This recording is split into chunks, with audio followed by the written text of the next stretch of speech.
music set us free, yeah.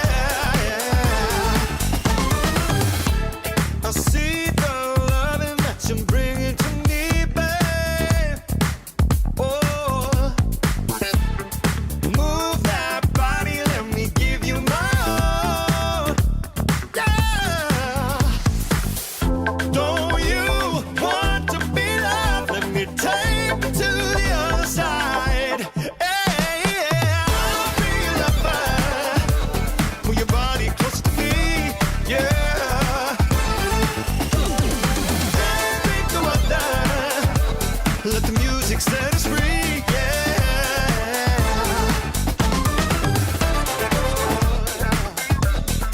Yeah, I'll be your lover.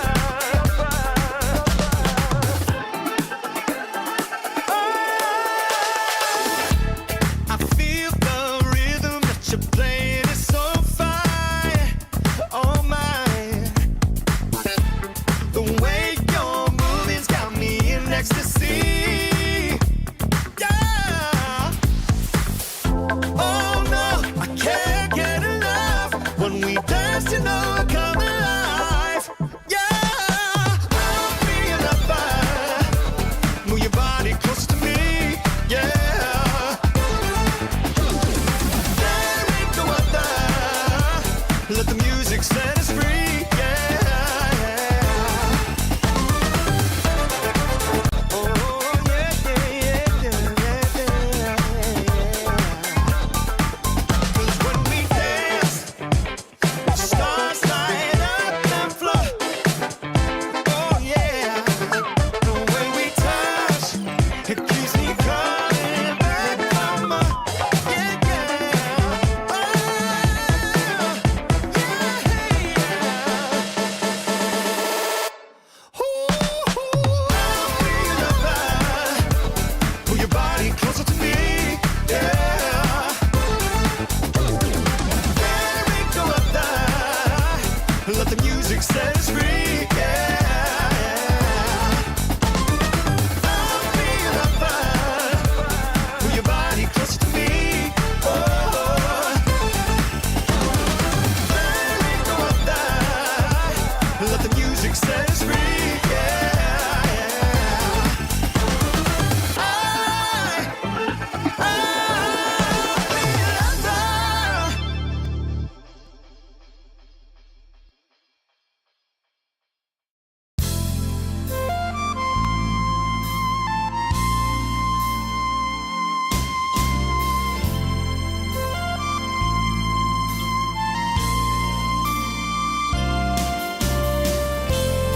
So sad. You tell me you can stay. You wanna live your life a different way. So sad that we'll both be moving on. Yeah. So sad that we are giving up, remembering when we were on top.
think we're nearly there.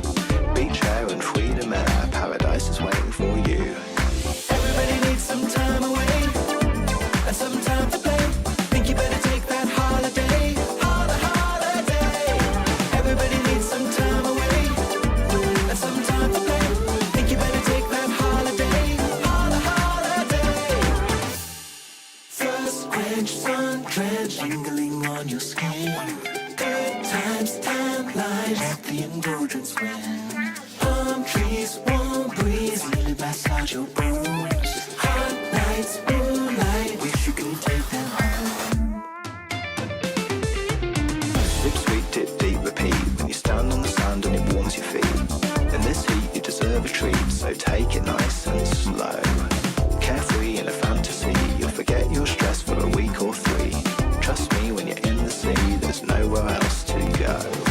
Everybody needs some time away and some time to play. Think you better take that holiday, holiday.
Yeah, we be hype tonight.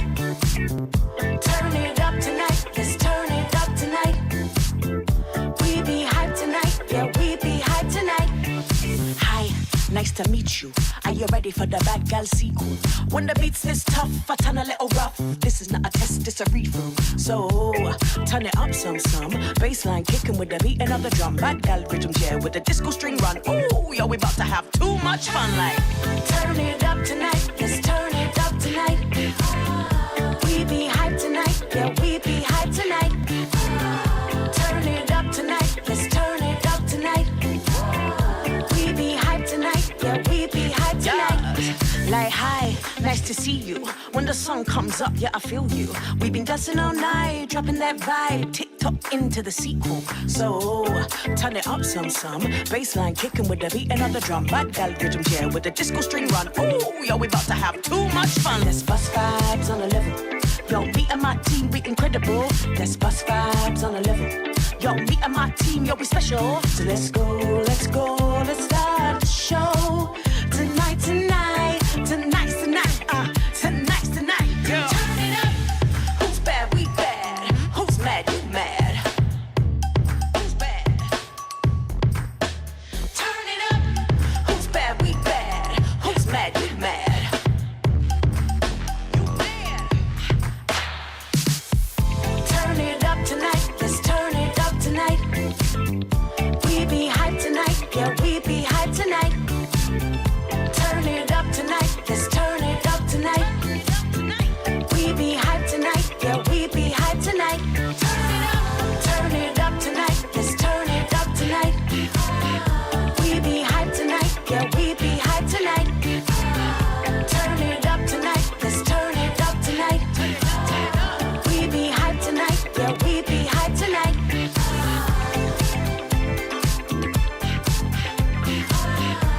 Who's bad, we bad. Who's mad, you mad.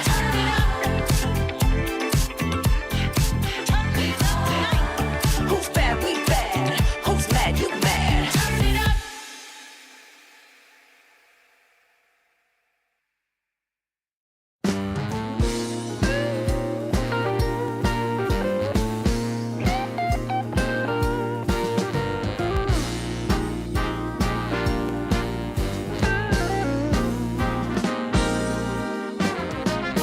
I know I'm hard to understand, but I hope you make the effort anyway.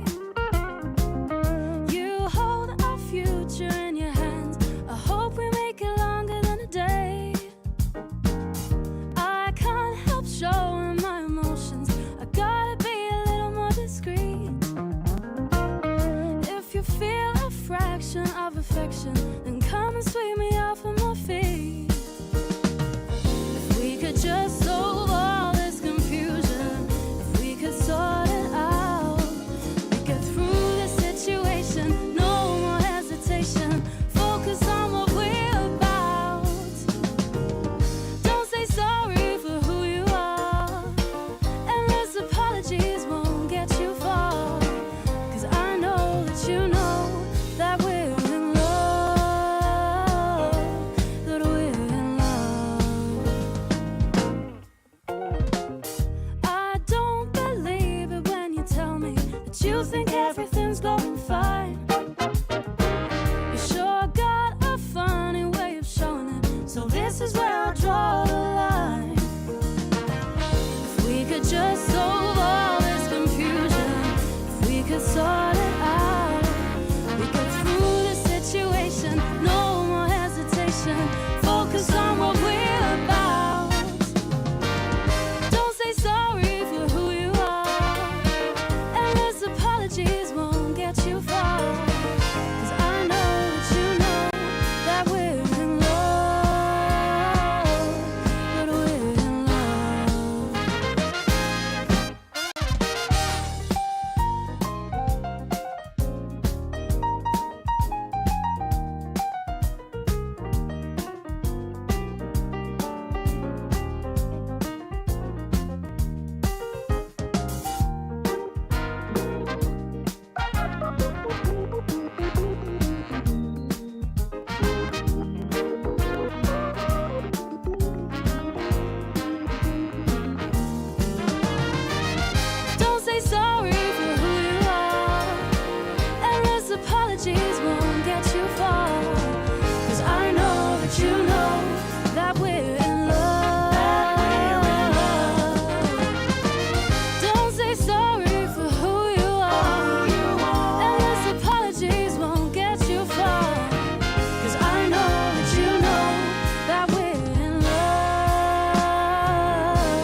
bloody time.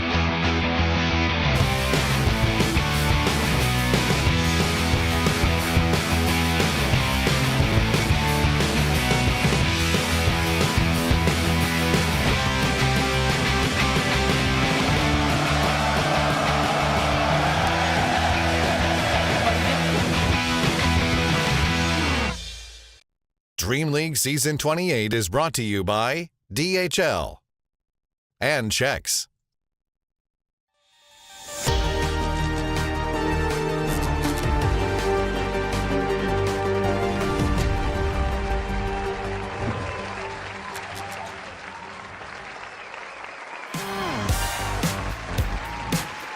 Day 2, or technically Day 3 of the DreamLeague Season 28 group stage here kicks off as we get a nice little recap in case you didn't join us yesterday. Permasneeze and Winter taking you through things on the Storm stream. It's affairs as usual. All 4 streams kicking off right now. The Dota is going to be at an all-time high, but in case you missed it yesterday, we had some pretty, I want to say, one-sided, messy matches. I guess these teams are still very much warming up. We saw OG still in their top form, going lossless at the moment. Meanwhile, Execration, GamerLegion, a lot busier, a lot messier. Of course, the rest of the game's playing out, but we got tons of more Dota 2 action today. At least the groups have kind of split themselves 2 ways, right, Winter? The first group, Group A, there are very clear winners and losers. Not a single one of these series were tied. And then you get to Group B, where it's a little bit more messy across the board. Yeah, a lot of the games that were split were like a lot more competitive compared to our group. I think in the other group, I think they're probably gonna fight until the last game. But in our group, it seems like after the first 2 days, things are a lot more clear-cut. OG is doing really well. Aurora is also kind of doing well. They came from Division 2, but we kind of expected them, even though they are a Division 2 team, they are a team that could definitely challenge the better teams here, or even have a chance to finish at a very good placement in this event. So those are the teams I feel like are the teams that I would be personally watching in this group. Yeah, Group A specifically, a bit more curious about Yandex and BetBoom. We haven't had the chance to cover them just yet, but I didn't think that they'd be struggling this early on. To be fair to them, they have faced off only against the tougher opponents, Yandex specifically going up against OG and Liquid. This is how Group A has shaken up. And then as you can see, 4-0, 4-0, 4-0, 4-0, 0-4, Nice. 0-4, 0-4, 0-4. Clean and balanced as everything should be. I think, at least for me, I'm most surprised about Paravision because we've always known them to be a pretty solid team. But I was curious how they would do with DM stepping out and Triple S stepping in, right? We've had a lot of experience casting Triple S when he was back on 1 win. He looked stable, he looked decent, but I guess I just didn't know how he would fare on a full-on tier 1 team, if you know what I mean. Still early days. They've played against Pain, they played against BetBoom. I feel like maybe BetBoom's like a tougher opponent, but I wouldn't judge them so quickly. I still think there's a lot of games you have to watch to see how well Triple S holds his ground in this team. Like, can he actually perform under the pressure? Can he play and do well when they are in an elimination game, when they are in a must-win game, you know? So I think we are going to still need more time to assess how well he's gelling with this team. But obviously, this is a very, very positive start in their first 2 games. They won both games 2-0, 2-0. So you gotta be really happy about the performance so far. Yeah, and of course, in case you are just joining us, like I said, and you're not too clear what's going on, who's even playing in this tournament, we can take a look at all the teams that are part of Season 28. Of course, the usual names, I think the ones that are maybe a bit more unfamiliar to the general audience are the teams that made it through, I guess, technically all the close qualifiers, right? So you got Execration coming out of Southeast Asia. You got Yakult Brothers and Extreme Gaming making it out of ESL Challengers China. Pain making it out of South America. So this was the former Peru rejects. There was this big hoo-ha. We'll talk a little bit more about them later because there's so much to discuss. And of course, Navi, Falcons, Liquid, as well as Paravision making it through the Western Europe. Oh no, sorry, not Paravision. Mouse making it through the Western Europe CQ. So kind of your stock standard list of top tier 1 teams at the moment. I think it's really about the other teams that made it through the close qualifiers that probably want this shot to try and secure as much points as they can, because all these other regular names that you see at every tier 1 tournament, they already are locked into a lot of these events, right? DreamLeague Season 27, a lot of them were participating and were able to farm up a lot of those points. There are 23,000 points to be claimed within this season alone. And now we can see how exactly that is broken down in terms of the leaderboard. It's also getting more and more important because the more you go into the season, the more points is going to be offered. I think kind of also giving chances to teams that slowly figured things out. Someone like Liquid, because initially they didn't really start off so hot, and right now you can see that Liquid slowly getting back some points. They're coming back up, and we have the prize pool here. Always good to have a prize pool at this amount. Good enough motivation for the players to give us a show.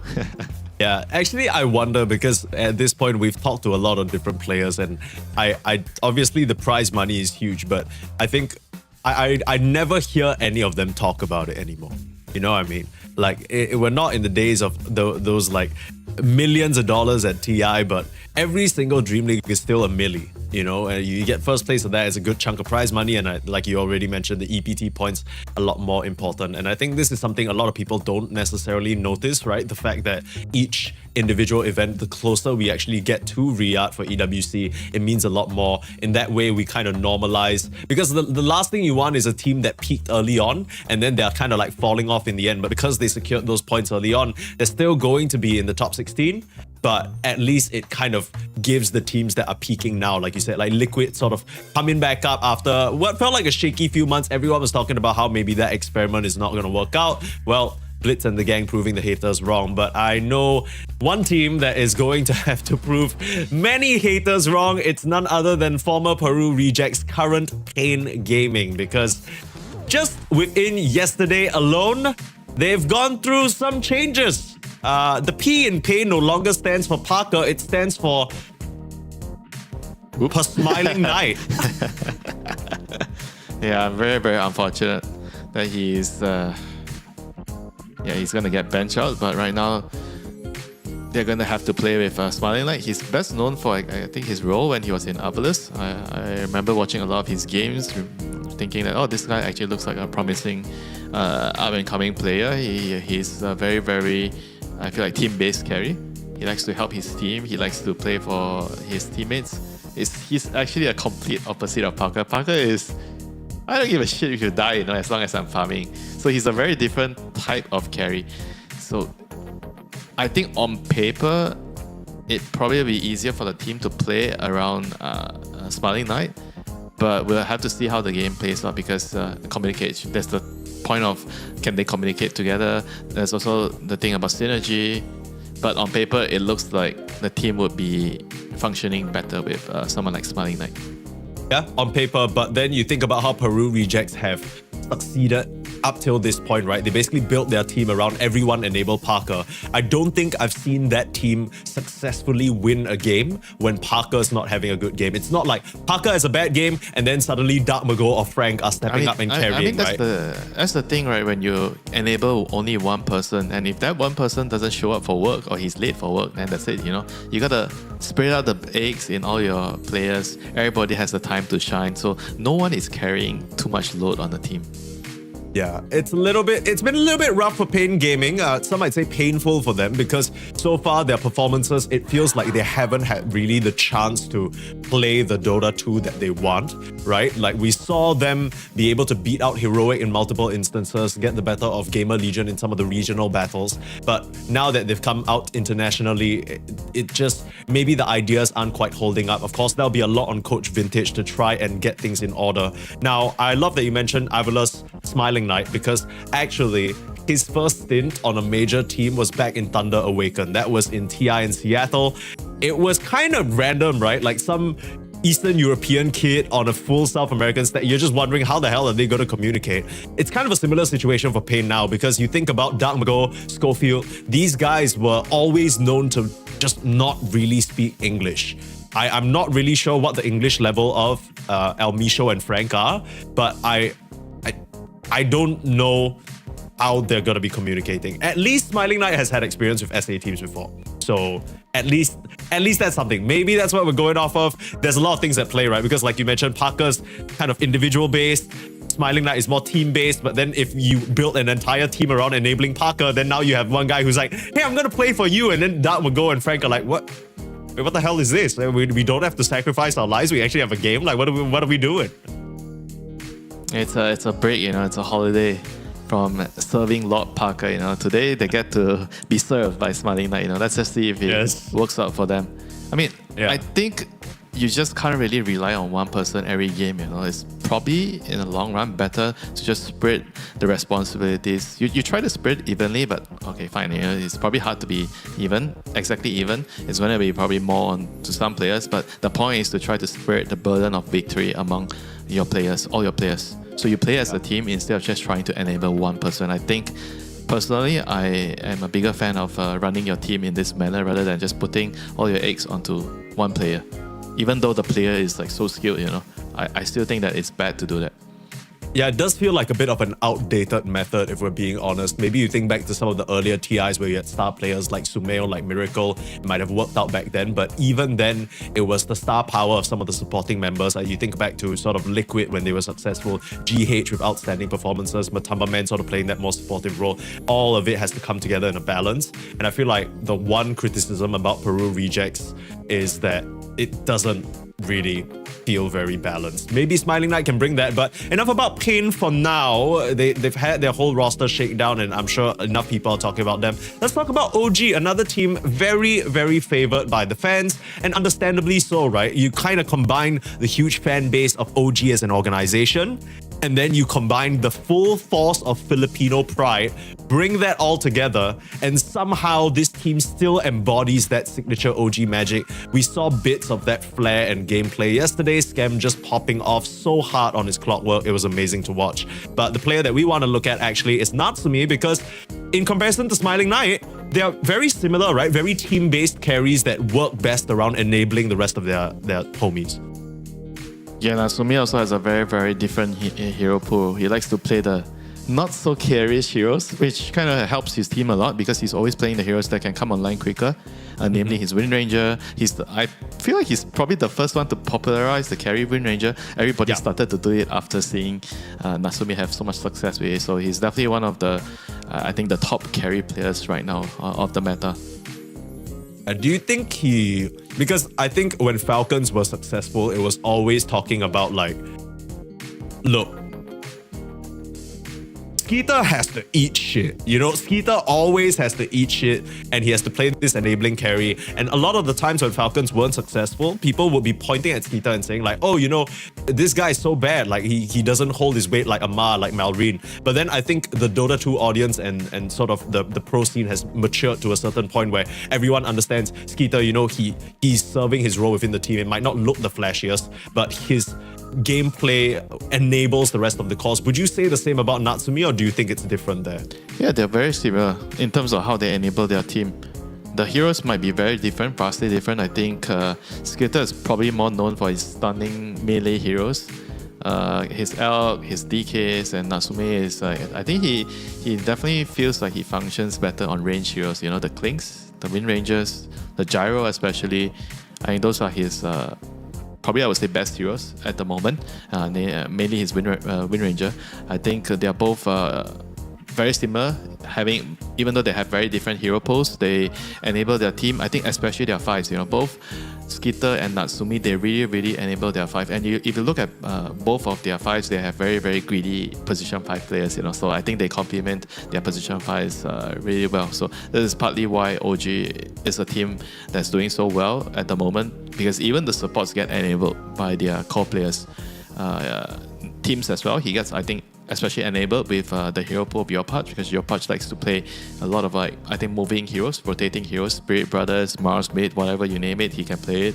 And this kind of allows the position 4 player to shine a lot, because he's helping you get kills, he's giving you a lane when he's rotating, so you can always get an extra bit of a farm on the map, as a support. So I think Dota right now has evolved to a stage where it's not just about enabling your cores, but it's also about enabling your supports. You just do it when it's good for the game. Yeah, it's kind of a different ideology, right? It feels like Pain, the strategy that they were working with up till this point is very much still enabling cores only, specifically one core, while OG, they very much mastered the whole notion of enabling everybody on the team, regardless of what position. Now, in case you're living under a rock and you're not sure exactly how OG is a Southeast Asia team now, we have a nice video to wrap things up for you and go through how exactly this team came to be.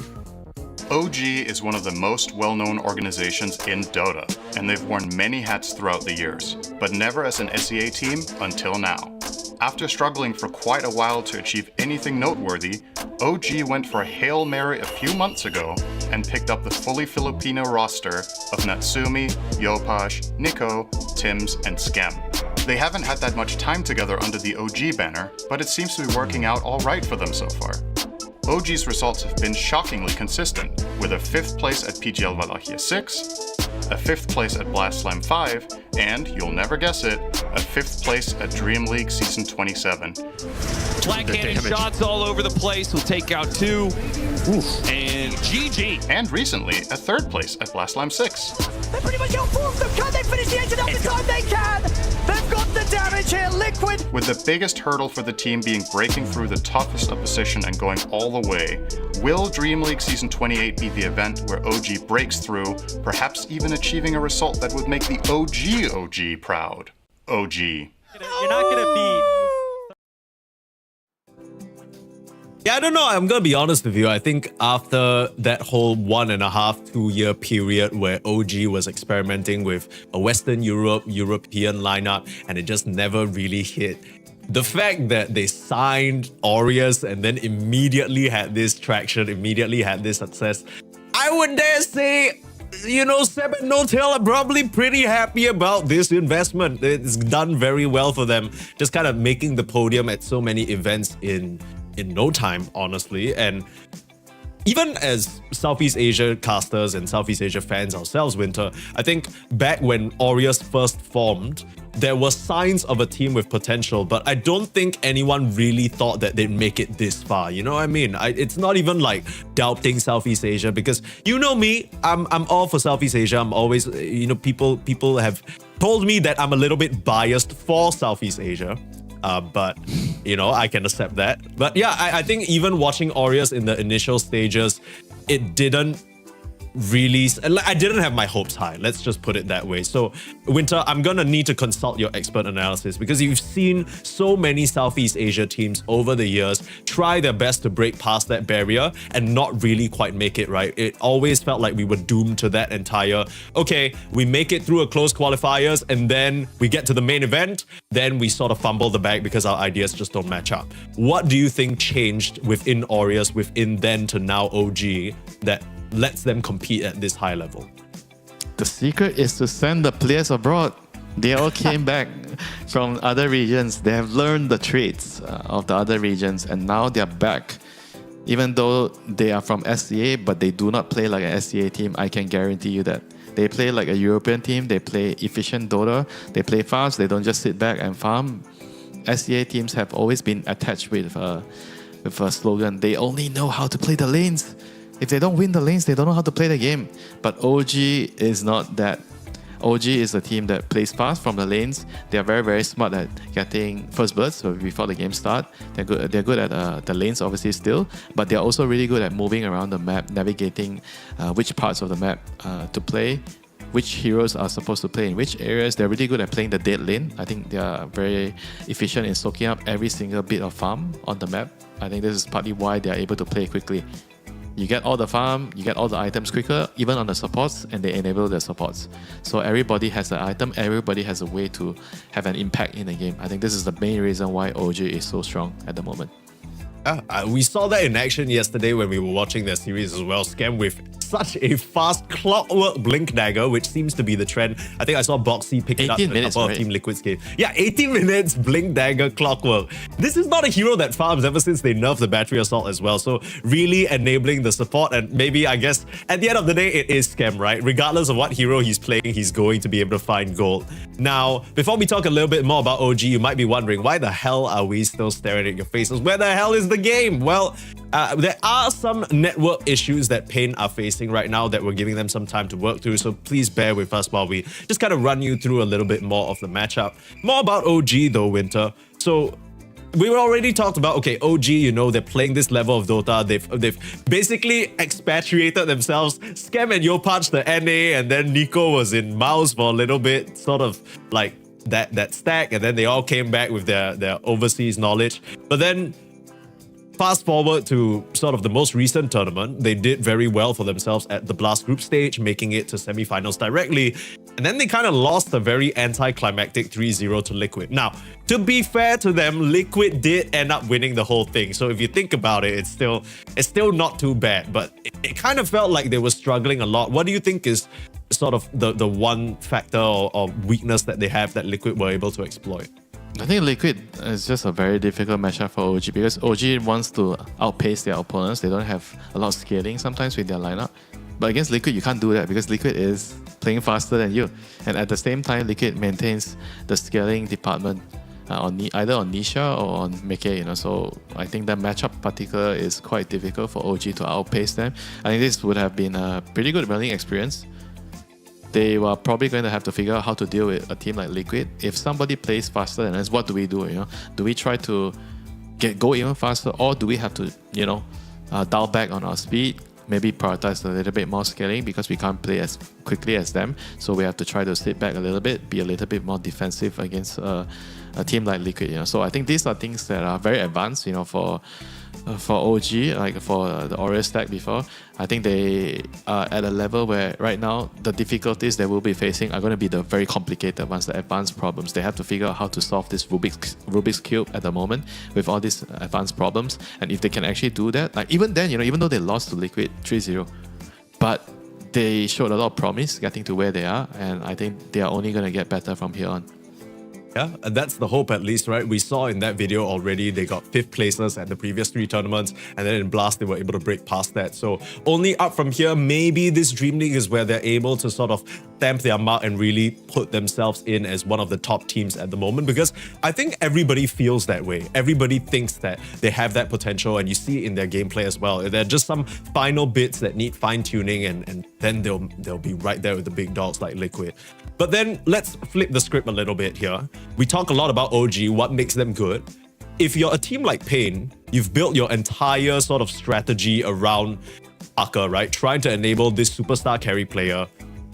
Dude's on the bench right now. Like, he's not even in. Now you got Smiling Knight in. Guy's gonna try to. He's like, hey guys, I'm here for my first day of work. I'm gonna. What are we doing? What would you tell him to do as Coach Vintage? If you're the coach of Pain right now, your whole team was built around enabling Parker. All of them speak Peruvian. And then suddenly Smiling Knight comes in. Suddenly you need to work with a new strategy against a team that's so bloody fast like OG. What's your best mode of attack? I think you should always let the stand-in dude just do his thing. Yeah, don't want to try to limit his heroes too much. Just ask him what heroes that he wants to play, what he wants to be picking in the given game. Just make sure he's comfortable, and the rest of the 4 players have to just kind of create an environment that's conducive for the stand-in to succeed, you know, to carry the game. I think that's what would be my go-to, you know, if I have a stand-in last minute. There's not much you can do, but you can only just make sure that the stand-in can play his best and hopefully carry the game, you know. I mean, obviously the role of the stand-in also does matter. If you have a support stand-in or a mid stand-in or a carry stand-in, whatever it is, you need to adjust your plans accordingly. I think for Pain right now, because it's a carry stand-in and they've already adjusted for Parker, and now they feel like it's bad to do that and they want something different. Maybe they've already, I think, a pretty good idea on what they want to do, you know, with Smiling Knight, since they didn't like what Parker is doing. So maybe the team will actually function much better with Smiling Knight by default. I do wonder whether it's actually a gameplay problem though, because I think it's no secret that Parker has been quite a controversial figure in the scene. I think I saw some tweets online and some posts from Vintage, the coach, saying that like he can't really comment on it publicly because right now they're not just a stack, right? They're signed by an organization. So a lot of these things have to go through PR, have to go through the official channels and everything. But like the current situation with Parker seems to be less of a gameplay thing and more of some sort of falling out of sorts. Like the team just wasn't in the right headspace and Vintage was saying like, I'm gonna talk to the guys, and if they are not 100% all in on winning and committed to winning, then I'm just gonna not bother because it's a waste of time. And he's right? Like, I think Vintage, one of the most veteran coaches of South America, he sort of saw the potential in this roster. There were the good times with the qualifiers where they did well, but now they're gonna just have to try and make it work. But similarly to us, where we're dealing with a bit of a delay, we still are trying to figure out whether Pain will be able to make it for game number 1. They still have some time before it might be a death loss. But until then, we're gonna keep you entertained with a cute little Guess the Rank video we did with some of the players. Hello guys, my name is Amar and this is my manager, and today we are trying to guess every rank correctly, and if not, it's a big problem.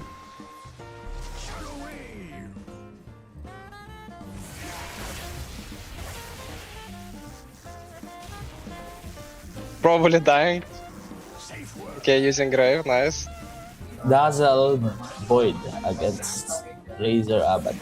Wait, is this Desert 3 and Export 4? I mean, holy shit, both are worse than each other. It's actually insanity what I just watched. Pretty low skill clip, I don't know. And then... Huh? You die like that. The way he buys item is really weird, and the way he moves, he's not gonna be Asian, I think. I got a lot of Asian friends. Probably Legend. First of all, look at his skill build. Second, he uses poison when like Abaddon nearby. Razor also just going under tower and dying. Pretty low skill. Let's do Crusade. I don't think it's much higher. I'm sure they're not Heralds or Guardians, like I'm sure they're actually higher. It's like the way they moved and shit is good.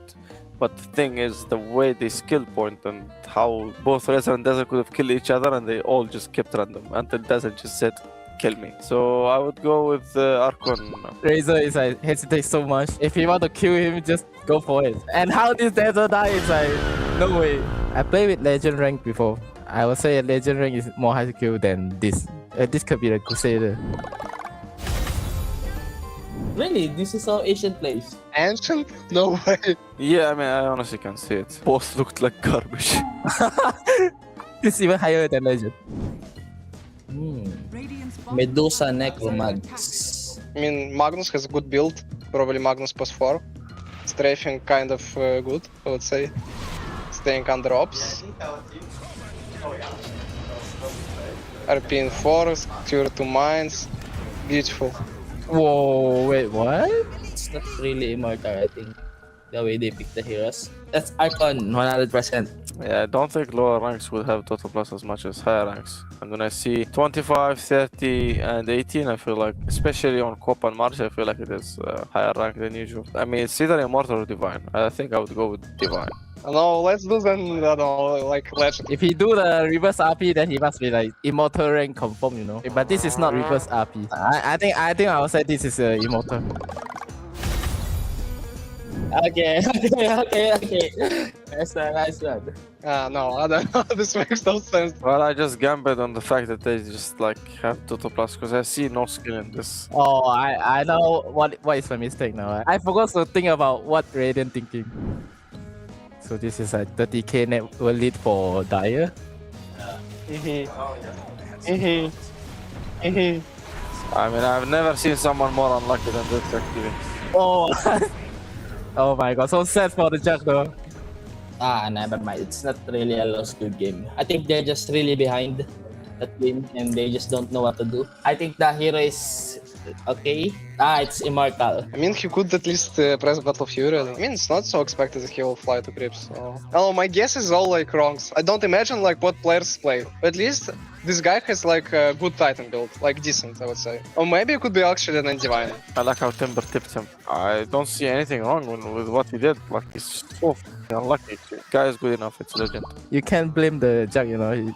It's just unlucky. I think this is some low rank games. The Dire is just bullying. No way the game is not end yet. I'll go Legend. Okay, nice. This is Immortal? No fucking way. What? Wait, what? I'm so bad at guessing the rank. Thank you guys for watching and supporting us. Fun little segment with the players here. You know, Winter, I don't know how many low MMR friends you have, but I can kind of understand their pain, right? I think I don't really play party ranked games a lot. I don't really play unranked games a lot. So when they're talking about like, oh, this could be an Archon, this could be a Guardian, it's like, I have to look up those ranks. Like I don't, because the differences are actually so small, right? It's like, especially in the lower ranks, it's like maybe 500 to 700 MMR apart. That's like nothing. Like, I think the difference between an Archon Crusader is like, how do you even tell? Like, even right now, the ranks are so big, the gap, you know, some of it. Like why is from was it Herald to Divine is like a 5k difference, and from the top rank Immortal and to the starting point of Immortal is also like somewhat 7-8k, actually maybe more. Like the difference is like too big, you know. Medals needed to be added, you know. We need more medals, we need more ranks, we need more differentiation. Yeah. MMR inflation is real, that's for sure. But what also is unfortunately the case is that Kane, they have received a death loss for game number 1. We won't be playing that out, and it's an OG 1-0. Indeed. Any sad trombone noises? Pom pom pom. Very, very unfortunate. I was looking forward to seeing how this one played out because, you know, it's kind of sad for Smiling Knight, right? He's like reporting for duty, guys, and then they're just no one's there. Guys, anyone there? Okay. Always have backup internet. Yeah. Do you have your backup internet? I do, but I think in some places in the world, it's not so easy to get that established. But with that being said, we will be establishing whether there'll be a game number 2 in a bit longer because we're following a schedule, right? So game 2 is scheduled to start in around 25 minutes from now. And for now, we're going to go for a bit of a break. Until then, we'll come back at that time to give you an update whether we're going to be getting a game 2 or not, because I certainly hope so. I feel like we haven't been able to see Pain play their Dota 2 at all. I like to see it. I like to see them put up some sort of a fight, whether it's Parker, whether it's Smiling Knight. I want to see them rep SA Dota. But until then, we'll see you guys in a bit.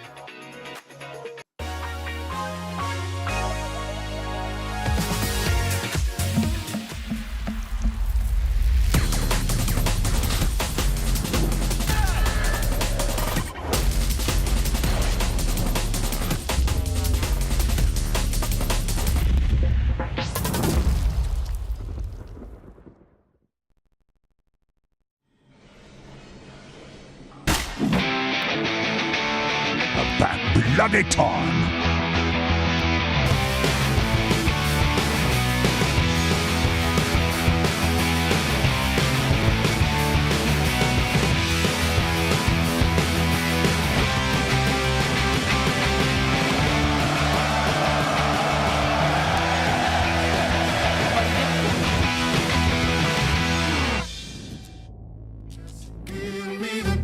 I just wanna move my feet now.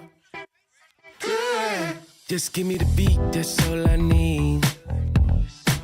Just move your feet and let it breathe. Cause all you see is all you need. Don't be cheap, don't do it for free. Turn up the heat like an oven, baby, give me that lovin'. Make me wanna lose control. Cause when the beat start pumping and the party get jumping, everybody get on the floor. See if you lose your mind and you lose your cool, then you know that you're doing it right. And if you ain't in the mood, I tell you what to do. Got something that you just might like. Just give me the beat. Just give me the beat. I just wanna move my feet now. Yeah. Just give me the beat.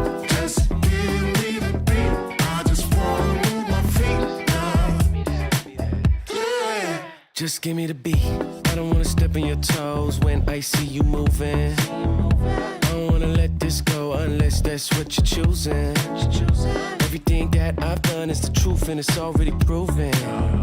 We just wanna make you laugh, wanna do it for your amusement. Turn up the heat like an oven, baby, give me that lovin'. Make me wanna lose control. Cause when the beat start pumping and the party get jumping, everybody get on the floor. See if you lose your mind and you lose your cool, then you know that you're doing it right. And if you ain't in the mood, I tell you what to do. Got something that you just might like. Just give me the beat. Just give me the beat. I just wanna move my feet now. Yeah. Just give me the beat. Just give me the beat. I just wanna move my feet now. Yeah. Just give me the beat. Just give me the beat.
connected. Bottom tower is under attack.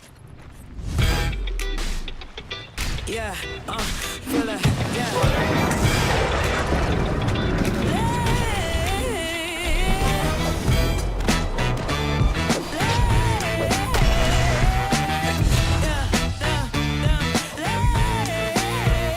Stepping in smooth with a shine on me. Go crowd lean when I slide on beat. Little brim shield, that's the vibe I keep. Confidence loud, let it talk, don't speak. Got a baseline walking like they own these streets. One step, sitting like a victory sweep. No cap, I'm the spot when the lights are fed.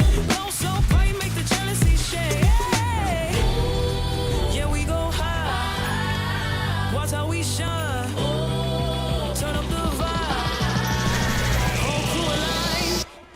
I'm the spark in the room when the bass go boom. Spark in the room, yeah.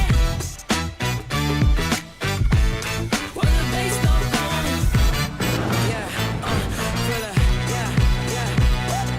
Big step energy, that's my lane. Drip so clean, let it talk my name. Got a groove so slick, make the doubts all drain. Can't dim what's built, that's a permanent flame. Hands up, feel the pulse when the kick drum hits. The type of flex that'll cut through mix. Every move locked in like I play that script. I don't brag, I just walk like the crown don't slip. Yeah, we go high. Watch how we shine. Turn up the vibe. Whole crew alive. I'm the spark in the room when the bass go boom. Spark in the room, yeah. When the bass go boom. Spark in the room, yeah. When the bass go boom.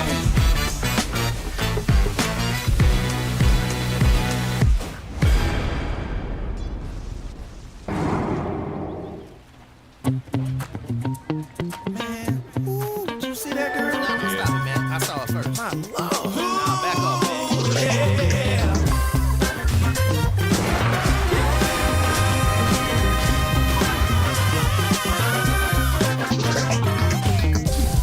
First time I saw you, I knew I had to have you. Don't mean no one night stand. Gotta find a way to be a man. It's something about the way you turned and looked at me. Your smile, it turned me on and set my mind at ease. Trying hard not to stare, don't wanna look thirsty. Just trying to play it cool, gotta show you that I'm worthy. You walked in all the air and seemed to leave this room. I just had to find a way to get next to you.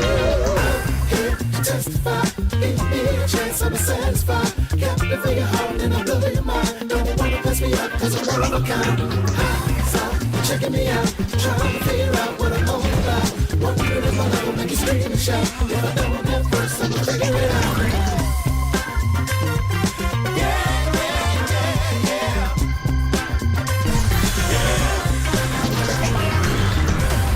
Wolves howling at the moon, peacock and acting like a fool. Unbothered as you sift through all the nonsense they throw at you. That type of thing don't interest me when it comes to you. I can't wait to show you that my love is true. Don't wanna miss my chance. Would you mind if I took your hand? Out on the floor, baby, let's dance. Extended cut, DJ, make it last. We're the only ones that here, we're so into this groove. Intoxicated by the way our bodies move. Hey, chance I'll be satisfied. Hey, and I'll blow your mind. Don't wanna pass me up, cause I'm one of a kind. So, checking me out, trying to figure out what I'm all about. Come on! If my love will stay in the shot. If I don't at first, I'm gonna figure it out. Chance I'll be satisfied.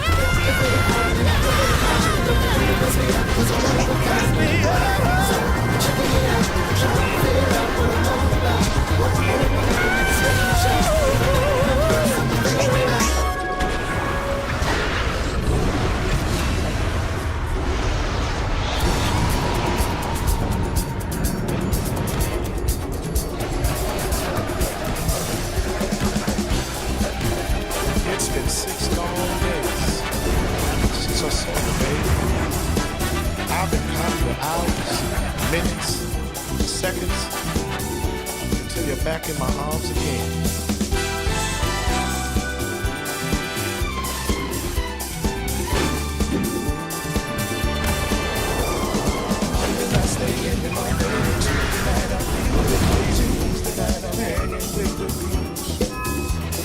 Thursday night I go to the movies. Friday night it's time to get groovy. Saturday night the DJ spins with tunes. Saturday night feels right. Saturday night feels right.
To the light, now your ashes free in the sunny air, the water's coming.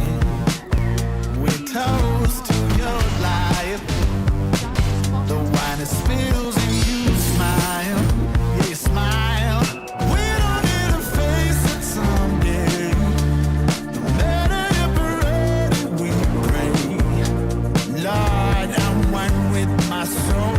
I'm one with the love. When I am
Yeah, feel it, yeah.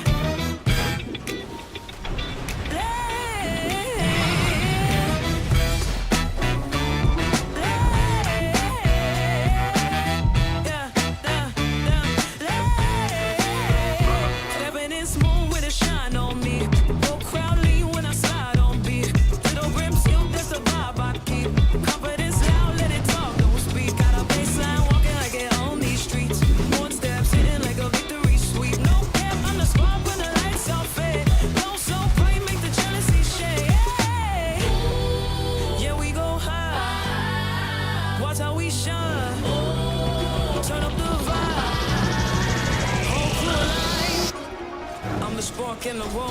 bass go boom. I'm sparking the room, yeah. When the bass go boom. Yeah, feel it, yeah. Big step energy, that's my lane. Drip so clean, let it talk my name. Got a groove so slick, make the doubts all drain. Can't dim what's built, that's a permanent flame. Hands up, feel the pulse when the kick drum hits. The type of flicks that'll cut through mix. Every move locked in like I play in that script. I don't brag, I just walk like the crowd don't sit. Yeah, we go high. Watch how we shine. Turn up the vibe. Whole crew alive. I'm the spark in the room when the bass go boom.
It's been 6 long days since I saw you, baby. I've been counting the hours, minutes, seconds, until you're back in my arms again.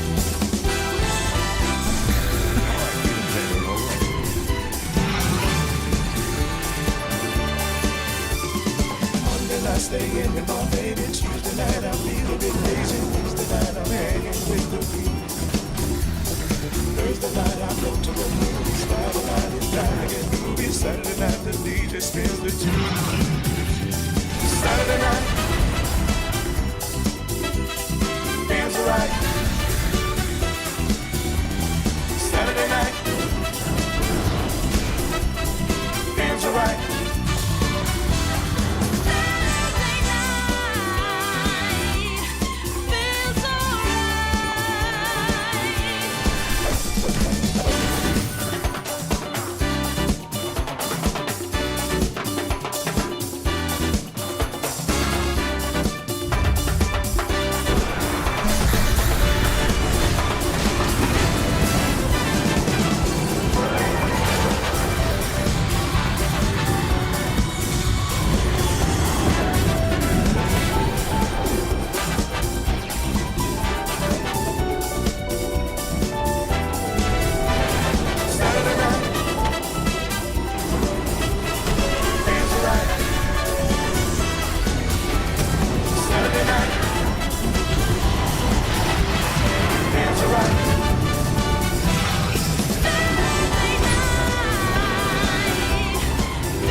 Radiant are scanning.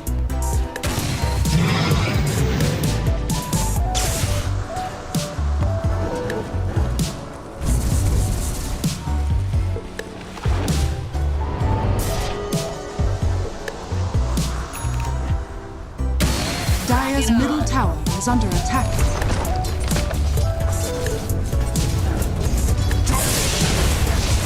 Dire's middle tower has fallen.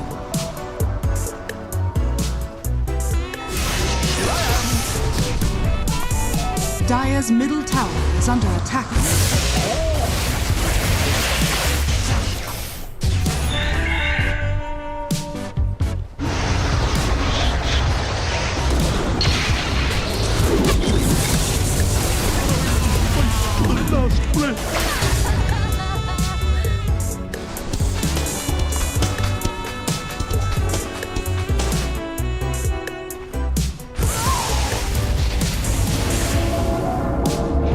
Radiant are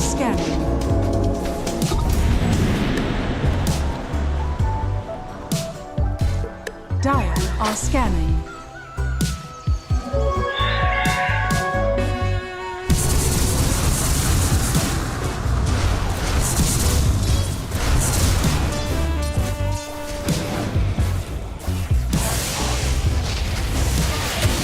Dire's middle tower is under attack.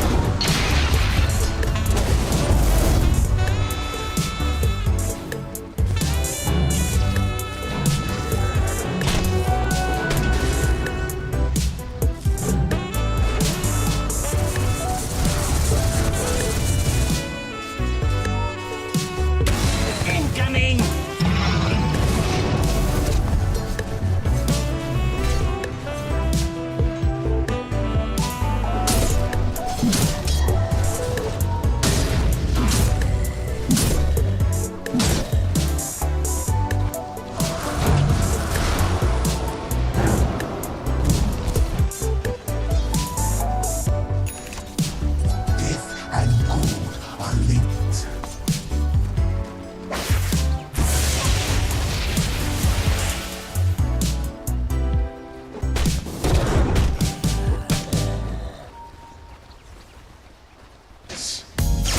I'm over here.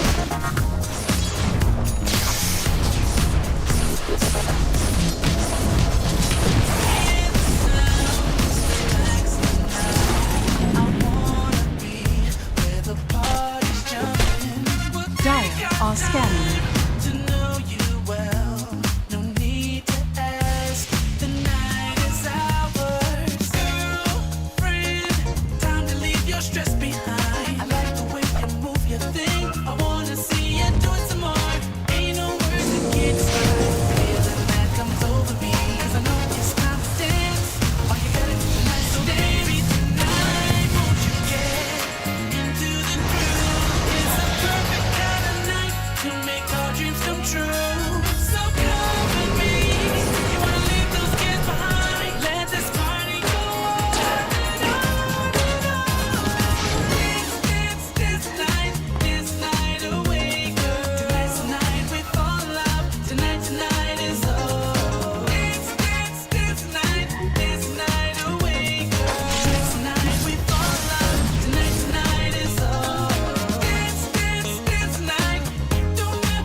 Radiant are scanning.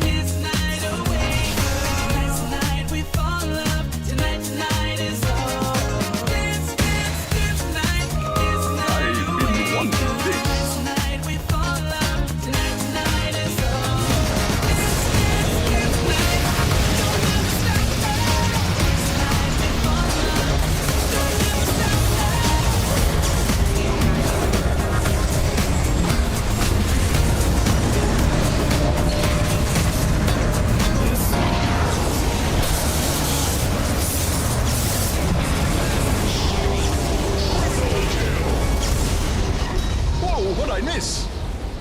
Wicked Ultra Kill.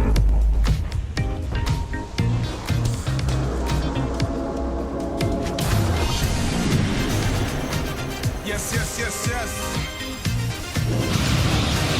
Let's go, let's go, let's go. Right where I wanna be. Let's go, let's go. Stay zone, I'm deep in my zone. Spread love, yeah, we making it known. I'm really feeling that we go together, 'cause it's all good times, yeah, now and forever. In the booth or in the club, wherever I go, I turn the music up. Whatever the day, I make waves, make dreams, make moves, make love. Step to the left, yeah, move for the flow. Good times roll, yeah, we let Dyer's this show. middle tower Hands to the is sky, under yeah, feeling so free. Love in the air, yeah, I'm right where I wanna be. Dyer's structures are fortified. Cause I'm right where I wanna be. Yeah, I'm right where I wanna be. Cause I'm right where I wanna Dyer's be. middle tower has fallen. Dyer's middle barracks are under attack. Dyer's middle I feel barracks real has nice, fallen. start shine, yeah, we light up the night. Dyer's Good middle vibes, barracks and I'm rolling has like fallen. dice. And I'm cool like Dyer's ice. bottom tower is under When attack. you look at Dyer's me, structures it's a are magic what fortified. you see. Tell me it's a love or just fantasy. Am I dreaming? Step to the left, yeah, move with the flow. Good times roll, yeah, we letting it show. Hands to the sky, yeah, feeling so free. Love in the air, yeah, I'm right now. Are scanning. Dyer's bottom tower is under attack.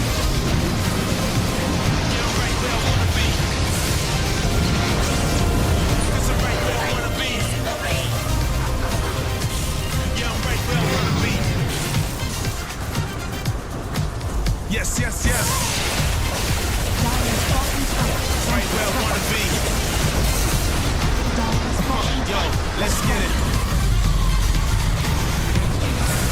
Let's go, let's go.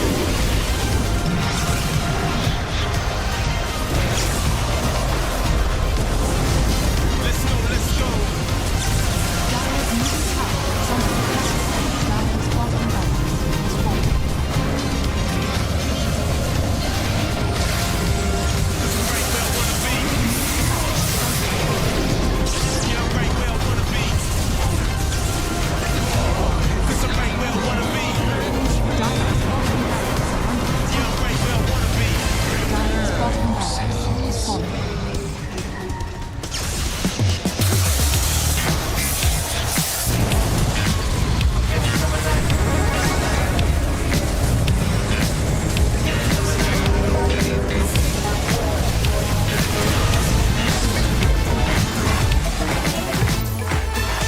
Give me some of that good stuff. Give me some of that fancy things. Give me some of that highlight. I want some of that make me dance. Give me some of that good stuff. Give me some of that fancy things. Give me some of the highlight. I want something that will make me dance.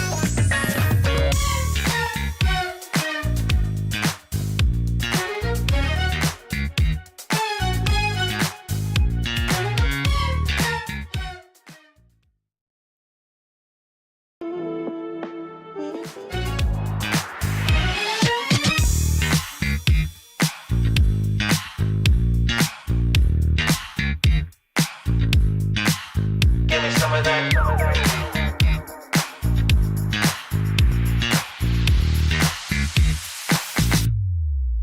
Give me some of that good stuff.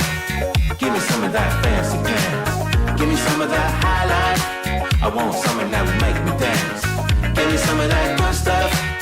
Give me some of that fancy pants. Give me some of the highlight. I want something that will make me dance.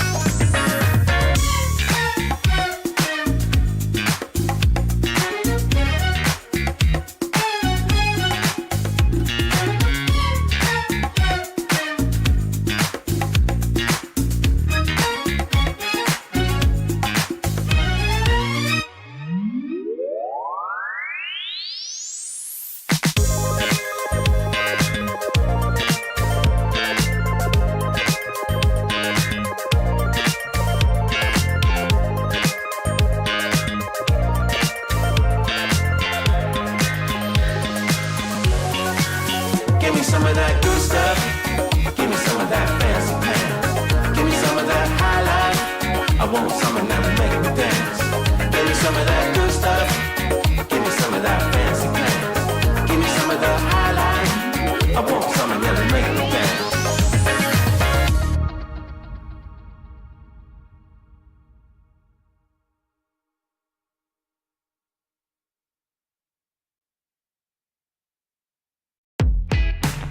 Yo, am I connected?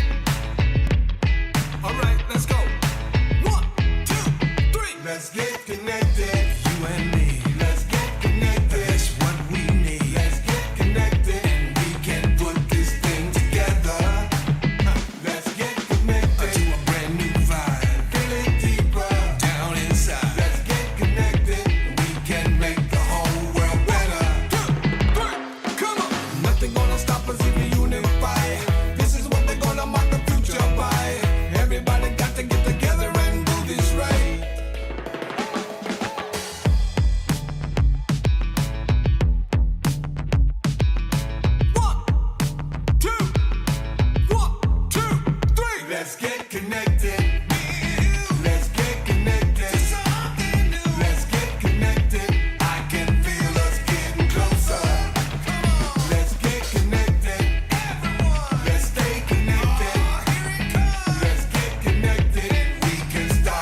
Let's get connected. Let's stay connected. Come on. Woo! Let's get connected. I can feel us getting closer. 1, 2, 3. Let's get connected. Let's stay connected. Let's get connected. I can feel us getting closer. Nothing gonna stop us if we unify. This is what they're gonna mark the future by. Everybody got to get together and do this right. Nothing gonna let nothing get in our way. Wanna change the world, then start today. Everybody get together, let's start living life. Let's get connected.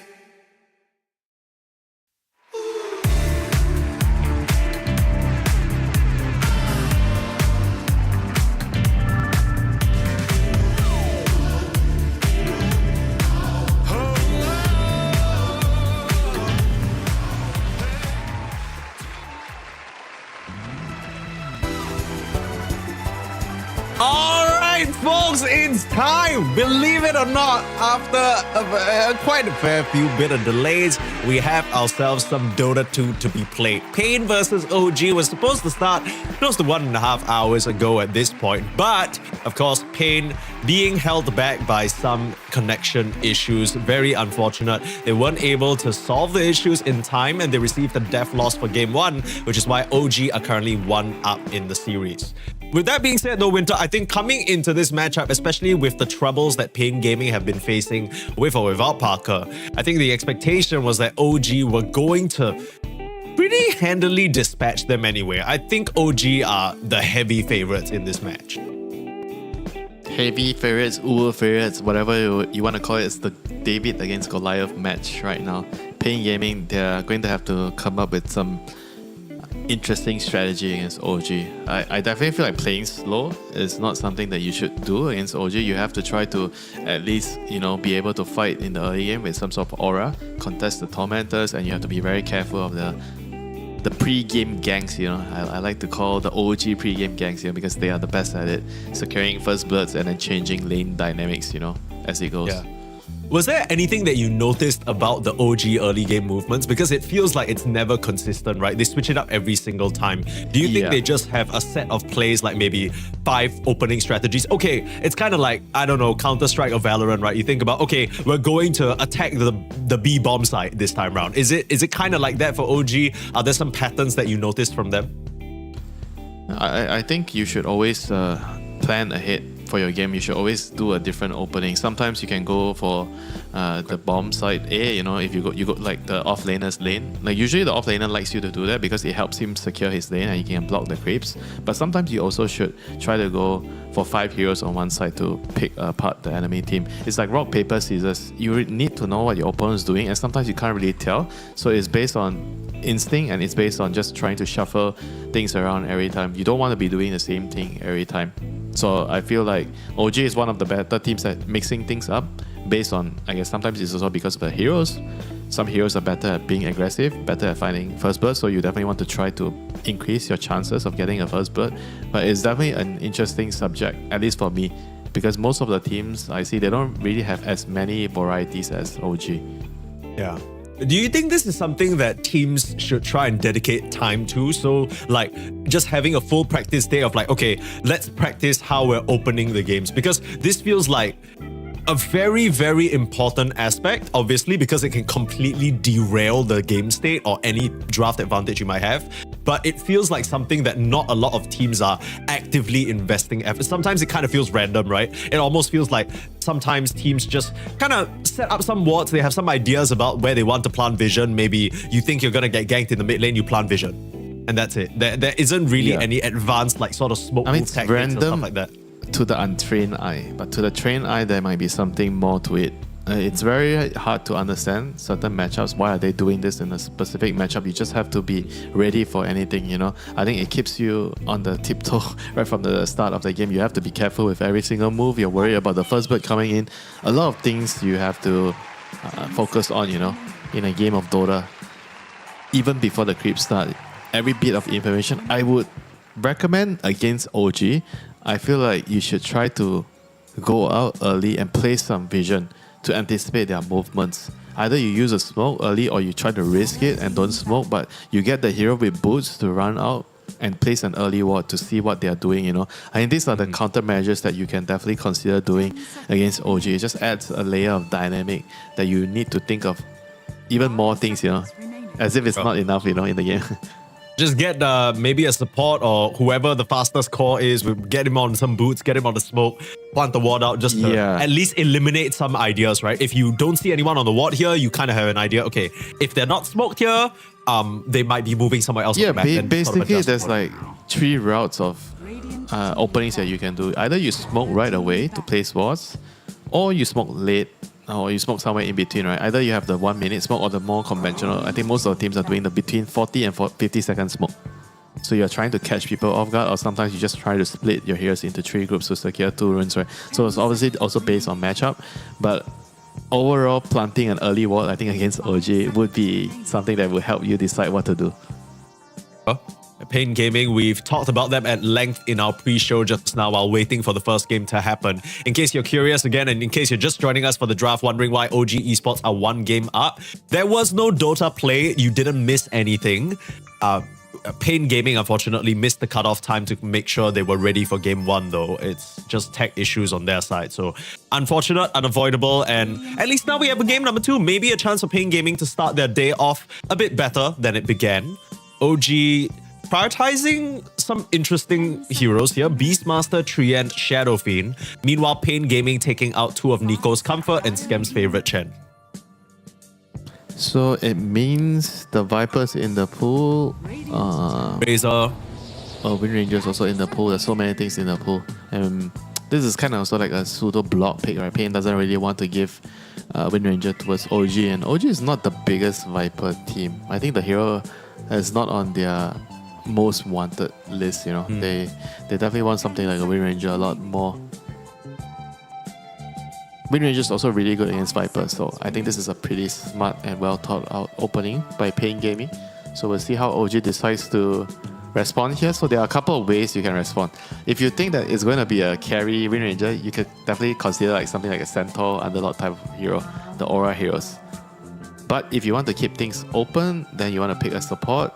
There's always like the Jack hero to fall back on.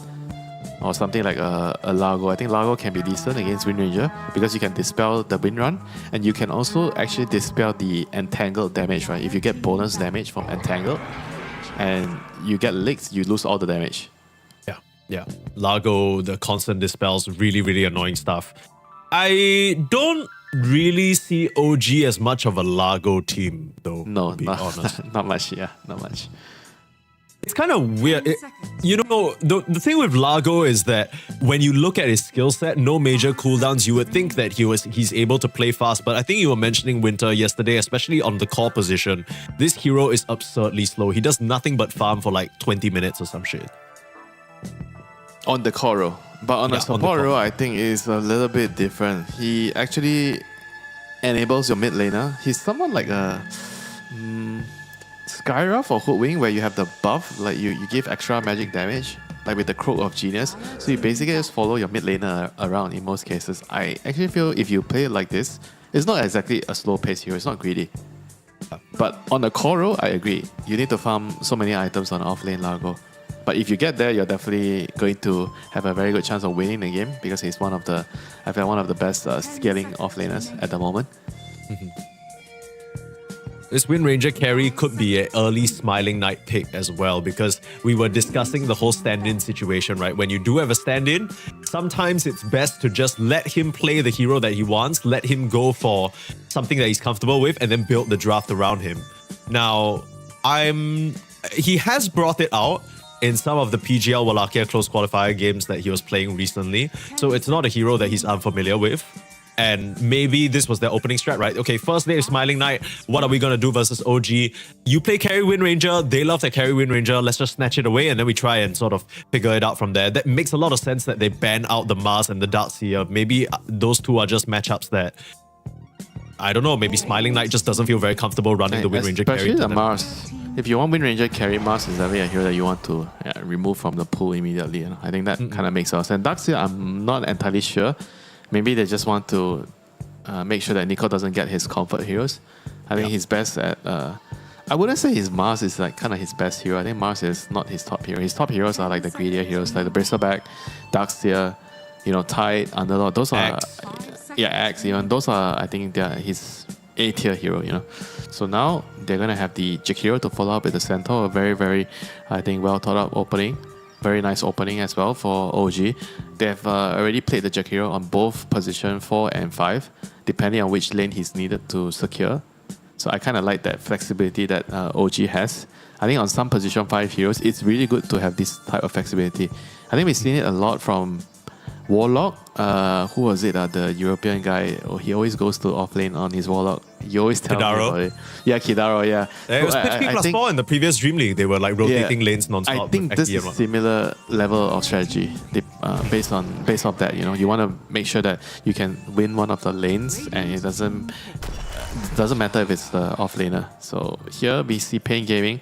They're going to move with the Bat Rider and the Slada. Very single target heroes right now for Pain Gaming. Wind Ranger, Bat Rider, Slada. Not sure if this means that the Bat or the Wind is definitely going to be a sub. I don't know if Slada is a good support hero, so I'm not going to lean so much against that. I think more likely we're going to see either one of the Wind Ranger and Bat being the support here. Pretty interesting that we see both teams completely leaving out Razor and Viper. I think these are the two heroes that have been perma-banned for like the rest of the entire tournament. So Viper is just very disgusting to deal with. It's a hero that makes it so difficult to pick your lineup. You have to kind of adjust everything. Like whenever you see a Viper, you have to adjust your lineup. That's why it's very annoying to draft against it. But right now, both teams seem to feel like, we're just gonna play honest Dota. No red heroes, no disgusting heroes, nothing. We're just gonna try to play Dota straight up. An honest game. Honest Dota, just the regular disgusting heroes. But then there's not the Bat cheesy Rider. disgusting heroes. there's Bat Rider and Jakiro, right? Those are two not so honest heroes. Here's the Queen of Pain, probably coming out in the mid lane. Pain Gaming, of course, taking a look at their previous series that they played in DreamLeague so far. They have yet to bring out the Bat Rider, but they have brought out this Slada in the mid lane for Dark Mago. Yeah. I remember in the distant past, back when Dark Mago was on these other sort of rosters, whether it was Beast Coast, Thunder Awakened, Thunder Predator, whatever. Bat Rider mid has always been one of his top heroes, but I guess it's just not good enough for that position anymore. This Corp kind of blocks everything out because you can't lane Bat against Corp. You can't lane Slada against Corp. So this is actually an amazing pick here from OG. They are blocking a lot of the flex potential because I said that when I saw these three heroes, Wind Ranger, Bat, Slada, it's kind of like you don't really know where they're going to go to, right? It's kind of open. So now Pain Gaming, they're going to respond with moving the Slada away from the mid lane. They're definitely not going to want to play into that matchup. But OG has also ran the Corp on carry. So I think what we might see happen here is OG might actually pick another mid hero and leave the Corp on the safe lane. I think for Huskar? Yeah, I mean they definitely could. They definitely could go Huskar or even like something like a sniper to win the lane. Because when you have safe lane Corp, it kind of makes the draft wonky because you don't really have physical damage. So you kind of need a mid laner that can actually do some physical damage to take towers, if they are going to go down that route. What kind of physical damage leader do you want? Maybe something like a DK still left in the pool? Yeah, DK, sniper, those are viable options. I feel like as long as the draft has some magic, has some spell, has some physical damage, you want to have mixed damage. I think in general you have a balance. You want to have some stuns, some team fight, mixed damage, scaling, yeah, all that all that good stuff, And right now, Pain Gaming, they're gonna have to figure out what is going to be their balance here. I'm expecting to see probably a Slada off lane with a Bat. And then probably we're gonna see Wind Ranger as a carry. So they're gonna last pick their support, their position 5 hero here. With the I have a feeling this might be a pos 4 last pick for Schofield because I know El Micho basically swapped from being a pos 4 to a pos 5. So he has a lot of experience playing the Bat. And I remember in the distant past, we did used to see Bat on pos 5 played as almost like a bodyguard role, right? Yeah, I guess you can definitely do it. Just don't think Schofield's much of a Bat Rider player, But if they do that, because Schofield, he likes to play the melee heroes. do you actually want to play a melee? I feel like with Slar, you don't really like a melee hero on your lane. You want to have a range hero. Like either Bat or Wind Ranger is fine with the Slada. What would be good into Clockwork though? Because you pick a range hero into Clockwork, it's going to be miserable, right? Okay, so it's going to be a range hero no matter what. That's with Slada, like you just need a range hero to play the lane and kill. Like even though it's against a Clockwork, it might be annoying if you get caught, but it gives you kill potential in the lane. So I think what's happening here is Slada will be with Win as the support in the lane. Bat will be with Lifestealer here. So OG immediately just snaps the Morphling. It's very rare you see Natsumi playing a hard carry like Morphling, but this is a very good game for it. It's against Slada, you buy Manta, you have high armor, you kind of outskill the Lifestealer throughout the game because you can turn into him, you get his rage, and you also a high armor hero. Lifestealer is like full physical with Slada. So this is an excellent pick here for OG. So overall they have a very nice I think setup. Morphling plus Jakiro in a lane, so Jakiro will be able to secure the lane for Morphling. Even against this Slada Wind Ranger, they do have to be careful about the kill shot taking out the Morphling. I think this is somewhat the worry in the laning phase, and sometimes you see Wind Ranger players, they place the lane ward early. So you scout out the Morphling hiding in the trees when he's shifting his agility and strength, and you get to snipe him out. Yeah. Could be very tricky if Natsumi is not paying attention. They opt to pair the Jakiro with Natsumi instead, at least from the player assignments. That is, Skem is going to be playing that Jakiro while Tims is bringing that Clockwork to the off lane. I wonder whether that is just a decision that, okay, Centaur versus Lifestealer, we don't really want to play that lane, we're just going to pull waves. I mean, it's also because of the support matchup. I think against Batrider, even if you're a range hero, you're screwed because you can't trade against Batrider. Batrider is kind of like the king of the level 1 trading. So if you have to pull, regardless, then it's better to have the clock on that lane. So I think this makes a lot of sense to the overall setup. And in the mid lane, we have the Queen of Pain against Ember. This is also kind of like I feel like in a way a skill-based matchup. Like it's all about like trying to dodge the Shadow Strike as the Ember Spirit. Obviously, there's also another way of playing the Corp. If you just want to control the runes, you can definitely opt for just skilling the Scream and not getting the Shadow Strike. But then it means that the Ember will have a free lane, you know. So usually I would not advise that. I would always prefer my Corps against Ember to try to get the dagger to pressure the Ember Spirit in the lane. You need to keep the Ember low so Ember doesn't rotate and gank the side lanes. I mean, overall, side lanes wise, looks like Pain Gaming have a pretty decent setup, right? They got 2 Bruiser Boys, 2 little ranged heroes to try and set up kills. Is there any... Because it sounds like to me that you're liking the OG draft a bit more, but let's talk a bit about Pain Gaming. What do they have going for themselves here? They have a lot of catch. Bat, Slada, a lot of like small little spells that are really good in skirmishing. I feel like if you compare that to what OG is probably better at like the straight up team fights, right? With the Stampede, Sonic Wave, Hookshot, initiations. But when it comes to playing around the map looking for pickoffs, I feel like Pain Gaming might have the edge here with the Slada and the Batrider. So if they can kind of force the game into a long, drawn out game where you are playing the side lane, speed pushing, then the Bat and Slada could come into play. Close break in on both sides here. Both Pain and OG went for a bit of a later one, but the Pain Gaming supports are in an excellent position to ward off any aggression. Looks like OG not too keen on really forcing anything here. Their level 1 is might be a bit awkward unless they can catch Almisho in a Cox. And nice positioning from Tim. So much for awkward, making it look easy. Flame break back. Still, with the last scream, can they find the auto attack? Around the tree line, Skem commits for it and Skem goes down. First blood drawn for Mago. You talked about the mid lane matchup being skill-based. That's certainly going to turn things in the Ember's favor. Yeah, what a big kill there for the Ember Spirit. This is going to help his laning phase by so much. This is one of the rare occasions where OG are the ones that fed first blood, before the game starts. Yeah. Very rare. You can't really blame Skem for trying to make that kill happen as well, right? It looked like the Batrider was dead for sure. And Yopach opting to go for the Scream of Pain in the lane into the Ember. Is this kind of what you see from Quack? I mean, sometimes you see both, I definitely feel like this one ensures that you do not lose the lane. Because sometimes as Quack, you get the dagger build, you mess up a couple of times, you don't really have the Scream to push out the waves. But I mean, he could still go back for Scream. It's common to see Scream at level 1 just to secure the range, right? You don't really get your skill point until you're absolutely certain which one you need in this matchup. So we'll see how he decides to proceed. I definitely feel like you want to have Dagger to pressure the Ember. Right now, it's Dark Mago pressuring the poor Queen of Pain, running him under the tower. How's this bot lane though? OG have a Morphling Jakiro, so a pretty convincing bodyguard for the Morphling, but it feels like there's not much they can really do to pressure the Slardar.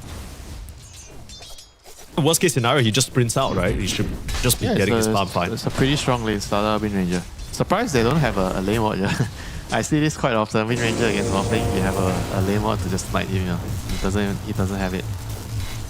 Maybe just waiting until the later levels. Yeah, oftentimes you have a lot of opportunities to snipe out Morphling as Wind Ranger, as long as you have a lane ward. Scam is doing a good job keeping Schofield busy. Even with that wind run, the magic damage is still starting to stack up, and Wind Ranger has that self handy. And he has to, I feel like he has to kind of like keep his position near the lane so he can actually find a way to kill the Morphling. Because once you actually toggle a lot of strength over, one crush and power shot, you could definitely snipe Natsumi in this lane. Yeah, just gotta be careful. The laning stage always a bit of a tricky affair for the Morphling, especially into nice heroes with high nukes.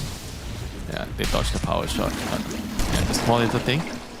But we were looking at the top lane previously where the Centaur is just dragging back the wave to the tower, so he's ensuring that he is going to be able to just get his CS under the tower with the Clockworks just dragging the wave.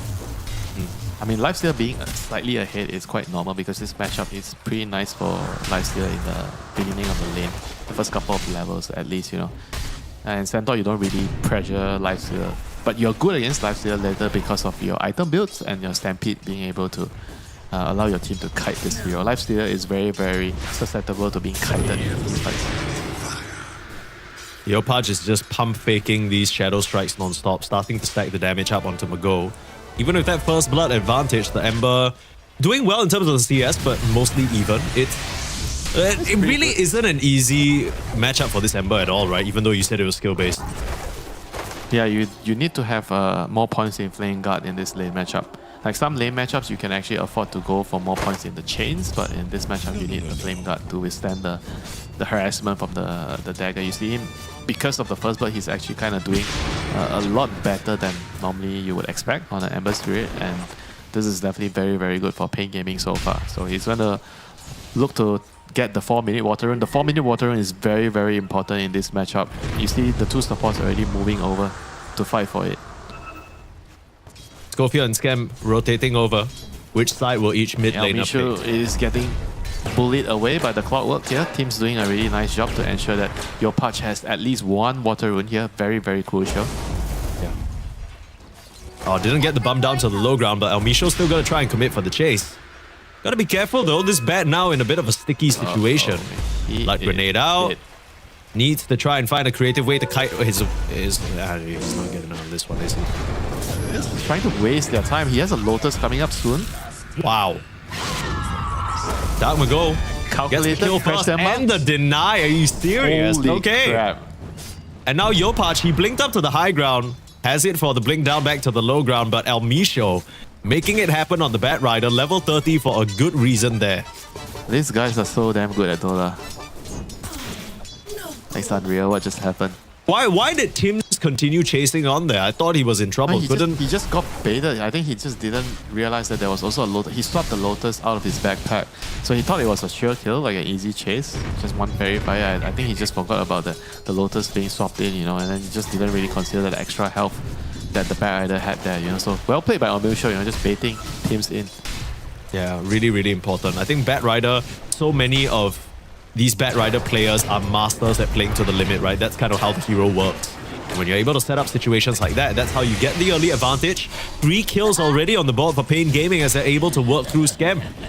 I mean, we thought that OG were just going to come in here and trample over Pain, but Pain have a pretty strong skirmishing lineup, and with the way that they're starting this game out, they might just be set up for some early action themselves. things are definitely looking very, very promising. They're doing really well on the lanes of that first blood on Ember Spirit. All 3 lanes going super well for Pain Gaming at the moment. OG, they're gonna have to find something at the runes, you know. They need the Quap to get some power runes to fight back. He's getting power shot right now. Big Sonic Wave onto Schofield. Not enough to finish the kill off. Last Scream of Pain will find it though. Yopaj gets the angle, but Dark Mago still trying to chase. 10-1 charges and some mana to work with. Looks like Skem will just be run down. Bounce back out and Dark Mago will be fine. Yopaj, you gotta watch yourself. Still got to blink away. Last moment, manages to get out to the right side. While Dark Mago now being run down. But Tims, he's been in this situation before. You can't really afford to trade up into this Bat Rider who's just got sticky stacking up on you. He'll just back up. 1-for-1 support exchange as the dust settles and Yopaj getting away with his life there. Power shot off the mount. Natsumi able to dodge these ones for now. Let's see how tricky it is for him to just stick around in this lane. This is still hunting. This is like the difference between when normally Natsumi has a fighting hero, you're gonna see him coming over to the runes to fight for this all-important rune, you know. But because he's a Morphling, he's kind of like not really being able to participate, right? I think this is like the stark difference between his normal heroes and the Morphling.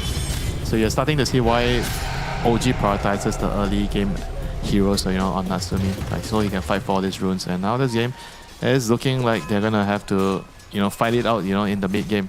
Things are not looking good for OG here off the laning phase. All 3 lanes not doing so well, you know, because of the first blood. Yeah, I love that Smiling Knight is making that type of move as well. I think you would typically assume a stand-in would be playing a bit more safe, playing a bit more timid, but he understands he's so strong on that Life Stealer, nothing can really threaten him.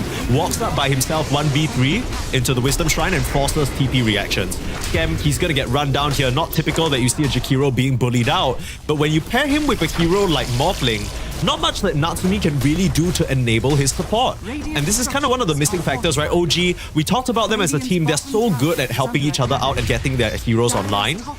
But this OG draft, as well-rounded as it might seem, it doesn't really seem to fit their playstyle. At least in this early game, we're seeing Pain with a 3k advantage at the 8-minute mark. And Yopaj is coming down. He has a DD rune, AD rune, you know, he has Sonic Wave. He has to be a difference maker here. This is a very huge moment for OG to make a stand. Natsumi waits. He's going to try and bait, but nice Shackle shot. Elmisho should be able to walk this one off. And now Natsumi turning into the Wind Ranger that he really wanted to play. Queen of Pain, where's the angle? Where's the Sonic Wave? Stampede will try and help Natsumi out. Queen of Pain able to clean up on the back line. -1 hero, like you said, but you still need to come in and help Skem out. Sonic Wave out onto Frank. This Slada still surviving, but now Yopaj in trouble. Power shot down. Pain just out-rotating OG at the moment. They kill the support and the Slada, but it's Yopaj and Smiling Knight that come out on top. They're just snowballing off the good start that they had in the laning phase. Like all the small little things that they were able to get take advantage of. It's all coming alive right now for Pain Gaming. Like that was such an important rune for co-op. They got a 2-for-2 trade. It's alright, but it still feels like it's better for Pain Gaming. You know, that trade worked out way nicer for them, killing off the Queen of Pain. All 3 cores on the Pain Gaming side on top of the network chart right now, both sitting 1, 2, and 3. So Pain Gaming, they are going to have a very strong next couple of minutes coming up, you know, for the Ember Spirit. Vessel is going to be online in a bit. He's going to have gold for the recipe, so things are going to start to be a lot more problematic for OG. The Vessel is going to counter the Quap and the Morphling, even the Centaur as well, you know. No saves, no dispel on the horizon for a long while as Natsumi still trying to survive this early laning stage after he's fallen behind. But the good thing about Morphling is he can very much scale up and become a monster later on in the game. That just feels like what OG have to play for now. They don't have their usual options for early game aggression or counterplay. Really off some nice moves from the Pain Gaming lineup. The rotations were on point, and a large part of it is this man on your screen right here, right? Dark Mago as well as Elmisho. I think they were able to make a lot of space in the mid lane, forcing reactions. And I mean, even Frank down here, just able to hold his own against a Jakiro as the Slada, just showing why he picked this hero into the matchup, confident with how he's going to run it in the lane. Radiant's middle tower is under attack. Throughout all of this, even though we haven't looked at this player in the entire game, Nico's not doing very well himself either, right? Like the Centaur is bottom net worth core right now. He can't really contribute other than the Stampede because he's just picked up his Helm Dom. So a lot slower of a lineup for OG than we typically expect from them. And when you don't really have a call to play through, this hero clock starts to feel a bit rough, right? You don't really farm, you don't really pressure as much compared to like a Wind Ranger, Bat Rider. They can keep their own net worth up pretty nicely. So I don't know, things are looking a little bit shaky for OG. Maybe the delays got them in a little bit of a jittery situation, but I don't know. I mean, I feel like it's mostly because of the lineup not being what they usually go for. Sumi not being able to participate, and the first bird, the start of the game was actually so bad for OG because they've had first bird to the Ember Spirit. And this is all like small little things adding up together and resulting in like a huge snowball that seems to be unstoppable right now for Pain Gaming. They are in a very, very good position on the map. And for OG, they need to find that one moment to kill off one core hero, like the Lifestealer or the Ember, to end some streak and get some comeback goal, into their coffers, especially onto the Morphling and the Centaur. Those two heroes definitely need the goal right now. So OG, they're gonna have to be a lot more patient with how they're gonna maneuver. It's all about defending their territory right now. They have to be a little bit more defensive. They can't really play their usual aggressive style, farming the enemy jungle type of play. They're gonna have to sit back and just be more reactionary this game. The supports are really, really low level. Scam is just about to pop level 5. Tim's is already level 6, so he's gonna be able to maybe look for some pickoffs, but they are gonna need time here on the OG side. Yeah. I really like what Pain are doing, right? Because I think a lot of the times when you feel like you're the strong team, when you feel like you have an advantage, you might fall into the trap of running at your opponents relentlessly. But I think Pain understand there's not much that OG heroes can actually do to threaten them. So they're just splitting the map in sort of 2 one-man units and farming, just maximizing their resources, forcing OG to play scared. They're hitting 3 Ancients. They have control of the top Ancients, the bottom Ancients, and the one in their triangle. So OG are really starved of gold because of this at the moment. Yeah, even if you think about access to the Ancients, right? Who on OG is going to farm those quickly?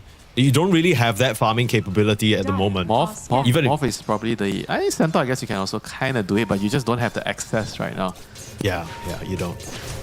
Pain Gaming looking in the mid lane. Rainbow TP's wrapping on Yopaj. He's in trouble. Shackle not going to connect, but they have a lasso. They got a blink, and that's the reveal from Frank. Slada crushes Yopaj in his domain in the river.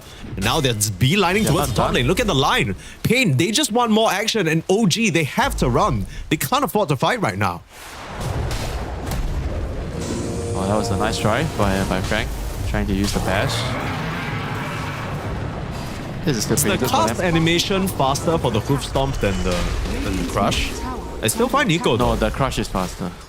But the stun from the Centaur has a larger AoE, so the starter was kind of trying to play around that AoE, okay. Trying to be outside of that AoE there, but that was still a very, very nice I think result. They forced out the Stampede, and Nico somehow decides to try to TP too near to the enemy and gets cancelled. Man, OG are in struggle city right now. Bro, Wisdom Shrine timing as well. If OG don't make a play on the bot lane to secure it, they're going to lose both Wisdom Shrines. Another Haste Rune secured for Ember Spirit as... where the hell was this Pain Gaming the entire time? Why haven't they done any of this in the past few series? This is looking like a completely different squad. They woke up today with some fire. We were worried that maybe this game would feel a little bit sleepy given that they had to completely relocate their playing conditions. They were dealing with tech issues for the first game. They received a death loss, but very hungry to strike back and get something on the board. What a start from them, honestly. 7k gold lead at this stage in the game? That's crazy. They don't look like a team that were forced to relocate to another location to play Dota, man. I'll tell you that much. Bro, they look like they're sitting very comfortably in their gaming chairs, in their thrones at home, and just playing good old pub Dota, smashing opponents. It's looking real nice and clean right now. Maybe you were right. Maybe just enabling the rest of the team and sort of not playing around one player might end up working out for them. Right now, they're keeping the train going. Mago and Frank able to find these pickoffs on the back of the Blink Dagger. Ever since Frank picked this up just a couple of minutes ago, it's all been going Pain's way. Non-stop kills as look at how aggressively even the Bat Riders farming, taking away the jungle in the deep parts of the map. And now even the Radiance is online on Smiling Knight, just everything going Pain Gaming's way. The next thing for them is to get Roshan. They have Slada, so Roshan should be a pretty straightforward matter. If they can actually find a way to get a kill, they need to control the top side of the map. You get a kill, you get Roshan, and then you get the Tormentor. So this is the the common agenda for a team ahead at this stage. You're definitely looking to get all those objectives. Sala has TP top, so he's already getting ready in the top area. So let's see if OG can actually do something, you know, before more heroes from Pain Gaming actually assemble on the top side. Radiant's middle tower is They've got to bring the numbers here. The problem is they can't even contest for these runes, right? Look at Mago, he is fast towards that mage layer, already has it flying out to him. And this is an absurdly early timing. He's so tanky. He is actually so tanky with the mage. He's not gonna die, dude. Oh my god. Look at him go. He's not scared of a thing. Smiling Knight is around to back him up, and OG, they just can't afford to stand even right next to their tier 2. Mago's chasing for more. You don't want to overcommit here. Big Sonic Wave, but the invest will bail him out. Able to get towards the Remnant and back out to safety. That was Stampede used and Sonic Wave, and they still lose the support and gain nothing for it. That was all the mage layer, making him so tanky, so difficult to bring down. Doing all the dot damage as well with the Flame Guard, the mage layer, debuff. I mean, this Ember is just such a pain in the OG's ass right now. Like, it's so difficult for them to deal with him. They don't have Dagger on Central. And it's only Clock Hook, but right now they're on to Frank. And they're not on to Frank for shit. He's in the river. I don't know what to tell you. Link Day and river movement. Look who's You're not getting this guy. Look who's here, Mike. Oh, bro, Mago. That was my fault. Okay, that was my fault. Okay. Yeah. Shut the hell up. Winter, don't jinx it. I mean, he's still gonna get killed onto his scam though. That's still pretty nice. Would have preferred horse meat, you know? Don't say that. Yeah, you wanted the central kill. It is the year of the horse, right? So you gotta let that pony ride away free. It's just you know. Okay, but Chinese New Year jokes aside here, this is still such a showing from Pain Gaming. And OG, is it fair to say that they're looking a little bit lost? Is this what they should be doing here? Because right now it feels like they don't really have anywhere to exist on the map. What are you supposed to do in this situation when you're behind as a Clockwork Jakiro? I'm afraid they can't do much. They have to just wait for Natsumi. Natsumi is the only person that could turn the game around. Nobody else right now. They're just way too poor. I mean, this is one of those games where they had a draft that... I mean, I wouldn't say the draft is bad. I understand why they're picking certain heroes, but it just doesn't really suit their style. And because of that first, but how the early game went, it just kind of ruined everything. And now you see Smiling Knight with a creep, chasing them out. Strada is connecting. There's no way for OG to farm. On the bright side, most of OG get out. Scam might not be that lucky. Not the Jakiro. I mean, the fact that Roche is still not dead, actually you should be happy as OG. Like, how on earth is OG still having the Roche on the map, you know? Wait, what is this play? Misho just lassoed Nico for fun. That was funny. He didn't realize he was alone. No, I'm sure he realized he was alone. I think he might have been trying to force out a stampede or something. Because it's a big bluff, right? With how fast Pain have been connecting. Speaking of Pain connecting, you don't even have the chance to Sonic Wave, brother. It barely scratches Dark Mago. How is the Ember still full HP? Jumps in for the kill. Dark Mago. It's all his show right now. They can't touch this Ember. They're gonna try. TPing in now. Big hook shot. Able to turn around and get the kill onto Frank and Schofield. Now Dark Mago, he's gotta be careful, but Smiling Knight's here to back him up. Fresh Radiance and full armlet, ready to rumble, and looks like Scam gonna be his 8th death of the game. Real difficult. Even when you find a couple of kills, you bring all the heroes right outside your tier 2. And Dark Mago, he's just way too strong right now. And that's actually not too bad for OG, you know? Like, considering everything. They got some trades, they got some gold into their coffers. I mean, it might look like it's a bad trade, but I think given the situation, this is actually acceptable for OG.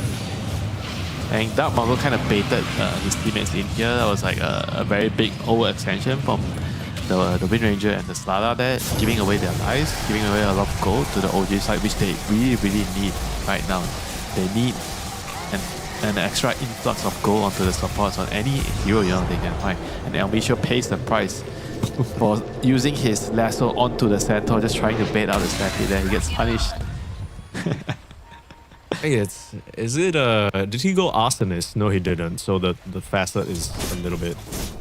I guess it's good for like Roche, right? Like the facets for the Bat Rider. Sorry, the shard for the Bat Rider is pretty good for Roche. Other than that, it's like, it's kind of whatever. I mean, it's like a tiny support shot level thing, you know? Like, it's not very useful on support. I know Schofield's pissed. He wants that free Gale Force, that's for sure.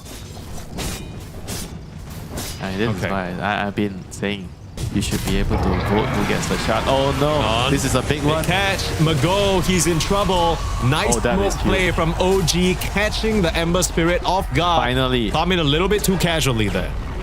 Finally, they get the Mago kill. That is a huge one. That could be a step in the right direction because Roshan is still up, you know. It's still on the map. Surprised Pain Gaming hasn't really gotten their hands on the Roche with Sada. They were trying to actually, like right before that Mago kill, they were trying to hit into the pit, but they kind of got caught off guard. Nice shackle. Schofield gets the connection onto Natsumi, but where's the follow-up? They're going in one by one on Pain Gaming, trying to fish out some sort of a reaction. Frank's going to try and chase for more onto Tim's, but able to reconnect with the rest of his team on the high ground. OG able to retreat safely. He's still got 3 minutes or so to... Yeah, I feel like you need to make this Roche happen, right? That's kind of what you've built your advantage up for. Yeah, they gotta be careful.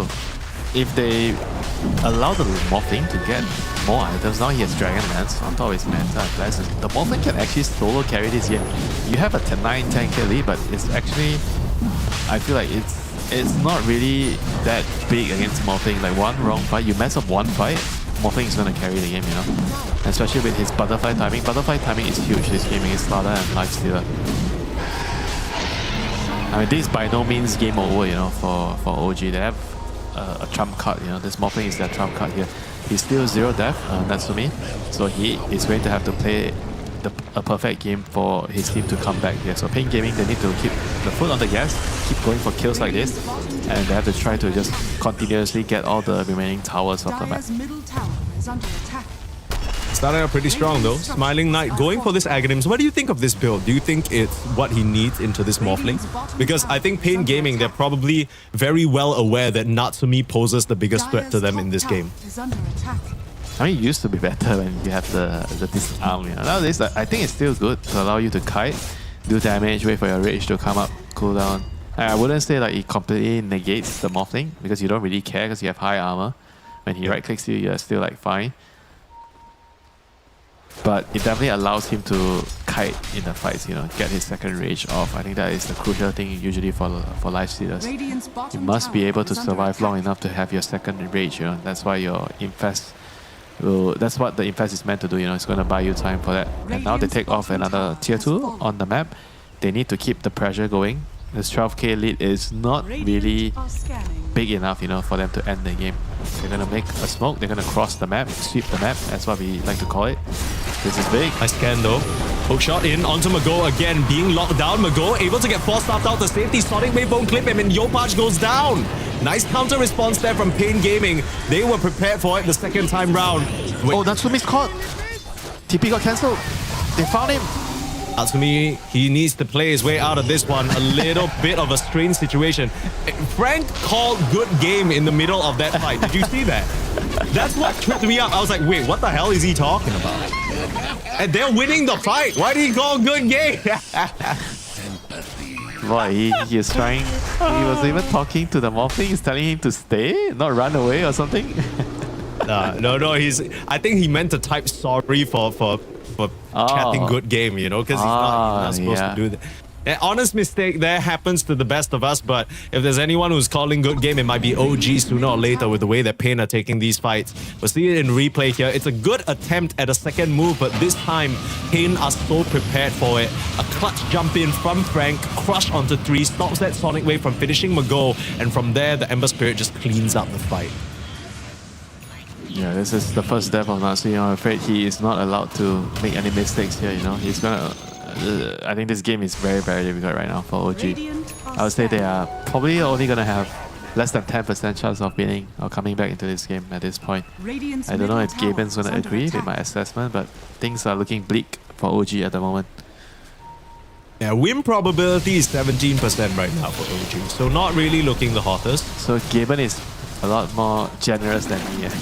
Yo, what the heck? Yo, Pain are showing up. They put Vamos Peru on the spray. It's hype. I like it. they are the one team representing South America in this tournament, right? So I think there's a lot of pride on the line. Despite what happened yesterday with the Parker swap out and everything, they're looking very fresh, very revitalized. It's good to see them be able to play their brand of Dota. I think we're gonna hear some. Look at this, Parker. You know, this is how we want you to play. Learn, yeah, play. You gotta play more like Smiling Knight, brother. I mean, memes aside, though, I think Smiling Knight, he's done an excellent job, right? They last pick him as hero. We thought that with the stand-in situation, it would be more like, okay, we secure his hero early and then we try and play around it. Yeah, but it was all a bait. He's given priority. Either you pick his hero early, you build the draft around it, or you give him the last pick. You know, I think these are the two ways you give somebody a very, very comfortable game. I think regardless, it's working really well for them. The Lifestealer is not a hero you see often, but it's picked in a situation. It's really good for snowballing the early game because they don't really have answers for him except for the hook shot on the clockwork. And the moment you're snowballing like this, the Ember is like so fat because of the first bird. It's all started from the first bird, you know. The Ember got It really did. It really, and the game just changed so much, you know. He was able to survive in his lane. He did so well. He got a vessel really quickly, and he got, you know, to pressure all the map. Yeah, it's not just the first blood, right? Subsequently, I think Tim's basically got baited by the Bat Rider in that one instance. So you basically give Dark Mago 2 free support kills in what will otherwise be a very difficult lane matchup. OG specifically picked this Queen of Pain to try and deal with the Ember in the mid lane, but they weren't able to address him. Suddenly, he's getting all the runes. The Queen of Pain doesn't have much of a game. One or two of the ganks doesn't go well. She has to give up her life for it. And Yopach, I mean, he went from being in a good position to dictate the tempo for his team to now being the bottom net worth core. Even the Bat Rider's catching up to him in terms of net worth. And this is definitely not looking very hot for OG for some time already. I think they still have one fight in them on the high ground. If they can somehow find a way to carry the fight with the Morphling, they need to use Centaur as bait. And hopefully Pain Gaming somehow all-ins the Centaur and the Morphling can come out and clean house, you know. I think that's probably the best scenario that OG can hope for at this point. Morphling is going to hit his butterfly timing very soon. So this is going to be I think this is their biggest shot at making a comeback in the game. If this butterfly timing on the Morphling doesn't work, then I think it's probably it, you know, for OG this game.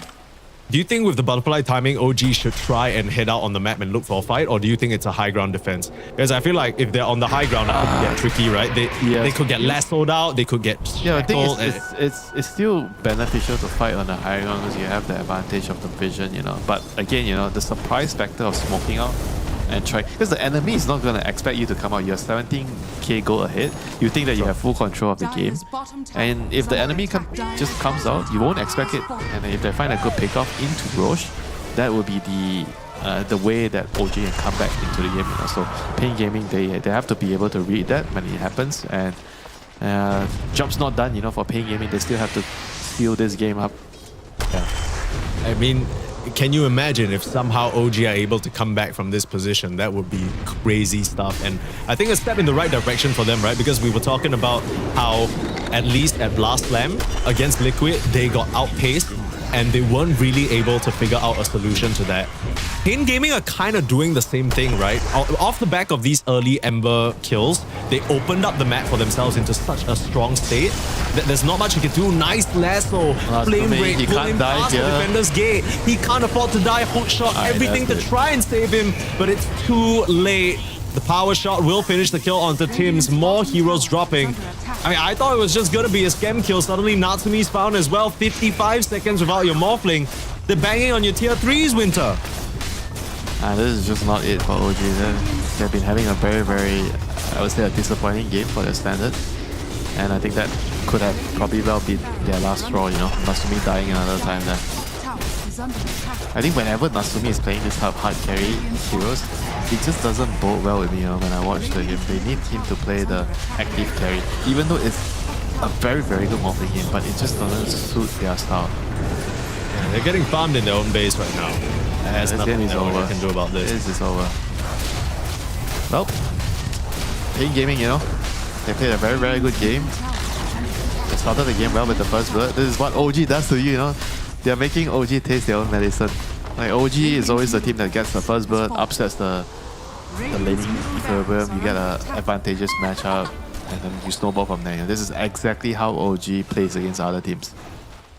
Yeah, this is really rough, I think, especially for OG, right? We talked about them hoping to probably surpass their current status right now. The past few tournaments they were at, they got 5th place, and then even though that's a much better result than OG has been getting for maybe the past 1.5, 2 years, just still hoping to climb higher and higher. Blast Slam was a bit of a disappointing finish for them after a decent group stage. So now, especially in this first initial group stage of DreamLeague, you need to try and make sure you're not dropping any maps against opponents you, I want to say, should be winning against. And this is no disrespect to Pain, but let's be real here, especially if the circumstances, this is not what anyone was expecting at all.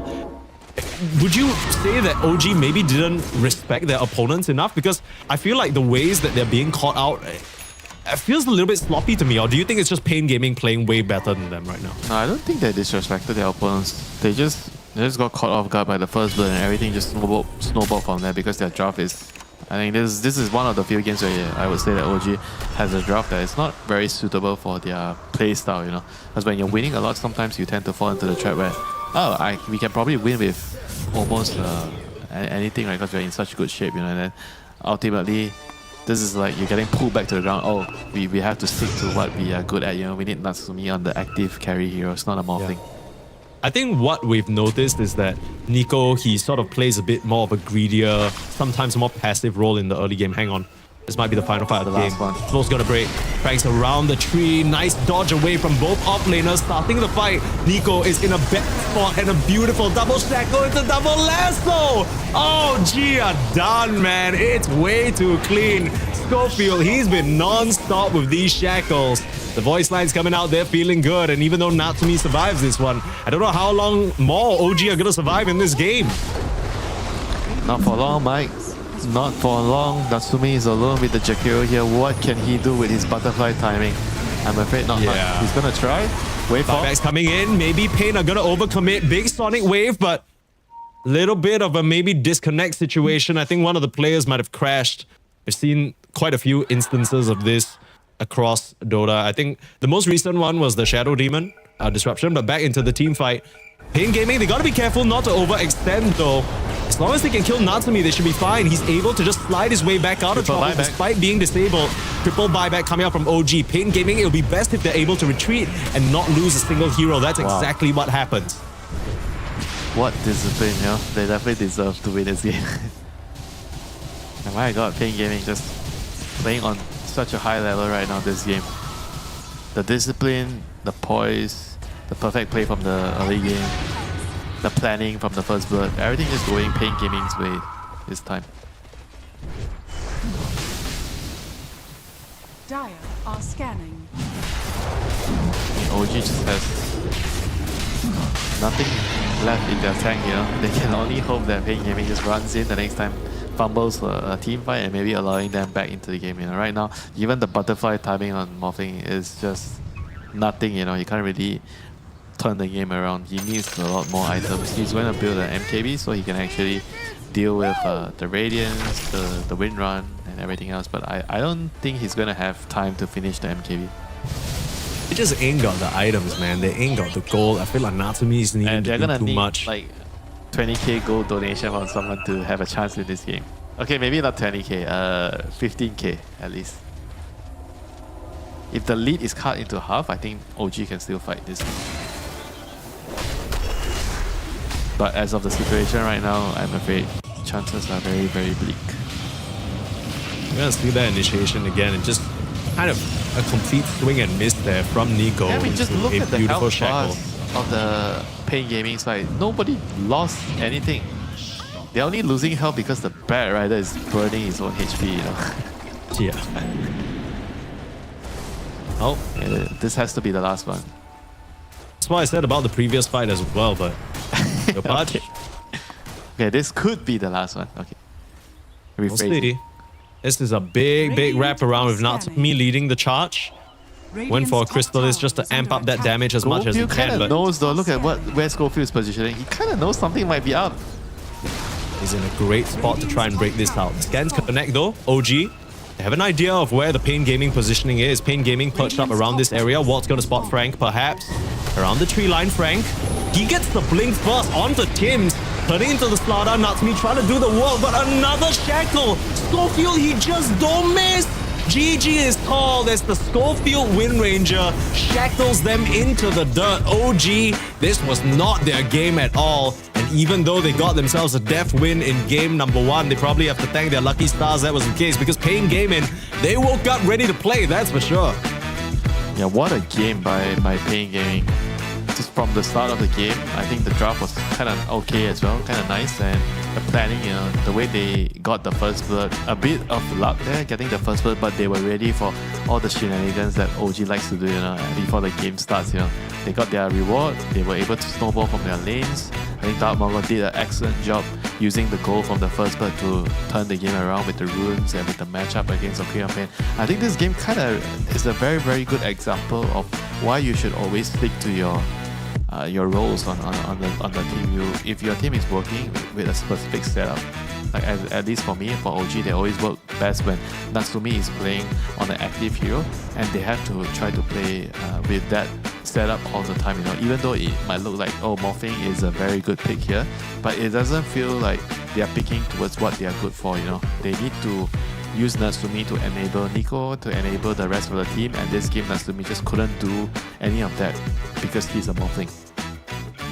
Yeah, it's a little bit strange how it all shook out in the end. I will say that it's a bit disappointing, you know, if you're an OG fan watching this for sure, because you probably watched how OG completely dominated Yakult Brothers, and we got to cast that game. We were saying, man, OG are looking in great form. We didn't get to watch them destroy Yandex, but I did see some of the highlights, and they just looked like they were in full cruise control mode, right? Everything was smooth. They knew exactly what they're doing. The recipe was looking solid. And then come into this day, maybe a bit of shakiness from the delays and whatnot. Maybe your routine is disjointed. Perhaps you've been sitting idle a bit too long. Whatever the case is, OG, they play a little bit too far off their usual game, and it kind of felt like nobody had the tools to recover it, right? You look around the block, Yopaj on his Queen of Pain, struggling against Dark Mago because of those first bloods and the support deaths. Then Nico's on a Centaur, so there's only so much he can do. Then you look to Natsumi, who's the guy who can usually bail you out of these situations. Bro's a Morphling. Like, what the hell's the Morphling got to do? Your supports are under level, your calls can't do shit, there's no plays to be made. I mean, at that point, OG, you're just kind of waiting to lose. Yeah, there was really nothing much they could do but just wait for Natsumi to come online, which didn't actually happen, you know. Like, he just got picked off. I think after the first and second death, the game was pretty much over. You know, he had to play perfect to even have at least a small amount of chance of coming back into the game. There's just too much pressure on one person. You know, I think that's just how things go. When all your eggs is on one basket, usually it's not gonna end well for you.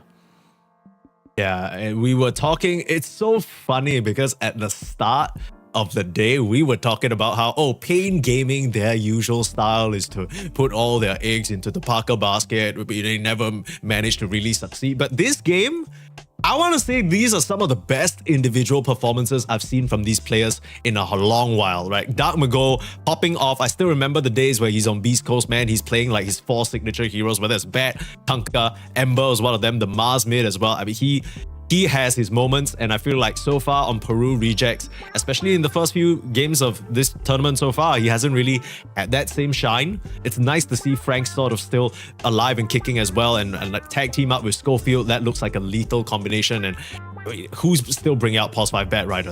El Micho, level 30 for a reason. So Pain Gaming definitely impressing us a lot here, and to do it against OG, a team that we were so impressed with just yesterday, definitely says a lot. And for OG, I think they'll be having to lick their wounds a little bit, right? Because they have a, I want to say, even tougher opponent coming up in Paravision just after this. Like, it's literally happening later. So they maybe have 1.5 hours, 2 hours to just kind of reset, think about what went wrong.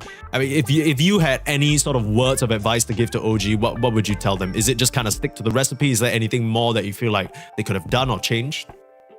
Yeah, stick to the recipes that have brought them the most success. You know, I think right now they're probably still trying to experiment to see if they can expand their horizons. They don't want to be too stuck up with just playing what they know works. They're trying to expand because I think that's also part of growing. You need to figure out how far can you venture out of your comfort zone. And I actually think that that's always a good idea to try to figure out your limits. But at the same time, you know, you also got to understand that it's a risk every time you do that in a tournament game. And doing it here might not bring the best results. So during official matches, and you have to strike a balance with it, because sometimes in the scrim it kind of works, and you think it might work in an official, but it just doesn't, because there's a lot more pressure. There's a lot more on the line. Players don't really play as well, so you definitely have to be careful with trying things during officials. Yeah, it's a really tough look for OG, and hopefully they can pick things back up, because OG, whether they win or lose, I think regardless of what happens, they're always a really, really fun team to watch. But this particular game felt sour, right? I think if you're an OG fan, you probably feel that same way as well.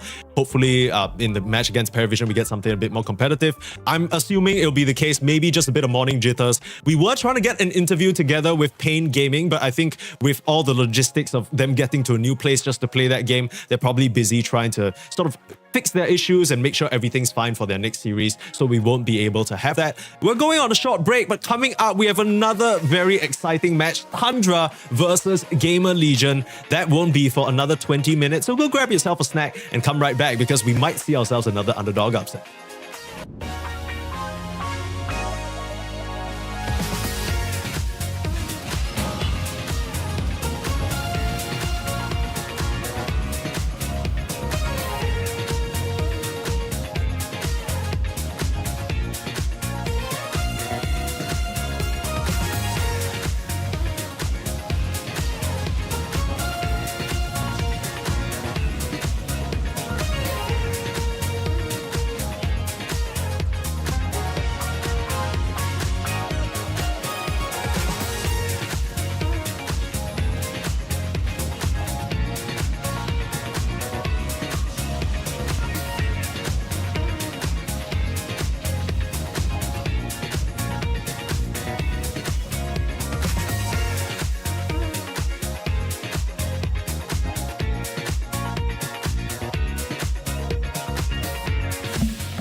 middle tower is under attack. Radiant's top tower is under attack.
Dire's bottom tower is under attack.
Dire's bottom tower is under attack.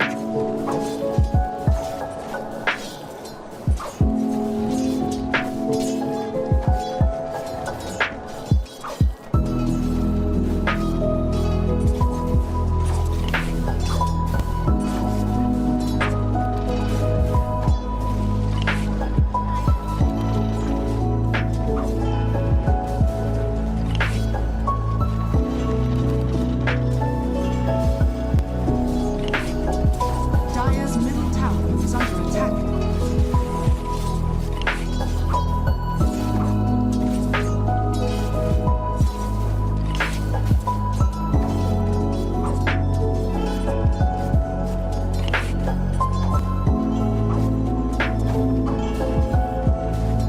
Dire's top tower is under attack.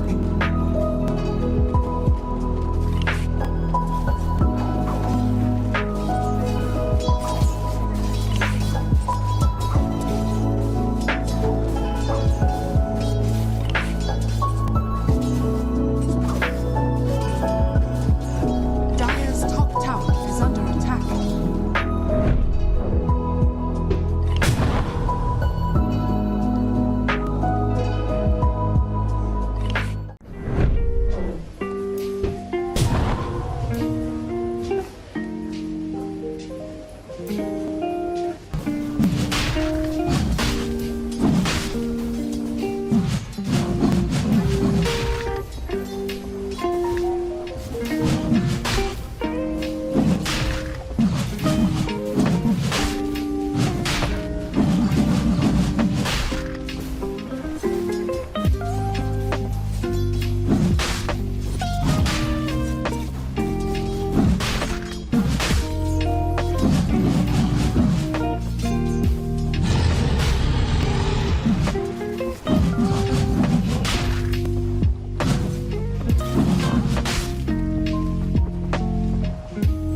Dire's middle tower is under attack.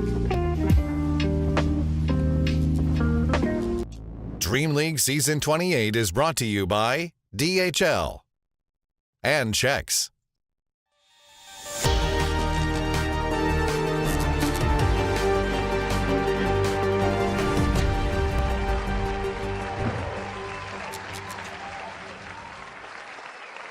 Not the brightest way to start our day with some delays, and at least we made up for it with an upset. Pain Gaming versus OG. Pain, despite their roster change, all of a sudden managed to come alive, enable each other, and look brighter than they ever did before, taking one game off of OG after the def loss in game 1. So tying up the series 1-1, we're moving on to bigger and brighter things though. Tundra versus GamerLegion. Now, GamerLegion, I think the definition of a dark horse in this matchup, right? They've always been good enough to make it to these tier 1 tournaments, these online group stages, but rarely have made it out. We'll take a look at Tundra first though. Of course, Tundra no strangers to anyone who has eyes and likes Dota, because who doesn't know about their exploits? The Blast Slam champions routinely, up until only recently, where they ended up getting knocked out a bit earlier than expected. Maybe a bit of shakiness. I don't know. What do you think of this team? How are they doing for you lately? I think some of their drops I'm not really a big fan, because they've been winning a lot of events prior to this, so they feel like you're very confident as a team you can make anything work. So now I think they got to a phase where, okay, maybe we have to dial it back a little bit, go back to what worked for us in the past and try to maybe stick a little bit more to that. I think you have room for creativity, but you cannot have everything for creativity. To be fair to Tundra also, the Blast Slam format, after those best of ones, they had basically best of 3 playoff deciding series against Heroic of all teams. And that was the one series that Heroic just suddenly leveled up big time for. Like, they were playing like absolute monsters, crushing Tundra. And of course, specifically on Tundra, I want to look at BZM on the mid lane, right? I think for many years, even during his time on OG, he was always considered this young prodigy, this big up-and-coming star. Even in the moments where OG struggled, it was always a matter of, okay, maybe this kid is not in the right environment. I feel like he's one of those pub stars that was scouted very early on, and then he's really grown into his own now, into such a superstar player. I think his hero is definitely going to be key. Whether he goes for his invokers or his spirit heroes, the man can play anything, but it's absolutely crucial that they find a balance, because 33 is already going to be pretty greedy usually on his off-lane hero. I feel like sometimes the games that I think that it didn't really work for Tundra is because they're trying to put Pure on like a more active hero, like an Omni Knight. I think Omni Knight is something that probably only Tundra does on the carry role, and they're trying to make both mid and off lane greedy work by picking something like off lane, like a safe laner that doesn't need a lot of farm. Yeah, Tundra typically 3 cores that are greedy. Actually, honestly, everyone on Tundra is greedy, but apart from being greedy, there's a lot more to say about this team that Jenkins will fill you out on. Tundra Esports has been one of the best teams in the world for several years at this point, and with probably the most different rosters of any team. Their current roster of Pure, BZM, 33, Ari, and Whitemon has played together for a whopping 4 months. Either way, they have already proven themselves certainly to be one of the strongest teams in the world. Sometimes. There's the Tundra that can cruise straight to first place while making it look easy, like in Blast Slam 2, or 3, or 4, or 5. But there's also the Tundra that gets eliminated by Extreme Gaming, like in the last season of DreamLeague. What makes Tundra so good, and yet also so inconsistent? Which version of Tundra are we going to see today? These are some of life's biggest unanswered questions. Okay, alright, maybe that's a little dramatic, but they certainly are questions. Will everything come together for Tundra Esports at DreamLeague Season 28? That's hard to say, but we will find out together. It's pretty interesting that Jenkins mentioned consistency for Tundra, because most of the time, if a team wins a series of tournaments 5 times in a row, I think it'd be fair to call them consistent. But I do get what he's saying though. Tundra, there are times where they look like the best team in the world without a doubt, and there's nothing you can do to stop them. But this current period, it doesn't really feel that way. Consistency is a concept, though, that can also apply to their opponents in this series. GamerLegion, a team fresh out of NA, I think the last living hope of NA Dota right now, at least in a full team, somewhat. You got like 4 Americans, 1 European, one American who's like kind of Filipino. It's a weird mix, but what it is it's NA, but unfortunately, it's still not consistent enough to beat these top dogs, right? They seem to struggle a lot, but we talked about BZM on the mid lane, how important he is. For GamerLegion, the man with a mission here is RCY. They need to make sure this guy gets a good game, because he's been their shining star as well. Yeah, they need him on some Storm, some rotating hero. His hero is going to be very, very crucial this game, Like the last time we saw him play some Void Spirit, he got a Yields as his first item. I wasn't a very big fan of it. I think they need to really dial that down to a T. They need to make sure he gets the right hero, has the right build for the game, because whether they win or lose is going to hinge on his shoulders a lot. Yeah. I'd actually disagree with you there, Winter. I know that's slightly controversial, but I don't think his Void Spirit was the problem. I think in that game that we watched of GamerLegion yesterday, I think they picked the wrong supports. I don't think the support duo was good enough to support it. I think we've seen Void Spirit work in the past, and I think RCY was doing everything he could to try and carry that game, but just wasn't to be. We'll see what he opts for this time round. Tundra Esports banning out some support heroes to start things out. It's still a lot left in the pool for both sides if they want to go for sort of the meta's finest. You got Vipers, you got Razors, you got Shadow Demons, you got Shadow Fiends. It's a lot to choose from. Is this really what you want to give Tundra the options for? I mean, there's just too many heroes. You can't ban everything. I mean, on the bright side, GamerLegion, they're going to be on the first pick side. They will have a choice, you know. What is the broken thing or inbar thing that you want here? Do you want the Razor? Do you want the Viper? If you ask me, I don't really want to put RCY on something like a Viper. I think that's probably something that I don't want to do.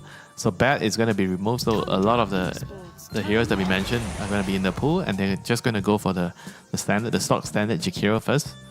Just letting Tundra pick what they want here. So they're going to have a couple of choices at their disposal. You mentioned Viper, there's also the Razor, there's also the Shadow Demon. I mean, there's just so many things, but I think they are going to pick one of the core heroes here, not the support. There's no Largo. Good into Jakiro. You want to go into like maybe a Timbersaw for the lane matchup? Beastmaster, okay. They go Beast. Because Beast is like a flex hero for them. They play it on mid, they play it on offlane, they also play it on carry. So this is a hero that they can actually move anywhere on the map. So it doesn't really give away a lot of information. 10 seconds remaining. So right now, what is GamerLegion going to ban? I think they are probably going to ban supports here that would enable the Beast. So looking at supports here, with Beast, I think there's always like two ways of playing it. You can go with the melee support hero or the range hero. I think both works fine for you depending on the lane matchup. The worst lane matchup you have for Beast is, I think, Gyro. Gyro is the only one that you kind of, if you're playing off-lane Beast, you don't really want to play against. But outside of that hero, I think most of the heroes are kind of okay for off-lane Beastmaster here. But I got a feeling we are not going to see off-lane Beastmaster here, most likely. We're going to see like a pure Beastmaster here. I think he's going to enable his other two cores here. So, what makes you so sure that it's going to be a carry first pick Beastmaster? That's quite a bold statement. Most of the time, this will happen because you pick something early, it's a flex, you get countered, and you move it to your most willing player to take the hero on a bad game. And so I think among their three cores, BZM and both 33, they both have higher priority compared to Pure. Pure is the one that is kind of the guy that would take the bad matchup. So I expect him to ultimately take the hero here. I mean, obviously things are still going to change. You know, if there's no Gyrocopter, if offlane Beastmaster is going to free farm, 33 will do it.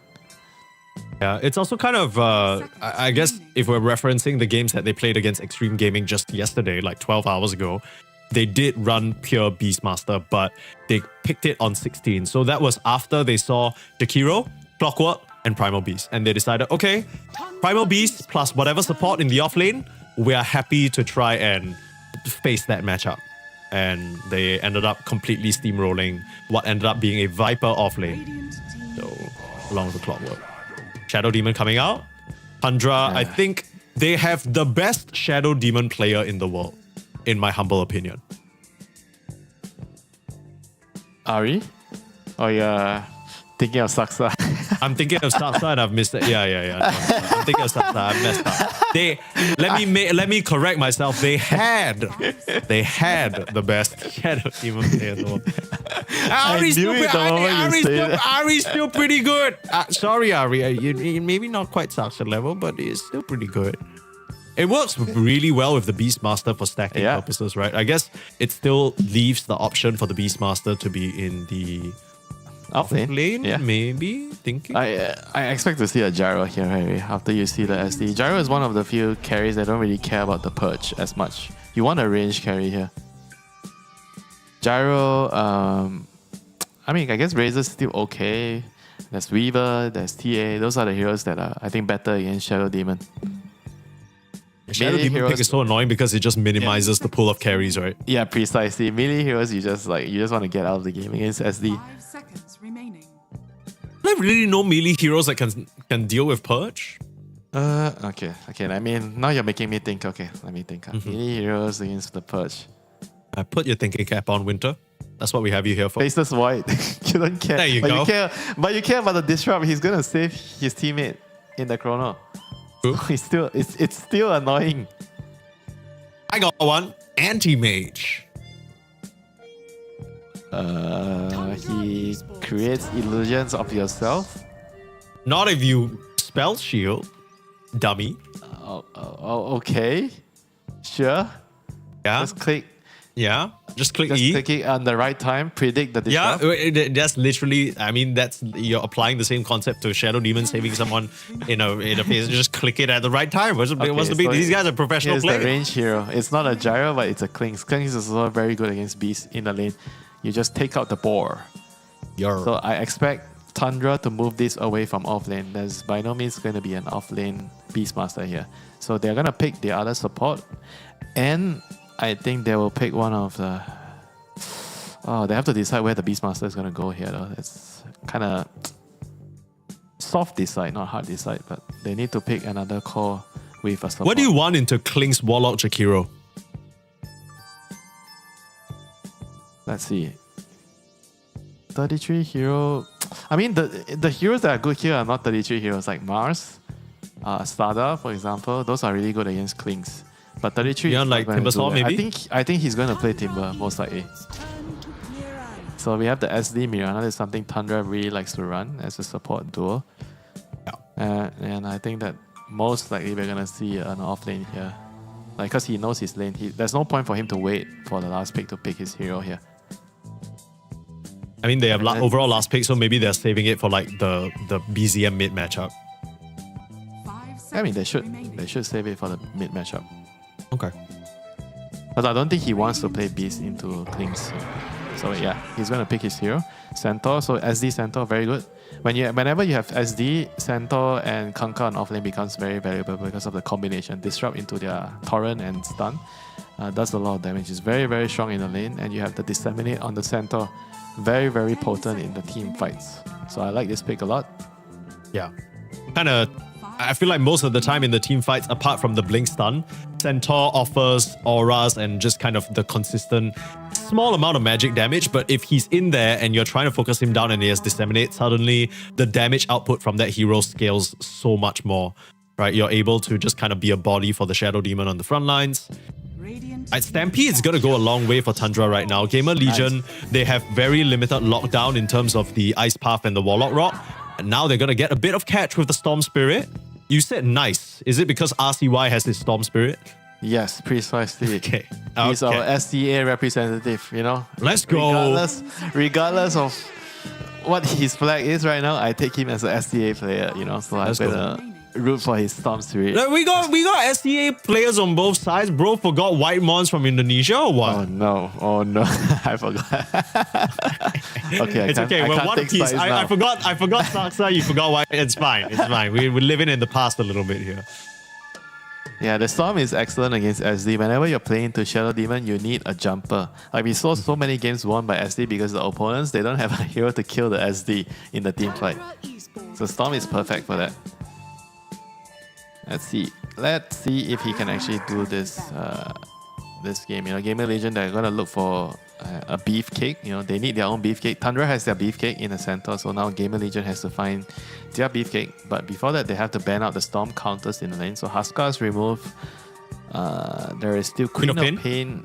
There is Viper. I think probably Queen of Pain is one of the harder ones. Yeah, that's so a big one, I think. They're gonna debate whether they have to ban Queen or Viper. Or deal with a potential Invoker coming up. But I think they don't care about the Invoker for the laning phase. The Invoker is just good with their lineup. There's so many ways of setting up the Sunstrike. Raw, Disrupt, Arrow, Centaur Stun. I think there's a chance we might see a B. Oh no, Invoker's already banned. Damn, I'm blind. Yeah. Invoker's already banned in the first phase. Yeah, we're not on our A game this draft. Maybe we should get confused. It's not a good look. GamerLegion, they kind of need a body up front. I'm thinking... maybe like Mars. Underlord, Mars. There you go. Okay, that's the Mars. Mars is just good against Centaur. You trap them so they can't stampede and run away. It's good against Shadow Demon. I wonder if he's going for the... We rarely see the Bloodsport Facet anymore.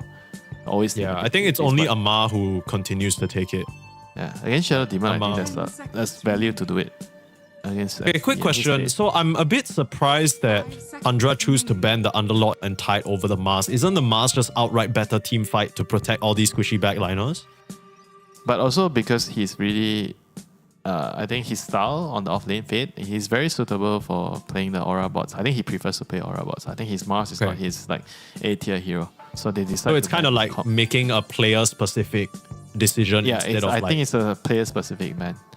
In terms of strategy, I agree with you. I think Mars is probably better because you have Centaur, you have SD, you want to remove the Mars. But they think that he's not going to be comfortable playing this hero. Yeah, so what is Tundra going to do here? Who is going to handle the beast? I think they're going to pick a mid hero. Most likely here. Like something like a Queen. Queen is possible. Yeah, can easily blink out of the arena, can escape most of these supports, run circles around them. Yeah, let's see. At the Queen, what else? I don't know if they want Leshrac this game. Maybe it could work. You have Disrupt. SD is really good with Leshrac. I mean, he runs in, you disseminate the Lash, also you can deal a bunch of damage, right? Yeah, there's a couple of good choices. Yeah, those are the two good choices that I see off of my head right now, Lash and Queen of Pain. But they decide to go for a carry pick instead against a Mars, feeling like the Beastmaster would win his lane against Storm.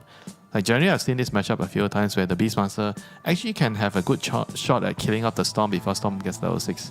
The first couple of waves, you get a couple of extra denies in, then you get level 6 a little bit faster, you just straight up kill off the Storm solo. Yeah, I think, I can't remember who the matchup was. I'm going to have to look again. Was it our game yesterday? I think it was. Might have been no, we had one game where I think it was Falcons versus Mouse. This was in another tournament. And Malrine was playing that mid Beastmaster. Level 3, he was running at mid 1 Storm and diving him. Like, there's a real timing, especially if you can keep the boss away from the static remnant. You can legit... Yeah, you don't even need level 6. You can legitimately run the Storm down. So I think that might be something we see from BZM. We were thinking about, oh, maybe you need a Storm counter in the lane. BZM already had it since the first pick, perhaps. What do you think about this Kez, though? Is it just for the matchup into the Mars? Is there anything else you think it brings to this game? Yeah, it's just mainly for the matchup against Mars, so they can play really quickly with the Beast Core, with your Aghanim's timing, and then you have your Auras on the Centaur. You can just keep running at them. Okay. It's mainly for the lane, enabling the Mirana. Because when you have Mirana Pulse, I think you want to be able to get kills on the lane. As this hero really snowballs very, very hard. If you get early kills, you get levels quickly, you can roam, you can gank, you get your level 6 quickly, you have an extra smoke sort of, you know, as the Mirana with the Moonlight Shadow. Like things can become very, very ugly for your opponents if you can snowball on this hero. So I can definitely see why they preferred the Kess, you know, over the Queen of Pain or whatever other hero I suggested on the mid lane, you know. Okay, so quick question for you that might be obvious, but I still would like an answer to this. So I understand that Moonlight Shadow functions as like a free smoke, right? So it's an additional resource that allows you to move out on the map and whatnot. But when you pick something like a Mirana, apart from just, I guess, a nice combination with the Shadow Demon, a decent laner, and the Moonlight Shadow being an extra smoke, is there any indicator of how you want to play? Does that mean that Tundra are going to be constantly moving around the map looking for these pickoffs with the Moonlight Shadow? Is that kind of an indicator of the hero? Yes. Mirana is not a team fight hero, so you're playing for the map. Like Tundra is a team that really prioritizes on being able to use the map to split the enemy up, farm really efficiently. And Mirana is really, really good at getting kills with Shadow Demon. I think whenever you're playing the map, you value having the support duo being able to kill heroes on their own. Because your cores need to push out the waves, and you need the support being strong enough to, you know, you see a hero on the map, you can actually kill, you know, or at least set up, you know, with the Disrupt and Arrow, you can definitely set up for your other cores to get there on time to get the kill. So this is going to be an interesting way of Tundra getting a first blood. I think I've seen them do this before. They are going to go to the gate, and then they smoke, and then come in from behind on the bottom river to get the bottom bounty rune. So this is something a big move. This is something that I've seen them have success with in the past. Seconds to battle. So if you're caught out, you're ready. You're not ready. You're just sitting and waiting for the runes to spawn. You're gonna have a high chance of dying, and they're gonna move BZM mid to secure at least the other rune here. So I think this is something that's really, really smart. He also uses a smoke timing to place the ward, but it seems like GamerLegion, they're going to be able to avoid being caught out here. Nobody's gonna die. This is always the start that we love to see. Nobody dying, no game ending because the enemy mid hero gets 2 kills right off the get-go. Yeah, that's some bullshit. Like you mentioned, Mars going for the blood spot facet this game, just immense value versus the Shadow Demon. Imagine if no hero is allowed to die before the creeps meet in the lane, you know? Imagine that. Wouldn't that actually fix, like... Okay, I don't think it would completely fix, because I know that people who are like MMR win traders and stuff, they pick Nature's Prophet and they TP into the fountain so that like they die before the horn rings, right? And nobody can do anything in the... Would that actually solve the problem? I guess they just wait until the creep spawn. Nice arrow under the tower. What a setup onto Yamson. They didn't get the first blood with that smoke wrap around move, but they still stick around, get a very easy pick off onto that Clink. Oh my god, he killed both couriers as well. This is so huge. I think they won't have tangles? Okay, they won't have tangles. Has 1 tangle. The Clinks will not have. Okay, he actually has enough gold to buy a set of tangles in the hero right now. And that was such a huge play by Tundra. You know, all these small little things just making a difference. You know, all the strong teams right now, they are really, really good at eking out small little advantages before the laning phase starts, you know, abusing their heroes. In this case, the SD and Mirana. Yeah, really, really solid stuff there. What you'd like to see, I think Tundra for a long period of time, they were the ones kind of elevating the game so often, because they would play this style. It was them and Falcons, right? Always kind of pushing the boundaries of what you could do, how obnoxious you could be on the map, how much gold you could farm, how much greed you could get away with. At Tundra, they've always been a more economical and map sort of playing team. And it makes sense that they draft that Mirana and the heroes that they have now, because they're going to try and extend their specialty to try and defeat GamerLegion here. But what about GamerLegion though? Because their lineup looks a lot more teamfight centric. If Tundra are playing the map and GamerLegion are sticking around as 5, doesn't that automatically mean that Tundra have the advantage? I don't necessarily agree with that, because they have Storm and Clings. Those heroes are really good at catching off heroes alone, right? Taking small little skirmishes. And they do have Jakiro and Warlock. These are 2 heroes that are very, very good at playing the dead lane, playing the dangerous area, shuffling the wave back up so that Mars, the Storm, and Clings can actually find kills. I think Clings being an invis hero is going to be very, very valuable this game, because Tundra is going to, like you say, play the map. And as an invis hero, you're going to have a lot of leeway to find kills. Gotta be careful not to run into any stray sentries though. Lord knows Tundra will have those set up.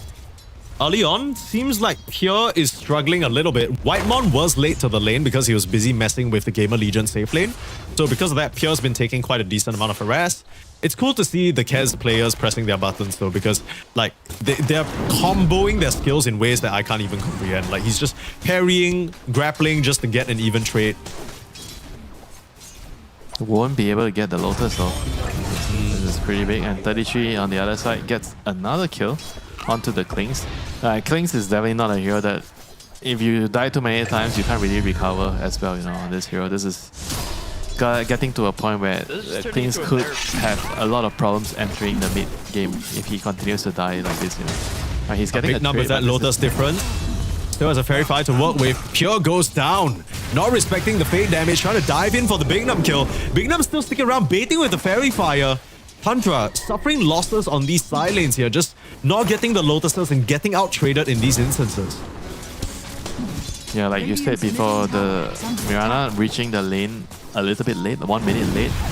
It's kind of like causing problems for Pure here. He's going to come back to the lane. He's going to get a kill here on Jakir, get a trade. But otherwise, the Kaz is not having the start that we expected him to have. You know, against Mars, this is usually a really good matchup for this hero. And meanwhile, Storm, he's going to get disrupted. He's just get run down here.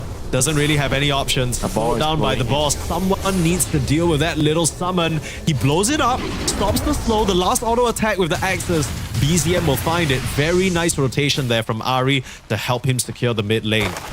Just get run down by Bignum though. Hero coming back from the dead.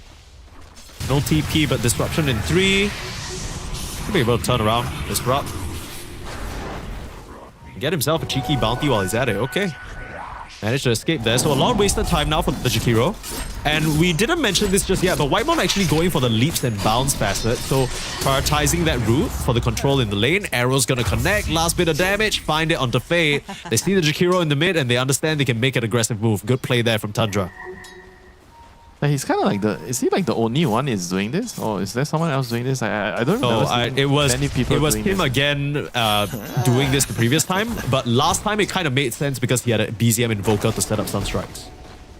Yeah, but why he's doing it this game? It probably means he just values it, yeah? Because against a Storm, you want to have the extra disable. Yeah. He's even maxing it too. He has 2 levels in lead right now and 1 level in arrow. He always is doing something that's very interesting no one else is doing.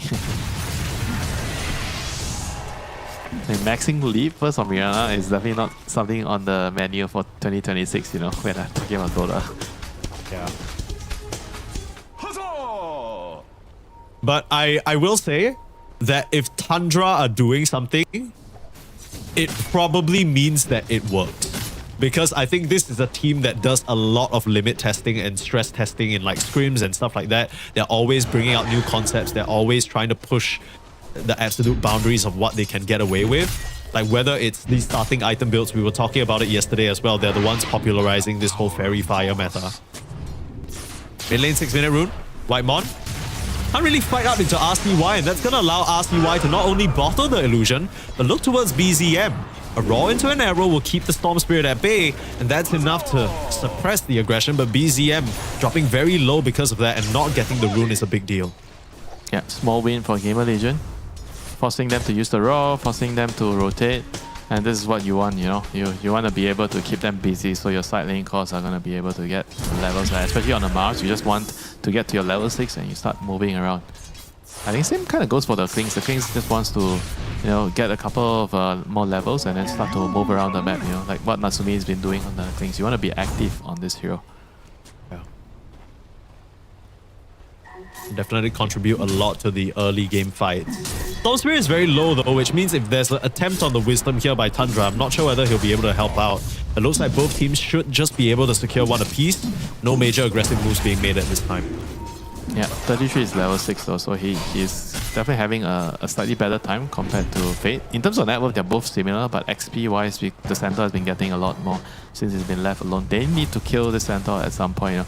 Maybe when Fate gets level 6, he has to TP down here and get his arena onto 33 and kill him off. He's getting too much done on the bot side right now. Speed just trying to set some EXP so they can pop that Grimoire and get to a cheeky level 6 before Tundra expected.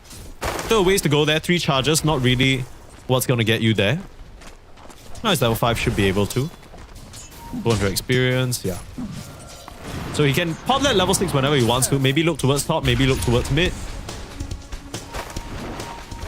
GamerLegion, I'm kind of worried for Tundra because even though they're doing okay in the lane so far and they are farming, I feel like GamerLegion are also getting what they want. Like Yamson is basically free farming right on this pick. Fade is doing decently into this sort of counter pick matchup with the Kez as well.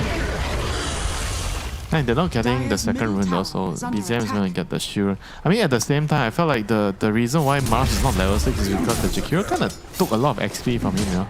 I feel like that's not exactly very ideal for the GamerLegion side. Even though you said that it's okay for them to farm, you know, I kind of also agree, but... Rock on the top lane, onto Pure.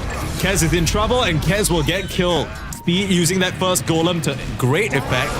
Meanwhile, they try to return the kill onto the carry on the other side. They find Yamson, so it's an even trade throughout. BZM makes the rotation with his second raw and gets it done. I mean, this is the thing, right? If they didn't really step the XP, this kill on the Kez would actually happen maybe like 30 seconds faster. And then if you get the kill on the Kez a little bit faster, maybe it would sound the alarm for the Klings on the bottom. Hey guys, they're not helping the Kez, you know. Maybe they're going for you right now, so you have to be careful. Speaking of the Kez, they kind of come in now onto Fate. Just maybe look to finish off this golem. Arena? They have arena. You gotta be careful, Pure. Raven's Veil away. Yeah, sentry down just to ward him off. Pure's gotta be very careful. He just TP'd back in. The last thing you want to do is die again. Oh, they got the toss. Whitemon getting the last hit though. 100 gold. They got the arena. Soaring's ready. All you need is a spear. Lands it perfectly. Pure fumbling there in the top lane. His greed will punish him. Yeah, I guess he just kind of didn't know that the Soaring was there. Because I'm sure he was clicking him before that, and he realized the Mars only has mana for one spell, right? So he felt like maybe he could just walk up and get some CS there, but the Soul Ring just came and he didn't really realize it on time and just gets caught out there. Well played by Fate. Just getting that extra punish onto Pure. Pure is just absolutely destroyed in this early game. He has no game right now. It's not looking ideal, but I guess one way or another, you were already mentioning it in the draft. Pure kind of takes the rougher matchups most of the time. We didn't really expect this to be the rough matchup. Arrow a bit too late, lands onto Big Nam because the Jakiro gets in the way and bodies it instead. Very heroic play there from that little support. Things you do to save your core, you know? Regen rune in the bot lane. Oh, we've got to try and come over for it. There's a raw. Okay, that was actually kind of felt like not worth it for him. Yeah, he didn't need to deny the rune there. I mean, the thing is, you might just guess, okay, that's just a support kill. It's not a big deal. But the thing is, the Warlock is level 7. Yeah, look at a large bit of EXP. What 400 the hell? gold. It's 400 gold into... Oh, okay, into Whitemon's pocket. Okay. Whitemon's collecting everything this game. This guy is taxing him real hard.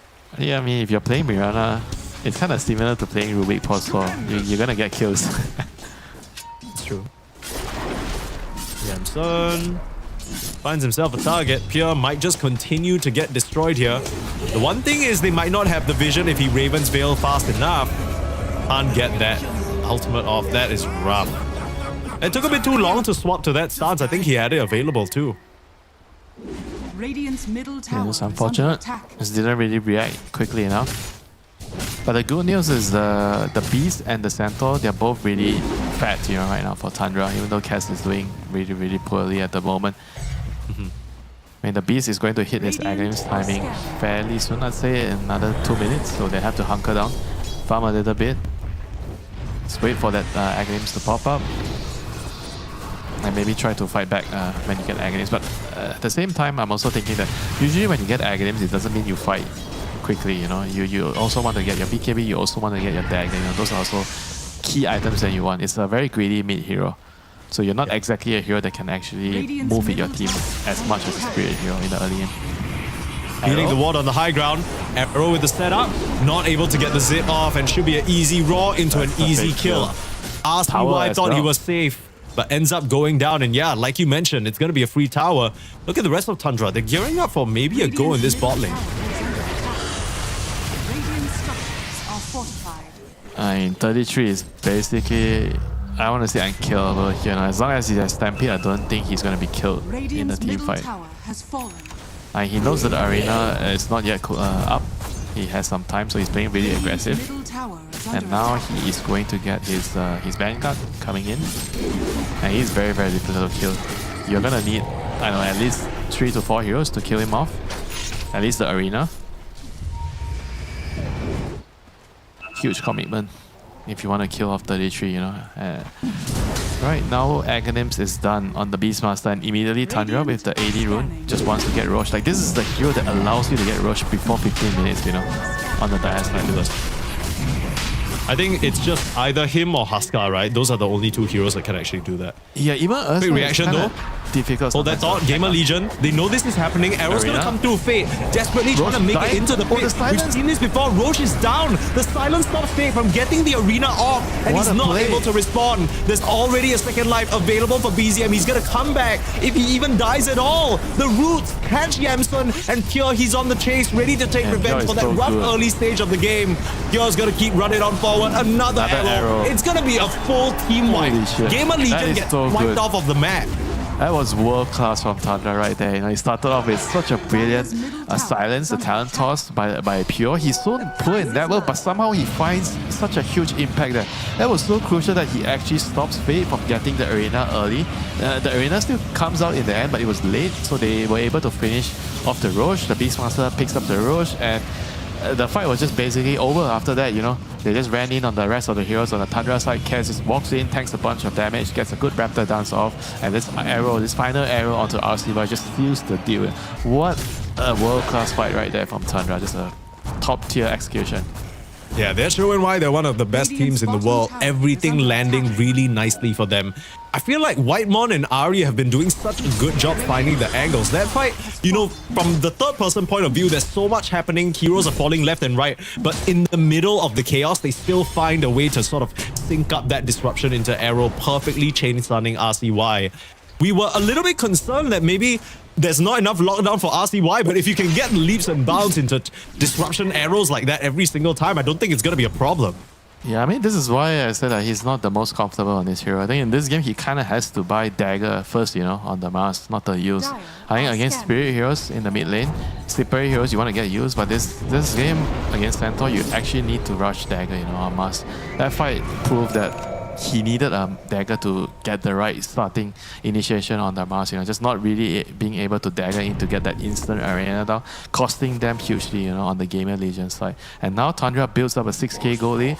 They're going to swing in behind with on the GamerLegion side through the gate, but they're going to pick up only a Mirana here with 4 heroes in the area, so not the most efficient way of killing someone. And Tundra, they don't give a shit, you know, if Mirana goes down here. Yeah, fine, you know, everybody's farming the map.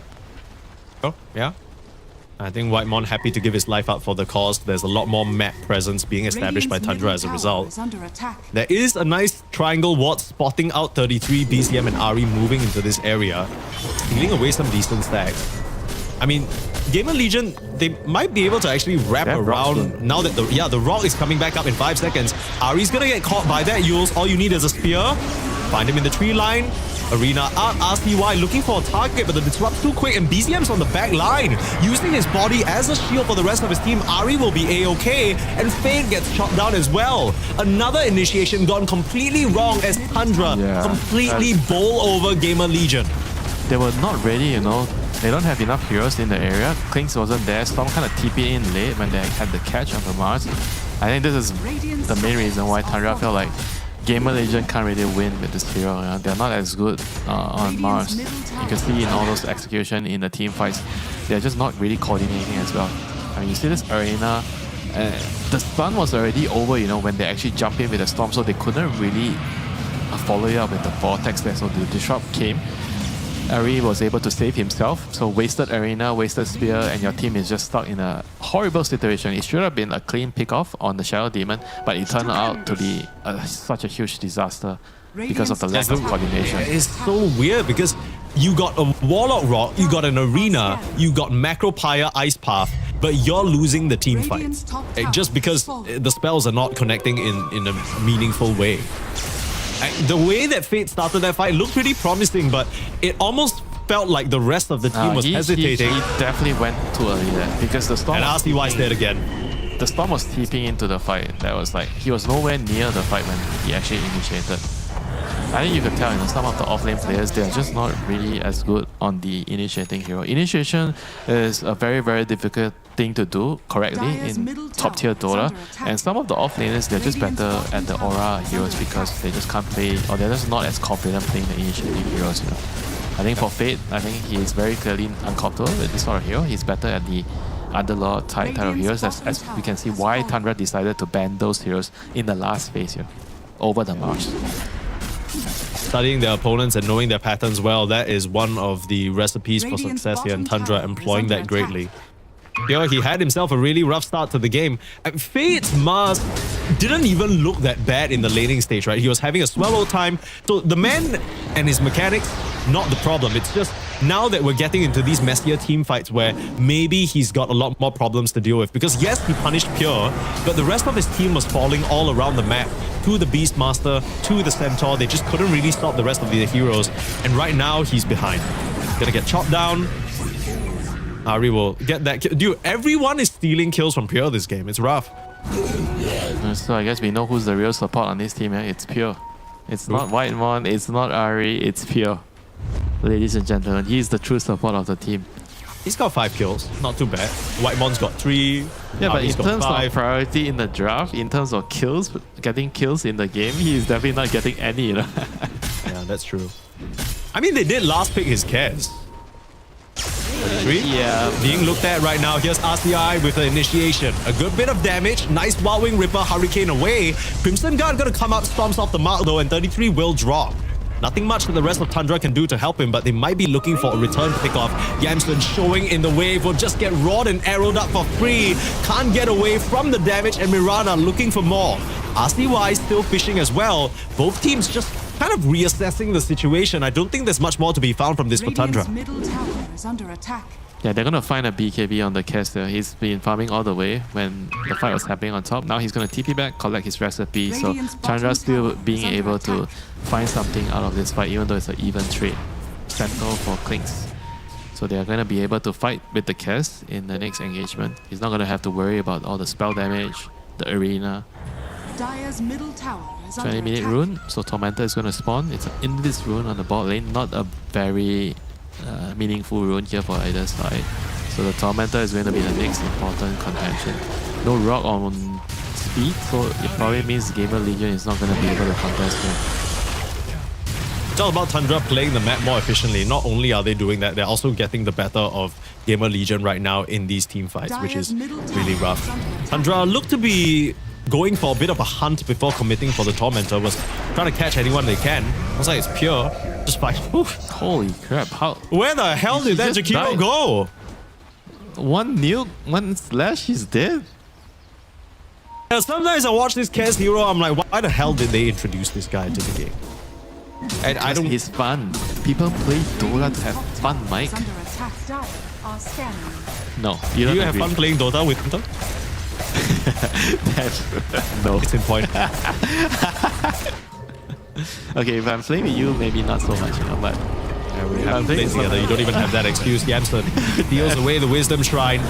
But that's just going to set up another beautiful arrow. The two supports just get it done. And this is what you talked about Tundra. They look the best when they're able to just split the map and out-efficiency their opponent. They also read the map moves of their opponents really well. So you're often seeing Ahri or Whitemon on these setup heroes finding opportunities for his team. Radiant's top tower is under attack. RCY, he's cosplaying a ward right now. Got the color scheme wrong though. If he wants to be an observer, he needs to. Oh, he has the wrong hero. We spoke about this. You should do this when you're sniper. Don't. What do you mean don't? That. Don't even talk to me about You get more vision. You get a bro. I'm telling you, one of these days it's gonna happen. You heard it here first, folks. Another arrow. Not gonna land this time. A little bit too far. There still should be speed going down with ease. Not much they can really do to 33. He's just finished up both his auras already. So blink and you'll miss it. Crimson Guard and Pipe. 600 more gold until that Blink Dagger is available as well. Dude, this guy is fat as hell. He's not only fat, he's also annoying. You can't kill him and he's killing all your towers with retaliate. It's actually so infuriating. You see a centaur in front of a tower and like, okay, guys, we can't do anything to him, but we're also gonna lose our tower. And he doesn't need people to help him kill the tower because he's killing it alone. Would you argue to say in that case the tower is killing itself? You should be able to stop your towers from auto-attacking things. Yeah, pick Winter Wyvern then. True. You freeze your own you freeze your own tower. Yeah, see, the problem with that is that then you have a Winter Wyvern. Don't say what's wrong with the hero. Hang on. The hero has untapped potential. Beautiful smoke break. Whitemon in trouble. Speared up, but Ahri there with the save. It's too easy for Tundra as he'll turn things around, look towards Fade. Rock is available, might be able to control them, but GamerLegion, they don't want to fight. They're just trying to retreat, but they can't even save Yamson. Rock drop for nothing as more heroes will drop. RCY in the tree line trying to at least get a support pick off. Maybe Whitemon goes down here, but not even. Back up to the high ground, healed up. The last minute disruption. Seriously? Bound down to the low ground. RCY will be able to pop him with a remnant. RCY is one of the only heroes that survives along with Fate. Disaster here for GamerLegion in this game number 1. It's already a 19k gold lead for Tundra. Yeah, RCY is definitely the better C player. He manages to kill Whitemon at the end of that fight. He knew his assignment. He has to eliminate the other SCA player. It all started with such a messy fight, you know. The arena had to be used so defensively. Like, he gets a good use of before the roll comes out. But just like the fight is just so darn difficult when they can't really do damage into the arena because the Kings is already dead. And Cass just kind of comes in from behind and clears everything up. Yeah. Besides a set of Whitemon, the pause 5 Mirana, which just lets Pure come in from whatever angle he wants and just destroy them. Back to life though, speaking of destroy, the Storm's being run down by Pure. BZM just casually gets a kill onto speed. Back to life, BZM just casually gets the AJs. Okay, cool. Very cool, very cool, very cool. Ari's gonna get spotted out by a sentry though. Could be a nice pick off. 4 heroes onto this poor Shadow Demon, buying some time with the disruption. Rest of the team coming through though, could be scary. There's Fate with the finish, but can GamerLegion get out before Pure chases them to death? Oh, you got Yamson. You don't know that you got him though. And now you know you. Okay, everyone's just there? Other than RCY? Okay, hold on. Oh my. How the hell did he survive? Alright. I mean, I guess they deserve to be given some luck, right there. Yeah. You know, he can live once. You know, I mean, it's rough enough. He deserves a break, yeah? You gotta give Yam some. Yamson's being run down non-stop. 1, 7, and 6 on your carry clink's not really where you want to be. Still struggling his way towards that Aghanims after the shot. Yeah, what a stat fight, you know. Tundra is so good at doing this, man. The arrow into the jump in, the follow-up. BZM and Whitemon, a killer duo this game. And anywhere they look, they can just get kills. Once you can't group up and fight, you have to split. And Mirana with the Beast, the Invis, they're just gonna pick you up. That's what Tundra is really, really good at doing. A spear away from Fate preserves his own life there. He'll be able to get back to the fountain, heal himself up. I wonder whether GamerLegion dare to take a fight without their Storm Spirit. Looks like Tundra thinking better of just kind of running up to that high ground as well. That's rough, man. I mean, there still is that high ground potential, right? Like a big Fatal Bonds into Arena, into Rock, into Macropie, into Klink's damage, but that feels like such a far away dream. Big Nam showing for a little bit, we'll just get hounded by 33 under the tower. Look at... Dude, this Centaur's not scared of anything.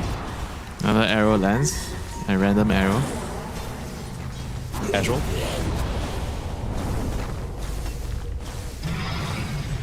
I mean, he has 3k health, you know. Like, he has Crimson Pipe, like... I don't think he can die, you know. There's a Shadow Demon behind him with Disseminate and Disrupt. Like how is he gonna die? Yeah. To the high ground. Blink in there from 33, trying to get the back line. Jump in from Fate, gets Rod up, nice Rock, nice Ice Puff, keeps them at bay. The damage starting to stack up on BZM, but Fate's already gone. He can buy back on the Mars, BKB pop by Pure just to escape from RCY. Maybe they can go through onto 33, but absolutely not. Stampede just gets Tundra out for free. So now you've just committed a Mars buyback, and GamerLegion, they've used their Rock and Macropie, and okay, what now? Oh, you still have Arena, I guess, because the Mars died so quickly. Yeah, they're just really, really good at understanding their opponents. Yeah, look at that Fate initiation. And once again, he messes up the initiation. Again, another missed spear. It's not really been the best showing here for Fate on the Mars. He will die back. As BZM finally loses the Aegis, RCY will try and do what he can, zipping back and forth in the arena, but will get caught by the silence, by the stun, and even with the 4-staff, can't zip out. That is a dead Storm Spirit. That was the one shining hope for you. The backs will be cleared up, probably a second as well. I mean, they can just go for Megas, right? There's nothing actually stopping them. I don't think the Klinks can do it by himself. Nope, he can't do it without the Mars. He needs the Mars to get the arena to set it up for him to kill them in the arena. And he doesn't even have his Aghanims yet, you know, so the damage coming out of the things is not really that high without the burning army. Nice path onto 2, but there's the backline Storm from 33. Sets up for the kill onto Yamson. He manages to escape because they don't have Dust, but Yamson narrowly getting back into the base thanks to that Shadow Word. Pure almost killed him with that Katana damage. Oof. Scary business, but yeah, Tundra in complete control of this game, number 1. Earlier on in the series between OG and Pain, even though Pain received a default loss for game 1, they were able to pull off a very big upset. Here I was thinking it might be the day of very big upsets, but Tundra showing us why they're a world-class team. I think all of it really started from that Roche fight, right? If you're not even talking about the lanes, the early Roche from the Beastmaster, Fate kind of running in a bit too brazenly, missing the initiation out, and it all started to go downhill from there. And all the small little things mattering so much, you know. And Cass just casually checking if the BKB works. It definitely does. In Tundra, is just really good at playing the map. When you can't really team fight and you have to split up, farm, you have to be around the edges of the map, Tundra is just at their element. And the game is like this, you know. They're really good at finding pickoffs with the supports. They're understanding on who is supposed to walk with who is the gang squad, who is the push-out hero. They have it right down to a T. You know? They're very, very good at that. And it kind of also tells the story about why being able to play control of the map is so much more important than going for kills on the map. You know? Like the farm is just, the moment you have control area, you have more farm, you're just going to slowly choke out your enemy, and it's low risk, right? Because you're not putting yourself in danger. Every time you're going for a kill, you're trying to kick people out of an area, you're trying to kill them, it puts yourself in a dangerous position that the enemy could take advantage of. But if you're just holding your ground, sitting on your side of the map, whatever you control, you make sure you control more and you sit back and farm, it's very minimal risk. Do you see this comparison? BZM is doubling RCY's XP and net worth. That's crazy. This Beastmaster... Beast is a carry, you know, so it's kind of unfair, you know. Like he farms very quick when you have Aghanims. And one of the fastest farmers in the game. Storm, if you're not getting hero kills, you just don't farm as quickly as a Beastmaster. Sure. Kind of need to get that galvanized tank going. Big smoke out from GamerLegion. We kind of get the feeling that this might be... The last hurrah, Mike. Gonna catch them coming through the twin gates. Big ice pop of Macropia Arena, that's what he wanted. The heroes are dropping and BZM is down. Beastmaster out, Whitemon to fall. And oh, GamerLegion, they've caught Tundra completely by surprise here. 33, dropping low. Maybe Pure will still come in, but Pure, he's 1v5 right now. I don't think he can fight. They got a gem on the ground, but no one picks it up to get them the vision, and Pure will escape thanks to the lingering Moonlight Shadow. I can't believe they actually crossed. The moment the first guy got caught, I think it was the beast got caught initially, and then he just died without using anything. They still continue to cross, you know, just totally underestimating the power of the Klings there. If you're fighting on a location where the Klings already has his setup with the skeletons and everything, you're not going to win that fight. Yeah, honestly, really nice smoke pathway from GamerLegion as well, right? They knew exactly where Tundra were going to start to head to, where they were going to try and play on the map. And that is perhaps the best case scenario you could ask for. And I can't really blame Tundra in that situation because I think they all came through the gate at the same time and got caught completely off guard. Great setup there from Big Num, and Fate finally sticking the initiation that he's been looking for this whole game. I mean, if you can find more opportunities like that, yeah, Tundra's not going to give you many of those though. It still feels like GamerLegion are pretty generous, you know. Yeah. GamerLegion, I kind of still feel like this fight has prolonged the game, but I don't know whether it has increased their chances of coming back. Maybe this BKB on the Mars will help. A little bit. It definitely increased their chances. I don't doubt that. As long as they can find the damage, I mean the initiation, you catch people in the arena, the Klings will always have the damage to kill off heroes right now. Yes, Aghanims completed, working onto his MKB, so they are not lacking damage, they're just lacking like the initiation. They need to lock heroes down so Yamsan can actually kill them off. Back to the Roshan pit, back on schedule. Tundra not really contested around this area. I wonder why though. GamerLegion, they have all their ultimates available, but they're choosing to try and defend the high ground perhaps instead. Yeah, it's not feasible for them to leave the base at this point. They just can't. Refresher going to the Shadow Demon. Okay, that is interesting. I mean, the Beastmaster already has his own Refresher, right? So I guess no one else kind of uses it well. Refresher Moonlight Shadow Pog. Okay, honestly, bro, yeah, Joseph, evasion. Don't you refresher Stampede? Don't you refresher Stampede? Yeah, but do you have the mana on Centaur? Probably no. That's true, he's a big dumb horse. Big dumb horse. He's got a bunch of lotuses though. Is under attack. Yeah, he has a cheese, I guess you're right. He has the mana pool. I mean, refresher shot at 200 mana, that's not too bad. Up to the high ground, speed in trouble. Getting sliced apart, Ice Path to scare them back. At 33 just jumps in, stampedes them down. My goodness, Warlock did not stand a chance there. There's a buyback available though. Final Dana Rex, he kind of got to defend this one. The Megas are not going to be very viable to play up against. They're just using that grappling hook off cooldown to cancel the Linkins. Buyback there from the Warlock. Again, a backline jump. 33, he's controlled the supports, and Big Dom just dies without casting a spell. Now looking towards Fade. He still hasn't thrown the arena. He's in trouble. The walls finally come out, but the bodies are down into the ground. Nothing much else the GamerLegion can do now that Yamson has been hunted down by Pure. BZM will steal the kill onto Fade, and that's going to be a dieback. RCY might be a cute little vortex to secure the kill onto Ari, but that's about all you'll find. And he buys back straight in because he knows this game very, very close to being over. And every single time GamerLegion try and get anything done, 33 is just stomping 2 to 3 heroes on the back line. And Pure just, you know, he had such a terrible laning phase, but just one good move at the Roshan, one precise talent toss silencing Fate at the right time, just turns the whole game on his head, you know. So one fight, you know, the guy just, he's back in the game, you know. Yeah, he's done a really good job. The instant BKB from BZM just to close this one out. GamerLegion, if you're not going to call GG, will force it out of you. Tundra taking a very dominant game number 1 here up against GamerLegion. And honestly, all things considered, even though we said that Talon toss in the Roche fight, it was a very big moment, I still think that Talon were in the driver's seat for that stage of the game regardless, right? They still felt like they were getting all their farm. It was really just Pure who was having a bit more of a difficult game, but you get the feeling that Centaur, Beastmaster, they were getting everything they want. And on the flip side, GamerLegion, I think they kind of let their guard down, right? There were way too many times that it felt like Yamson or RCY, they weren't really aware of the map movement. There's a lot of small little details. Like even when I was talking about the XP, the Jakiro took too much XP away from the Mars. Then the Mars got level 6 a little bit later, so they started a move slightly slower, and Tundra was able to kill the Klings as a result. You know, all the small little things definitely gonna matter in the long run. You know, you want to beat a team like Tundra, you have to be able to get all the small details precisely. You know, who's supposed to get the XP, who's supposed to do what. You cannot be wandering around just casually stepping your cost XP if there's nothing going on. You know, that's a big no-no in my book.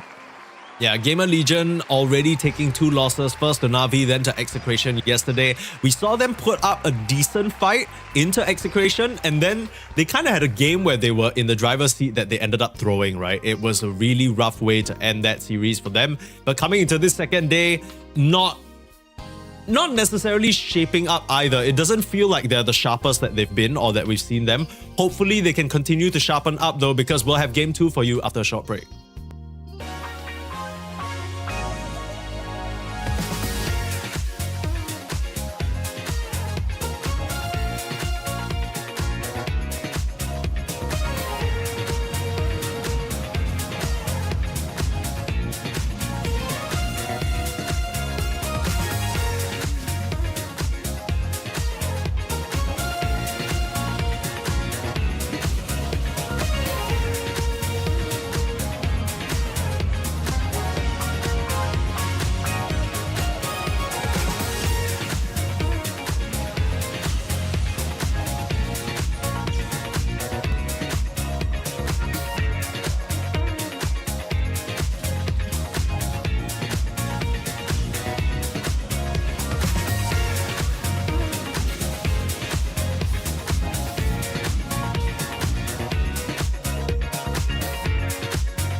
Bloody time.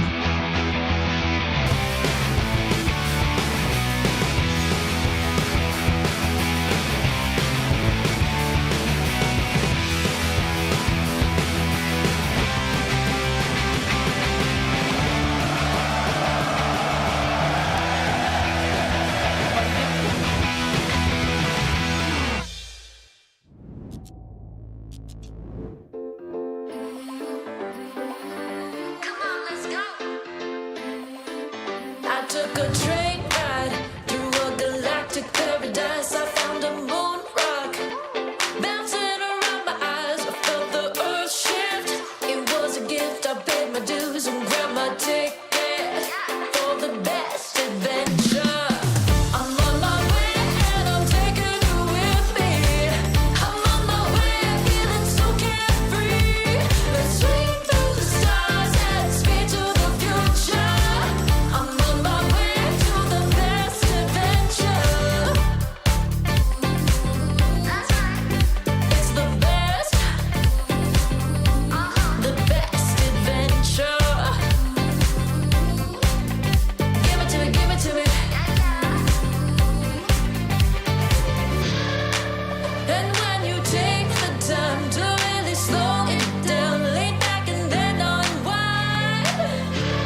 relax, cause your mind's on a flight and it won't fly back.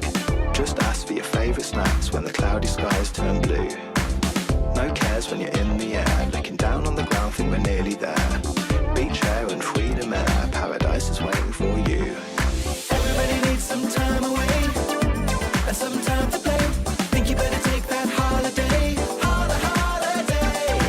Everybody needs some time away and some time to play. Think you better take that holiday, holiday. First quench, sun drench, mingling on your skin. Good times, timelines, let the indulgence win. Palm trees, warm breeze, really massage your bones. Hot nights, moonlight, wish you could take them home. Sleep sweet, dip deep, repeat. When you stand on the sand and it warms your feet. In this heat you deserve a treat, so take it nice and slow. Carefree in a fantasy, you'll forget your stress for a week or 3. Trust me, when you're in the sea, there's nowhere else to go. Everybody needs some time away and some time to play. Think you better take that holiday, holiday. Everybody needs some time away and some time to play. Think you better take that holiday, holiday.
Well, welcome back to what is proving to be maybe a one-sided series. We've had one-sided games so far, but at least in our first series, it didn't really go the way that we planned. Purposely and Winter here taking you through the action of our second best of two today on the ESL Dota 2 Storm stream. Earlier on, we had OG versus Pain. In case you're wondering what exactly happened there, why there was only one game of Dota played.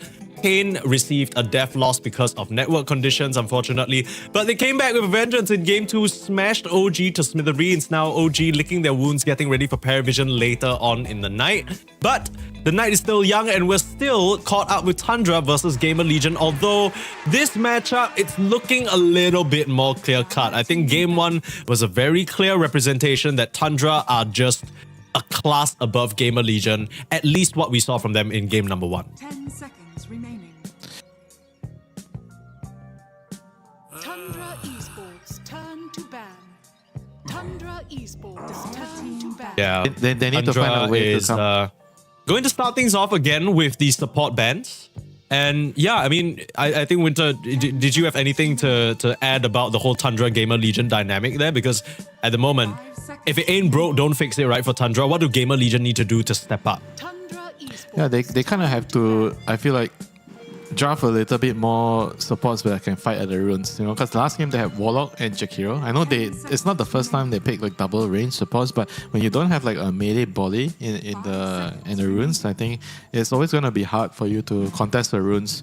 And maybe they also should prioritize the RC-wise here. I guess he got prioritized. He got picked at 18, but he just didn't have like I feel like the best type of supports to enable him. You know? I think as a Storm, you kind of want to have a body on one of your supports that can go in and tank for you and allow you to sit in later to clear off heroes, you know. So I felt like maybe GamerLegion can actually adapt towards that, you know, try to have a melee support onto Bignum. But we'll see, you know, because most of the time they have double range. I think the closest hero to melee is like a Dark Willow that Bignum likes to play. 5 seconds We've seen Bignum Clockwork. Hasn't looked great though, to be honest. Yeah, not really. He's more of like a range hero, like spellcaster, backline spellcaster type of player. That's why it's not so good with the Storm. Like if they're playing double range setup, they have to give RCY something like an Ember Spirit. I think that kind of works better with the double range heroes. Very curiously missing a lot of Tusk in our game so far. Not banned, not really picked. You talk about melee supports, I feel like this is one of the best ones, the most versatile ones. Any reason why both these teams don't really want to go for it? You mean like the Tusk? Yeah, or like just in general, right? I feel like he's so flexible. There's a lot of better heroes right now. I think Tusk is still strong. I still think the hero is good. Like it gives you so many things in the game. Roshan with the tag team, it gives you debuff immunity, disable with the punch. You're very good at roaming in the early game. You have a save, you know. There's just so many things to do. You can do as Tusk, but I think the downside of the hero is he is very team dependent. Like your team has to be able to play around it. If you make a mistake in the early game, it kind of feels like sometimes you get really low level on the hero. And the other thing about Tusk is I think it's also based on your personality as a player. If you want to play position 4 Tusk well, you have to have a very big voice on this hero. You need to dictate the play. Like when you're playing range heroes, I think you're more accommodating. You're trying to enable your offlaner or your cores. But when you're playing, especially Tusk, you need to say that I want to do this now. You need to come here right now. I want to kill this guy here. You need to come over quickly. I think you need to have a bigger voice when you're playing the hero. So maybe not a lot of the position 4 players in the current day and age are players like this. So weird because when we sort of hear a bit more about GamerLegion and their inner dynamics as a team, if I'm not mistaken, it's mostly Bignum who is the in-game leader for a lot of the early game to mid-game decisions, and then obviously for the late game, maybe that's where the calls start to take over, Yamson especially. They have kind of an interesting team dynamic, right? All of the guys seem pretty quiet, pretty reserved. I'd say Bignum is the one who sort of calls most of the shots. I definitely read that in an interview as well. But Tundra are going to get their hands on the Invoker because GamerLegion opt to ban out the Centaur instead. So now you have BZM on his signature. First pick, they don't give a shit. They'll play it against anything. They just think they're better. So heroes that are good against Invoker on the mid lane will be things like Yeah, I think Void Spirit is one of the higher win rate heroes against Invoker because you can never land your spells onto the Void Spirit on Invoker. And the main thing about laning into Invoker is you have to have the ability to kill off his Forge Spirit. Like Puck was a good lane matchup as well. You know, you can never kill Puck as Invoker, and Puck can always use the orb to kill off your Forge Spirit. So it's definitely a very, very good matchup for Puck. One of the worst for Invoker. But there's gonna be so many, so I'm not too worried. If I'm GamerLegion, you're gonna be able to get something in the next phase. And now Tundra, with Invoker, you're definitely gonna want to strongly consider having a melee hero, you know, either from the safe lane or on the off lane, like melee supports. Bane is kind of like a tank, a frontline support, you know, so it definitely fits the bill. Very good at setting stun strikes, but he's not that great into Shadow Demon. Shadow Demon just cancels your grip every time. This feels to me like Tundra are saying we had so much success playing and setting up the map with Mirana and Shadow Demon the previous time. We want similar heroes, and I think you talk about Bane, if it's not Miposhka, Whitemon probably considered the current best Bane player in the world right now. Yeah, and we're gonna see a Void Spirit, also very good against Bane. You don't really have anything to dispel you on Bane generally, because if you ever get gold on this hero, you're buying like sometimes a Glimmer or a Lens. That's pretty much it. You're not gonna get dispel. So the silence on the Void Spirit is really hard for Bane to deal with here. Very, very good choice by GamerLegion. Very good in the Invoker already. I already mentioned this before. One of the best heroes against the Invoker.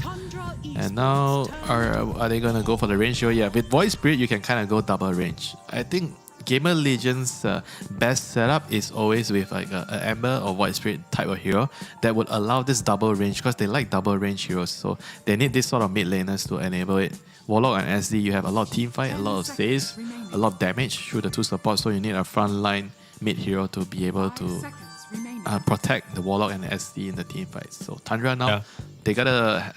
I think they gotta pick a melee hero again. You know, they need something to catch the Warlock and SD here. So the melee heroes that are available for position 4 is Taz. Tiny? Tiny's banned. So there's Marcy.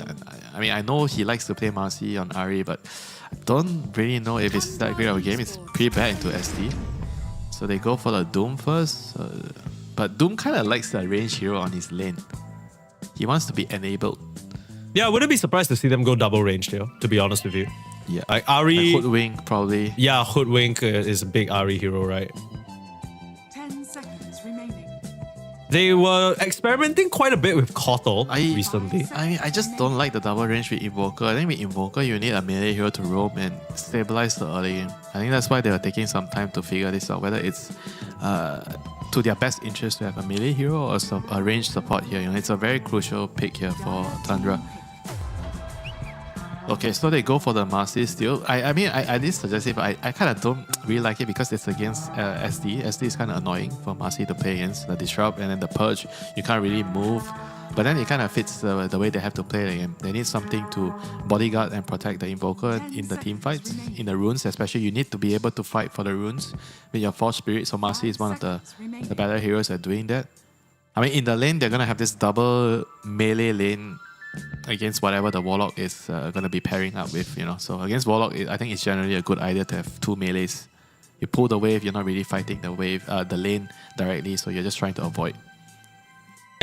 We've talked a lot about melee range, you know, what's the ideal breakdown, but what about the heroes and the interactions themselves? Because Tundra, right now, the way the draft is looking just screams to me that they're picking their favorite heroes. I don't necessarily see any direct synergy within these guys, right? Like, it's just kind of, oh, BZM loves his Invoker, 33 loves his Doom, Ahri, like, these are, hey guys, what does everyone want to play? And then on GamerLegion's side, yeah, the trio makes a lot of sense, but it doesn't really tell me a lot about what direction they're going with this draft either. I'm a bit lost, if I'm being honest. They need to pick something that's... I feel like they don't have to get too distracted by what Tundra is doing. They just need to pick something that's good with their lineup, you know. Pick something like a Gyro would be nice. Like, you can have Gyro plus Warlock, and it gives you a lot of fighting potential. They go with the Slada first. Slada with... with Slada, it means that you want a carry that has some sort of like... minus physical? armor speed synergy. Yeah, high physical damage. So TA, Weaver, those are the heroes that come to mind right away. But I wonder You why really they- want Weaver versus Doom Bane though? That's terrifying. 5 seconds remaining. I don't think you have a pick that works well with the starter and is also good against the enemy hero right now. I'm trying to What would be good versus Doom and Bane? maybe let's start TA. there. Maybe TA is the one of the better picks here. Like other than TA, what else? Dragon Knight also is kind of like not that great against the Doom percentage based damage, but it works with the starter. I mean, it's kind of hard to find a pick that works with both because you either get one or the other. I think TA is the only one that you might get both. You know, the shot on a TA is also very nice. The silence on I have an Bane idea. and Invoker. Go ahead. Naga Mike. Siren. That is a decent idea, Mike. But how does it work with the starter? Okay, It doesn't. It doesn't. It's fine because Tundra is not. Tundra's team is not working together well anyway, so it's fine. You can have. I'm just thinking about the illusions would be borderline impossible Is it for a everyone on Yamsam Tundra to deal special? with. It is a Yamson special indeed. He loves that hero. Yeah, it looks like a good Naga game. Bane, Marcy, they're both single target supports. Invoker kind of only deals with the illusion late game. I think Doom is kind of okay into Naga in the lane. With the Scorched Earth, you can clear the illusions. I think that's the only reason why you would actually be worried about the Naga is the laning phase. Can you actually play the lane Naga and Warlock against this Doom and Marcy? Moeta ban, that's interesting. So they're worried that Tundra are going to pick that as their They're plus one picking for a kill. physical hero. That's why they ban Moeta because they have Slada plus a physical but- damage hero and they don't want to deal with Moeta with the ghost form. Bro. Is this even a good Moeta game though? It's not bad. I guess it's you don't the have a lot TA. of magic burst damage, right? It's going to be some TA, Dragon Knight, type of minus armor hero for GamerLegion. That's why probably we're seeing this Moeta then.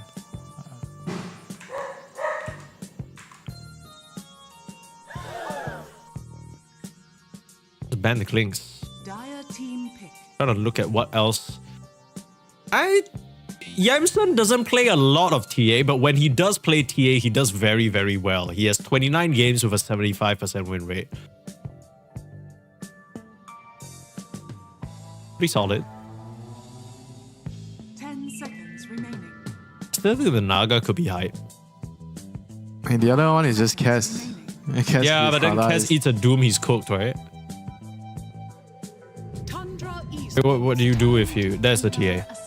Brilliantly guessed as usual, Winter. Pure looks a bit confused. He did not expect this one for some reason. He's like, what the hell? Why did they pick the TA? What are we going to do Slada against TA, that? bro. It's Slada TA. Minus armor. The TA shot is just like I I said. get that part. The TA shot is actually very good. It's just too good to pass up here. 5 seconds remaining. All right, what do Tundra have in the tank? Go for the gyrocopter. The enabler. Pure is once again on an enabling hero. He wants to play for his team. It's not exactly like a very good gyrocopter game, for that matter. Against SD, you kind of also want to be a range hero. Like it's really nice with the Marcy. And you can kind of enable the Doom. I think the Doom is the key hero here. They need a gate hero to go over there to gank the TA. Because TA will pressure the Doom. Warlock TA, they're definitely going to make it uncomfortable for Doom. So Gyro can come over. I think one of the best gate ganking cores. You push out the wave with flat cannon and then you just casually rotate through the gates. Yeah, I will say that Tundra's Game 1 draft had so much synergy that this Game 2 draft feels like such a departure from that. Yes, there are some aspects of it that work together, like you think about Alacrity Gyro, Bodyguard / Marcy Gyro, 33, like, I guess White Mon setup for the Sunstrike. I don't know, a lot of small little things, but nothing that really comes together in a cohesive way compared to GamerLegion. It feels like they've got a lot of jump in, blow you up, pick off potential. And then they got the counter initiation with speed with the rock. Yeah, but the thing is, this is precisely how Tundra plays, you know. We might not be a biggest fan of their drafts here, but this is how they play. They play the map, they look for pickoffs. They usually have supports that are really good at finding kills around the map. Bane and Marcy definitely fits that criteria. And then they have a gate ganking, enabling carry. And then they have two greedy heroes on the mid and the off lane. This is normally how Tundra really... There's the Tundra classic, right? Yeah, this is the Tundra classic. You know, they really like to play Dota like this, play the map. So for GamerLegion to upset the balance, number one, they have to be able to at least not lose the lane too bad. And number two, they have to be able to use their team fight with the Warlock plus the Shadow Demon to force them to defend towers and make them run over to your objectives to take fights, you know, because you can't give away towers and Roche, for example, for free. You have Slada and TA, so those are the advantages that you have on the GamerLegion side. If they can actually get the Roshan before 15 minutes, get it early and then set it up for the Tormentor fight as well, you know. So these are things that you want to do as GamerLegion. Question, because you mentioned this isn't necessarily the best gyro game that you've seen in your life. What does the life expectancy for Fate look like? He has the Slada. Pure knew that he was playing. No, I'm just I'm wondering like whether this Slada is gonna have a good time, whether we're expecting him to have like a dominant performance like we saw from Frank earlier on. Because you were mentioning in that game number 1 that you don't really like Fade on these blink initiating heroes, and I agree with you, initiating is an art, but that's kind of what Slada does, right? You never really see him buy the auras. You never really see him sort of backline, wait for his It's always not a Centaur. Like Centaur is like a hybrid. Like you buy some auras, you buy dagger, but Slada is like a pure initiator. It's very similar to Mars. So I don't know if I mean it's a little bit more simple compared to Mars because you're not so pressured with the spear back. Is like it takes a lot more skill to execute that perfectly every single time. But right now we have a late smoke from GamerLegion, and that was a very, very interesting stun strike there. He predicted they would be hiding there. Almost scouted them. And they were smoked up anyway, so he would have tagged them. What's being set up already for GamerLegion? Big wrap around. Somehow he knew they were on that cliff. They were not over here right now. Obviously, it makes no sense for us to question the decisions of the Invoker Master himself, but I do have to ask, what do you think of the Exhort choice this game? It might just be a first blood to 33, hold that thought. Big Doom in big trouble. Set up for the stun. Get the bounty right from in front of his face and slow him to a crawl. Poor 33 will drop for first blood. Fate gonna give it over to Yamsun. Great start. There's nothing more mysterious. I'm starting to see this build a lot nowadays. The offlaner buying a Ring of Regen as a starting item. Yeah, have you seen this a lot in your games? No, not a lot. People do it on... I see it on Doom. I see it on Bat Rider because you build Tranquils.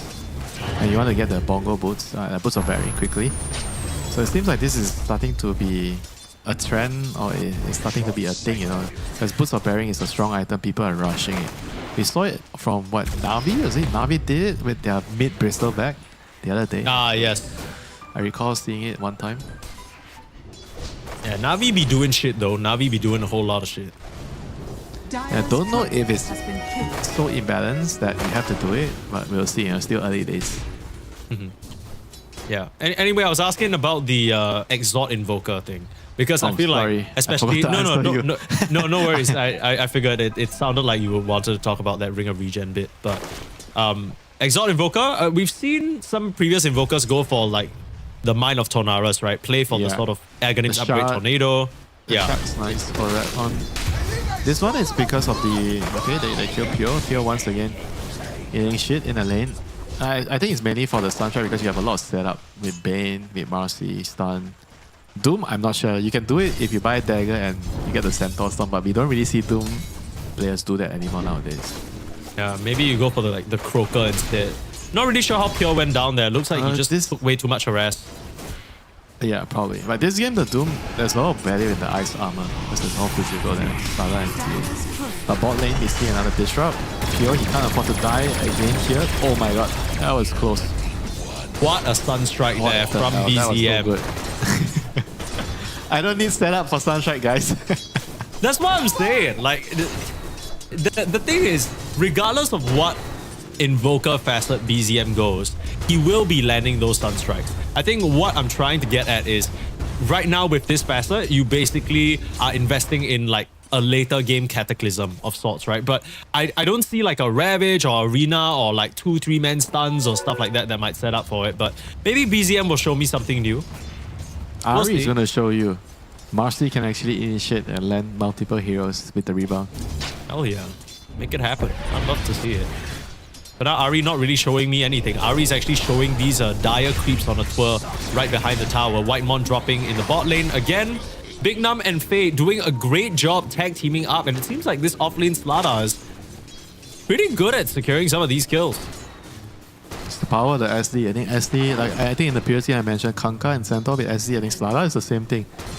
Disrupt, stun, then you follow up with a bash. I think generally you put a lot of pressure on the enemy. You have a lot of kill potential with these two heroes. Pretty scary lane. Like even if a gyro is dying, it means that most of the other heroes would be struggling in this lane.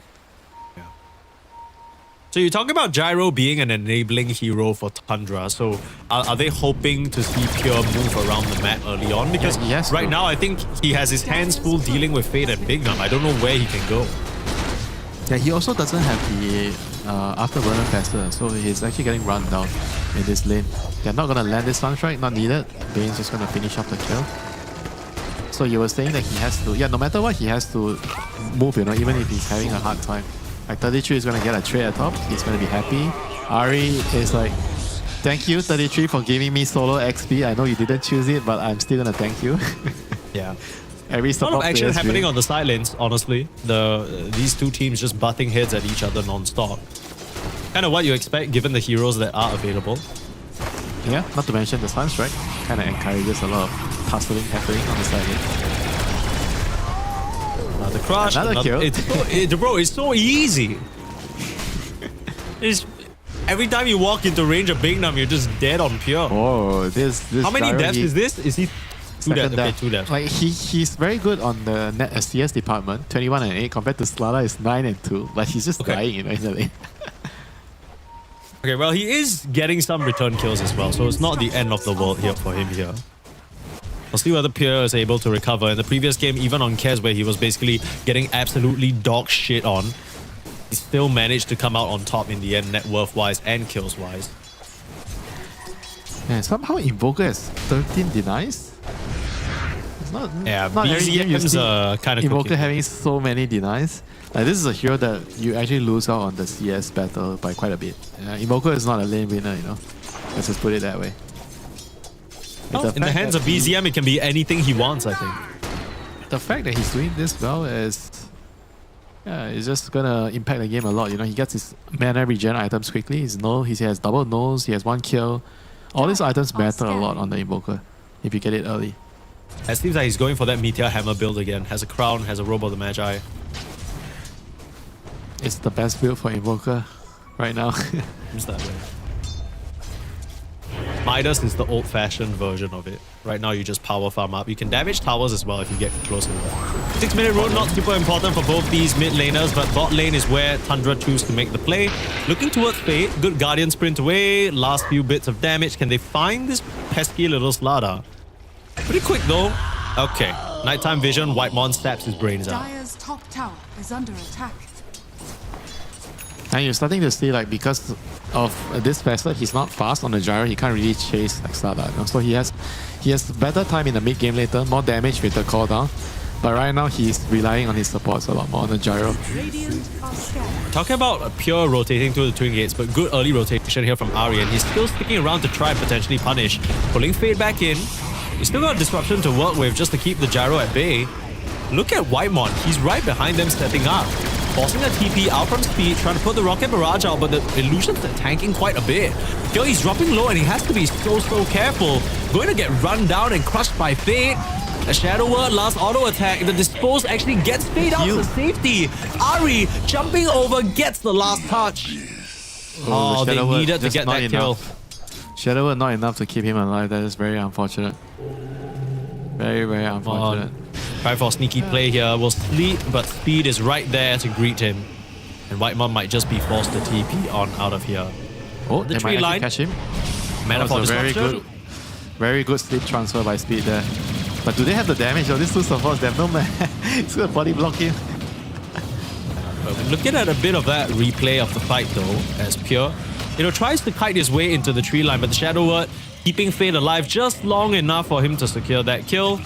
And they actually give up on the kill on Whitemon back to life. So Whitemon somehow wasting a lot of time from both these supports here, but able to walk this one off. A lot of attention in the safe lane for Tundra right now. I don't know who that favors though. Radiant are scanning. Dire's top tower is under attack. Probably favors the Invoker. I think Invoker, you really like if the the pressure is not in your lane. Yeah, they're just fighting on the side lane, so you can just get stun strike kills here and there. Dire's top tower. I think BZM is doing a very, very good job so far, you know, in this lane. He's slightly behind in terms of CS, but that's what to be expected on the Invoker. And now you see the gyro, right, starting to move around to enable the Doom. This is what I said. It's going to be Tension in the mid lane though. Big rock onto BZM and they're done with the bot lane. Pure's gone, so they look towards the mid. Invoker gets chopped down under his own tier 1. And yes, they get the pressure on the tier 1 top lane, but GamerLegion, I think they've got this mid lane tower. This is a definitely better exchange for them. Mid tower plus the Invoker kill. And now you get to push the lane in. You're getting access to his jungle. This is definitely very, very nice for GamerLegion. Good usage of the first drop of the game. Gotta keep the ball rolling. I think the longer the game goes, if the game is just static farming, this is gonna favor Tundra, you know. For GamerLegion, they wanna be just running at them. You get your starter with your dagger, you get your Desolator on TA, you wanna be getting Roshan, getting kills, you wanna be ramping up the pressure. I think Tundra scale later better into the late game, even with their heroes not having inherent synergy. By far a huge amount. Like Gyro, Invoker, like Doom and Invoker is already like so good in late game. If you compare to like the TAs, those are heroes that fall off, you know, when everybody has a lot of items, a lot of armor items, you don't really burst heroes easily in the team late game. So you definitely fall off on those heroes. Like Warlock as well, they're not the greatest supports in the late game. SD is fine. So they are definitely the team on the timer here, GamerLegion. Tundra doing a good job evading that AD rune Void Spirit. Very quickly purge it off with the Tornado and a quick pick me up from Ahri to get himself out of trouble. Looks like Tundra continuing to look towards the mid lane though. Actually both teams trying to vie for this 10-minute rune. Radiant are It's in the area. Pure's on the front line. Pure's on the front line. Nice grip. Oh boy. Disruptions there. I don't think this is the fight that Tundra wanted. Fatal Bonds onto tree eliminates the Gyro and Ahri immediately. Hey, what's up, guys? It's your boy Speed here.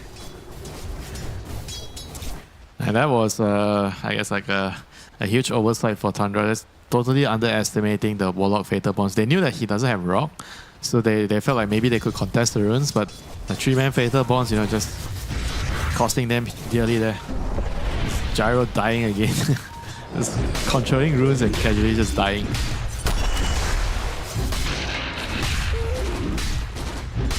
I think his job is done on the Gyro. He needs to just sit back and farm, and it's his turn to be enabled right now. The Doom has to return the favor. Bongo boost is done on Doom. He's very, very fast. Yeah, he's very farmed, very fast. The TA is doing a good job keeping up. Yamson has evaded capture for the most part. Doing a good job scaling up himself. It's very important for the TA to sort of be ahead here, like you mentioned. Big wraparound move. Even though Pure wants some peace, GamerLegion want to hunt him down, and he reads it there's a move around. In fact, Tundra are actually the ones coming through the twin gates, perhaps to meet them. Scan connect, Ahri's gonna get caught, and Pure should be able to just escape here. Ooh, no Yeah, TP though. TP. They might find him. TP, yeah, you're right. Okay. I mean, I think they assume that he's already gone. They don't know he has TP. Oh, he does have TP, you know? Yeah, lucky for him. He's gonna survive. But now they're gonna know he's here. He drops the call down to clear the creeps. Western team's already looking elsewhere though. Yeah, they're gonna have to give up this tower. Can't really defend it. So GamerLegion, they have a pretty good start, I think, overall. After 12 minutes into the game. They're moving to the mid lane, trying to contest the rune. RC1 wants to get his hands on the rune, but nope, he is not gonna get it. He's gonna spawn top. BZM's gonna get an arcane rune, but they're gonna get the tower at least. So mid tower. They down. deny it. Yeah, but it's still good to get it out of the way. Yeah, okay. Oh, so what's the game plan here for Tundra? Are you just trying to avoid GamerLegion for as long as possible, just get your farm up? Is there any play that you're looking to make, maybe with Fiend's Grip or Doom or anything like that? They're only looking for pick-offs, Mike. They're not looking for team fights. I saw a GamerLegion though, and right now it looks like they got to pick off onto the Bane. Speed, they came out dropping the rock. That was so smart. Yeah, that was a very good TP actually. Woof. So now there's no rock. It means that his team is going to have time to farm. That's a big play by Whitemon. He's just such a god tier support player. You know, he always finds a way to get value out of his hero. And most players would just resign to the fact that you're just screwed, right? You're just gonna sit there, try to run and then die. You're not even gonna try to TP, so they don't have to use Golem to kill you.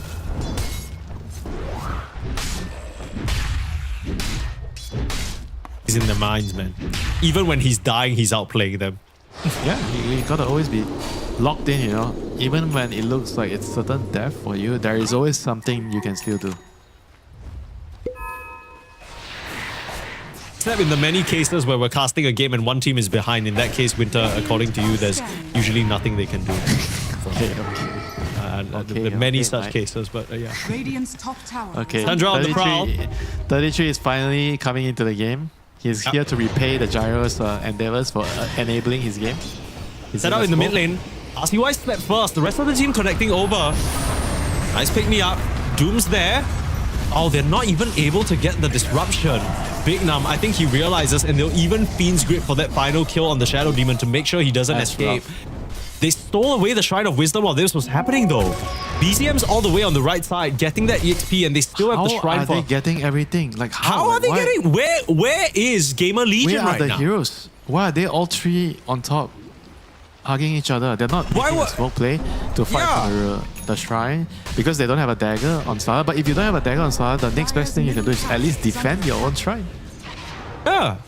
They were all just holding hands, farming the same jungle area. I don't know what that was about. Maybe they were expecting Tundra to be there, hunting them down. But in reality, they went for the sort of more obvious kill in the mid lane. Great setup there from Whitemon, and finds himself another. This time it's BZM to get it done. I'll see a replay of that fight. It's just... I mean, inconspicuous level 4 sleep. Yeah, I don't really know. You look at the way the heroes are split. They're beside him. They're literally beside him. I guess they're trying to connect over through the river on top on the minimap. And then it looks like they can't really save them. So they just went back and then they couldn't do anything after that. They didn't even get the shrines.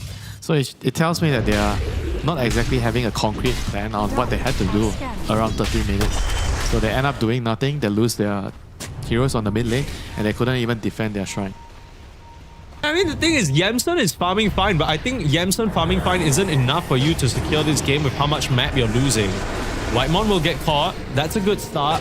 RCY will chase up to the high ground. The Doom manages to make it through the twin gates though safely, so it's another support kill. I mean, all you're finding really is this Whitemon, right? On the Bane. It's not really the highest impact kill. Pure's now fully retreated to safe spaces to farm, so he's not being picked off. I don't know if this is good enough for GamerLegion, Winter. No, it's not good. They lose the tower, they just kill a support. That is exactly not good. They're not really in position to contest Roshan. Like, ideally, with Stala and Tia, you should have the position to get Rosh, but it feels like they're not really certain if they can do it. Doom is about to be off cooldown. I mean, they're gonna smoke because they're uncertain if they can actually get Rosh. They need to get a kill first. But the waves are all pushed out, you know. You see Invoker shoving out the mid wave with the hammer. And bot wave, Ari has already shoved the lane out, so it's probably going to be really obvious something is happening for Tundra. They can easily scout the Rosh with the Invoker, the Force Spirit, so he knows they're not rushing. So something is happening in the jungle. Tundra and look at the wards here from Tundra. Their vision is immense. They have wards lighting up every single one of these tower areas, so they know there are no heroes on GamerLegion prowling around trying to get safe farm. They know that GamerLegion are out looking for blood. They will dodge GamerLegion perfectly, retreating to the one corner of the map that GL didn't bother to look, and that's a lot of wasted time that you could have been getting the Rosh. Now, they'll head back into the pit now, cleared out that area, no heroes or Tundra on this side, but Tundra are now TPing in. So you've dodged the smoke gank, you're now smoking up yourself, and you're running into this pit to potentially spoil the plans of GamerLegion here. Whatever happens, it's going to be a big team fight. You might have to lead the charge. Sunstrike to scout, gives them the vision. 33 thinking about it. Scorcher, immediate doom onto Yamson. And they just full commit in the pit right now. They're forcing RCY away with that Ari ultimate. They want to finish the Rosh. They want to. Here's gonna come in. Call down's there. Rock is through. Who's gonna get the Aegis? It's 33. Tundra snatched the Aegis in the Rosh from right under GamerLegion's nose. And this is not what the Dire wanted at all. They wasted way too much time, and Fade, is he gonna survive this missile? blink away. The river regen. Ari does drop to Yamson. Fate does survive, but the Sunstrike. Oh, off the mark. Fate dodged the right direction. But still, Yamson does drop after killing Ari. Overall, that was just not worth it at all. That was a very, very well executed fight by Tundra. They baited them in, they used their superior vision, they had the waves shoved out, and then they were able to create this sort of situation. GamerLegion didn't really want to full commit, and Tundra, they were able to come in right at the end. That was a really good grip by Whitemon in the end. After the rock was committed by speed, and then he realized nothing is there to stop him, so he got the grip onto the carry, and that was it, you know, for that fight. Yeah. A really sick tornado as well, right? Even though there was a disruption onto Pure to stop him from grabbing the Aegis, the tornado tosses up RCY, tosses everyone else, and then from that point on, it's just 33 and the Golem in the pit. And, well, we know Golems cannot grab Aegises, so now he has himself a second life. So bloody rich on this Doom, man. Tundra really getting away with just picking all their favorite heroes. Crimson Guard, Bongo Boots, everything available for this Doom. It makes you wonder who exactly is hitting the timing. We thought GamerLegion would be the ones to be kind of striking out right now at this point in the game, but instead, they're being run at under their own tier 2 by 33's Doom.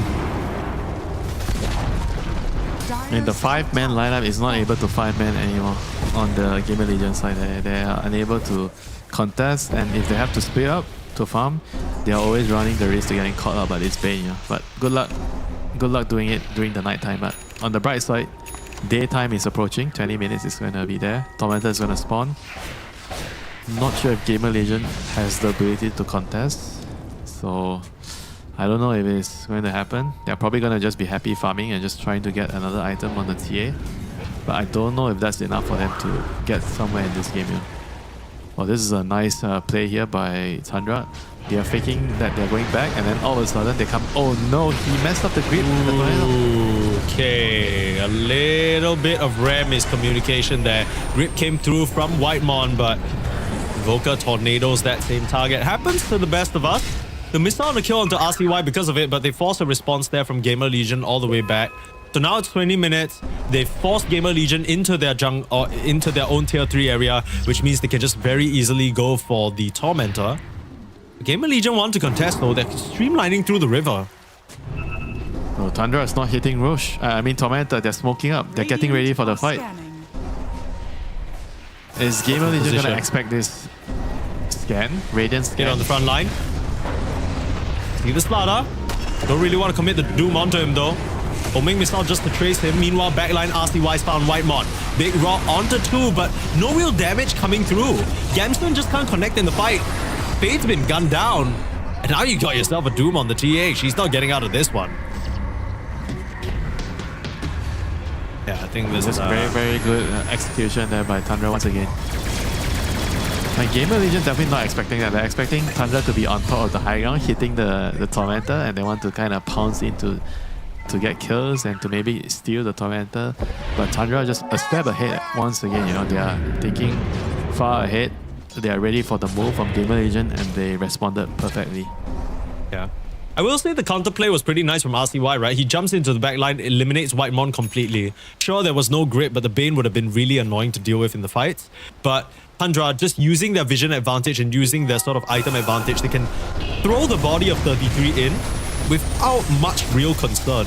And he just gets them so much information. Now it's going to be a Tormentor for Whitemon for free, so he gets blessed for his sacrifice. At GamerLegion, they continue to be at this deficit. It feels like their options are so limited this game. Yeah, they're supposed to be the team that is, I don't want to say 8k, but maybe 5k is fine. You know, at this point, they should be the ones ahead with Slala and TA. But right now, they don't have the advantage. They don't have the aura items. They're playing for BKB timings on your Slala and TA. So when exactly are you going to be able to fight? You know, in the next 10 minutes, it's going to take a while before they get the double BKBs on Slala and TA. So are they going to forfeit the whole map? Are they giving up all their towers? Seems like it, you know. Looks like that was a scouting cataclysm there. New tech shown by BZM. It doesn't even need it because the enemy doesn't want to fight. Yeah. We can do.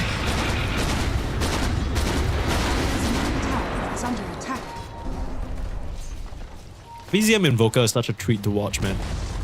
Dire's middle tower has fallen. The sad part about all of this is that Yamson's farm is great. Right? Yamson's been doing a great job hitting creeps and keeping his net worth up. But I just feel like his team isn't really strong enough to fight around. Like he can't just run in by himself, right? If not, he eats Doom. But the thing on GamerLegion is who else is eating Doom? Who else is eating Grip? It's just not very feasible for them. And I don't know whether Tundra planned this, but the fact that GamerLegion are very much relying on RCY and Yamson in this game just means that you Doom one, you Grip the other, and then game's over. Like what? GamerLegion, they're not even putting up much of a fight. They're split up on the map, still trying to farm at the moment. Radiant's top tower is under attack. And this is the thing why it's so important to have an aura hero. Like you don't have an aura hero, the other team has an offlaner that buys auras, you just can't fight, you know. Slada is playing for BKB timing, which is gonna take a while, and you have to give up your base because of that. I think the first Roche, you know, that Roche where they hesitated, they made the smoke. I felt like they should have just took the Roche. Who committed the Roche, right? Yeah, full committed and just do it, you know, instead of trying to smoke and trying to get a pick off there. They were just not quick enough, you know. I think losing that Roshan just kind of spiraled the game out of control because you are Slada TA lineup, not getting Roche, and then you're against Doom, Invoker, Gyro Cores. It's tough, man. If the game gets to this stage with your lineup, you're so screwed, you know, as the TA Slada. It's another game where Pure started out with 0, 4, and 4, and now, even though his scoreline doesn't look the cutest, he's very much recovered in terms of the farm and net worth. Manta to get himself out of that tricky situation. 2 casual lanes of racks just for Tundra. 0 response from GamerLegion as this game continues to flow in Tundra's favor.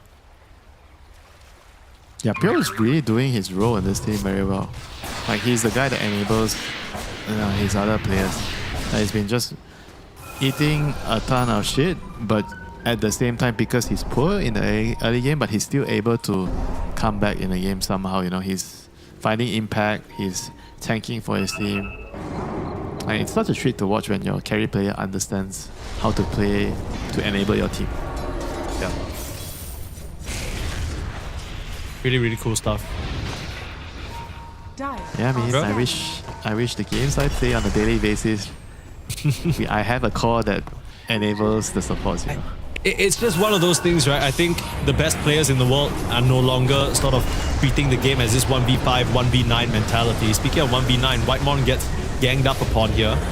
33 now, purged up, slow to a crawl. Yamson trying to lay in with the damage, but the chase is a little bit tricky because you don't know where the Invoker might be hiding. Prospect RCY, Pure and BZM maintaining their position on the high ground. Looks like 33 might just be left behind.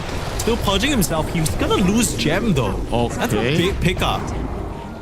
What on earth happened there? I mean, I guess the moment the Gyro just left, they should have just left. Gyro went back towards his side of the map to jungle.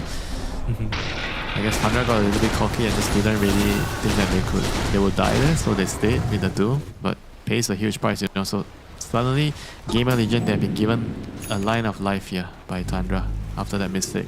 So they have the gem, they can remove some of the deep vision, they can come out of the map, they can shove out waves, and maybe, you know, if they can find another move here, because the Doom is still dead for another 15 seconds, if they can find a kill here, that would be amazing.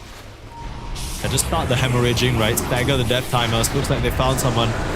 Whitemon again. Some of those earlier deaths in the game were nice, but at this point, he's starting to bleed. As Tundra being run at under their own tier 2 and tier 3. Pure trying to frontline for the team, scaring GL away. Big Doom and Big Cataclysm knocks out knocks out Big Num and forcing that BKB TP away. The physical damage is going to be enough. And now Yamson's being chased down as well. Hurricane Pike and the blink away. No more tools to get him out, and he is dusted.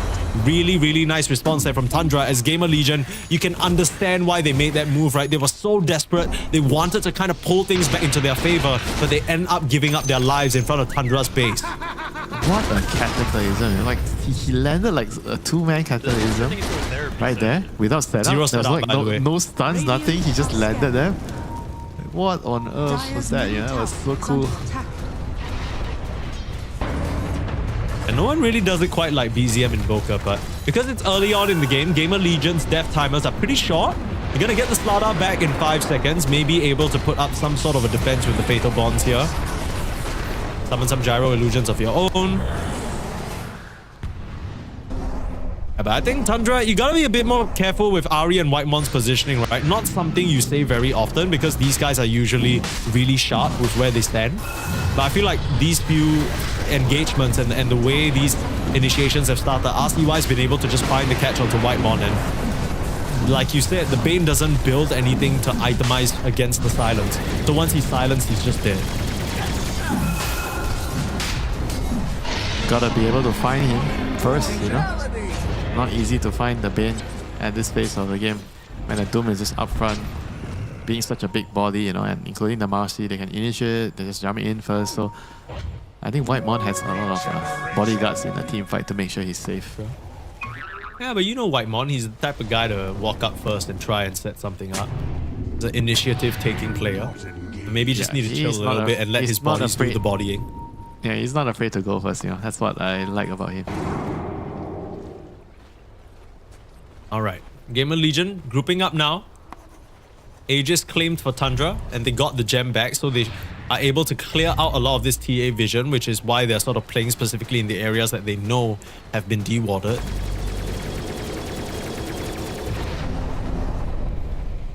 Wait, what do you think they're waiting for here? Is there any item that they need before they want to go up to the high ground again?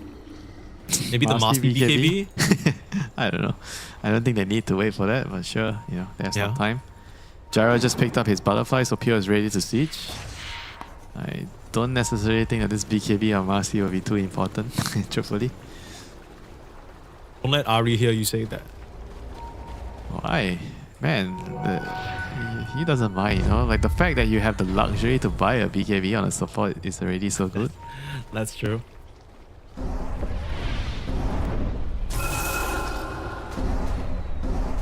Oh, here we go, GamerLegion swinging in from behind. They need to get big wrap around. Oh, Cataclysm. They scout him out. Everybody out. They know exactly where they are. And a Doom onto RCY. That disruption ain't gonna do shit to save him. He can't get out. They're looking for the other targets because RCY, he's already cooked.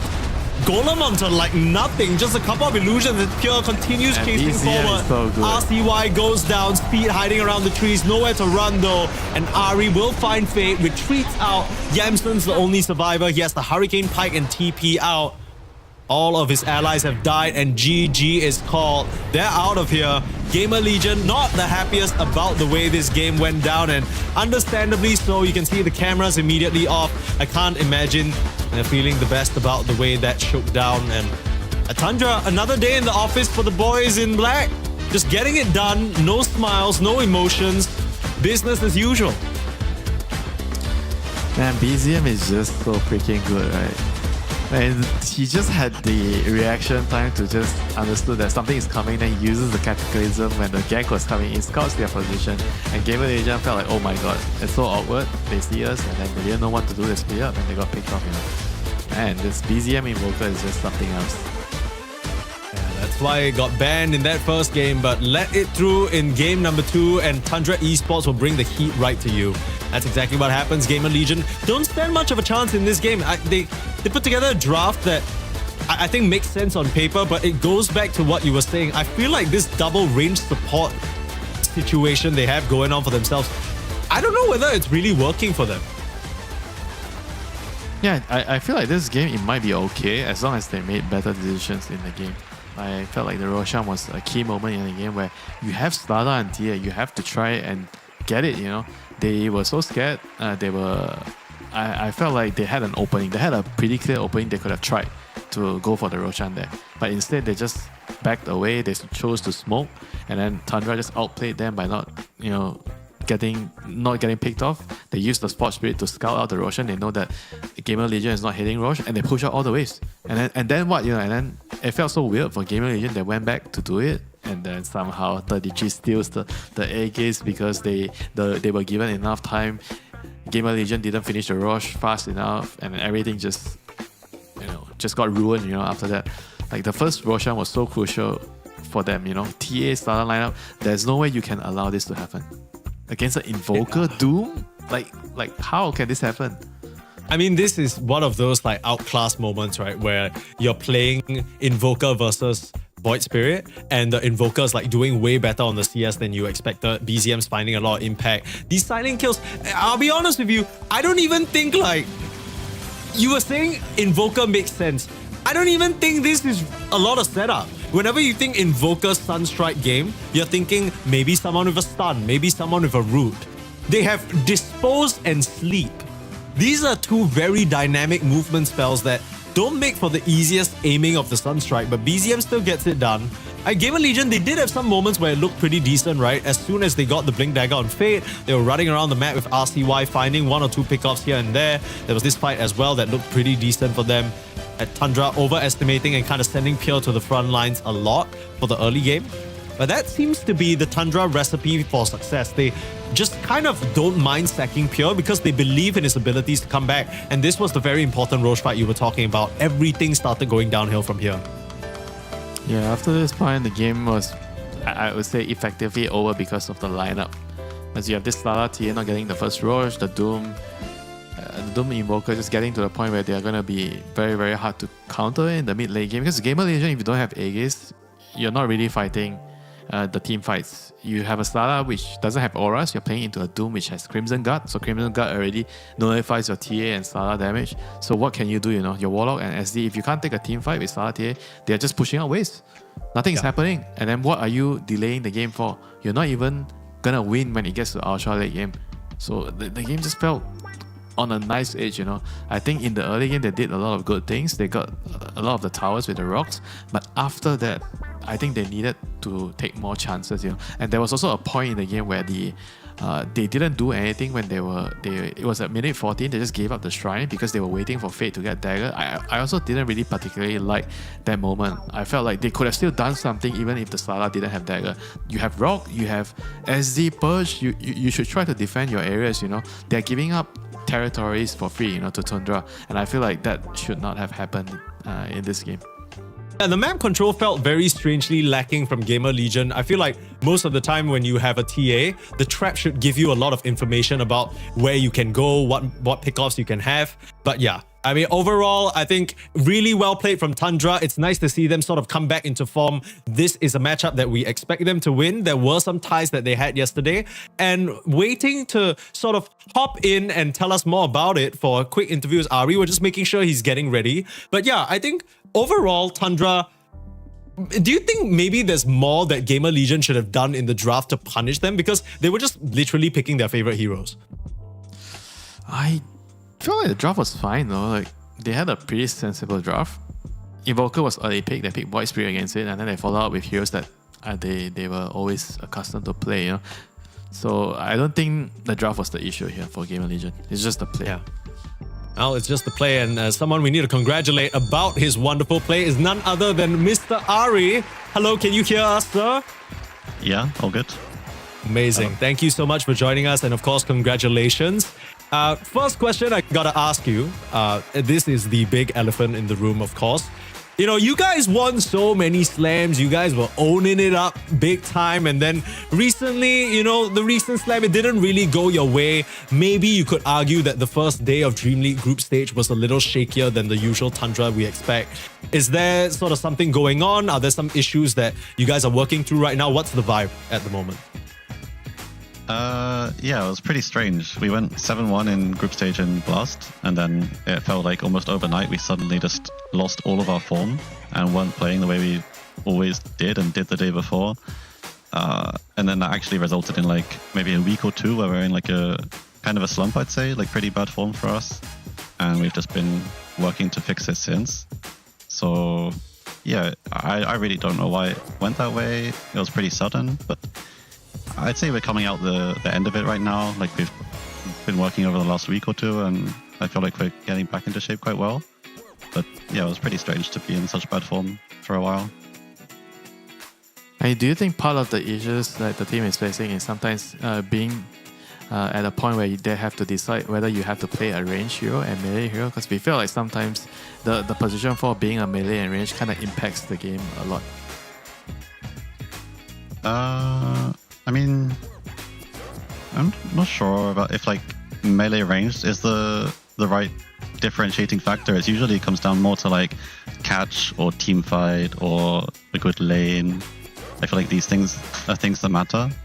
The melee range thing is like sometimes it matters a bit. Like if you have mid hero that's range, you kind of want a melee guy on one of your subs, but I feel like that's kind of as far as it goes, and it's more about the laning, the catch, and the team fight as a balance throughout your draft. And obviously some fours are better at melees and some are better at ranges. I'd say I'm kind of in the middle, so it's not that big of a deal to me, but yeah. Do you think the offlaner also has a say, whether you're going to be playing a melee or range hero in that particular game? I mean, not necessarily. Like, Neto always has an opinion. He'll suggest kind of what he wants. If he wants a strong lane, or if he's fine to me to play a weaker laner. But in the end, it'll be my choice already, and it doesn't matter so much if it's melee or range. It's more about what the hero offers. Okay, so specifically about the hero, I gotta ask, because I think out of all the teams right now, you're one of the few guys still doing it, still running with the Marcy. Sometimes I'm sure in the draft, you're saying that 33, he has his own suggestions. What does the Marcy bring that you like so much compared to, like any other hero? Why are you picking it, but maybe some other teams are not? Well, for me, it's just always been a signature as a hero I'm really comfortable on, and I just couldn't play for a while because it was always banned because the +1 was too strong, and now it's just suddenly returned again because +1 got nerfed. I think the hero is like situationally a good lane punish, and it's very active early on. And just from my view specifically, I see certain heroes and I feel like it will fight really well, whereas some games it's really hard to fight with the hero, so that kind of comes down to experience, I guess, and a feel for the hero. Yeah, these are the main factors, I'd say. Nice, yeah. I mean, continuing to own on your signature pick, love to see that. But thanks again for joining us and answering all our curious little questions. Good to hear that you guys feel like you're at the tail end of that slump, because when Tundra play good Dota, it's a treat for everyone to watch. And best of luck in your next series, Ari. Yeah, thank you.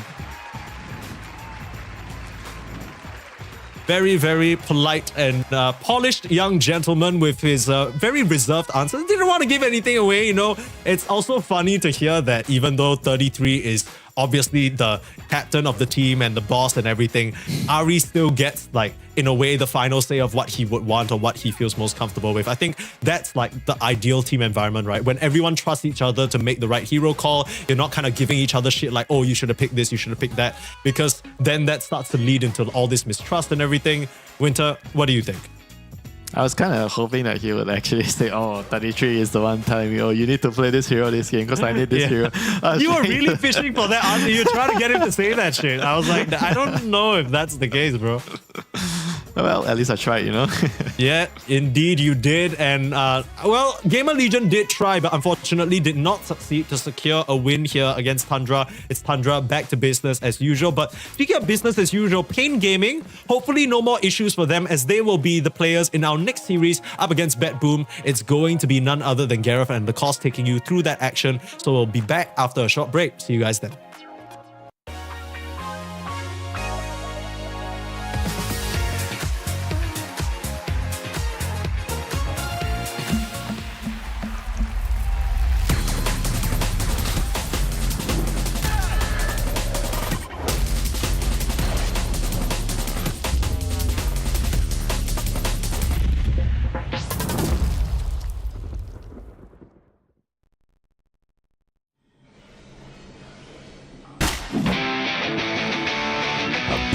Bloody time.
different way.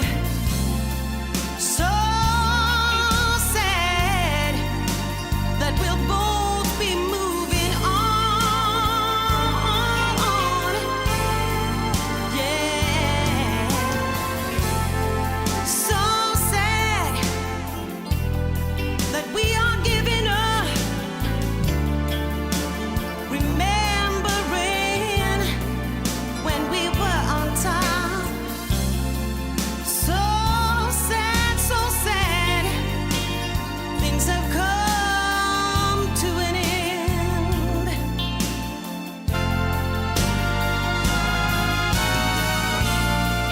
When we met, my life was a mess. But you took me out of loneliness. Now we're parting. Tomorrow it seems just as hollow as it used to be. So sad. You tell me you can stay. You wanna live your life a different way. So sad, so sad. Things have come to an end.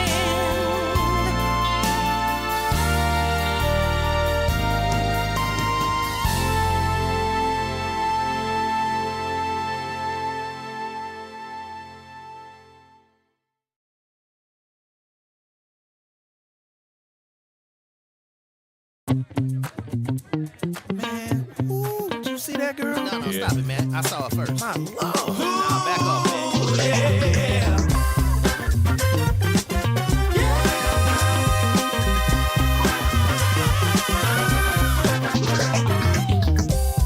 First time I saw you, I knew I had to have you. Don't mean no one night stand. Gotta find a way to be a man. It's something about the way you turned and looked at me. Your smile, it turned me on and set my mind at ease. I'm trying hard not to stare. Don't wanna look thirsty. Just trying to play it cool. Gotta show you that I'm worthy. You walked in on the air and seemed to leave this room. I just had to find a way to get next to you. Here to testify, give me a chance, I'm satisfied. Captivate your heart and I'll blow your mind. Don't wanna pass me up, cause I'm one of a kind. Hot side, you're checking me out, trying to figure out what I'm all about. Wondering if my love will make you scream and shout. If I don't know at first, I'm gonna figure it out.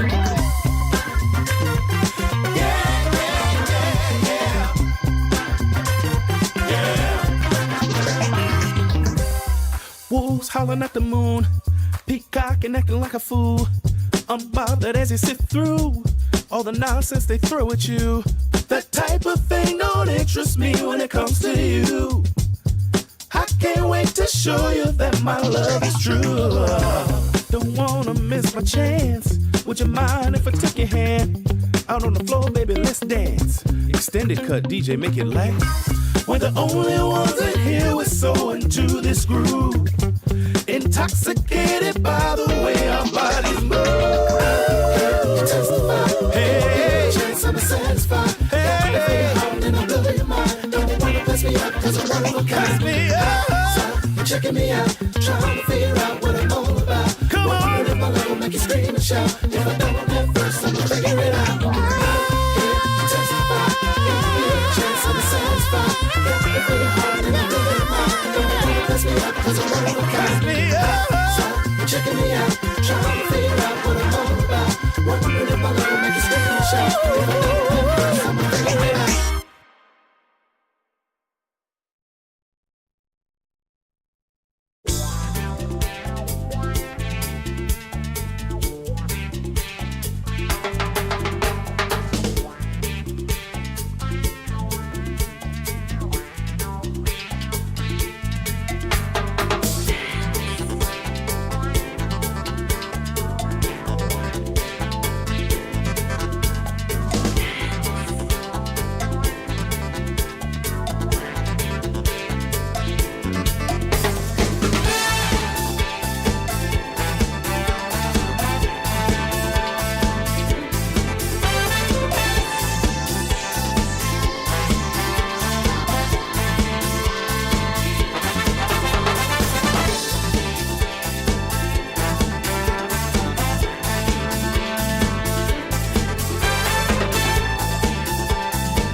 connected.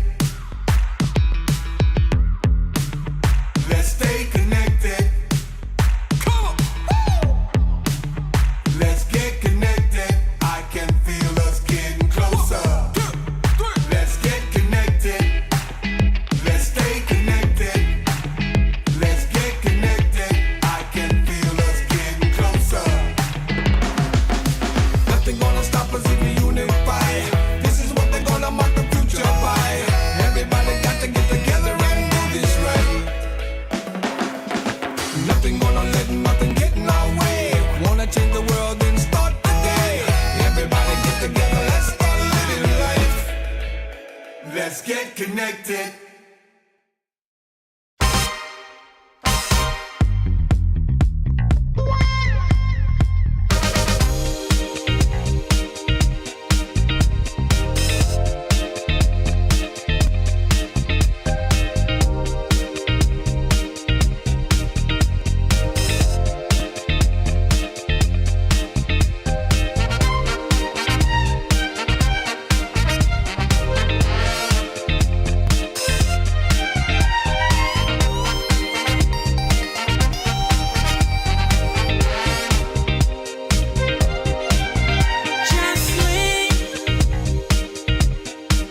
Just move your body to the music.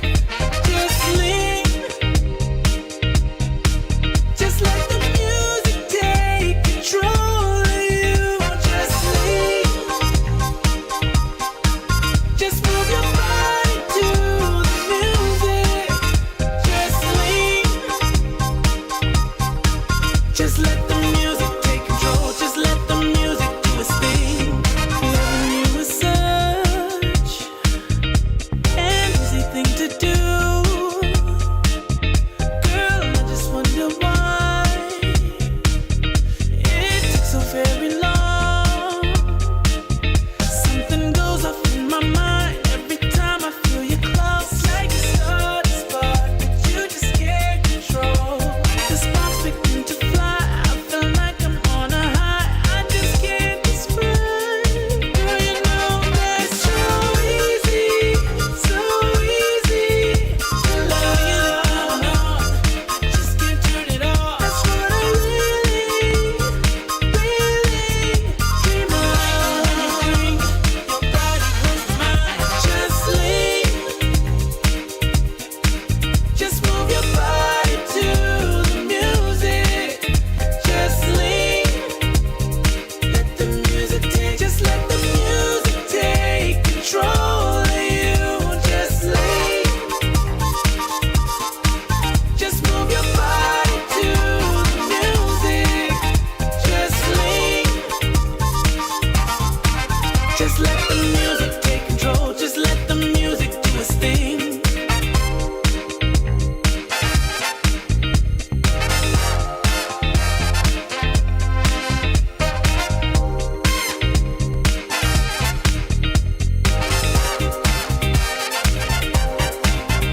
There's only you and me. The dance floor's just for us. Magic's all around. I've got loving on my mind. Something goes off in my mind every time I feel you close. Like a star to spark that you just can't control. The sparks begin to fly. I feel like I'm on a high. I just can't describe. Girl, you know that it's so easy to love you. I just can't turn it off. That's what I really dream of. Your body close to mine. Just lean. Dream League Season 28 is brought to you by DHL and Chex.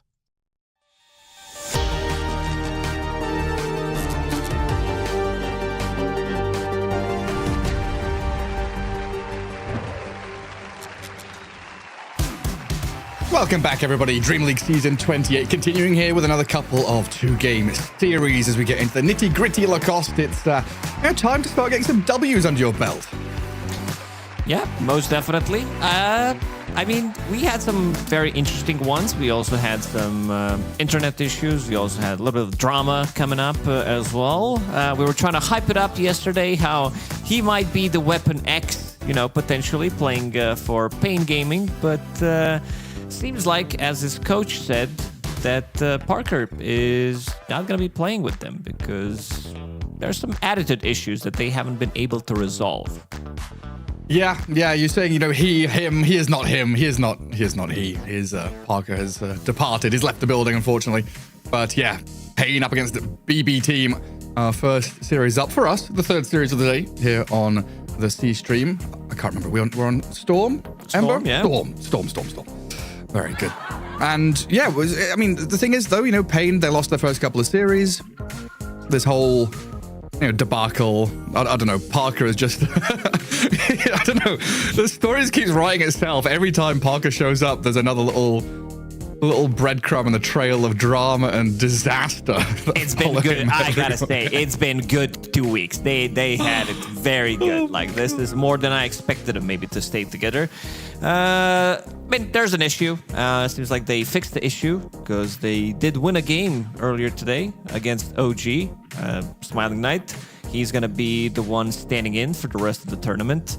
And Smiling Knight, he had some okay performances. Like, if you check the teams that he played for back in the day, because he goes way back. He goes back to like 2017, 2018, playing with Empire, Gambit, One Move. And he also had a bit of experience playing in South America as well.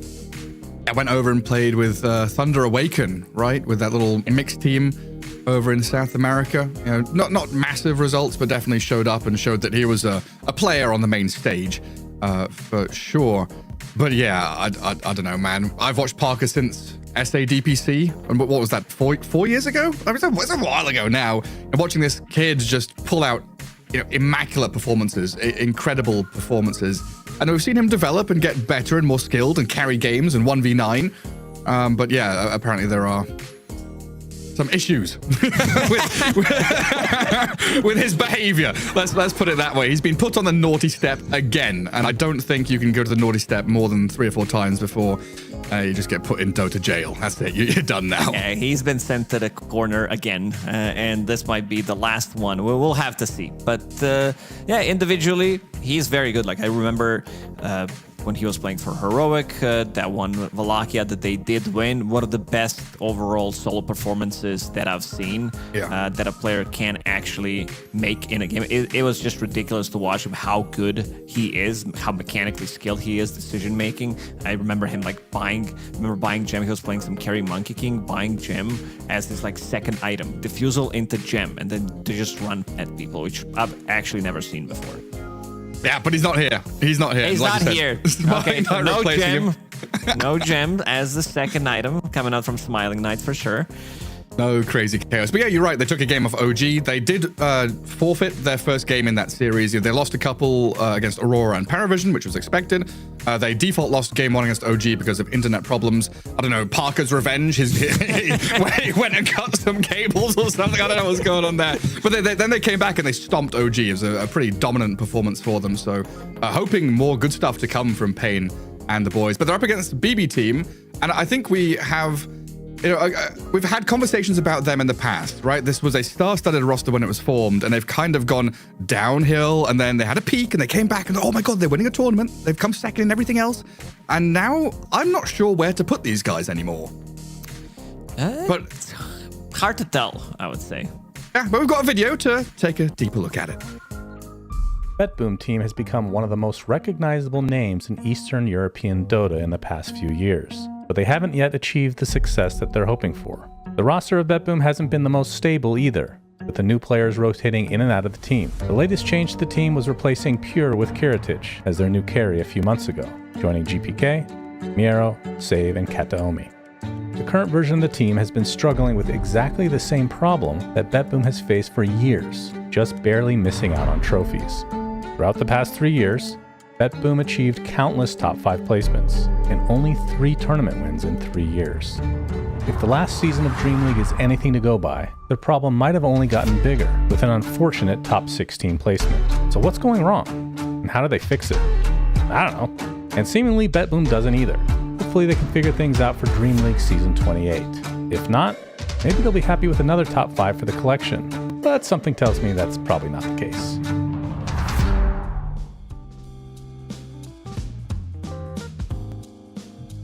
I'm curious what these the fascination with these finger tattoos is. You've seen some esports players, seen some guitarists. Polyphia, their guitarists, have got these like demonic finger tattoos. Maybe it brings the energy, makes you a skilled gamer. Yeah, probably thinking we're gonna earn enough money from Dota so we don't have to work a real job, because with those tattoos, they're not getting a real job. I'm sure you can rock up to McDonald's and become a manager real quick. You'll be fine. Yeah, you can. Let's see what they've been cooking with these drafts. BetBoom team against Pain Gaming. BetBoom team, as Suns fans said, full of energy, of course. He did say that he agrees with me. I said, hard to tell. He also doesn't know, because this team had ups and downs. Like, if you look at their results, they had like 2025.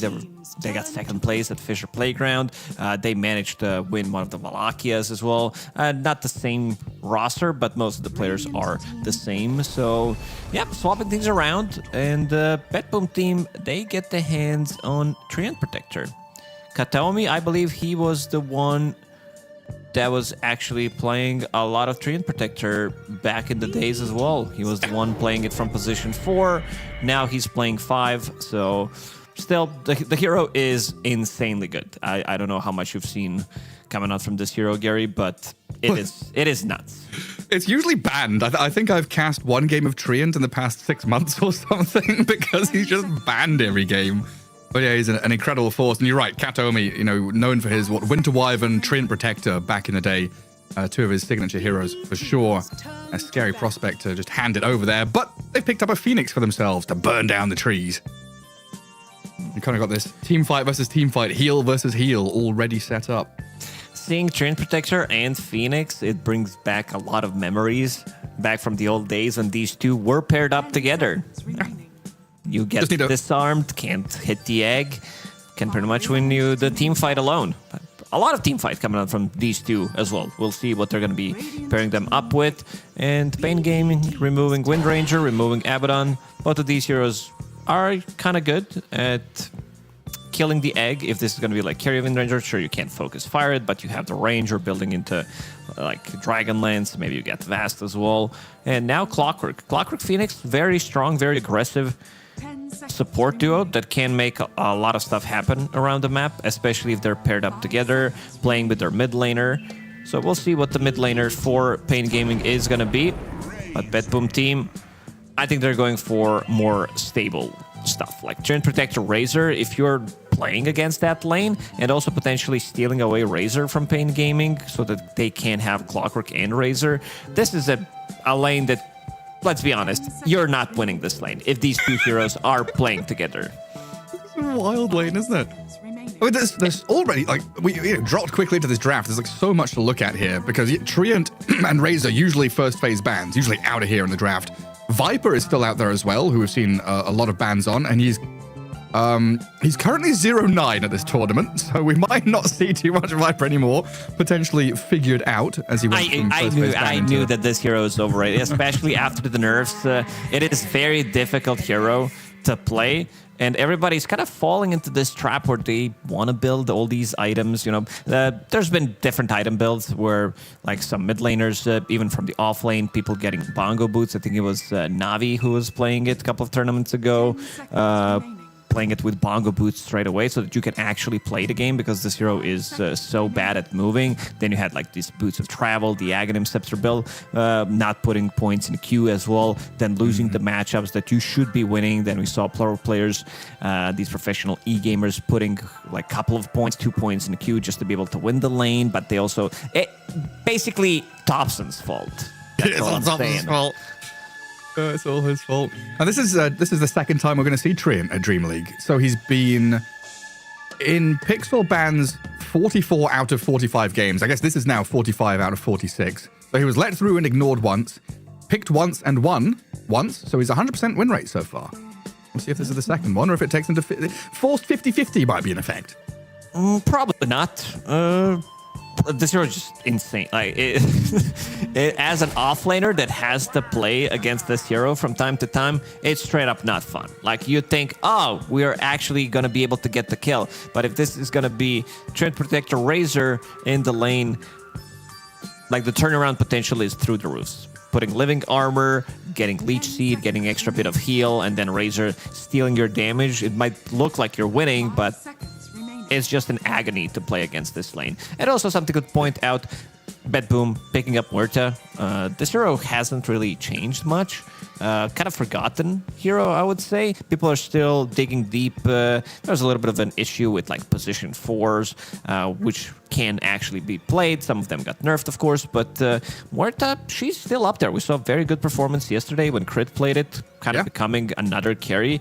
Even not playing that long of a game. It was like 35-minute game where he builds into drums, then you start building into Hurricane Pike, which you can also help out your teammates, but also you do benefit a lot from it.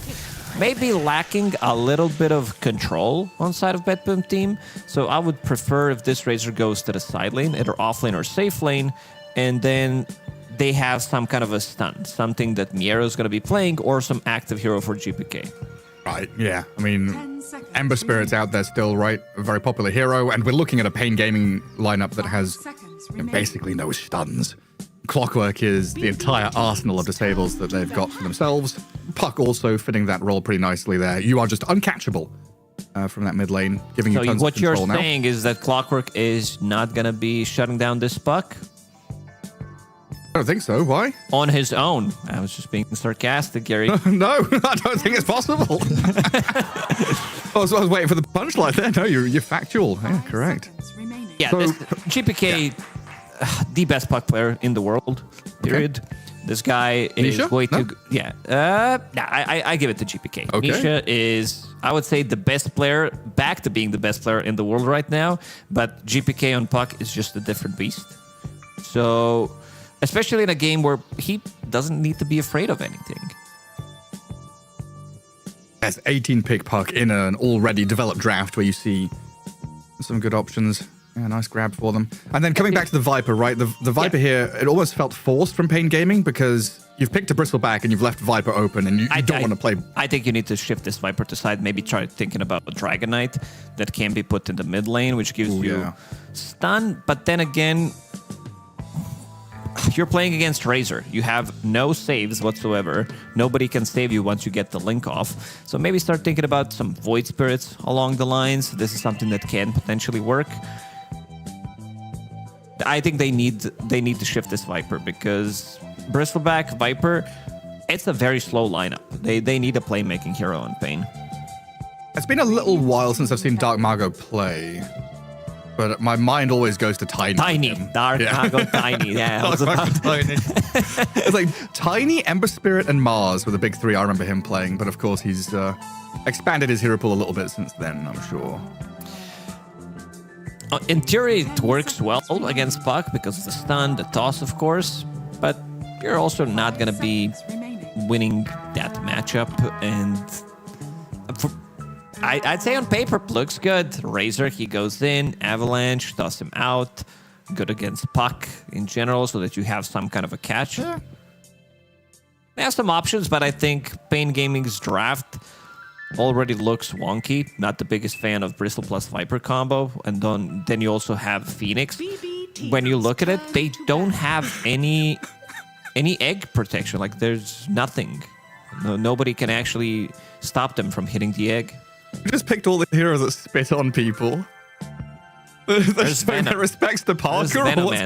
What's going on? Bristle spits snot. Viper spits his poison. Clockwork spits rockets.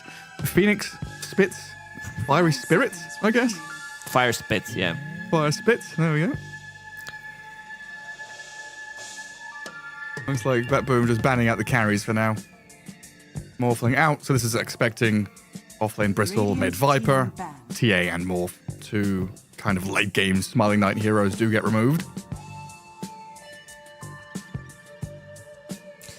They also don't have that much tower damage. Like, sure, Bristleback, but Bristle also needs to be afraid of. Because, again, there are no saves if he's, like, sieging. We were even talking about tier 1 towers, and tier 2 towers, yeah, he can't do that. He's gonna get bounced by Muerta. Trend Protector is gonna root him. Puck with the coil will start things off. And they know that they have no catch. They have nothing to stop this lifestealer hero like Weaver. Yeah. We'll see if BetBoom team decides to pick up Carry, and it's gonna be Legion Commander. This is something that Miero likes to play. It might be one of his more played heroes. Problem is that this hero hasn't been good for a really long time. I just gotta double check how many games. Yeah, because I was on looking Legion at this Commander he has. I was thinking Underlord, some pipe carrier, someone who builds the auras, the classic normal stuff. I'm curious if if his top 12 most played heroes has 30 games, win rate sub 50%, 48% win rate.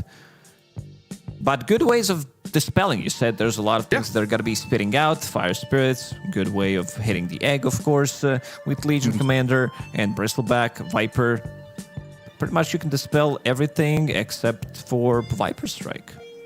The classic reason to pick Legion Commander, right? Turn the Bristleback around.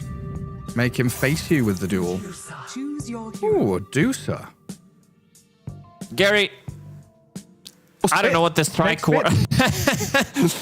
I mean, if they can somehow prolong this game, but having 3 cores that don't do anything. Like, this is the first time in a really long time that I've seen 3 cores who are so slow that actually can't play Dota. I'm very interested to see how this game is going to be played out.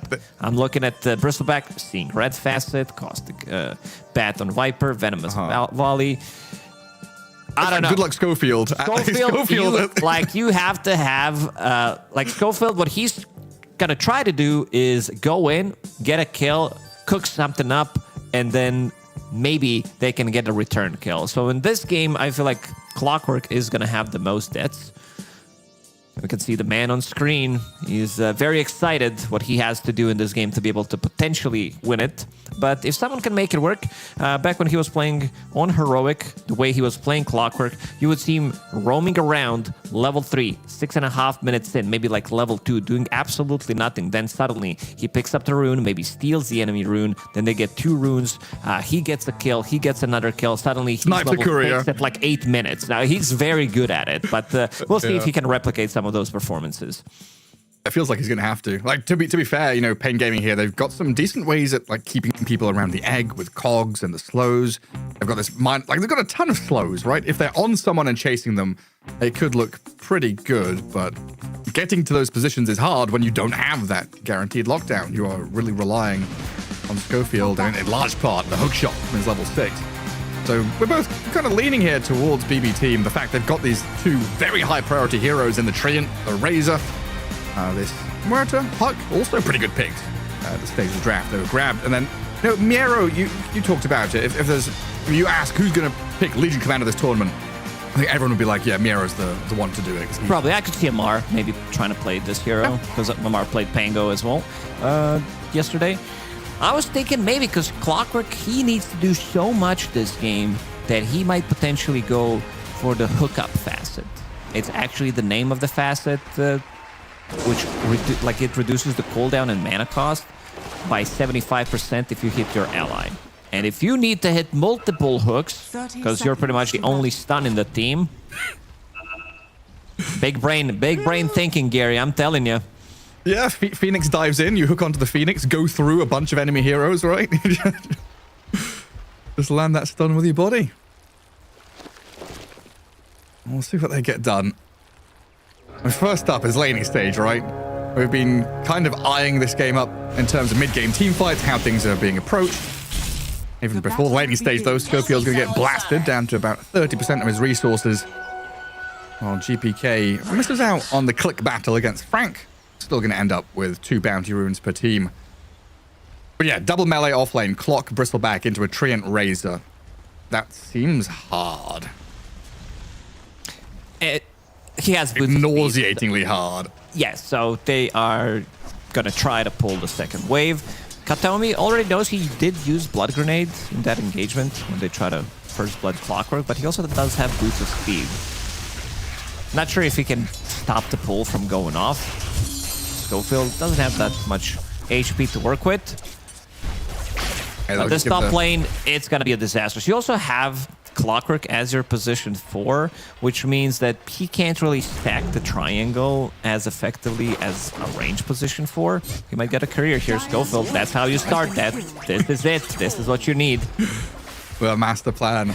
Schofield knows what's up. He's going to try and get away from the tree in here. Might double up the wave, but we get the first blood as Almisho dies to save down at bottom. In a hard spot for the Phoenix. You can't really trade into Muerta too well.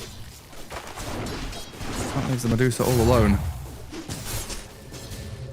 And since we're down here, thinking about Phoenix Medusa, there's usually with the Phoenix with a Sunray, right? That percentage-based heal, you want some kind of big, tanky body. Medusa doesn't have a lot of health. The Sunray doesn't really do much for your Medusa, right? That's a very good point. Yeah, I don't know. I just don't see the synergy. I gotta be honest. This has to be...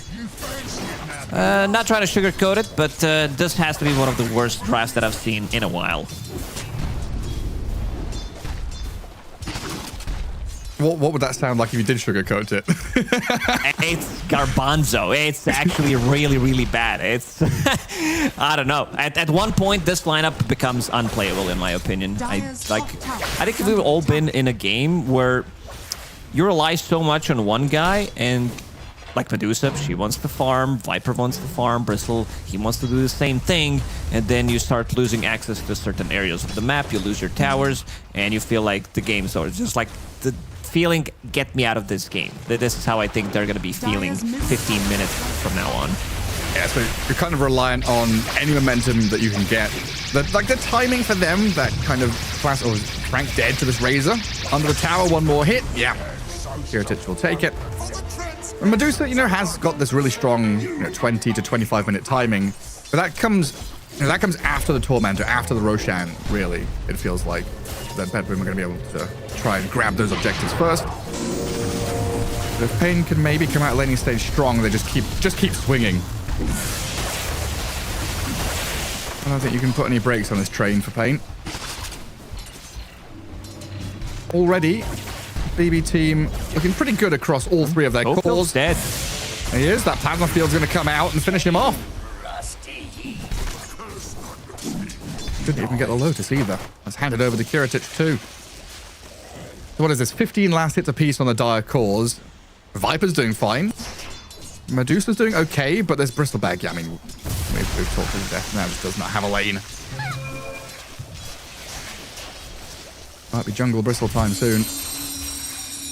So then when we have this situation, right, we then start talking about the lane bleed.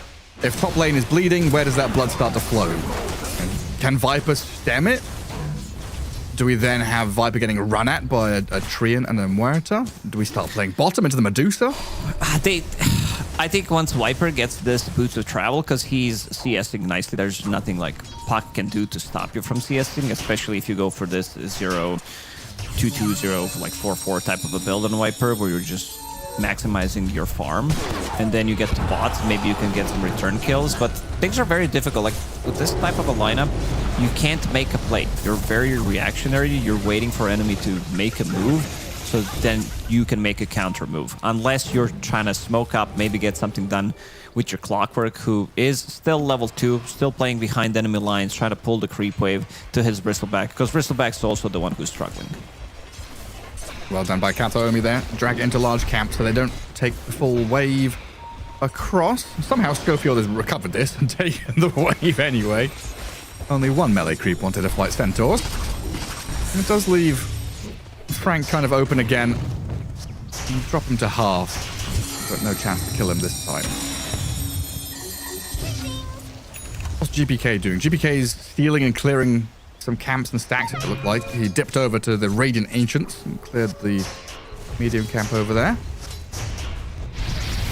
Top lane again. Razor and Tree. They're onto Schofield this time. Blood Grenade. Final hit.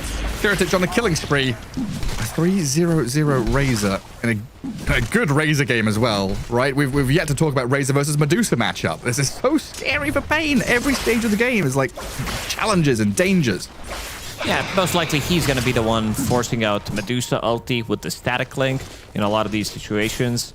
And we haven't talked too much about Legion Commander, what's happening in the bottom lane. They did manage to grab that one kill on Save, who actually got a solo kill. And then Frank dies one more time. Yeah. There's that Viper Strike, bottom lane. Got onto Miro, That's a and kill. they do get a kill. There we go, with Dark Margot's move, they find the Legion Commander. Radiant structures are Now, minute 6 about to pop up here, so that's only comes to defend the top rune, but look who it is. Schofield there to steal it. Always up to a bit of nonsense business. And might actually live as well as he skips away from Kataomi with his boots and a windlace. Yeah, GPK still living in 2022 or something. Tried to cancel that region. Sometimes I think in his defense, you actually forget. Like, it happened to me before where like, oh, you see region, because some things in Dota have been like that for like 20 years, for example. And then Hand of Midas, like recently, the change, it always, I believe, had the XP component. And now it doesn't anymore, so it's just straight up gold. So sometimes you do forget about some of these smaller things.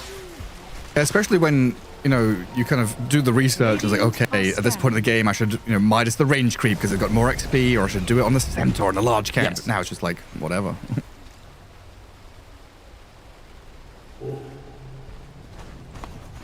It does give you some more mad stuff, though. Things calm down a little bit. I'm still 4-0 in that top lane for BB team, but at least a bit of action down bottom has helped Pain out. Panic, calm, into panic in the next couple of minutes again. Panic gaming. That's how I feel this this game's gonna be. I know, Viper's the one who's having a good time. Like, I think with some counter rotations coming up from him, farming jungle, they see someone's getting initiated on, he TPs in with Boots of Travel. These are the type of kills that they need to be getting, because otherwise you can't get kills. And now, Schofield, level 3. If he doesn't get anything done, like if they don't get any kind of kill, he's gonna be stuck. You can't farm jungle. Maybe you can make some stacks going. He is trying to stack with the rocket. Let's see if he can stack 2 camps at the same time. Yes, he can. On the other side, but also 2 supports from BetBoom team. Again, stealing the stacks, playing together, securing the rune for GPK. Yeah, I really like what GPK has done the last minute. So he cut the wave mid, dragged it into Radiant Ancients, cleared it, guarded the stacks, guarded the rune, played with the support, and also by being there, you're pressuring Frank, so Frank cannot show up to lane. So this means free damage on the top tier 1. A Courier Snipe for Kataomi. And you're keeping Pain as honest as possible as you take large chunks of the valuable areas of the map away from them. And you continue diving. Amplified damage here for GPK. Nets a quick and easy kill on the Clockwork.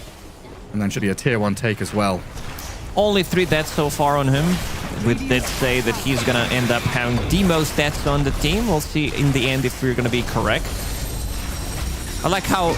Do you like how I added you to this equation? Like, yeah, I don't even remember. I don't even remember you saying it. Like, I'm sitting here thinking, when did I? Radiant's top tower is under attack. He just had, he had 3 deaths and he had 3 CS. Now up to 5. Oh, he's gonna keep them even, doesn't he? There's a couple of deaths to go now. All right, look what he's building. Schofield, gotta give you credit. I don't think you're gonna be able to get this one. Do you know who comes to mind when you see this item build on his hero? Maybe nobody in particular. Yep, App Store, okay. I would say. For me, it's Bone 7. Okay, we're going back in time. Going way back. Bone 7 Clockwork. Yeah. back when on Dire side you would cog block the wave creeps in the tree line to the right hand. There's no tree line to the right hand side of the map anymore to begin with. But back then you would basically deny a bunch of melee creeps from every wave by cog blocking. And he would do that, and then he would just rush Orchid. That was when he was playing for C9. But yeah, long time ago. It's a really cool item build. And Clockwork doesn't necessarily need anything. Just go, and he is the one who maybe starts some and levels. ends team fights. Well, let's start with some levels. I think this is what he needs to get. So they just gave him the mid lane, where Schofield is like, tank some abilities, maybe get a coil, duel, whatever you can get out of them. So our Medusa, Viper, and Bristle Tricore can try to get some farm. Yeah, and I guess in a game like this, Muerta's going to try and run back from Dark Margot. No hook shot yet for Schofield, but it looks like this Viper should be able to catch up with the poison attacks, slow down Save, and with the Bristleback's help, finish off this Muerta as they go high ground, but a good dead shot pushback keeps Save alive. He even still had a couple of one charges to play with. Meanwhile, in the bottom lane, oh dear, it's a disastrous fight. It's 2 kills plus the tower for BetBoom team. Down they go. Chasing this Muerta, chasing Ghost. Well, the real deadly people come down to kill your Duster. But yeah, in a game like this, at least getting the Wisdom Shrine shared is also a a nice victory for Pain. You don't get double Wisdom Shrine. Hero's putting a bit of pressure on this mid-tier 1. Very quickly though, Treant and Puck are going to come across and cut that short.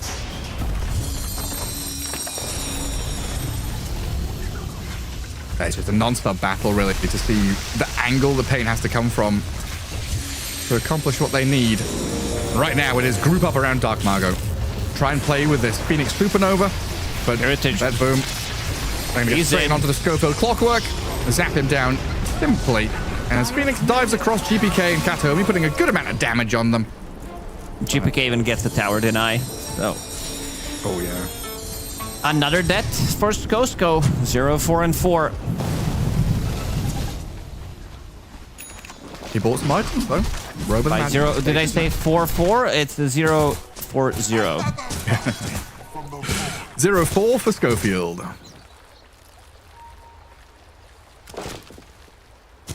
There's so much focus on all these other heroes. I've not really looked at the Legion Commander too much. Look, there's Frank's hero, but the real Frank action is happening further north. He's dragging Wave with an illusion. He does have 2 waves. Maybe Katomi could have dragged it into the Polywog camp. But it is what it is. Still 4k gold lead for BetBoom team. A quick blade mail into duel. Blow up Smiling Knight with GPK's arrival. And Schofield, 5th death on the horizon. Getting chased down by the Legion and the Puck. Trying to get into the Prowler camp. Maybe deny himself, but that's not going to happen with GPK picking up the double.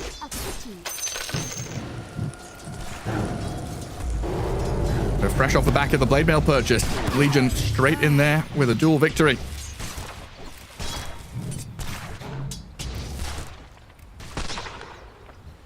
What are you thinking? I'm thinking what I said like 10 minutes ago, that it's gonna be in Pain gaming in the next 10 minutes, and here it comes. It's just impossible to play Dota at this point. We need some ibuprofen or something for these boys. If they lose Frank up top at the same time as they're trying to smoke with Dark Margot, still no hook shot on Schofield. There it is. Dive in. They're on to Kiritich. That's a big Schofield is now kill. level 6. This is a huge one. A massive razor. Unstoppable. Nah. El Misha picks up the kill. Are scanning.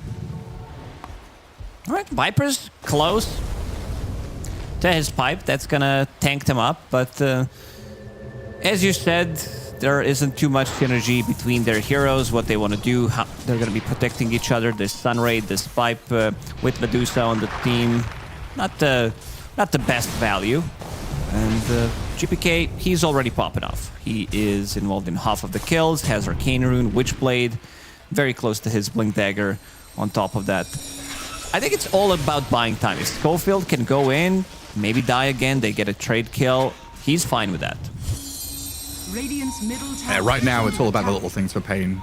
Find any space on the map possible to get this Medusa to her timing. GPK has been in this part of the map for like 4th or 5th time already, stealing away this camp from them every single time. Just his presence is scary. And now dragging the wave off to the left, where his team have set up to try and prep an attack. Of calling there onto the Phoenix means no spells for El Micho. Maybe even a dive. Since they were looking at his Bristleback and Clockwork as potential targets. Keep vision on them with GPK orbing forward and coiling the Viper. It does snap on Dark Margot. Still difficult to track back under tier 2 to find him, and he will turn to battle into the Treant now. No fear, the pushback keeps Kataomi fine, while Schofield hooks on back onto his Bristleback. Oh, and Miero comes in and cleans up. Thank you very much. Everybody lines up for it. I don't know, BetBoom team just laughing. I mean, they know. Once you see their only stun on the team, using it onto their allies, which is like 50 range away, you know something's wrong. He didn't even go for the facet, did he? He did not. He did go for the big cogs. I guess he was trying to get onto the Viper, and then Bristleback was just in the way. That's what it looks like, right? Try and get past them all, try and hook to the Viper and get out of there, but that's not happening. There is a fight around the Roche pit, though, currently. El Micho and Schofield have forced the BB team away from the pit. And they're going to run away. They can't take Roshan. Both supports on BetBoom team kind of low. I like what Save is doing. Diffusal Blade on him. We talked about the scaling that Morta can have from position 4. Oh, gets the ulti off in time, and Schofield, the one stun, is going to get taken down quickly. So both Morta and Razor protect each other, get the kill, and again, once Pain lose the Clockwork, there is no entry. The door isn't locked, it's just there is no door anymore. A concrete wall appears in front of you. Back to farming, guys. This seems to be the idea. Farm. This is kind of play to lose, I would say, with this type of a draft. I know I've been very critical about what they picked for themselves, but it's only because I experienced it so many times. It's just impossible to play this type of a draft unless they make a mistake, unless somehow BetBoom team does so many mistakes where you're getting trade kills and then you're pushing this game to potentially 35, 40 minutes plus. Yeah, when we're laughing, it's not laughter of derision or, necessarily making fun of them. It's we feel the pain. It's laughter of empathy. You've got to put on a brave face when you're in situations like this. Just find silver linings, find some way to progress the map, progress the game. I think if we check the camera from every other player other than Schofield, everybody would be clicking on him. Like, where's Schofield at? Like, what is he doing? Can we make something happen? Because he is the main guy. He's the main character. Save the world.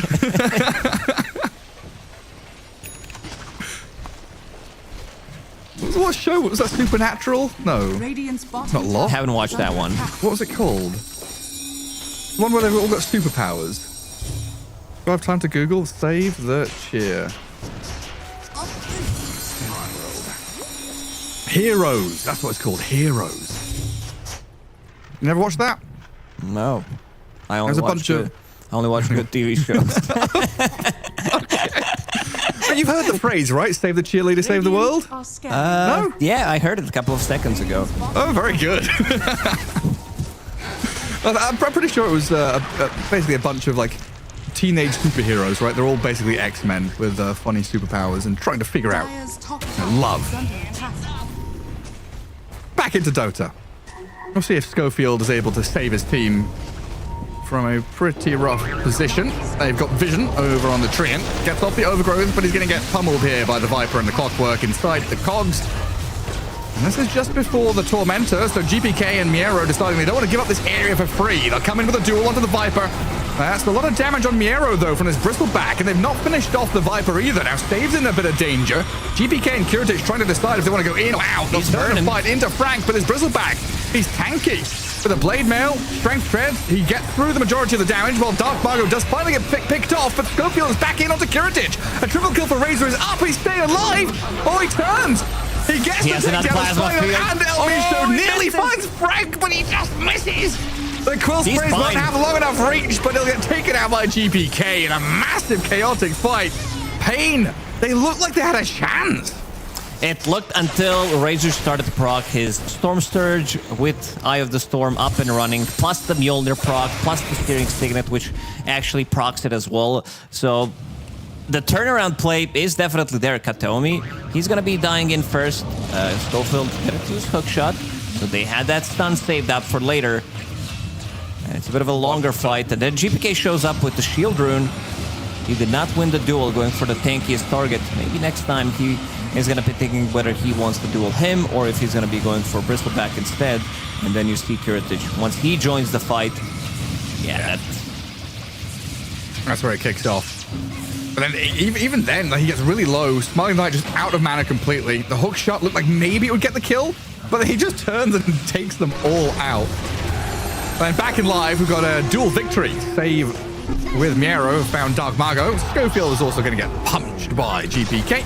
Yeah, but back to Razor, Storm Surge, the Thunderhead facet allows you to, while your Eye of the Storm is active, strike chances twice as high, and strike cooldown is reduced by 2 seconds.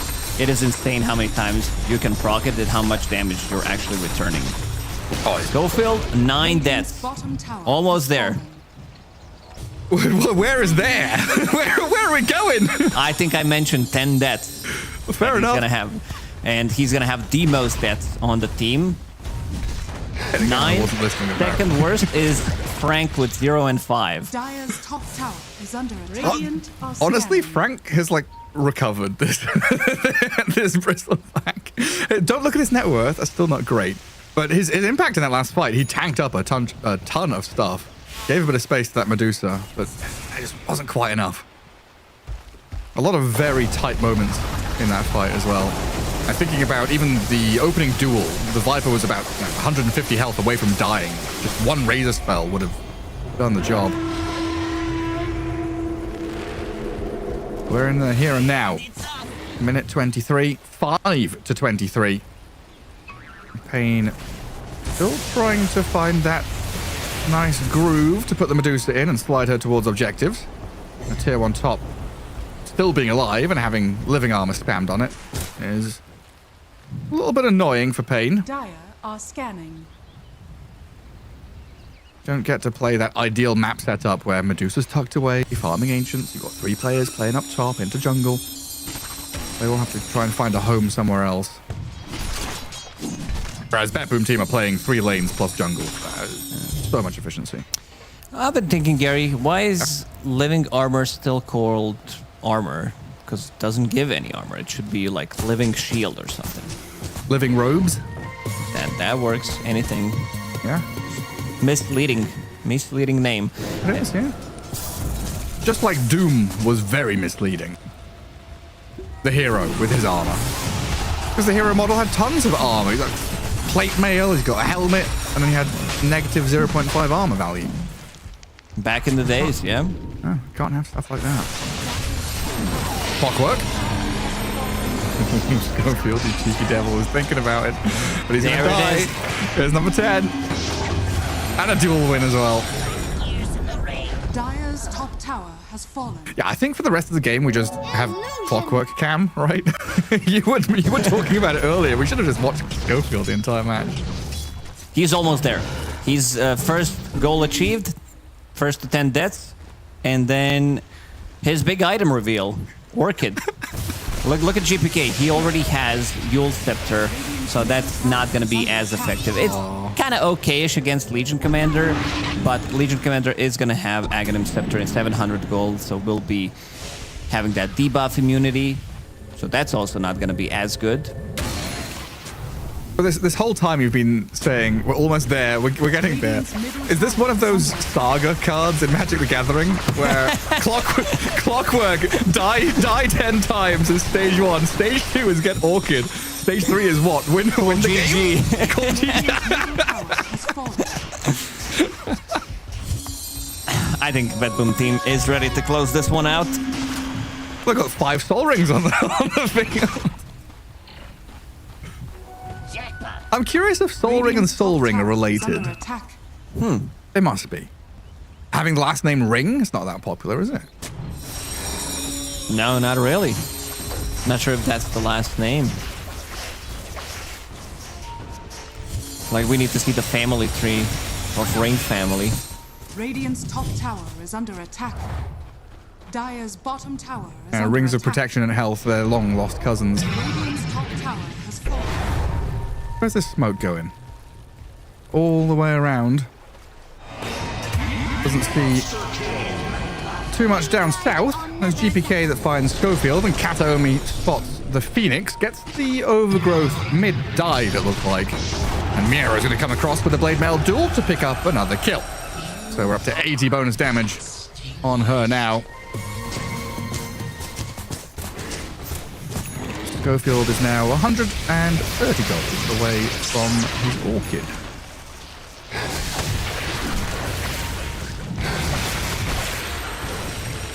He's got the greedy Tumbler's Toy. Look at the turnaround potential. They use living armor, press the attack, Satanic available on Kiritich, level 20 as well. Satanic, can he get it off? He cannot. He didn't get the lifesteal. I used it, but died. He's still got BKB and Mjolnir, but yeah, Kiritich just gets poked down on that attempt to go high ground. BetBoom being a bit lax with their approach. That's going to go give another inch here to Pain. Another little bit of time to get towards more items on the Medusa. Medusa has a very good amount of farm, considering everything that has been happening in this game. Smiling Knight, Butterfly, Crystallis ready. Did purchase Shard of his own. And Treant, way out in no man's land. Kill for Smiling Knight on top of it all. Here comes Kiritich. There's 1v3. And Puck will come across with a coil on the Medusa, but Schofield's the one to feel the pain. The leash is still here on the Phoenix as well, so with the added silence from GPK, Kiritich takes the double, and Save, he's gone up to tier 3 to pierce the veil on this Viper. Doesn't have all the damage he needs, but now they've got a duel on the Bristleback. Kiritich arrives, another flurry of spells, another kill for Miero, as Kiritich and GPK go diving. You'll step from the Medusa, send us skywards. The mana is low, but there's no stuns to stop the TP into Fountain from tier 4s. And now Kiritich, yeah, in very deep, but a good fear pushes the Viper back. Still not losing anything on side of BetBoom team. They go in, they get stuff done. Still can't really siege the high ground. They need to be respecting damage coming out from Medusa. They need to find an opening. They need to find a kill. 12 deaths on Schofield. Here's the turnaround. This is now going to be 12 kills in a row for Schofield. He's going to go 12, 12, and 5. It's Orchid time. Seen the Treant. I think it's mango time. He purchased 3 mangoes just to give it to his Medusa. I think this is the best play that he can get in a team fight, because he goes in, he's just straight up dead. With one hook shot, gone. So you dangle the Medusa in front of them. She loses a bit of her mana pool. You hook shot a target, you mango Medusa, you die. Yeah? Yeah, sounds good. Ideally, you would want to have buyback available, so you can go for round 2. And Elmisha didn't stand a chance there. And the hook shot misses from Clockwork, so again, dual victory for Miera's Legion Commander.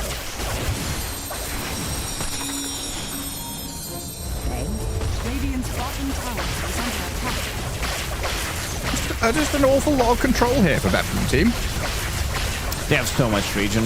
Legion Commander with level 15 talent, that's 500 heal or 5 seconds. Then you have living armor on top of that. And I said a couple of minutes ago, seems like they're ready to close it out, but this time around, seems like they want to go in. Lanes are pushed in, pretty much all of them except for the top one, where Dark Mago is farming.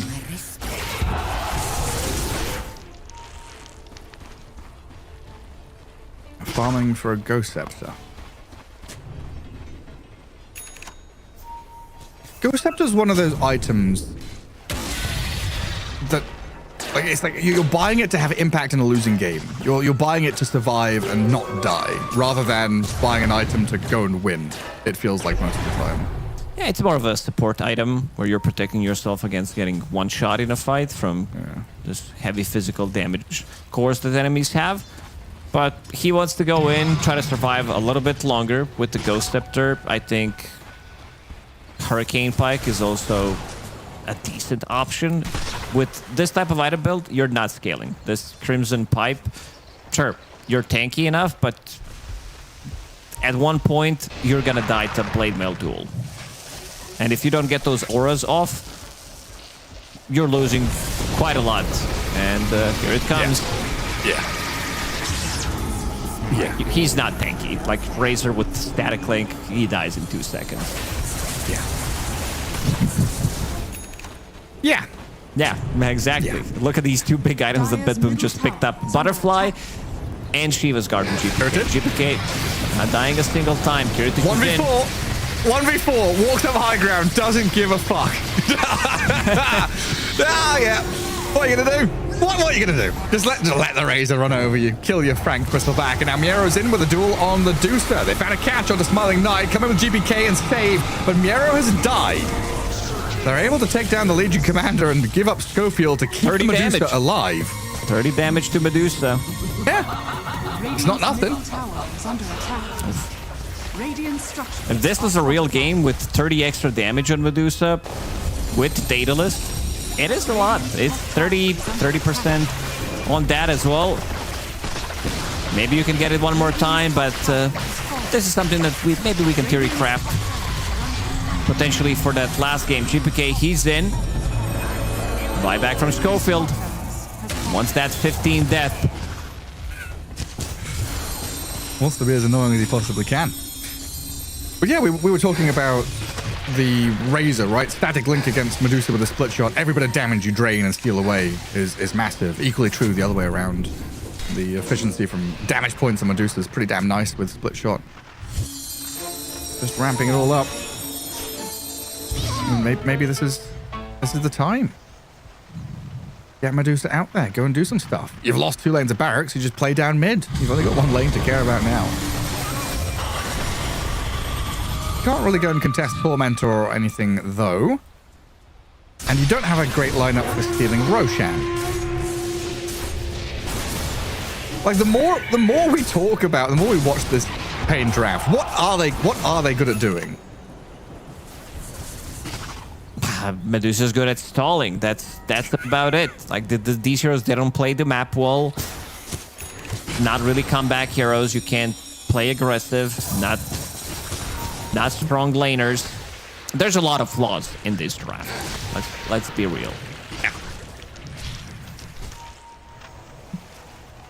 Medusa, MKB's finished. It's coming out on the courier.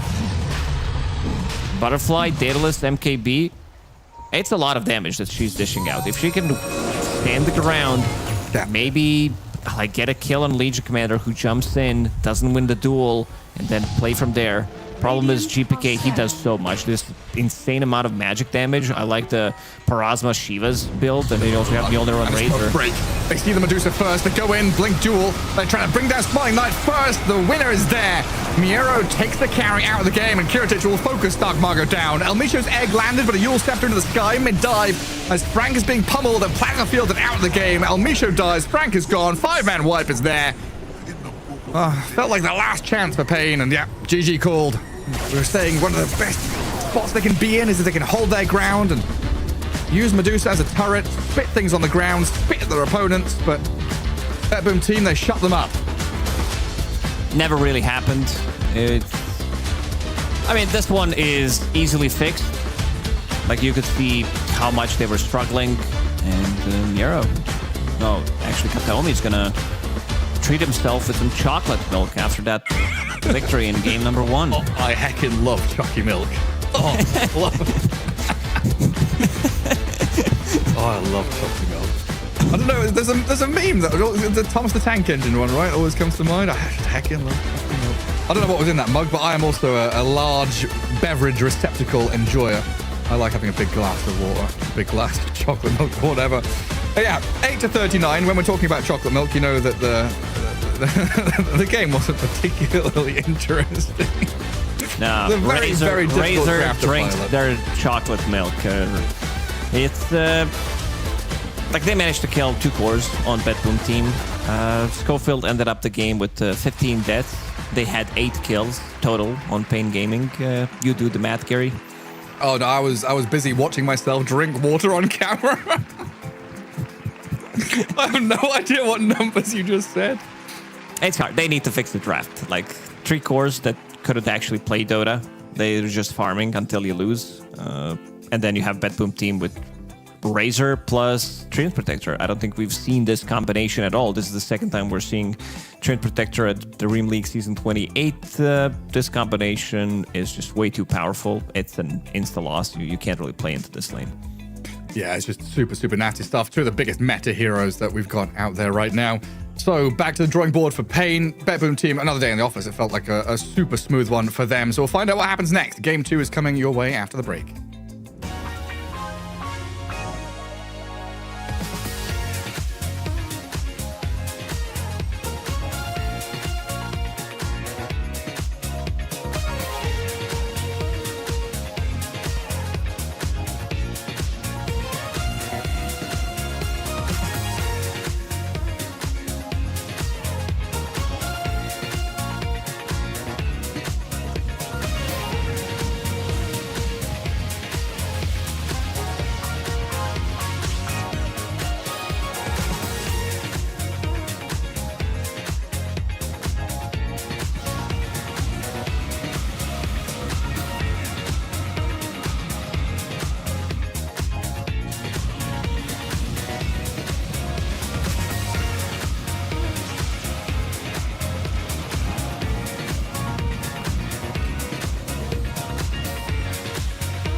Bloody time.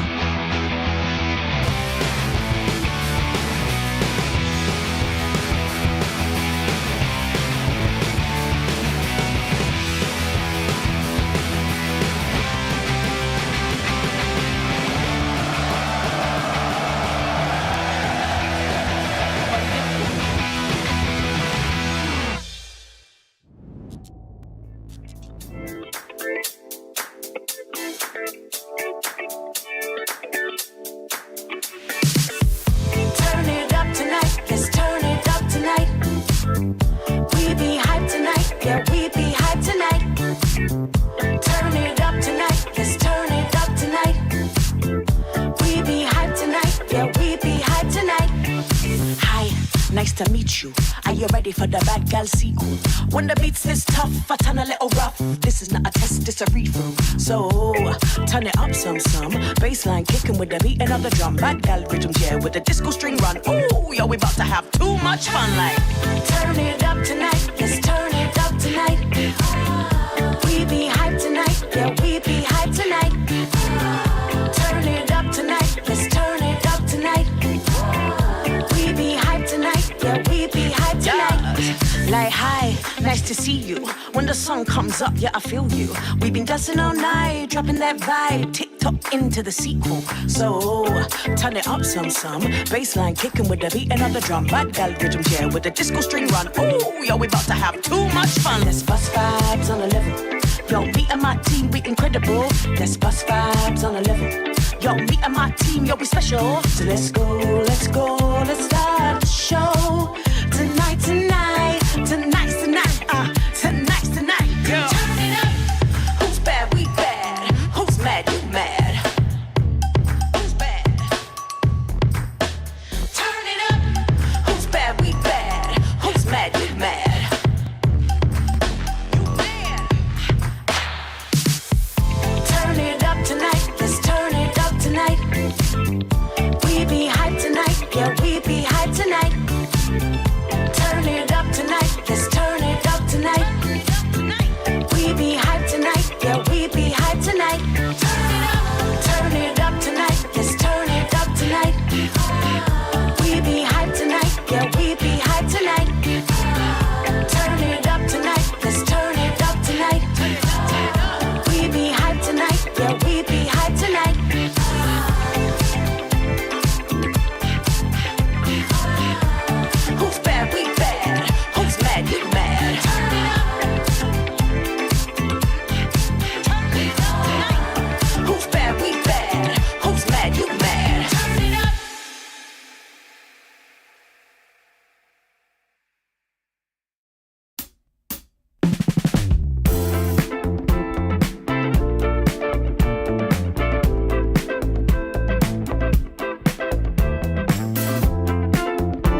the way that I am, with or without you, my love.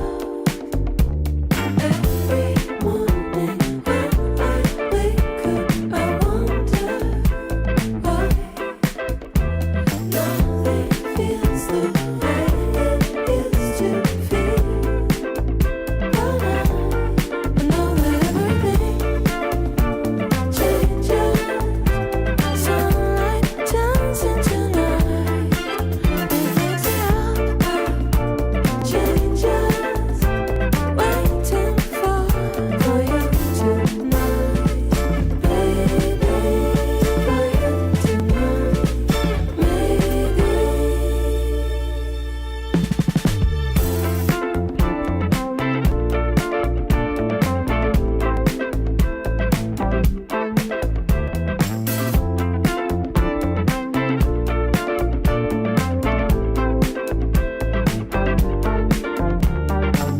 They say it's so hard to find someone special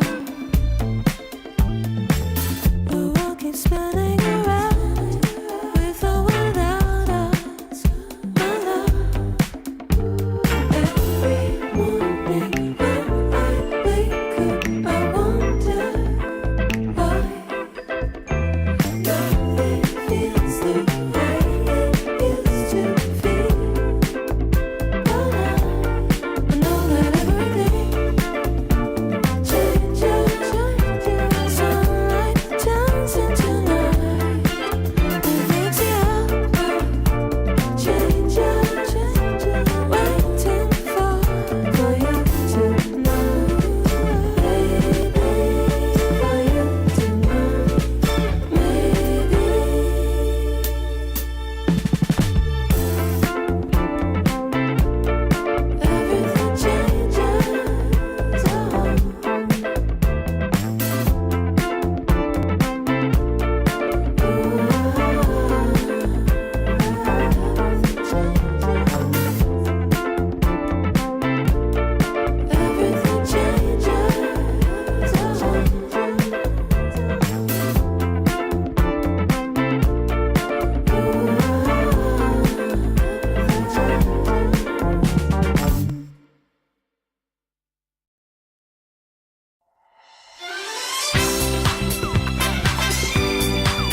Hello, hello. DreamLeague Season 28 continuing here as we head into our second game of the series.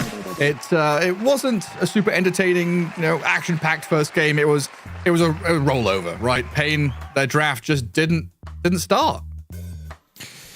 No, I feel like, I'll be honest, Gary, if they random their heroes, I think there's a very high chance that they would had better draft in this game number 1. So let's see what they can cook up in this second game of a BO2 series.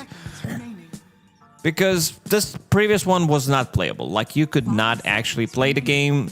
As we could see, Schofield running around, trying to make something happen. Maybe they can get a return kill. But other than that, it was really not that easy. And BetBoom team, them not having the first pick this time around, will give respect to banning out Treant Protector, because this hero is just nuts. And Pain Gaming on the other side, they are removing all of the offlaners. Brewmaster, Enigma, Mars, which leaves some other heroes in the pool. Jakiro, I believe, is the most played hero so far of the Dream League. So they could potentially pick up that hero that can secure some of the lanes. Secure the lanes for Smiling Knight. Smiling Knight was the one who had the most farm, the most impact on the team, I would say. When you said his name, he had a reaction there. He suddenly started smiling. Eyes flared open. No, he looked shocked. He'd seen a ghost or something. Maybe it's that they can thing. Hear us. What do you have something in Croatian? So in English, or in England, if someone's talking about you behind your back, your ears start burning. Like, we say that your ears are burning if someone's. Oh, we say like you start having hiccups when someone does that. Yeah. Maybe that's what's happening. He just suddenly like, oh, someone's talking about me. Sudden shock on his face. And we've also seen Schofield rocking back and forth in his chair. Yeah, there we go. Nah. He's got to soothe himself, get into a rhythm, because he has a lot of heavy lifting to do. Yeah, last game, 15 deaths on him. I want to see Schofield on something, I would say, 5 seconds remaining. Easier to execute. I would like something that can have higher impact without having levels. Maybe get him a hero like a Tusk, maybe. Something that can actually like go around, do stuff, have a built-in save. Because Clockwork at these lower levels, he's really not doing much. Yeah, or give him one of those like funny heroes, like Shadow Shaman or whatever, where he can do his funny business, join fights, stun people, but also do this like split pushy, cutting waves, pushing towers kind of nonsense. Yep. I'm thinking Tusk, maybe Earth Spirit, Shaman is fine as well. These type of heroes that have a bit higher impact than Clockwork abilities, yeah, you can actually click them. That sounds good. That would be pretty good. So no repeat of Razor or Treant. We also get the Brew, Enigma, Mars, Puck, Wind Ranger, Shadow Fiend, Batrider, Lifestealer bans. So we saw Smiling Knight play Lifestealer earlier today, I think, in a victory against OG. So getting some respect there, because I've not seen much Lifestealer outside of Smiling Knight. It got banned in the previous one as well. Yeah. Well, BetBoom steal the Tusk, and you can see a lot of kind of awkward smiles over in Pain Gaming, like, oh, we wanted that. Yeah, I think they can go with Tiny. I think Tiny is the other one, which allows them to play some other lanes, like maybe Marcy. Like, I'm thinking more of these melee position 4s. Tusk, Nyx, maybe Tiny. Tusk already taken, as you said, by BetBoom team. And this is a real formidable support duo as well. We've seen how good Shadow Demon is just in his own right. You've got double saves, multiple layers here, so they can save each other or save different cores, and they can set up for stuff. Shadow Demon and Tusk pretty good at both playing from Fog and being backline, or being the initiators. I think this is one of the stronger support duos right now. Yeah. Like, just as a duo, like having Treant Protector plus maybe Tusk or Shadow Demon is also super strong because you have double saving support. But Tusk plus Shadow Demon is insanely valuable because you can, like, even misplay. There's a second guy with the save that could potentially come out. I think Ringmaster also might be like my second best pairing because Shadow Demon's too good of a hero. I've been a big fan of Ringmaster plus Tusk as a support duo in the previous patches. Double support, always have damage. You have team fight coming out from them. And for now, it is going to be Underlord. Let's see who Underlord is going to be playing with. I think he might need to pick potentially a ranged hero that he can play with. Maybe some Hoodwink, some Skyrat Mage. But then again, if you're using the combo, you can easily get disrupted by any of them. Ideally, in this situation, you would love to have some like hero like Mars, but Mars is unfortunately banned in the first phase because pretty much everybody is picking it. Everybody wants to have that overwhelming team fight that Mars brings. Yeah, and with the Tusk Shadow Demon, all you really need to dump in is damage. So you can think about your like invokers or high damage dealing heroes, because you already have a lot of the catch and save already picked. They go with Tiny, which was kind of our first choice after seeing that Tusk got snatched by BetBoom team. It allows them to also have a bit of a flex. This is Dark Mago's hero that he can play from a mid lane, so keeping flex open for now. Most likely, it's going to be in the hands of Schofield. But for now, it is a flex. Yeah, I would imagine so. And now, how does BetBoom develop the draft? Because they potentially see the offlane here, right? They see this Underlord plus Tiny. Do we think about Ursa or one of these heroes that like lane dominates? I'd say Ursa. It's still very good. I think they're just gonna be keeping this Beastmaster mid, most likely. Not many people are playing Beastmaster from the offlane nowadays, but Gyrocopter will be played with Tusk with Drinking Buddies most likely. And you can run people down. These are kind of slow heroes, both Underlord and Tiny. So if you can get on top of them, block them off with the charge, it feels really nice. Sure, Underlord builds into Crimson. He builds into Pipe, which is going to be reducing most of the damage coming out from Gyrocopter, but yeah, let's see how Pain Gaming approaches this one. I like their draft like 10 times more. Oh, easily. After seeing what they picked in game number 1. Actually a playable draft, and this is the standard anti-carry. We're talking about Shadow Demon, and then enemies are like, you know what, we're going to be picking up Weaver. We don't care about that ulti, so you have to use it on somebody else. Good thing is Crimson is not dispellable anymore. Abyssal Underlord, he moves like a slug. He's like snail. He's very, very slow. So even if you purge him, he's like, well, I was not moving in the first place, so I don't care about that one. Tiny, most of the time when he goes in with only a Blink Dagger or pre-Blink Dagger, he dies. So I expect Schofield to, again, have a very high number of deaths on the Tiny.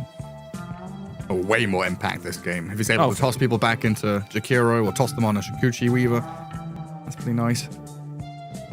And yeah, the Weaver pick here, you see there's not that much consistent lockdown. You don't care about this Shadow Demon at all. You're very good against him. Snowball, you don't particularly care about that much. It's basically roar into whatever they combo onto you. So you got a pretty good entryway into the fights when you choose. Pain, I've got to pick first here, though. They've had Sniper and Storm banned up against them. Likely, like you said, against the Beastmaster in this middle lane. Dark Mago, what's your poison? Could we go the direction of that Ember Spirit still? Yeah, I think that works. Anything with the playmaking potential. Because this lineup looks so much better. It allows you to play the game, strong, safe lane. Most likely this is mid-Tiny now. Cool. Snapfire for Schofield, which we wanted to see maybe a range hero paired up with Underlord in the lane. And it also gives them save. Once they initiate with shards, you can easily jump over and then GPK Konka, I assume. Unless they want to run this Beastmaster mid and have Miro play Konka. Okay, so it's going to be offlane Konka, which is cheap catch. I also want to see what itemization he's going to be going for, whether this is going to be just like straight up pipe or if you want to be getting something in between. Maybe if he's off to a good start, I wouldn't mind seeing something like Orchid, just have extra bit of lockdown, because right now they're definitely lacking that instant catch against Weaver. You don't care too much about Shadow Demon, Tusk, Gyrocopter, carry-to-carry matchup. It's not that good when we think about, getting the lockdown, pumping in the damage. So Mira Kunkka with X, both Torrent. Maybe they also wanted to have slightly more team fight, which both is going to give them that, compared to Underlord, who also have damage mitigation once you go in through his ulti. And Schofield on that Snapfire. Yeah, I kind of like the adjustment that Pain Gaming did in this one. I think I would even say that this time around, favored. Yeah, they won the draft. They've got so many ways to play with different groupings of these heroes, right? The Dark Mago Tiny you kind of touched on. It's a signature hero. They do bring that back in for the mid lane, but he can play with this Jakiro, the Snapfire. They offer a lot of damage, a lot of ways to get on top of people with the Underlord, the Weaver. And just a matter really of getting through the laning stage and getting vision of these saving heroes, right? You've got all this control, this damage, this way to kill people. You need to make sure that you can see where Save and Katomi are coming from. Especially with tanky cores in Kunkka, Beastmaster, and even Gyro is reasonably tanky. Yeah. Especially with his Manta build. They have one very strong lane for BetBoom team. It is Katomi plus Kiritich. Gyrocopter and Tusk with Drinking Buddies. It is a super strong lane. And you also have Beastmaster playing against Tiny in the mid lane, which is also very good for Beastmaster. We saw yesterday Malrine, what he can do when he's off to a good start. Because Tiny doesn't deal well with those boards. They have way too much HP to be killed. 300 HP at level 1, 450 at level 2, and then you can start poking him, start slowing him down. Tiny, not the most maneuverable hero. And we get to see it, Dark Mago on his signature Tiny. Let's check his win rate. I feel like his win rate on Tiny should be high. 63%. Should be pretty good. Although he did play his most played hero, 64%. You were actually right. I don't know if you had. So close. No, I don't have it. No, don't have it open. That's I guess it's not a wild guess. That's my estimated guess, covering Dark Mago for years. 220 games on Tiny.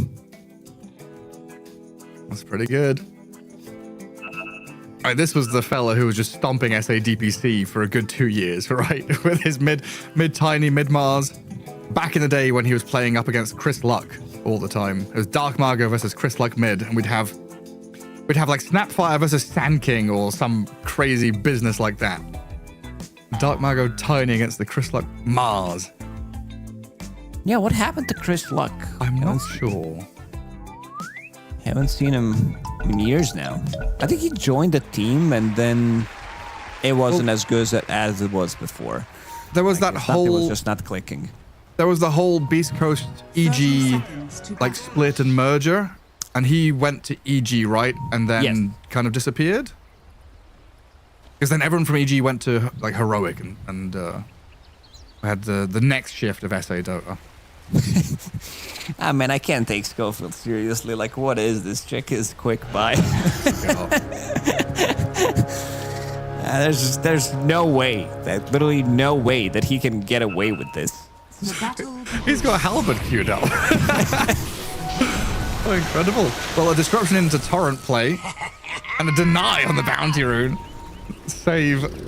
He takes it out of the hands of Smiling Knight, but it's still 2 for Pain, only 1 for BetBoom. So yeah, that is what he's got queued. Halberd, Snapfire. That's not a Crimson Guard. That's not Greaves. Usually in the past we've seen these halberd rushes against like TA or something, right? Is it that good against Viper? Against Gyro? It's good against Gyro. It's good against like all of these right-clicking cores, like even Beastmaster, Kunkka, of course. The item has changed a lot. This item now lasts for 3 seconds.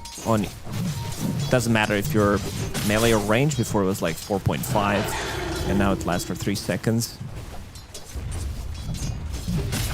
The build-up was good. Like at one point of time when we reworked it, when we made it from Crown and Vanguard, the recipe was like very, very cheap. I think the recipe was like 220 or 200, and then everybody was buying it.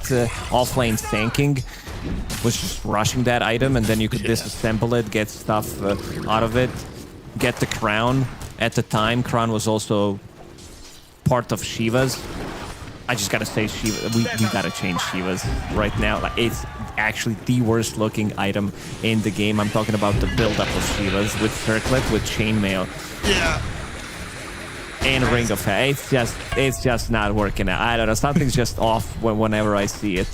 It's all of these items that have these like 2,000 gold recipes. You just know they're a nightmare to balance. Like that tightrope act of trying to balance these very impactful big items. I'm fine with that recipe being costly. I'm talking more about Veil of Discord being what it is right now. Yeah, I just mean when the recipe is that expensive, you know that a lot of pain and thought has been put into the balance decision to try and figure out how to make it work. Well, GPK going to grab a water rune and deny the other. Oh, Kiritich. Fairy Fire pop. Stays alive through the Firestorm as Kataomi gives the clicks to Schofield. Close fought battle so far in that bottom lane. It looks like Pain are going to come out ahead in the regen trade. Underlord 8 and 2, same as the Gyro. Oh, Dark Margot gets soloed by GPK. You said the balls were annoying. Yeah, it's not an easy lane for Tiny by any means. Once you get to that level 2, as I said, like I saw Dark Mago tossing a tree, trying to kill the board, didn't even deal any of the damage, wasn't even close to killing it. You have 40 damage, 450 HP, and 18% slow. Have fun with that. And so first blood, solo kill. GPK 15 and 7 now, going to start dominating that lane even further. Things still going pretty well though for Pain down south. Schofield and Frank are much more compared to game 1. That's just night and day. Super playable. They're able to get aggressive now on Kataomi. Throw some spells at the Tusk as he walks into the Hellbear camp and does deny himself. Nicely done. Kiritich though has walked back into the danger zone, but he's going to shift away with the salve. See, Schofield, he needs to get a kill. He needs some kind of a gold influx so he can buy that crown. If he buys crown, he's committing. That's all I'm looking at right now, Gary. Yeah, it could pay off. It actually could pay off. Like these type of builds, okay, he snipes it. A bit of gold. Nice. Yeah, these quirky builds definitely can pay off. I was wondering maybe he, clicked on Vanguard and then instead of clicking on Crimson, he clicked on Halberd or something. No. Underlord's gonna be buying that one. Underlord's on the Crimson and Pipe duty, yeah? Yeah, I believe so. Bottom lane just continues. Flat Cannon is just raining damage down onto Frank and Schofield as Kiritich goes for the dive under tower, gets the takedown, but loses his life in the trade. A pretty wild one down here. As we keep peeking up top lane, it's like, oh, what's going on top? Oh, nothing much until now. Miero and Save able to get the combo down onto El Misho, while Smiling Knight, given the hits to save Shadow Demon, and the swarm put on him, should be able to claim the kill. No ability for Miero to trade back on the Weaver, especially with Schofield now arriving. Looking for the bonus takedown, but this very fire. He's tanky. Pick up, and the tankiness of the triple gauntlets keep him perfectly fine. Top tower is under Admiral's Rum also procced. It just came off cooldown when they attacked him with 2 heroes. So he's going to be okay. Let's see if he's going to be bringing some extra regen. Seems like he is bringing a healing salve. Kunkka doesn't use that much mana. He's more of, I want to be full HP. Want to make sure that I can harass enemy heroes with my Tidebringer. Dodge the Firestorm with a snowball for a moment, but Kataomi has to deal with Frank, Schofield, and El Misho here as he gets into the camp but doesn't deny himself this time. Not an easy place for Kiritich to inhabit now, though. Kind of fortunate that the wave almost self-pulls into small Dark camp. Mago, But he's dying. mid-lane, he is. The double boars are on him. The Pterodactyl will come in, swoop forward, and kill Dark Mago off. I see you know your dinos, Gary. Not sure it is a pterodactyl. The gyrocopter is dead. It's dived again. I think it is. There's a lot of these bird dinos that look like pterodactyl, but they're not. But I think like pterosaurs. Some kind of flying dinosaur. That's a good kill. pteranodon or a pterosaur. Yeah, it's just like when I was growing up, my favorite dinosaur was the brontosaurus. And it was a real painful lesson to learn that brontosaurus wasn't a real dinosaur. It's a brachiosaur. Dire's top tower is under I attack. see. You like trains, you liked dinosaurs when you were younger. I see. It all makes sense now, Gary. What does? I'll explain it to you later. Let's focus on the action. Observer word plays by Schofield, so he knows something is up. Through the twin gates, Elmisho, he is hiding.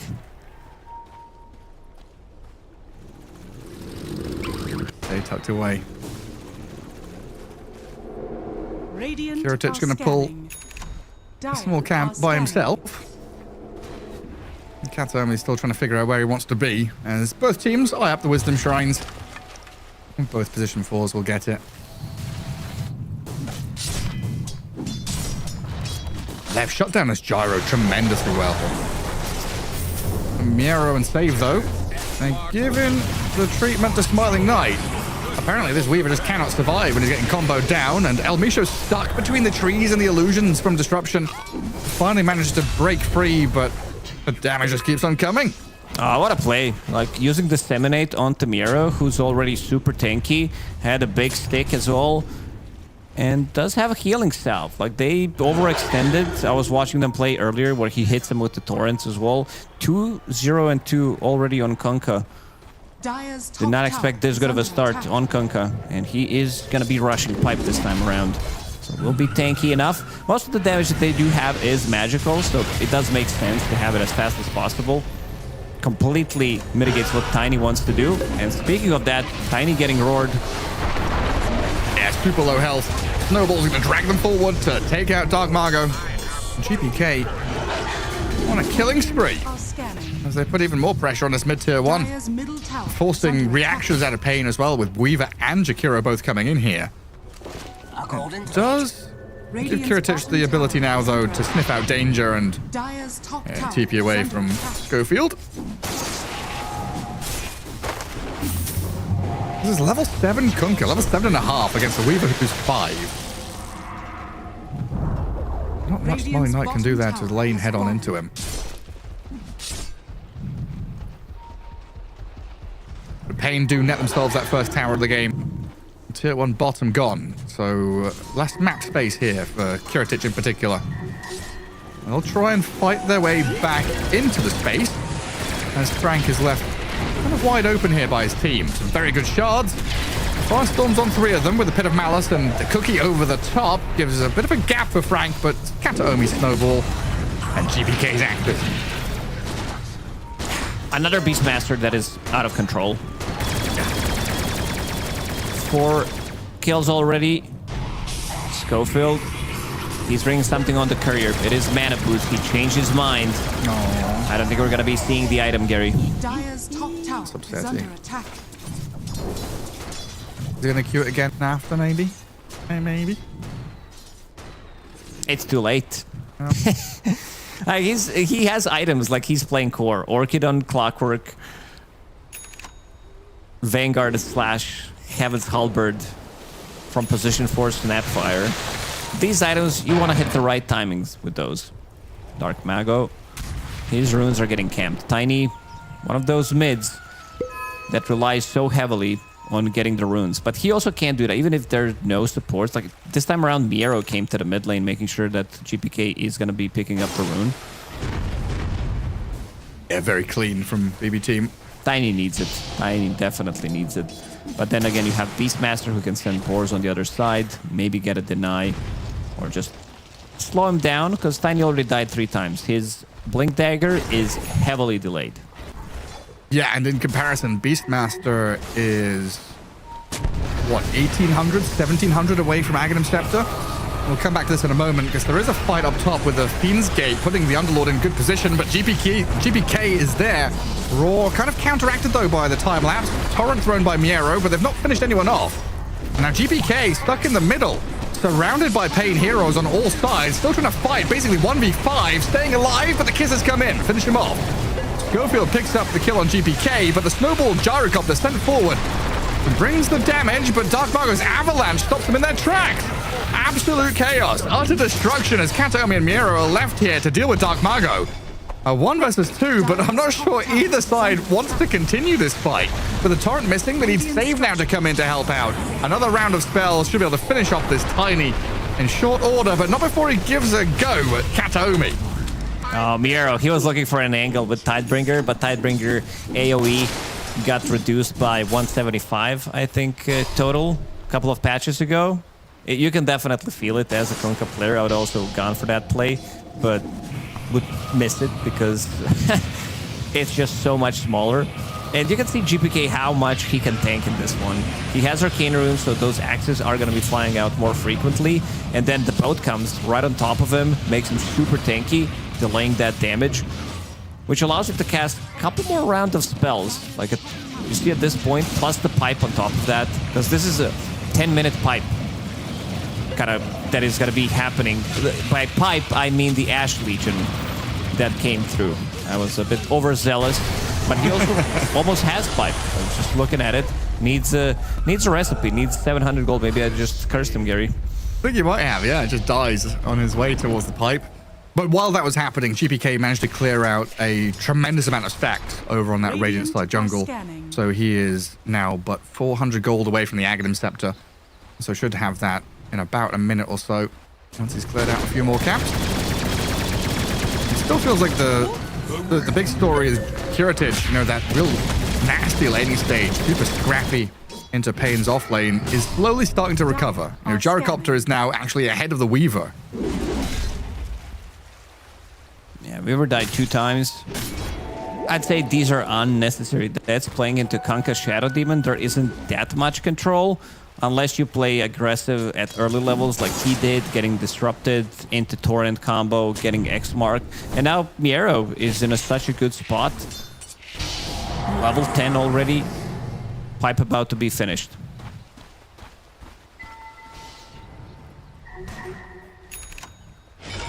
Yeah, a number of big items going to be coming. Radiant's middle tower is under Pavis, attack. Pipe. Aghanim Scepter on Beastmaster, that's the big one. It is. Even grabs himself some raindrops from GPK. So he's going to be incredibly difficult to kill, especially when the majority of our tools are this magic damage burst through the Tiny and the Snap. Dire are scanning. Tiny only halfway saved up to blink. Still needs time. I don't think BetBoom are going to give him any. They are smoked up behind GPK. It's Roshan time for them. Maybe they can get a pickup, but they could also run into Roche Pit immediately with Beastmaster. They see Underlord, Frank. Gonna run the other way. Nice shards.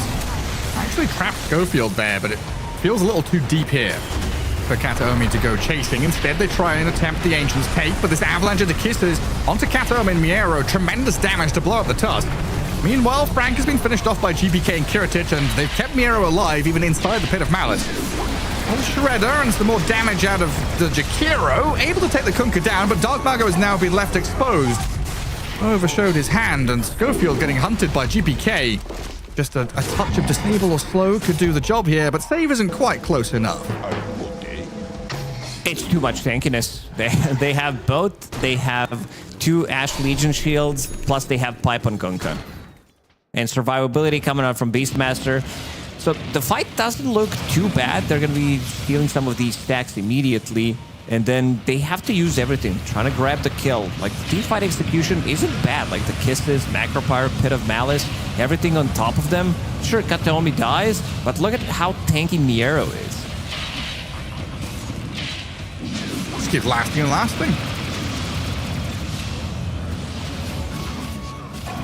Freaking Energizer Bunny just keeps on going.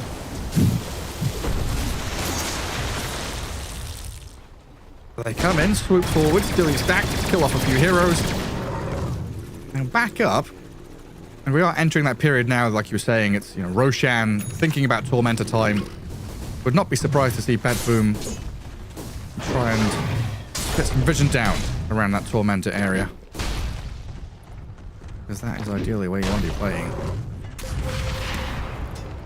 8 knots and full ahead. What, Pain Gaming in the waiting room for big items themselves now?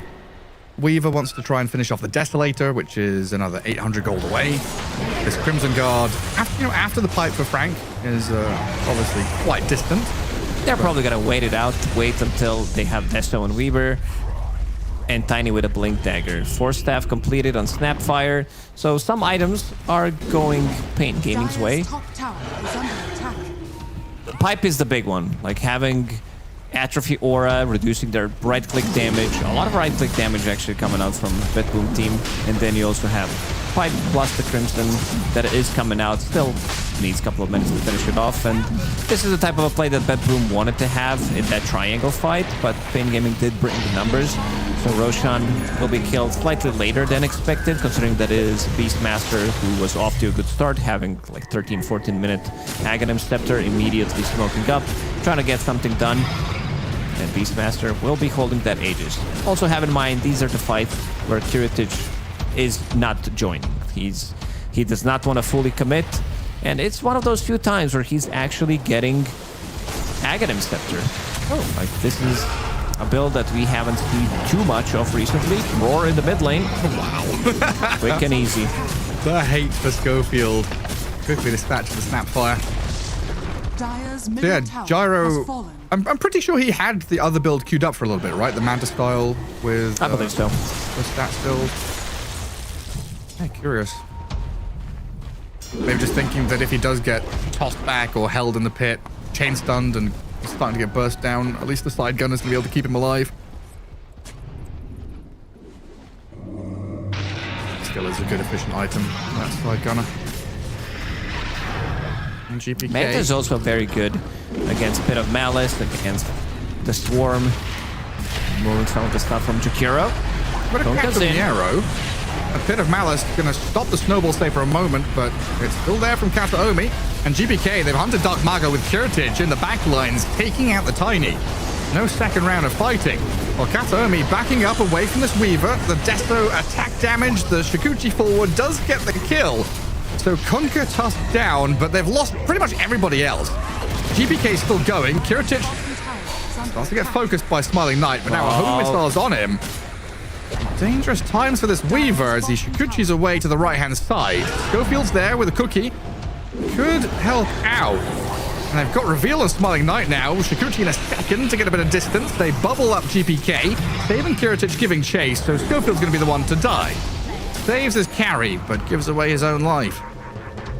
That's the power of two supports with saving tools. They use Disruption, they use Snowball, full duration. So basically almost 6 seconds gone without being able to attack him. And then he gets another Disruption here onto Beastmaster, saving the Aegis, which he's going to be holding for another 2.5 minutes. Beastmaster damage is insane in some of these fights. Like he goes in for the next fight, he will have Searing Signet with the bottle, with the amplified damage inside of it, plus the Blink Dagger. You can see the power of Pain Gaming's lineup when they are playing together. Problem is, this Tiny is playing from behind. Like, he's playing from really far behind. He died 6 times already. Radiant are scared. Ideally, you would want to have another item that can get you out of trouble. I see that he's building into Yules. This is pretty standard for mid-Tinies. Either that, or you pick up a Force Staff. Sometimes you'll see Phylactery if you're like really snowballing, but you want to have... Oh, Smiling Knight just going to die to that amplified damage. You want to have another round of spells. You want to have something to reset the fight once you go in with Tiny. El Misho will be found. Yeah, sure will. This is pretty much perfect place, perfect time. It's just a quick trip through the gate. Exactly. Kataomi and Kiritich are already waiting on the other side. GPK tipping Smiling Knight as well. No love lost between these Eastern European players. Dave will get the shard. Middle tower is under attack. Very useful.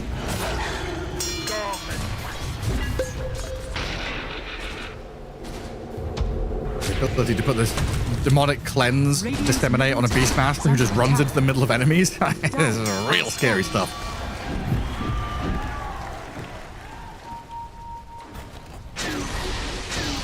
Hector coming across.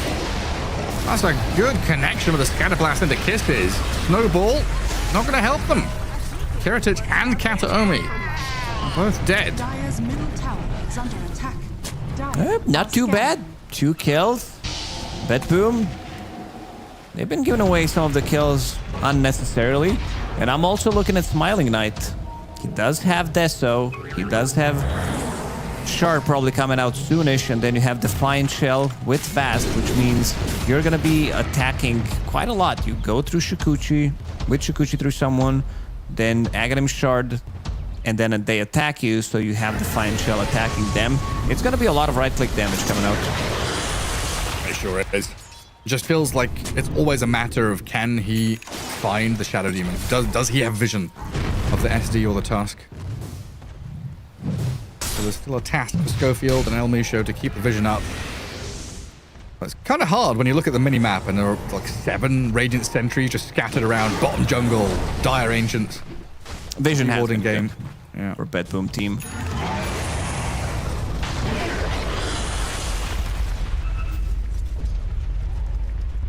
This is where BetBoom are just accelerating far ahead of their opponents.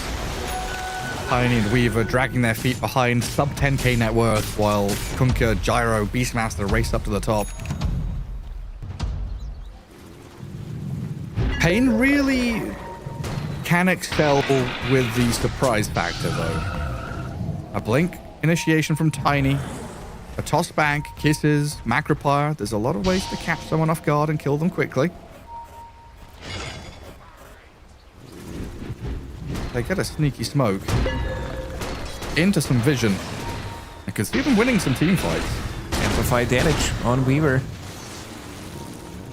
Level 14 only, not the highest level, unfortunately.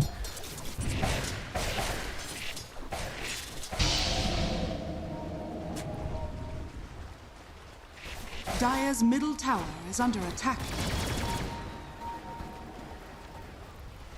Kataomi, the sacrifice. I guess off the snowball though. Dark Mago's potentially whiffed this one. Kataomi should die, right? Oh, he's been bubbled. Behind him. Beamsgate is coming in. Backstab from GBK. They find the opening on the Tiny while Kataomi does slip away. Yule Step to there buys a bit of time for Tiny, but Kiritich has died to Smiling Knight while Dark Mago is going to get pummeled by the GBK BKB Beastmaster. Now, Frank and Schofield trying to frontline, continuing this fight for Smiling Knight's DD to get to work. The damage is pretty substantial there. GBK drops low, but the Smiling Knight is there yet again. He got it off. Bubbled up. Smiling Knight trying to back up. GBK spams the axes and keeps the damage of the drums going, but Smiling Knight kept alive. Stays through it all. Slays Kataomi. Frank finishes off GBK, and now Save has come in. Gets the snipe on Smiling Knight. I mean, Miero's going to get taken out for this one, though, as Frank and Schofield have come back in. But Miero's so tanky. He walks it all off, shrugs and says, yeah, what's next? He's got another torrent to play with. No more wand or pipe or Shiva's guard, though, but he's going to skip away, do a little jig, hop and dance. Back behind his Ancients area, and now the TV cancel from Save. Stop Frank in his tracks. The Underlord left out here, as I think BetBoom team, all things considered, going to win the team fight. Oh man, there has to be some bad blood between them. The way they started tipping each other. Even before that, GPK, I believe, tipped Smiling Knight, and now Smiling Knight manages to get GPK, so he tips him, and then Save kind of saves the day for the team. Coming in clutch with that Blink Dagger. BetBoom, at this point, they're patient. They're very patient how they're using the spells. You can see that Disruption comes in. He still has mech available, but Kiritich, he's in no man's land. Like, Kiritich needs to be much more careful without a BKB. This is a fight with amplified damage, which allows Smiling Knight to get that damage in. Like, his positioning was very good, and will get time-lapse in the last second. They needed just one extra hit. That one extra hit. Oh, so close. But yeah, Kiritich with no BKB, no Manta style, right? No way to disengage and reset. Just get hit by the Weaver about 10 times and dies. Very fortunate there. Stave was able to pick up the pieces, clean up the mess. But we see Paid Gaming absolutely able to stand and deliver. The double damage rune definitely helped out.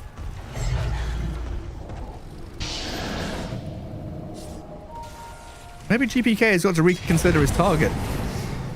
He's been going on this Tiny every fight, but might just have to say screw the Tiny, go for this Weaver. Out of spite. Yeah. He tipped me. There's some good saving tools with Cookie, with Force Staff, so he goes for that target instead. Somebody that can't save Smiling Knight. Dead for 50 seconds. I don't know if they need second Shivas, because there's already Shivas on Kunkka. Two Shivas is fine. I would prefer if Beastmaster goes for Refresher instead, because Beastmaster mids from like playing with Refresher, he switches. Okay, he knows. He sees that Shivas, because it's 400 mana, and then your ulti is like 150 mana, so you definitely have mana pool to use it. I just saw GPK tip save, then laugh, and then very quickly stop laughing.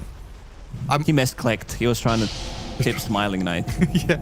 I'm curious though. There's a lot of mouths moving after that fight up at top. Oh, the roar after time lapse. Let's caught the Weaver. Let's see what happens now. Hands off keyboard. Oof. Sometimes the silence is the worst. You know, the tip at least it enrages you, but the silence you just let. He knows. He knows. That tip is on cooldown. He used it on save. Dark Margo now. Not sure what he was doing down here. Well, I guess the quick answer is dying. Nicely done by save. Pre-casting Demonic Purge, knowing that Tiny does have Yule Scepter.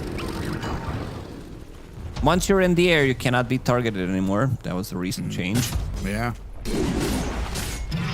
They used to be so good for Oracle players. Just fortunes in and down. Super easy.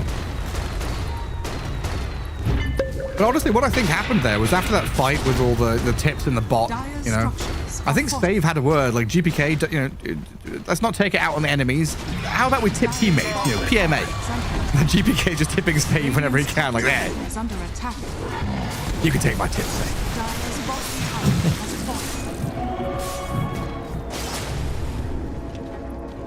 Casper, you're going to get some high ground vision going as they take out that bottom area of the map. I'm trying to play into mid. Not as easy as game one, though. A 32-17 and a 7k lead is good. But Pain can absolutely bring a lot of chaotic energy to these fights. Dire's middle Do tower like is that. under attack. X mark TP to clear out the wave, and then quickly return as the fight is brewing. And this time, Kiritich does have BKB. Dire's middle tower has fallen. Top of the Aegis.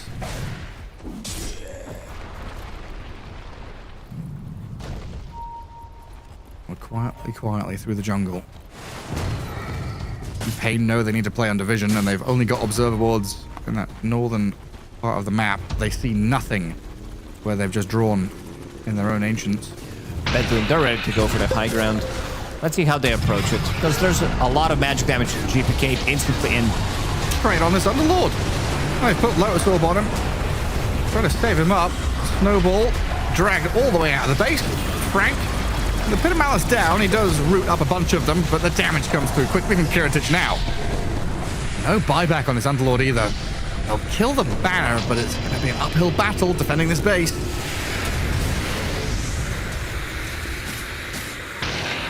They have good high ground defense. Crimson Guard, good amount of magic damage. You also got to respect Tiny. Yeah, that Lotus Orb. Schofield is very farmed. You can also use Force Staff, maybe a Cookie if he's in range, try to save them. Very good against Beastmaster, very good against Kunkka's combo. Even Tusk, even Tusk Shard, so he needs to be able to get multiple rounds of those spells. Oh, Miro. He's in. Right into this one. That's Gem. That was a big smoke gank. I mean, Miero is tanky, but doesn't have the pipe off cooldown, so Gem on the floor. Kataomi comes across, maybe trying to recover it. I'll toss the creep in towards them as BKB refreshes. Roar, double roar. Goes for the Schofield Snapfire and leaves Smiling Knight alive as the Lotus Orb was up on him, I believe. Now Dark Margo being tagged up by the Shadow Demon, but a good pit. The gate comes in. holds back BB team, locks them in place with another pit of malice. Frank is being an absolute nuisance, but there's no re-entry here from Dark Mago or Smiling Knight. The fights are still pretty close. I mean, they did take out Kanka out of the equation, removing the boat buff, Shiva's guard, and also pipe. So the fight was much easier for Pain Gaming this time around.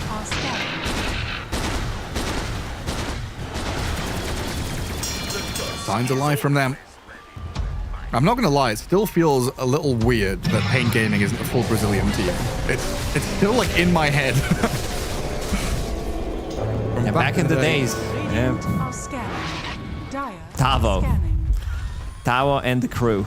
The King RD, Tavo, that C40 cat guy. What was the HFN? Yeah, he was a very good carry player. He loved to play Weaver as well. Maybe they're like, oh yeah, we gotta give credit to HFN. Let's pick Weaver here. Never mind, GPK. He might be in trouble here. BK, be ready. Avalanche toss into Ice Path. Can he get anything off? No. Dark Mago gets the touch in the end. That's a lot of money. 600 for Tiny, 600 for the rest of the team. And map space down south to play forward into that bottom jungle.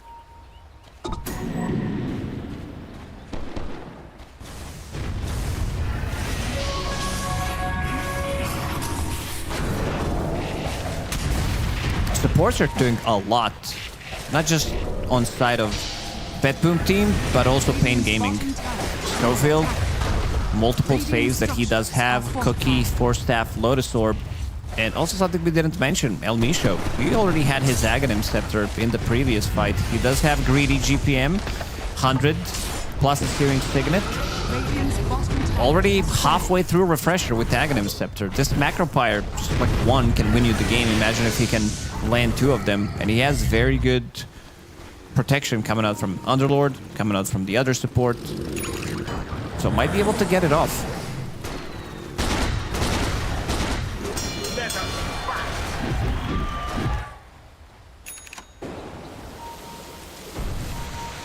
Radiant's bottom tower is under attack. The later and later things go, the more uncertainty there is. Kiritich queuing up this Divine Rapier. He's had enough. Let's put this one to bed.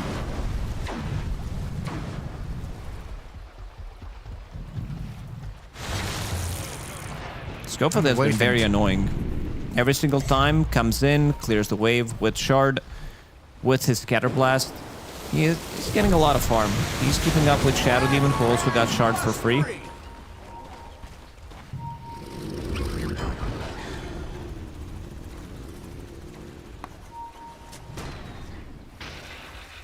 No reason to go rushing into any kind of high ground push or anything. Instead, you want to control the Roche pit, kill off the Schofield Snapfire, and continue playing into your own vision. Make the map as small as possible. We're just going to shove out some waves mid with the X mark and the combo from his spells. While Save goes and puts some high ground wards down, but it is spotted by Frank. And Roshan is pretty far away, 2.5 minutes. Dire's top tower. Well, we'll give him enough time to farm that Divine Rapier, and then maybe they can take a fight. Divine Rapier, pick up the edges. Still, gotta respect the high ground defense. Double Pit of Malice, potentially double Macropyre that could come out.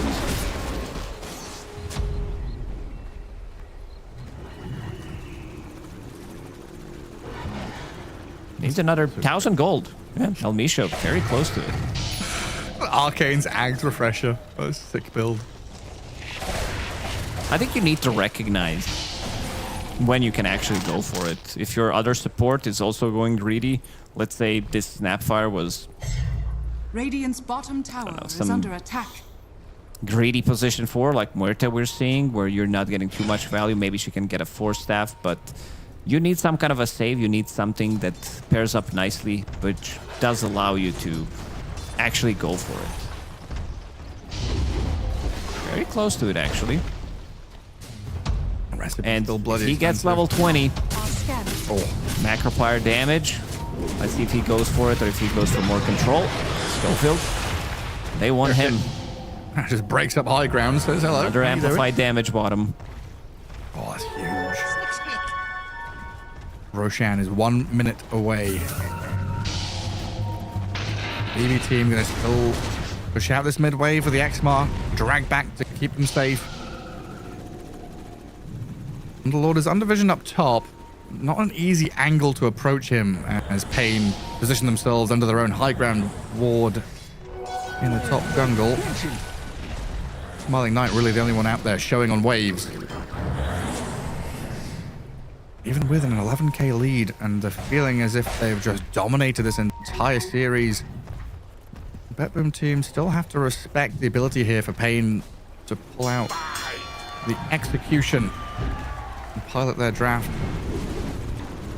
perfectly. Shiva's guard for Frank. It's a lot of damage reduction. Daedalus and Weaver, these are two massive items that Pain Gaming are going to be bringing into a fight. If they can somehow manage to get a jump onto GPK, sure, there are two saves, one from Shadow Demon. Let's see, X mark onto Kiritich one more time to clear the creep wave. Oh, but Dark Mago, he's in. They've caught the gyro. They've tossed him back into this macro pyre. Massive damage coming through as Pain burst the gyro down. Now the chase forward with the gate, the pit, catching save in the back. Dark Mago gets another toss target. Miero sent into Smiling Knight. He's very tanky on this Kunkka, but surrounded by four. Gets pummeled down, and the Tusk is caught and rooted up as well. Pain! They execute to perfection. They find that opening on the gyrocopter. Now Roshan is theirs. Dark Mago Tiny, for a good reason, his most played hero. Finds an opening. GPK still wants to take the fight. Double roar, double refresher. Kiritich with the buy. Got him. The toss up. Where's the Weaver? Over there. Lotus Orb up. The roar. Spine Knight's dead. The Tiny now just being bongoed down by the big drums of GPK. He brings his own rhythm to the fight, still alive and fighting forward. Disrupted and saved by Save. Shadow Demon and Kiritich now can unleash hell. Bring the flat cannon damage, take down Frank. Schofield's going to cookie down to low ground. And it looks like BKB Kiritich cannot give chase any further. Man, GPK, he's next level. I love the build that he went for. This Lincoln Spear, just to be able to block off reflected Primal Roar that he's been struggling to use double roar on Weaver. And Dark Mago's brought back and he wants to make use of it. Kiritich and Dark Mago playing with fire under the macro pyre. Now a disruption. That's going to catch out the Tiny. Ice Path, not really going to help you out too much. Maybe this Yule's into Blink. Can't be executed. As Roshan has died and left in the pit. Who killed Rosh? Rosh has Dire. died. Roshan died to something. Maybe he died to Tiny when they were inside Macro Pyre. Maybe some damage on the ground. It was not kisses. Let's see what actually killed Roshan. But this was a very good initiation from Dark Mago. Like, I thought maybe he's going to be able to live. Katelmi was with a nice try. But I also think that they lost vision. You see how everybody went back up? Weaver went up to the high ground, so did Schofield, making sure that he can't target anybody with the snowball, put him into the snowball, and Shadow Demon was not close by to get that save. Smiling Knight immediately with the tip, and then Beastmaster. Lincolns, refreshes, has another Lincolns, doesn't care about the roar. Big brain thinking coming up from GPK. It was a cool toss back as well to get the Weaver out of there. Roshan's just wondering what the hell's going on outside his door. Absolute madness. Where are we? In live with the macro pyre on the floor? Tusk snowball up, boat sent forward. The big old shark's going to land on Jakiro's head. There's 3 pits down as the gate is going to be put up and Frank arrives in front of GPK. Quick little drinking buddies to rejoin his squad as they've finished off a lane of barracks. And it's very difficult for Pain to chase out of the base when they're still being dragged back in with these X-Torrent plays. The Riptide down to low ground as well. A tidal wave pulls the Underlord back into the danger zone, but he gets cookied back up and then finished off by Save, who's godlike. He's been keeping the distance. He has cooldown talent on level 15, so he is spamming them out. Aghanim Scepter also completed. Can break Underlord, that's pretty big. Crimson, unfortunately, not dispellable anymore.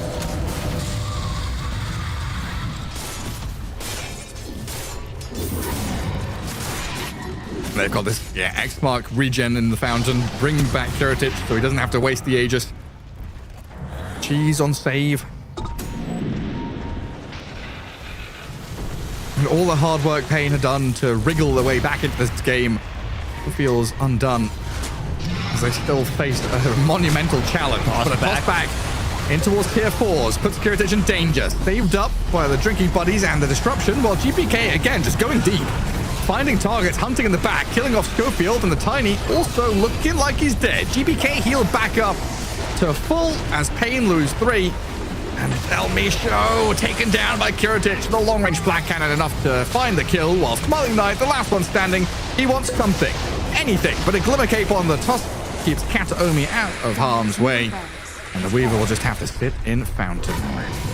This might just be it. GPK Beastmaster, he's doing way too much work. Nice tries from Dark Mago to try to toss them into the tower, but GPK immediately responds to this, blinks in, and gets stuff done with Refresher, double Roar also on very low cooldown. He didn't even go for the level 25 talent, went for no Axis cooldown. Back in the days, Beastmaster did have that. Remember when he was buying Bloodstone. Oh, still going to give this a crack. Buyback from El Micho. Fighting in Fountain. Kataomi realizing that's not his home. Rapier. Kiritich diving into the Fountain with his BKB going. Does have Aegis and Satanic, so we count that as multiple lives. Miero and GPK giving the long-range poke into the Fountain with the axes. And the Torrent spam puts Frank in a box. He's just stuck there. And the throne is being whittled down, eventually by Kiritich. They'll go for one more shot, but the Drinking Buddy's Satanic up on Gyro. And the fact he still has his second life in the Aegis makes this an impossible task for Pain. They'll lose the throne and lose the game. BetBoom take the 2-0 victory. Oh, GPK, he wrote something in the chat, but I cannot decipher it. GG something. Yeah, I don't want to say it out loud because that looks like a bad word.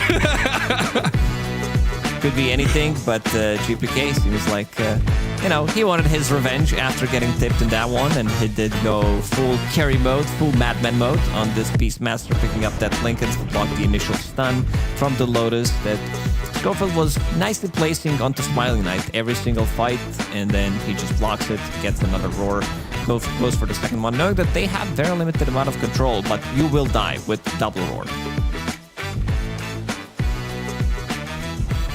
Oh no, he called him Knight.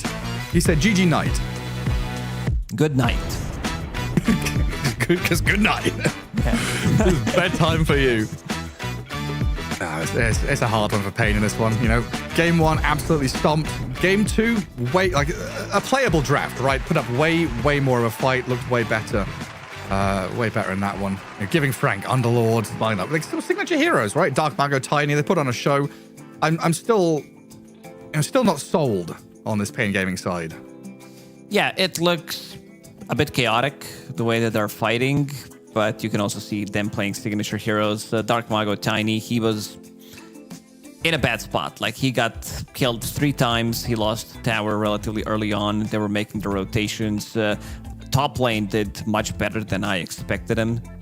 Bottom lane for BetBoom team, they played really, I would say, not to what they wanted to get out of that lane. Pain Gaming did quite well. Schofield and Frank, good timing on that pipe. Not as good timing as on Kunkka, because Kunkka was just dumpstering the top lane, but not too bad, I would say.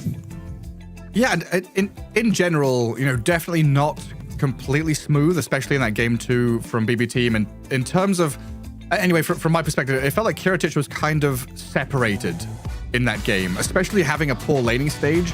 It felt like he needed a lot of time to recover, didn't feel comfortable, especially playing into a Tiny, went for this Aghanims build when we've seen a lot of Manta styles, especially against an Underlord. So I guess him recovering didn't feel particularly good, but there was a lot of good stuff going on with Miera and GPK to kind of pick up the slack.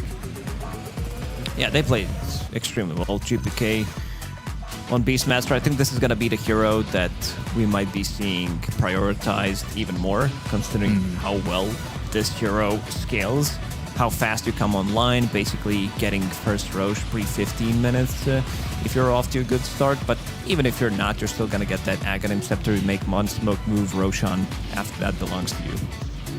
Yeah, I will say I have seen some Beastmasters kind of flop. If you need to safeguard your stacks. You need to get this Aghanim Scepter, pre-15 minutes, right? You're looking at this like 12, 13, ideally, 14 yes, minute Aghanim Scepter, right? I have seen some Beastmasters, get tri lane, get ganked a number of times. Their stacks get stolen, they get contested, and then you're kind of just waiting until, 16 minutes in, where's the Beastmaster? When's he going to get ready? And it doesn't feel particularly good. But when you are ahead and you can continue that momentum, you look like an absolutely incredible, monstrous hero. That's why they keep giving GPK the Beastmaster. Yeah, I was looking at the damage numbers. He did deal 60,000 damage in the previous game, which is insanely high. Save did 26,000. Kiritich dealt 50. I mean, you still deal damage even if you get stunned with the Aghanim Scepter. Damage is still coming out. Miero, not a damage dealing build on Kunkka by any means. It's more about the auras being very annoying, be in their face, try to provide vision, soak up some of the damage, and then pop your ultis, be the control that you need. Maybe, as you said, X mark somebody when they're low so they can keep that pressure. Maybe go for Roshan, get another objective on the map because they can TP out, you X them back. Nicely done by Miero, though. Yeah, I mean, he had a lot to fall back on, right? There's these defensive tools on Miero, but then there's the double saves from Save and Kataomi. Having this disruption and snowball at your disposal is just such valuable tools, which is why we so rarely see, nowadays anyway, these two heroes picked in conjunction because they are so strong together. You pick some tanky cores, you save them up, you drag these fights out with heroes like Gyro, Beastmaster, who want extended fights. They don't really rely on cooldowns. And just keep on going and going. Nothing really to stop you there. Yeah, double saving supports is pretty nuts. Like we saw it multiple times in a fight, how well it plays out, whether they can take care of each other when they were taking care of Kunkka as well, where he goes in, he soaks up all the damage. You can't really burst him unless you break him, which they did not have. And then one save comes through, the second save, he pops the pipe. It's very difficult to play knowing that you can't really go on a target and kill it. There was one time where they actually managed to kill him and take the gem off of him, and then the fight looked kind of easy for Pain Gaming, but yeah, this was where he was completely alone. Yeah, and then it comes back down to this battle over the wards, right? 10 sentries on the map from BetBoom, just getting rid of all the observer wards made it kind of difficult for Pain and Dark Margo in particular to find a target, latch onto them, and keep on going. But I think we can take a look at the standings, the results as well from today, and see where we're sat. Look at Aurora. Aurora, they're on a roll. I just gotta double check that real quick because they are almost breaking some records. They have, I believe, 22 series in a row with 42 and 8 game record in the last 50 games. So pretty nuts to think about. I'm not sure what people expected from this Aurora squad, but they are gelling nicely. Doing exceptionally well for themselves, because I think I was reading the last record like that was Team Spirit with 21 in a row, I think, if I'm not mistaken. So yeah, beating these records in an incredible spot there up at the top. Yeah, and I believe it was Extreme Gaming 5-1 as well. Yeah, I think it was Team Secret in 2020. 47-3, that was the record. Oh, was that individual games? 50 game run of all times. Yeah, it was Team Secret. Do you know if there was I think I saw one that was like a series one? Where it was Potentially. 20, yeah, I think maybe. it was Spirit with 21 series in a row. I'm not entirely sure. So many facts and numbers go in my brain and immediately fall out the other side. It's super hard to keep track sometimes. But yeah, what are we now? Day 3 of the group stage. Still some more games to come. Still more days to play through as well. And we've got another series coming up in a little bit as we're currently stalling and waiting to see if we can get GPK on the line for an interview. He's apparently dragging his feet over it. But up next, our next series, Falcons against GamerLegion. What do you reckon is going to go on with that one? Oh, GamerLegion, they don't look too good. They haven't managed to get a single dub so far. I think it's going to be affecting them more coming into a series when they're playing against team like Falcons. But we'll have to see what they have prepared. Let's take a break and come back with that one. We'll see you in a bit.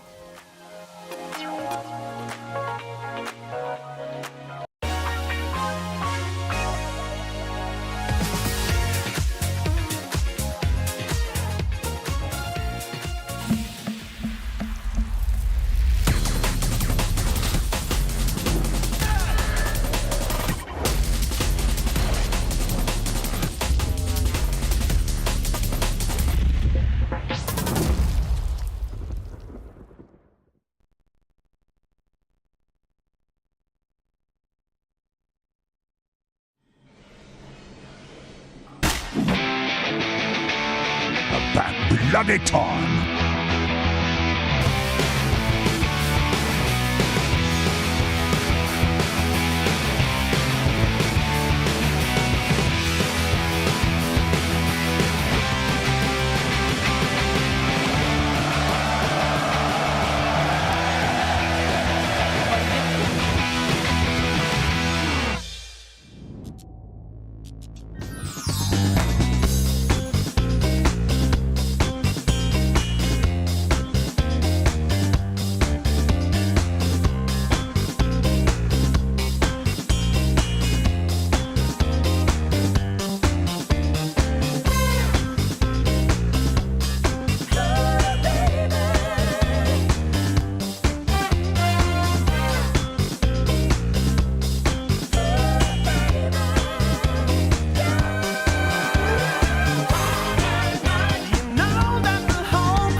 shades on, I'm deep in my zone. Spread love, yo, we making it known.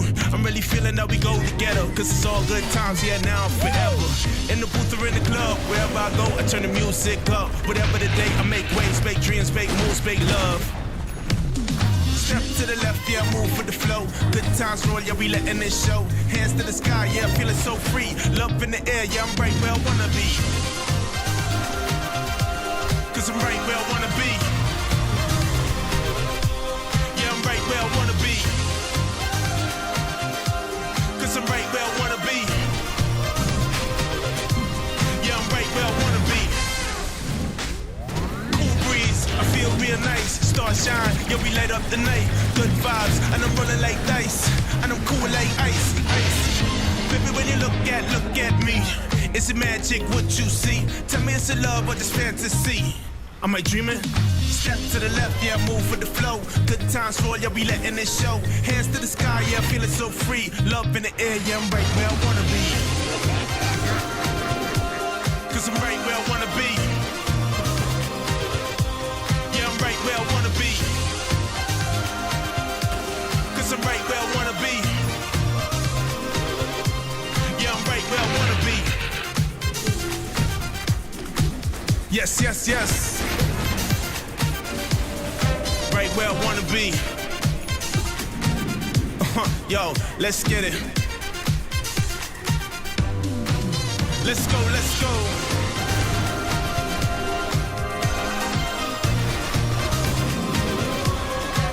Let's go, let's go.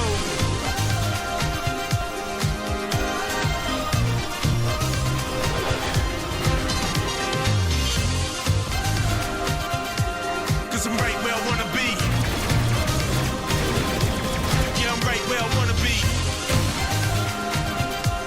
Cause I'm right where I wanna be. Yeah, I'm right where I wanna be.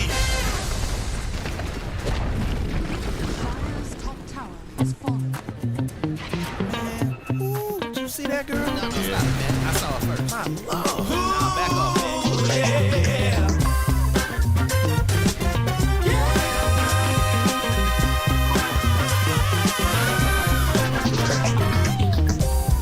First time I saw you, I knew I had to have you. Don't mean no one night stand. Gotta find a way to be a man. It's something about the way you turned and looked at me. Your smile, it turned me on and set my mind at ease. Trying hard not to stare, don't wanna look thirsty. Just trying to play it cool. Gotta show you that I'm worth it. You walked in all the air and seemed to leave this room. I just had to find a way to get next to you. Testify, give me a chance, I'll be satisfied. Got me for your heart and I'll blow your mind. Don't wanna mess me up, cause I'm one of a kind. Stop checking me out, trying to figure out what I'm all about. One minute my love will make you scream and shout. If I don't at first, I'll figure it out.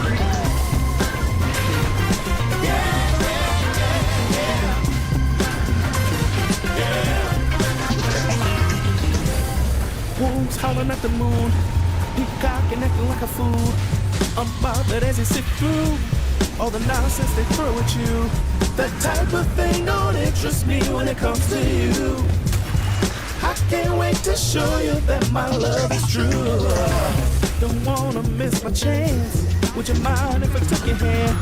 Out on the floor, baby, let's dance. Extended cut, DJ, make it last. We're the only ones in here, we're so into this groove. Intoxicated by the way our bodies move. Hey, chance of satisfied. Hey, and I'm building your mind. Don't wanna mess me up, cause I'm one of a kind. Stop checking me out, trying to figure out what I'm all about. Come on, if my love will make you scream and shout. If I don't at first, I'm gonna figure it out. Testify, chance of satisfied. If you're hard and I'm building your mind. Don't wanna mess me up, cause I'm one of a kind. Stop checking me out, trying to figure out what I'm all about. One minute if my love will make you scream and shout. If I don't at first, I'm gonna figure it out.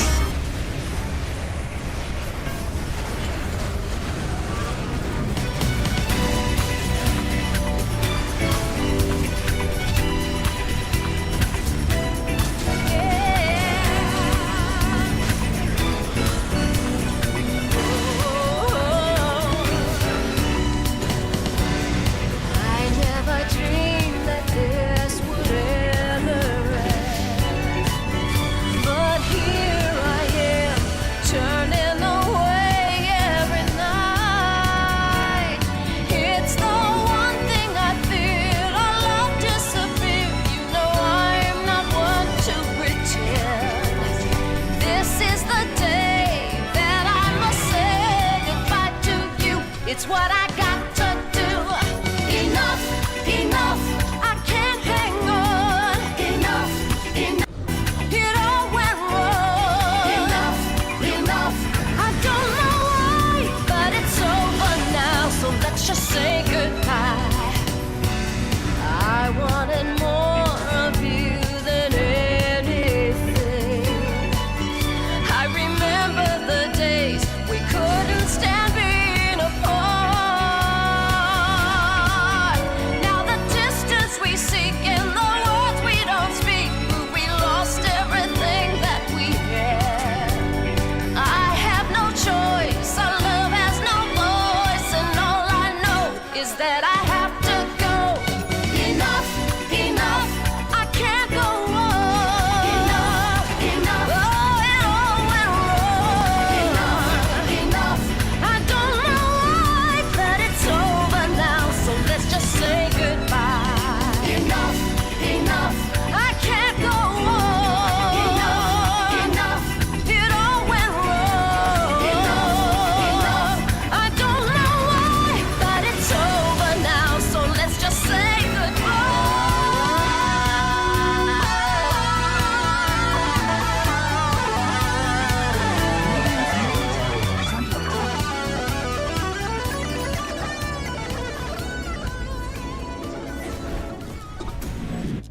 DreamLeague Season 28 is brought to you by DHL and Chex.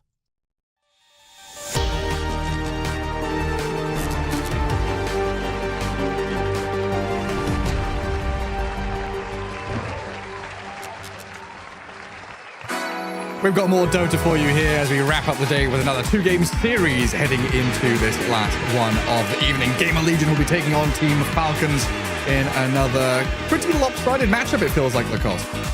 Yeah, definitely does. GamerLegion so far didn't manage to win a single game. Currently sitting at 0-6, losing to Execration, losing to Navi, losing to Tundra. Some of the games that they played were competitive, but some of them weren't really, 30-minute games. Sometimes the game kind of ends 15, 20 minutes into the game. Then you need 10 to 15 more minutes to finish them. Yeah, I mean, they've tried a bunch of different stuff. They've got their hands on this Razor, the Viper. They've tried with a number of different supports and different drafting styles, but it doesn't feel like they've kind of found themselves at DreamLeague here on the international stage. And this is sometimes, what can happen, right? You come into a tournament like this from, I want to say a lesser region, and things can be difficult. Definitely can. GamerLegion, they had okay results considering where they're coming from, but this team is, I would say, upgrading. Every single time I watch them play, they're learning something new. I see some individual plays that are kind of nice. I was looking at the earlier game today when they were playing against Tundra. Who was it? I saw him running away from a rocket, and then he backpacks all of his items because he's close to the secret shop, and then he pops the magic wand just to be able to survive. So pretty nice thinking, I would say. Some of these small plays that they do, it's very good, but I think when you're playing against a team like Falcons, you will need to step it up. And if somebody needs to step it up on this team, it's Jansen. I've been very impressed the way this guy plays. He has a very interesting hero pool, pretty big hero pool, kind of plays anything. I think he shines the most playing the range carries compared to the melee carries. He isn't playing many of the melee carries, some Burb here and there, Dragonite, maybe some Abaddon, but whenever he really likes his Vipers, his Razors, Wind Ranger, loves to play Clinks, Shadow Fiend, but he's been, I would say, very stable coming out from the carry role. Yeah, for sure. He doesn't play a lot of these super hard carries, right? They're kind of these flexible carry heroes. But we'll take a look at a video to go deeper in depth with GamerLegion. GamerLegion is a fairly new name to Dota. They were originally formed only a few months ago by GamerLegion picking up the roster of Yamson, RCY, Fade, Bignum, and Speed. The name might be fairly new, but these boys have been playing together since late 2024, and they're an actual NA roster. As for their performance, they're by far the best team in NA. Okay, that is unfortunately not as impressive as it sounds, but everyone has to start somewhere, right? While GamerLegion can't currently be considered one of the top teams at an international level, they are on a journey to hopefully getting there someday. If NA is going to have a team competing for tournament wins again after quite a few less than great years, GamerLegion is the team to make that happen. Will it happen now? For this season of Dream League? Hell yeah, brother! Yeehaw! Yeehaw! Yeehaw! Man, I remember Slacks trying to teach us how to do Toss the Pigs back in Texas, learning some real American games. Hopefully, GamerLegion will give us some real American gameplay here today, because they have been a breath of fresh air from a region that has felt kind of dead for a while. Yeah, I like the way you put it out. No sugarcoating or anything, but the team is good. I'd say they are pretty similar to Nouns, the way that they've been playing in a way. And I think we can expect potentially the same results, even though Nouns overall had better results. But this is the team that is sticking together and that they are learning, which I also respect. They're not, like Pain Gaming, for example. 2 weeks, bam, gone. Like one guy is causing the issues. So I think the vibes are still very good in the team. For Falcons, on the other side, this is the team that did earlier today lose to Mouse in both of the games, actually, with playing their signature heroes, playing their Underlords, playing their Razors, even playing Sven twice from Skeeter. And I think the one guy that has been catching my eye recently with some of the performances that he did have is definitely Crit. I think Crit had some really nice performances on his Muerta, where he was kind of carrying from that position 4 as well. And he's also expanding his hero pool, bringing in Largo, for example. So like during the Blast Lamb, I think he played it 5-6 times even. The win rate on the hero overall is not the greatest because people are still figuring out like what's ideal. Can we flex it to the off lane, keep him as a support? But yeah, Crit has been the shining star in a lot of these situations, in a lot of these drafts as well. He did play Shadow Shaman earlier today, and that didn't work out for them. But yeah, we'll see what they have prepared for this one. I think one of the biggest things for me in terms of Crit in particular is his ability to just play anything, right? No, he just plays. Yeah. He just plays. So like Schofield, for example, in that previous series, we very often talk about Schofield in terms of melee initiator, position 4, these kind of Clockwork, Earth Spirit kind of guys. And I think that's where, in my head, Crit started. But now I think more of, Hoodwink, Muerta, these range supports with the ability to still play the melee. Like flexibility from a position 4 like that is just incredibly good, because we see situations like with this Chen ban in particular. I mean, Falcons ban it themselves, but we've seen the ability for Crit and Snaking just to swap lanes depending on what heroes they've got, because they can do that. Yeah, with some Tusk, with some Chen, depending what they're playing, they can definitely, even Bounty Hunter, where he's playing it from the safe lane. Crit is the type of a player that doesn't need much to be able to achieve a lot, but you can also, in a lot of the situations, watch him play. And then there was a game, I think that was the game yesterday, where suddenly he has like Hex, he has like one item plus Hex out of nowhere. So he can definitely figure out when to farm, when he can take priority, even though you have Snaking, who also loves to farm. So they can sometimes swap things around, understand what is needed for the team. And yeah, let's check some of the bans. Pretty standard stuff. Team Falcons removing Chen as well, because this is the hero that GamerLegion does play, and they do play it really well. And we see the Viper Shadow Demon trade-off in the first phase, which we are seeing quite often. Yeah, and then Batrider, Huskar, Mars. I was looking at Huskar. I think he's 3 or 4-0. He's got 100% win rate so far. Well worth a ban now. Not quite the same as a few months ago when Falcons and a bunch of other teams were literally first picking Huskar and saying, come deal with us. Now you do have to leave it a little bit later in the draft. 5 seconds remaining. Yeah, the fact that right now Falcons, they can put this Shadow Demon in the hands of Crit to play offlane with one of these Amar heroes to be aggressive, or they can put it as a pos 5 if they really want to. Makes it such a valuable pick. I'm looking through the Falcons draft to check when was the last time that they played against Viper, and it was actually 13 days ago. So they don't consider Viper to be as strong, I would assume like a lot of the times the hero is banned, but only one time it was picked. They did manage to beat him, and then I'm scrolling down and I'm seeing how when they were playing against GamerLegion, they actually lost the Viper, but they also picked Pango. There it is. So I want to see what the approach is going to be against this Viper. Whether they want to be picking something range that can potentially outrange Vipers, something like, you know, Lina and maybe some Sniperino, depending on the setup. For now, it's going to be Kunkka. We've seen the exact same combo in the previous series when Miera was playing it, and they played it extremely well. This is also the super old school combo. This Kunkka can be played from the mid lane, if necessary, can be played from the off lane. But I would say this hero fits Amar's playstyle, something that is super tanky when you think about him, his Timber Saw going in, hero that can build into multiple items. He's not like the biggest on auras. Amar loves to play something slightly different, but will buy it. He will play Underlord from time to time. He will buy Pipe on his Bristleback. But kind of fits the profile of the hero that he wants to play. Yeah, he wants to buy Yules. Let's see if we'll get the Kunkka Yules come in. Then he can say, screw you, Shadow Demon, I set up my own. Got X Mark and Yule Scepter. But yeah, a flexible hero. Can do whatever you want with it. A good way to mess up this Viper's positioning in team fights. You're very reliant on either standing his ground and spitting or locking onto a target and chasing slowly. If you're getting disrupted, Demonic It's another Purge, spitting lineup. It is.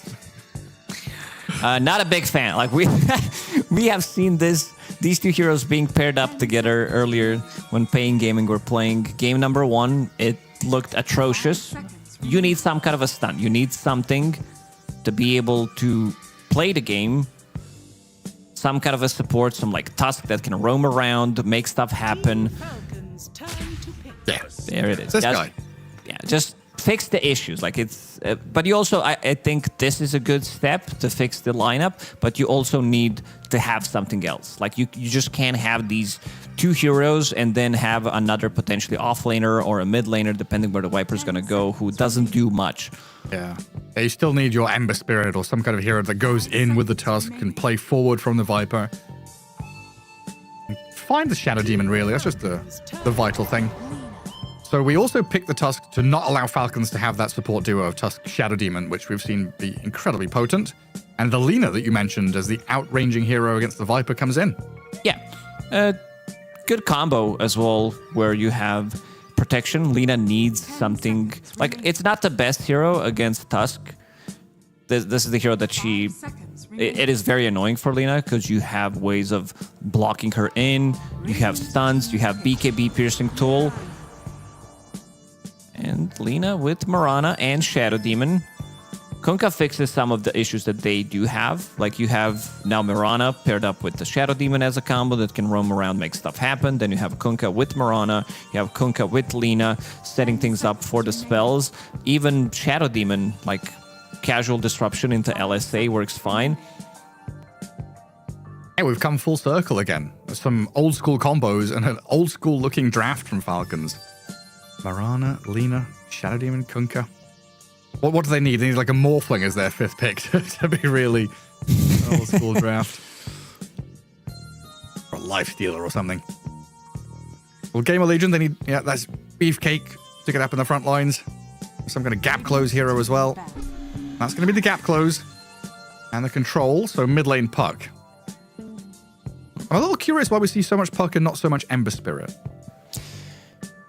Good question. A big fan of Ember Spirit. Whenever I have this hero in the team, I'm pretty happy. It feels good. This is one of the heroes that can easily play, always does something, always has damage, playmaking hero, scales really well, builds into early Spirit Vessel. So the damage is there. You can continue going with the healing up the teammates. And yeah, I'm okay with this Puck pick. It's good against catching the back lines. Not the greatest catch on their side. They don't have that instant stun.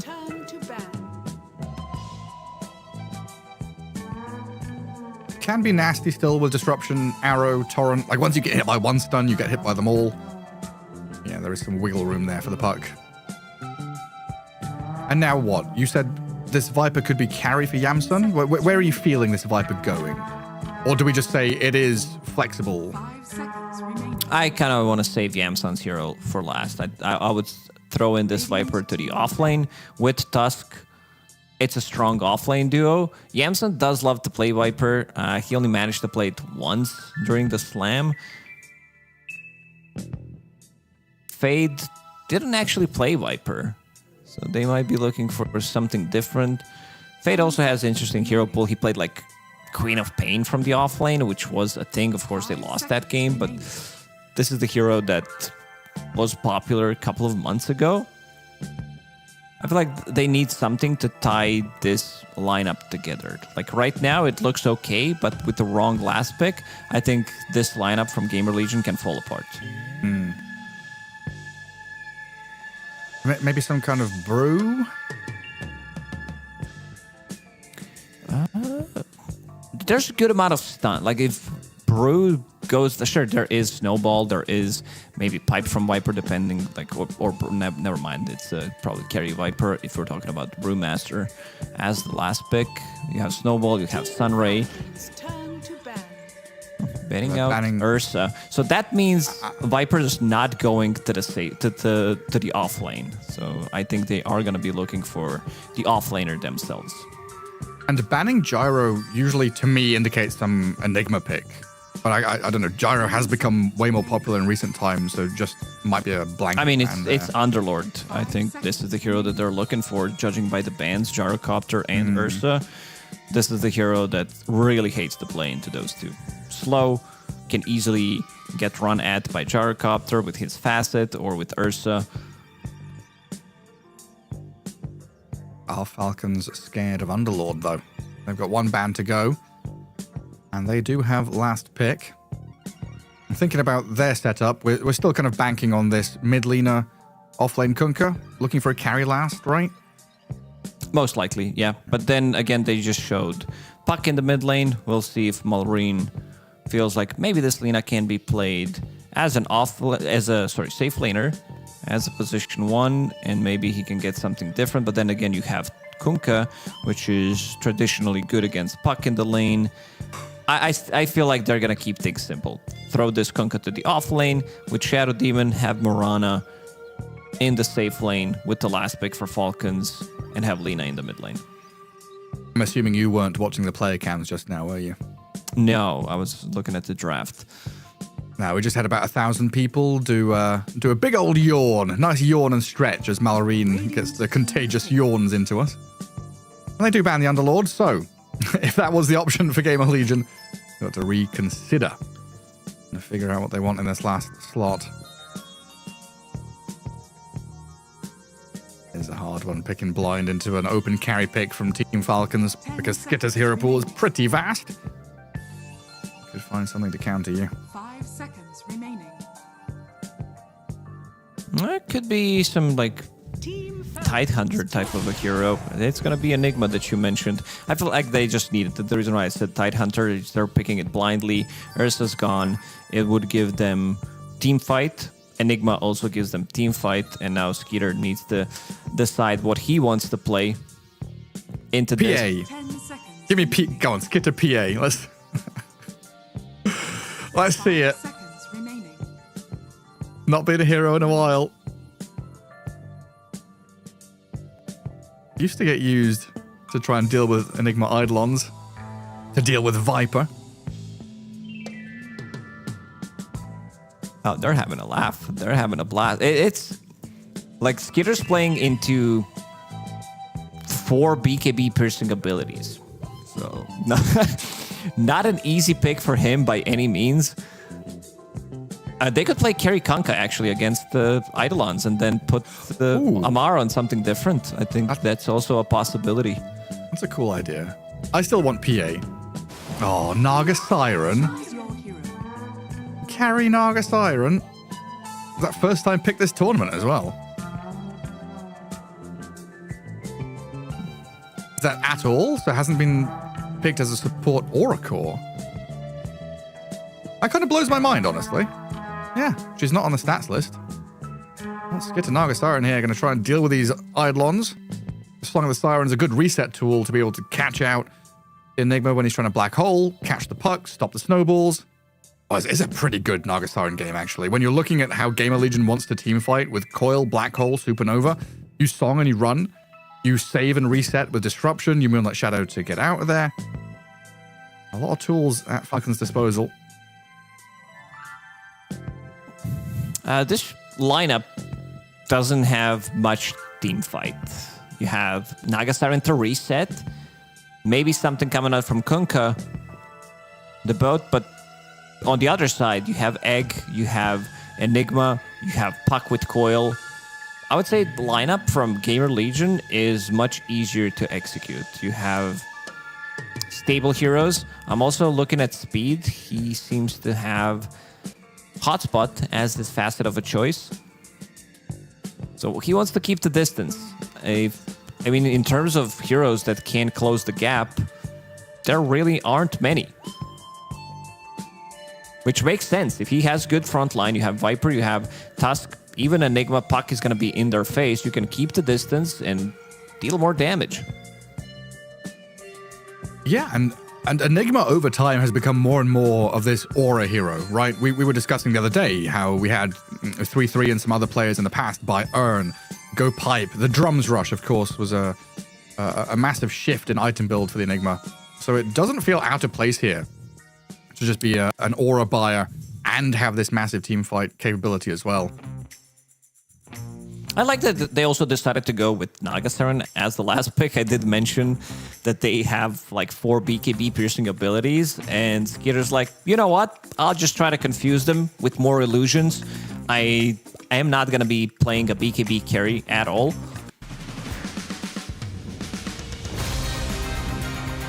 Yeah, just pick up a ton of illusions.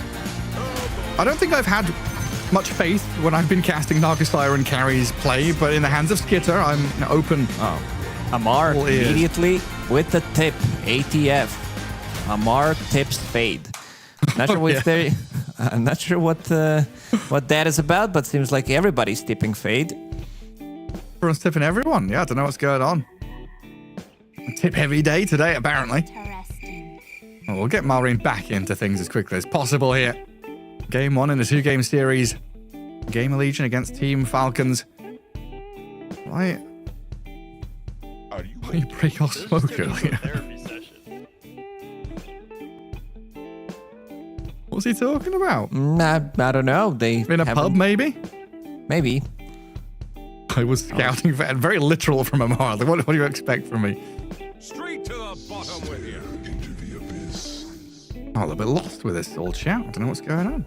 The most curious thing for me is how the Viper's going to do. What kind of transition Yamson's going to have out of laning stage into mid game. Because we've seen this Viper from mid, from off lane, do pretty well with auras, with boots of travel, play active, be annoying. Is there a different item build when you play it from carry? Yeah, you want to be building the carry items. You want to go for like Manta, Pike, maybe BKB, Lincolns could also come to mind, considering you're playing into X-Mark, you're playing against Lina, so you're going to be blocking off her ulti. Probably not going to be the focus of the ulti anyway, but maybe Shadow Demon, you can block that. We'll see what he decides to go for, but these are kind of the items that I do expect him to go for. Let's see if GamerLegion can break the smoke of Falcons. Big Num knows they're coming, wants to get a bit more vision of them, but he's put himself in a spot here where he Snowball dodges the Torrent after disruption. Big Num now on the heels of Amar with Blood Grenade thrown, the poison attacked into body blocks. First Blood's coming, and it's for Big Num.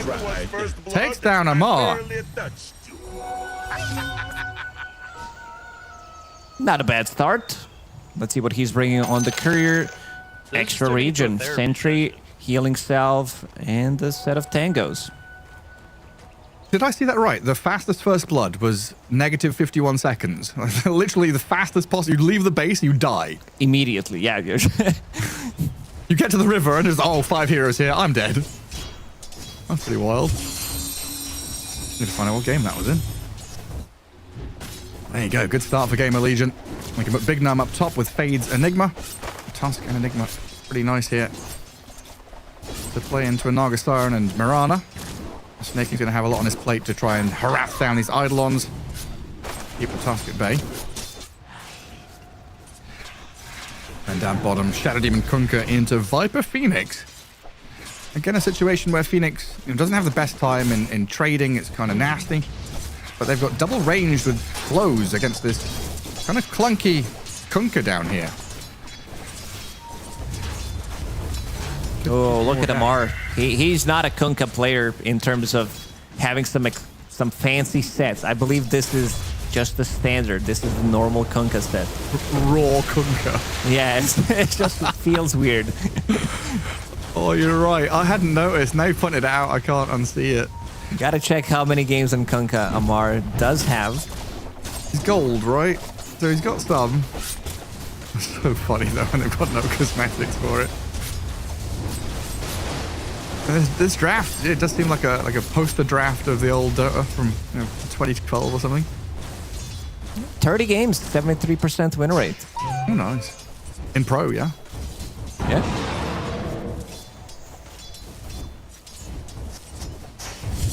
In mid lane, Malrine against RCY. 12-3 Lina, 8-0 Puck. So far, so good for Malrine.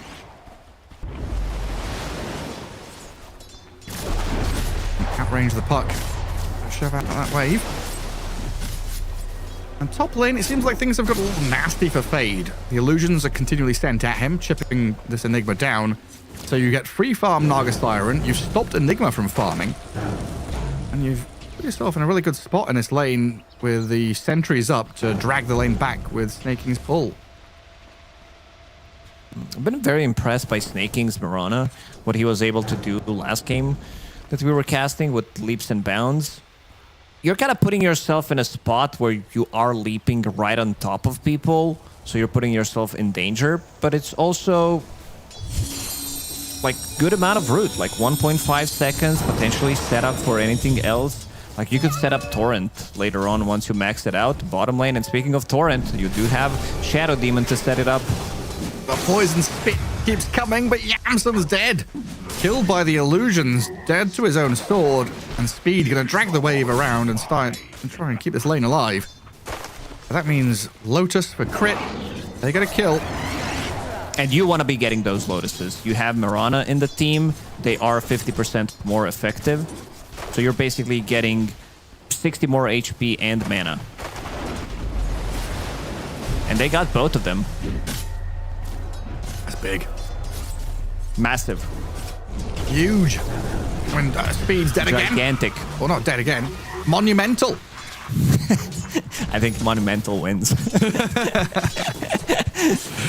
Did we say enormous? No. Oh, another kill in this bottom lane. The double Flappy Birds not doing so great. I thought this Kunkka would struggle, honestly, to get harassed down and chipped away, but Falcons have done very well with Crit Shadow Demon. Playing off the back of this Kunkka with the combos like this, they stack up all the damage, and Yamstun, he's about to die again. A killing spree for Crit. Oh, Speed. Is he in trouble too? He does take down a Mars Kunkka. Yamstun with the poison attacks. They stacked up and damaged him over time, while Fade up a top lane, brought down by Snaking. Get her. The Eidolons and the big numb Tusk here to whack down the Naga Siren, though. And Snaking is going to love this. Pick up all the golden experience from this lane. Well, level 3. Some good trades coming out from this bottom lane. Kunkka dying, he gets the earn charge. He gets stuff done, he gets the XP before he dies, and that's what matters. Playing into, as you said, 2 range heroes, but also once you see Shadow Demon, who attacks you with Disruption, gets a couple of those Menace stacks on you, and then uses Disseminate into Torrent, the damage starts to add up. Yeah, it comes pretty quickly. That was hot. And this is all... Is it lagging because of Naga Siren, or what's the deal? Just unfixable.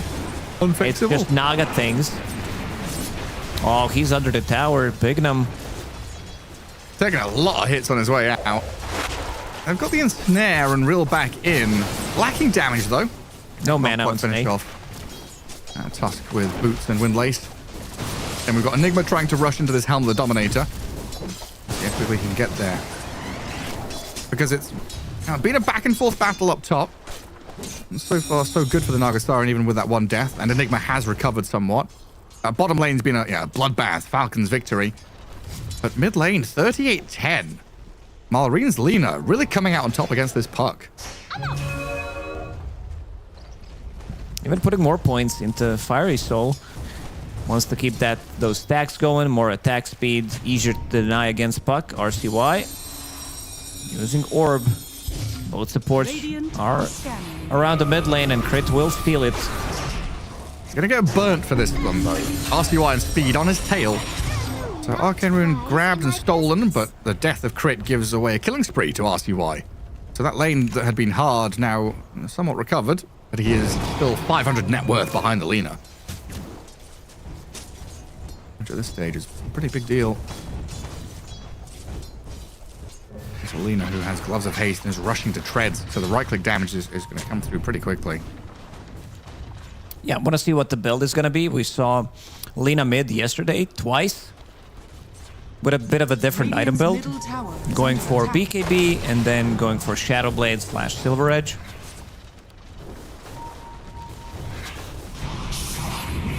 Felt much better with the Silver Edge from Moon in that one over the BKB rush. That's what Marvin does. And so they do transfer the supports down south, fighting over the Wisdom Shrines. Crit is going to give his body to defend it, so Amar can go back, get the shrine, not get contested, while Fade gets the opposing side. So another good move by GamerLegion. Yamsun's going to get Starstormed, but with a Sunray behind him, they can't finish off the Viper there.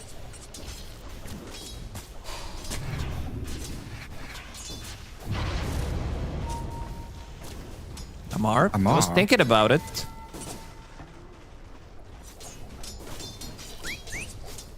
We need that Shadow Demon to rock up, but it's a long walk back out to lane. And no real option for Naga or Lina to join this. So it might just be Amar dying. And there's Big Num and Speed stuck around here to snowball back onto the Kunkka. Gonna dive forward from Speed as well. No way to keep tabs on snaking. Radiant's middle tower. And again, Crit moves down to bottom rune, not able to stop RCY from bottling the illusion this time. We're left with a top lane that is just Enigma versus Naga farming. Enigma's fine with that.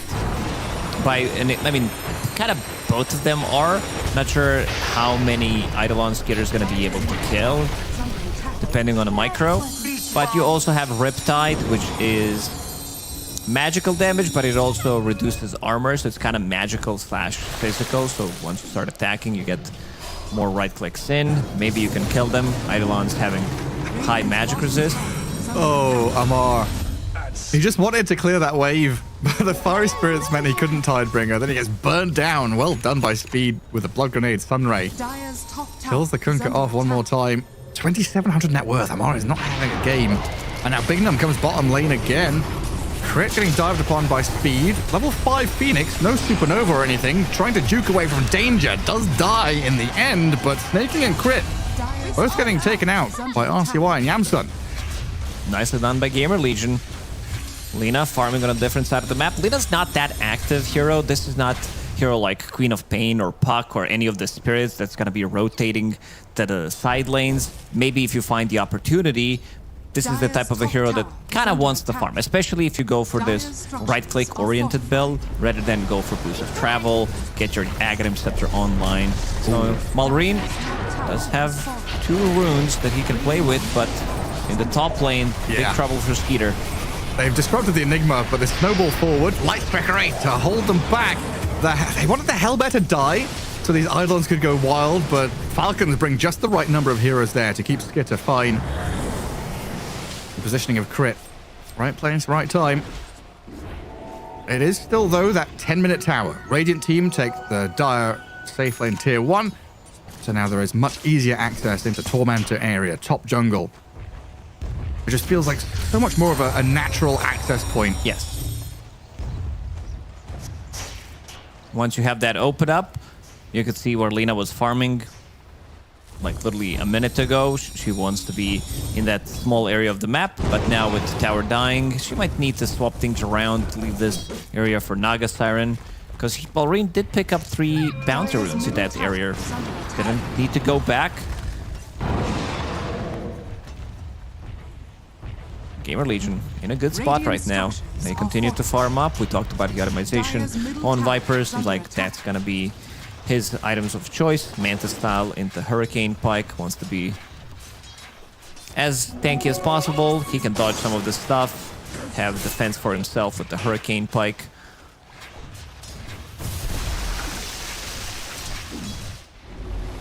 Yeah, normal stuff. And then Falcons wanting to kind of slow things down, get this Kunkka up and running. Shadow Demon sits behind him, while Snaking plays around that top jungle area. So Mirana's home is kind of where the Phoenix is right now, trying to give vision to allow this Naga full access to all the jungle camps and the lane. Snaking has been harassed back. There's a pretty big vacuum up top for speed to access. This is now a level 6 Phoenix. I think he spotted that Moonlight Shadow and the Mirana approaching, so a dive away, dodges Light Strike Array. Snaking still giving chase, wanting to finish off this Phoenix, but it's not going to happen. They want to bait out Supernova or something, but Speed just holds steady. He's tanky. He survives thanks to his Raindrop and also Brawny Enchantment, 110 HP. Now they know Lena's dumped her spells, there's no Mirana here to play, so the dive on the tier 1 tower finds the kill on Malrine. And now Amar is in trouble. He's dead, actually. He's going to boat and try and turn and run, but he's already been taken out by Yamsun. Oh, now another tier 1 tower. GamerLegion on an absolute tear now. 3k lead. Couple of towers gone. They're running this game. As RCY, I thought maybe he'd gone a little bit too far there as he gets popped by a bunch of SD spells, but skips away from that arrow. Usually Viper a very slow hero that doesn't move, but if you look what Yamsun has, he has Yasha, which increases his move speed by 10%, and then he also has Cobalt Cup with quickened enchantments, so that's extra move speed for him, which allows him to make this type of a move, run back bottom to the lane, and then still get something done. So they get multiple kills, they get a tower. Pretty clean execution from GamerLegion so far. Amar, very well done. Amar is going to be in trouble. Like, being a Kunkka player, testing this out from the off lane, it does feel lackluster if you're not off to a good start. And Amar does have 5 deaths in 13 minutes.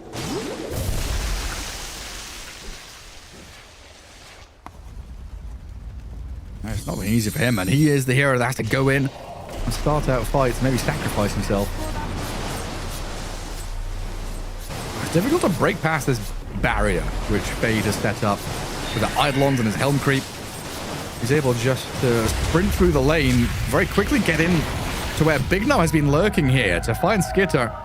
There's no mana for TP just yet. He switches to Intreads and might have enough time just to get out. That was close.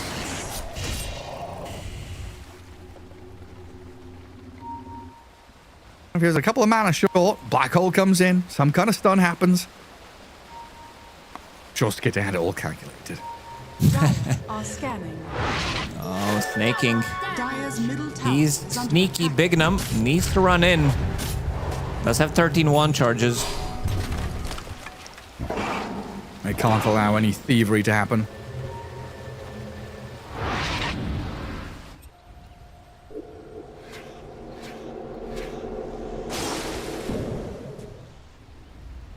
Yamsun still sticking it out down bottom.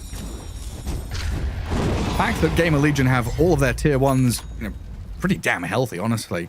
Gives them so many access points here to TP and react to anything that Falcons would want to do. So the game kind of slows down into this slog where you're waiting for Naga Siren to finish off a couple of items before she's really ready. Yeah, so it's down to the other 4 members of Falcons.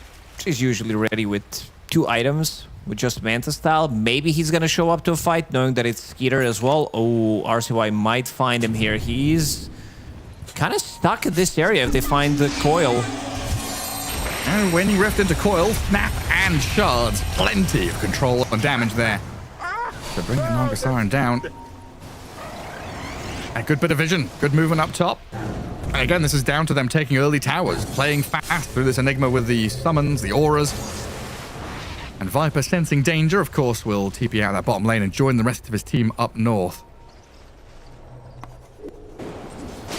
That really is the thing. We were just saying that, you know, Nagastar is not ready. She wants to wait, get some items, and it's the other 4 that want to go and fight. So a perfect dodge, really, by GamerLegion to ignore bottom, not get caught up in like a 4v4 fight, find the single target, go for another objective, and keep this momentum building.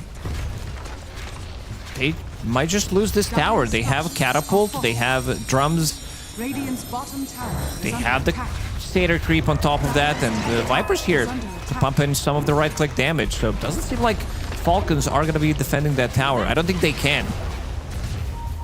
And they'll Moonlight Shadow and maybe clear waves, slow things down as best they can. But Amar losing quite a lot of his health just by showing his face.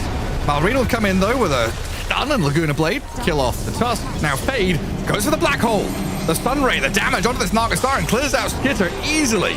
All under vision as the coil snapping on the 2 supports, going to catch out Crit and Snaking. Kill after kill here for GamerLegion as RCY picks up the Marauder. This puck clears out. Crit taken down by Yamstun. They were A still 4K ready. lead going to build to more. They had that sentry down. Enigma saw Nagastar. Viper, I don't think you can kill that guy. Malrine has no mana left, he's going but he for does it. have Magic Wand. With Okay, his he pops BKB, it. Malrine and Amar, 2 versus the world, but they're going to lose lives for this one. They get the Viper kill, but Punk's going to come in and take out Malrine. The tier 2 tower is still alive, though, so mission successful.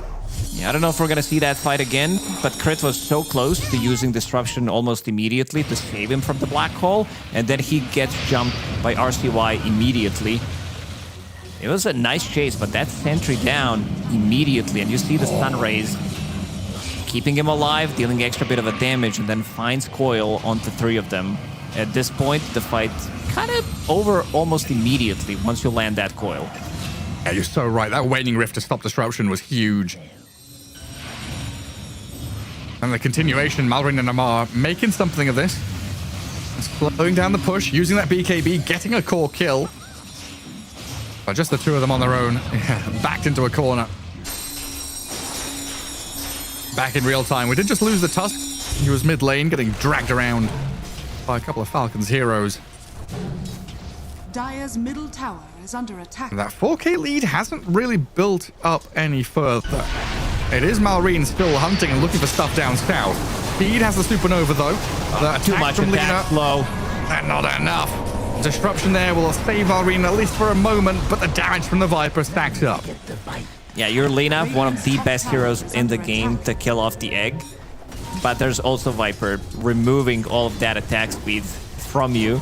Nether Toxin, 60, and then you have Viper Strike on top of that. It just becomes very difficult for Lina to play. We did say they have multiple BKB piercing abilities. Lina's first item is a BKB.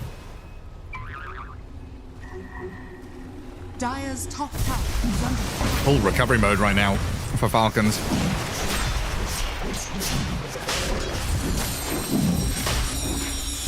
It is where they thrive though. The mid to late game decision making from Falcons has always been very high tier. We'll see if they're able to weasel their way into a commanding position now.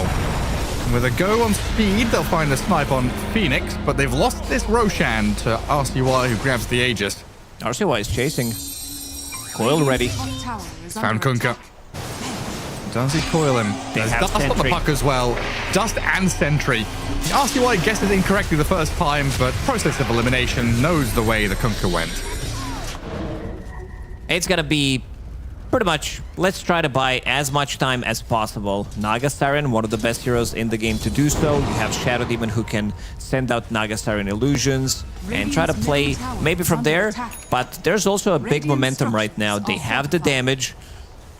They have this big Enigma with Helm of the Overlord, drums. So all these auras are stacking up, even going for Crimson, making sure that those right clicks from Naga Siren and Lina are not going to be pumping in the damage. Are scanning.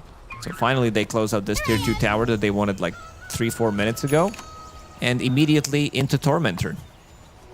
The prize is mine. I mean, if GamerLegion win this, it is huge on so many different fronts. An upset against Falcons, their first win of the group stage. They're on track here to do very well, but the biggest thing, honestly, is that Viper so far has gone 0-9 this tournament. You can't let him go 0-10. Yeah, for sure. It's a statement. They were checking the win rates of the heroes before this match and like, you know what? We need to make this statement. Like, we want to cement ourselves as the best team of the tournament, the only team that can win with Viper. And so far, they're doing pretty good. Fade almost catches him. Could be the best at something, you know? They've not been the best at winning or drafting or killing, but they can be the best with Viper. Axmark will drag Yamsun back and stop the attack. Tumbler's toy. Something about this item is so satisfying. It's definitely the sound, but also the small leap that you do with it. Yeah. Especially if you can get it, if you can get the Dormant Curio Tumbler's toy. How many tumblers do we have? 1, 2, 3, 4, 5 actually. Okay. A lot of them. Big num. RCY, they've got an immediate jump onto Malrine. Lena doesn't last long, and a coil snapping on Snaking with RCY jumping over the top. Not quite enough to finish off the Mirana, but they want to go for this.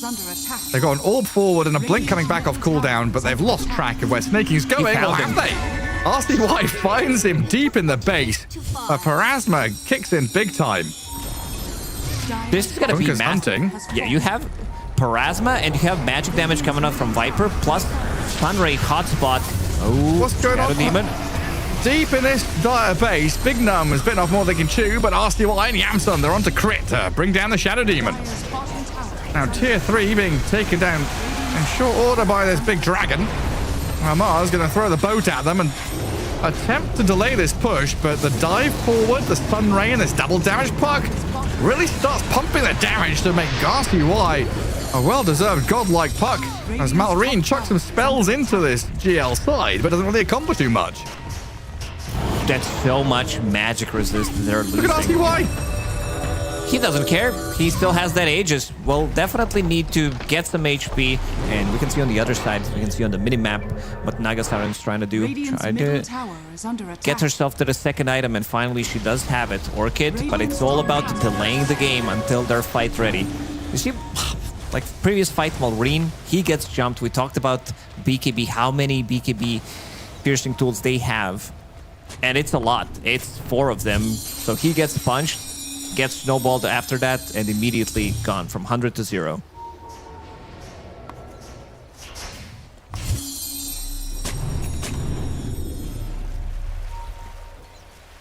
Every little step Radiant's top tower chips away at this dire base.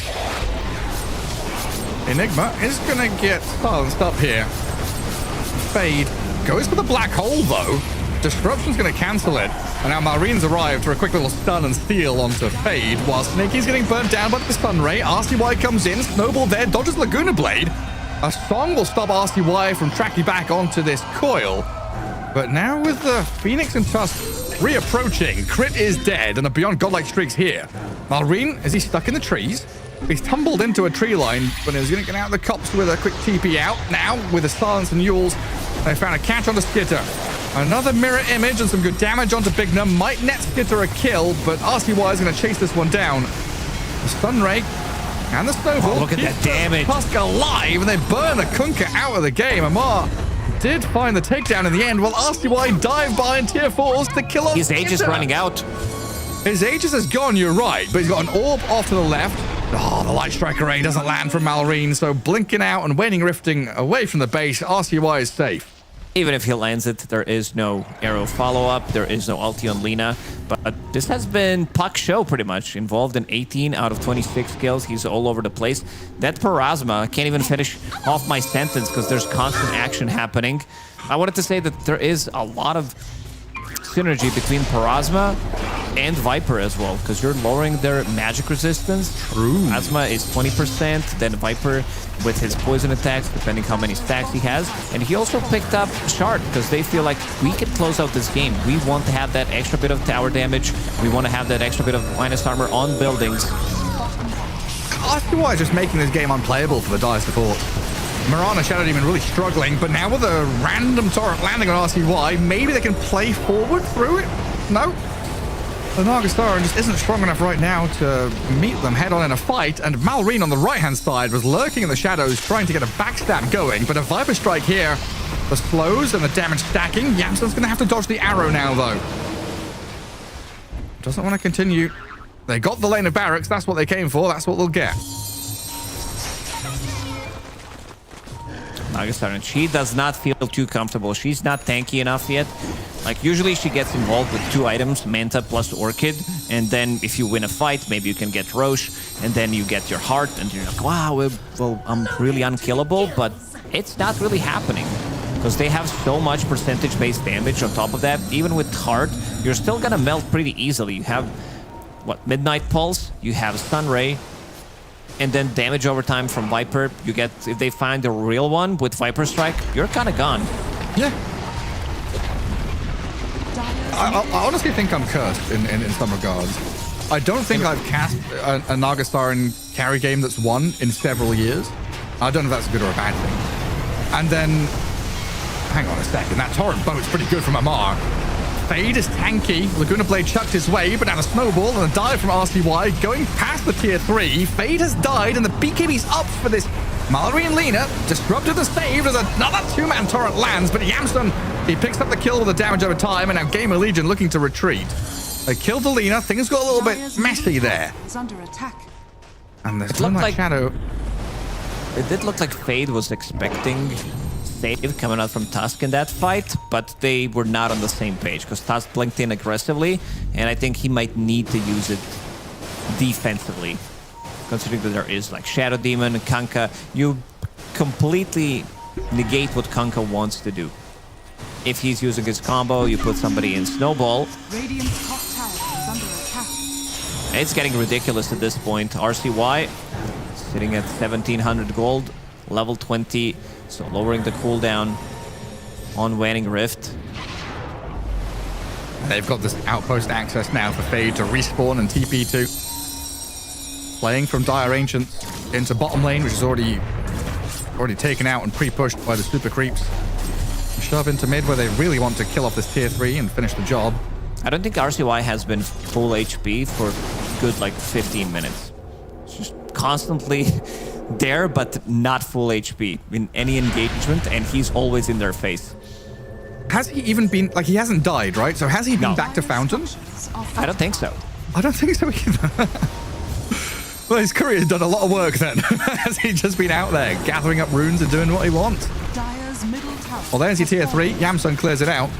And he's got 4 members smoked behind him, ready to strike if Falcons want to defend out of their base at all. But this is where Falcons will sit pretty and try and hold back. This aggressive move from GamerLegion, going to get tidal wave back towards tier 4s as Tusk snowballs onto Amar. Spells missing a bit from Malorine there. No stun to catch the Tusk on the way through. A torrent on Enigma might open things up, but RCY's coil makes sure there's no more advancing. And Falcons having to retreat yet again. Do hold on to their mid lane of barracks, at least for the moment. But you see Fade's army arriving now. And these buildings fall quickly. It's a difficult approach. Yeah, stuns and spells used to try and kill off Eidolons. Malrine puts himself in harm's way, and they still lose the buildings. They're not done. They would definitely want to go for more. They feel how strong they are right now. Bignum, a little bit low on HP.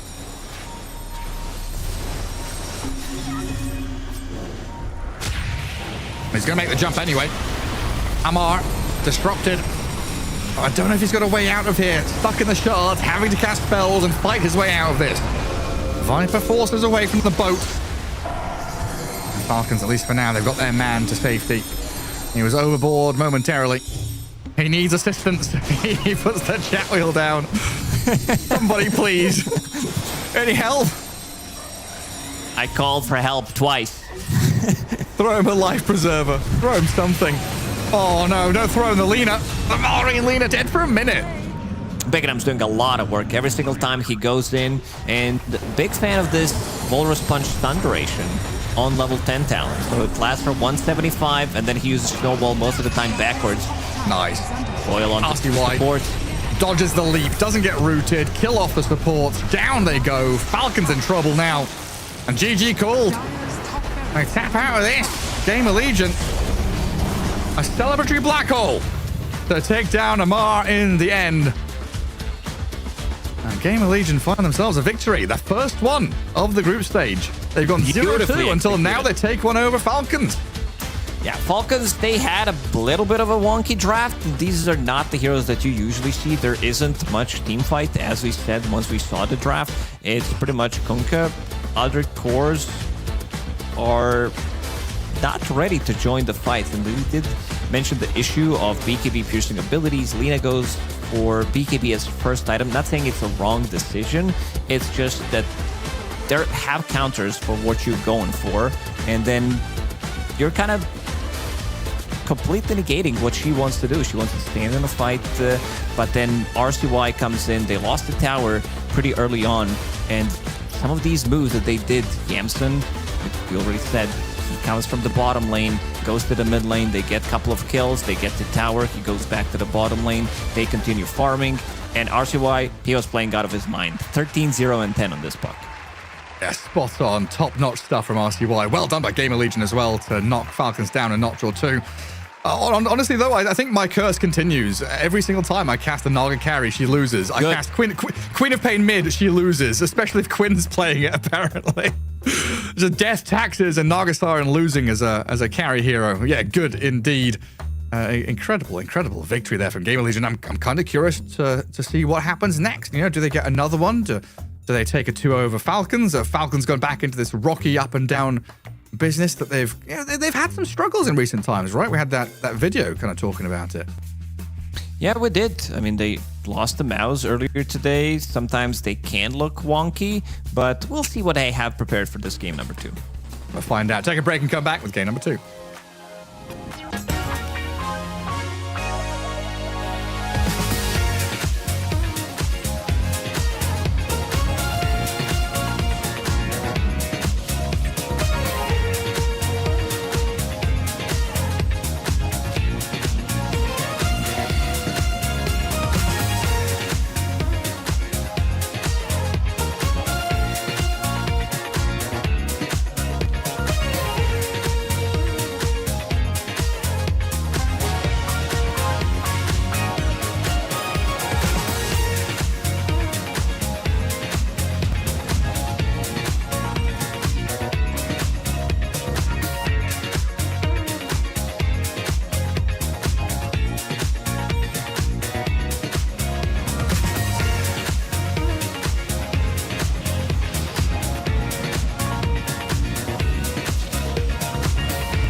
Bloody time.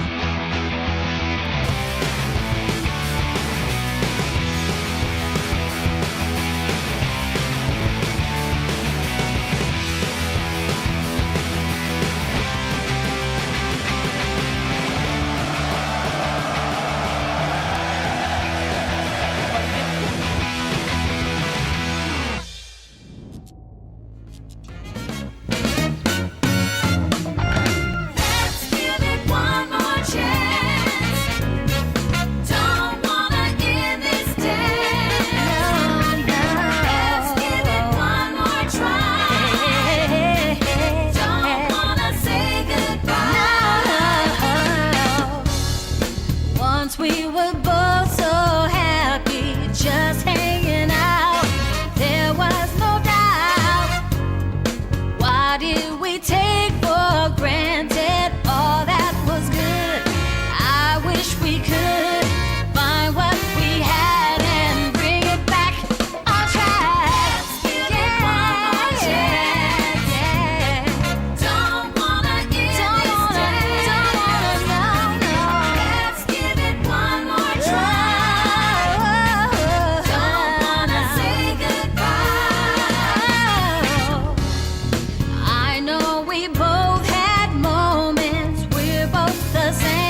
Everybody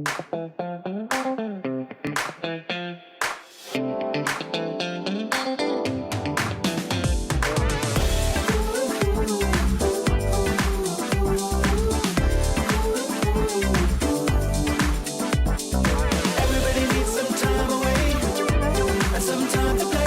Think you better take that holiday, holiday. Bags packed, you can now relax, cause your mind's on a flight and it won't fly back. Just ask for your favourite snacks when the cloudy skies turn blue. No cares when you're in the air, looking down on the ground, think we're nearly there. Beach air and freedom air, paradise is waiting for you. Everybody needs some time away and some time to play. Think you better take that holiday, holiday. Everybody needs some time away and some time to play. Think you better take that holiday, holiday. First quench, sun drench, tingling on your skin. Good times and lives, the indulgence when. Palm trees, warm breeze, really massage your bones. Hot nights, moonlight, wish you could take them home. Rip sweet, dip deep, repeat. When you stand on the sand and it warms your feet. In this heat, you deserve a treat, so take it nice and slow. Carefree in a fantasy, you'll forget your stress for a week or 3. Trust me, when you're in the sea, there's nowhere else to go. Everybody needs some time away and some time to play. Think you better take that holiday.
goodness, they're so adorable. Little boglets and croakers. Little happy family. Look at them. Gorgeous little things. We head into game 2. DreamLeague Season 28 here. Falcons against GamerLegion. And GamerLegion breaking out of the rut a little bit. Their first victory in the group stage, taking down Falcons. And Nagasiren, another deserved loss from the carry role. Yeah, I feel Nagasiren, like, she did okay in the laning stage, but they didn't have any team fights. Usually what we see paired up with Nagasiren is some like big team fighting ulti. On top of that, some Black Hole, some Tidehunter ulti, just to make sure that you have something, some kind of a turnaround play. Never happened in this one. Falcons, I think they're going to be addressing the issues that they did have in the previous game, giving away Viper, and then also picking Lina, Nagasiren, and Kunkka offlane as a combo. It just didn't have too much synergy together. Some of the heroes did. If you're the one putting the pressure, if you're the one going for the kill, setting things up with X mark the spot into Arrow, Shadow Demon Disruption into LSA or Arrow, but we never actually saw these things happening. No, and kind of a departure from Team Falcons, who, like, honestly are usually very tried and true in terms of their draft, right? They might like flash a Pango in here to try and see, oh, does it work now? Oh, we'll try a Sven or this. Usually, though, we'll see that, Bristleback, Sand King, Razor, Mars, all of these signature heroes and signature players in combinations they've played before. This was new safe lane, new mid lane, new off lane, new combinations of heroes across the board. So definitely something there that kind of threw a wrench into the Falcons' works and gave GamerLegion a great chance, which they grabbed to take the victory in game 1. Chen was banned in the last game. This time around, it is available. Let's see if they take something different, and they will. As you said, there are certain heroes that Falcons love to play. Bristleback definitely is one of them. This is the hero that can just park himself, a hero that farms extremely fast, scales really well. Just immediately gives you some kind of identity in the draft. This is our guy. This is our beefcake. This is the dude, yes. Yeah. He's going to go in and say hello, and then you've got to address him. Do you answer back? Do you ignore? Do you walk away? Do you hide behind the couch? Also a hero that's pretty damn good at clearing out stacks that can be made. So it's another thing that gives Crit more options of what to do.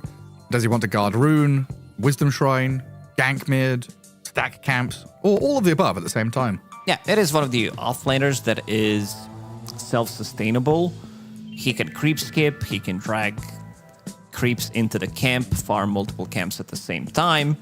Or if your position 4, as you said, is doing any of these things, maybe putting a lot more pressure on the map, Bristleback does enjoy being left alone in most of these 1v1 situations where he can actually put pressure onto the enemy carry, get the most out of the lane, and then show up 10 minutes, 5k plus net worth if the things are going correctly for him, transitioning that into his item of a choice, depending what he's playing against, whether picking up some blade mail, getting a Lotus Orb, stuff like that. We'll see if he needs maybe a pipe this game, depending.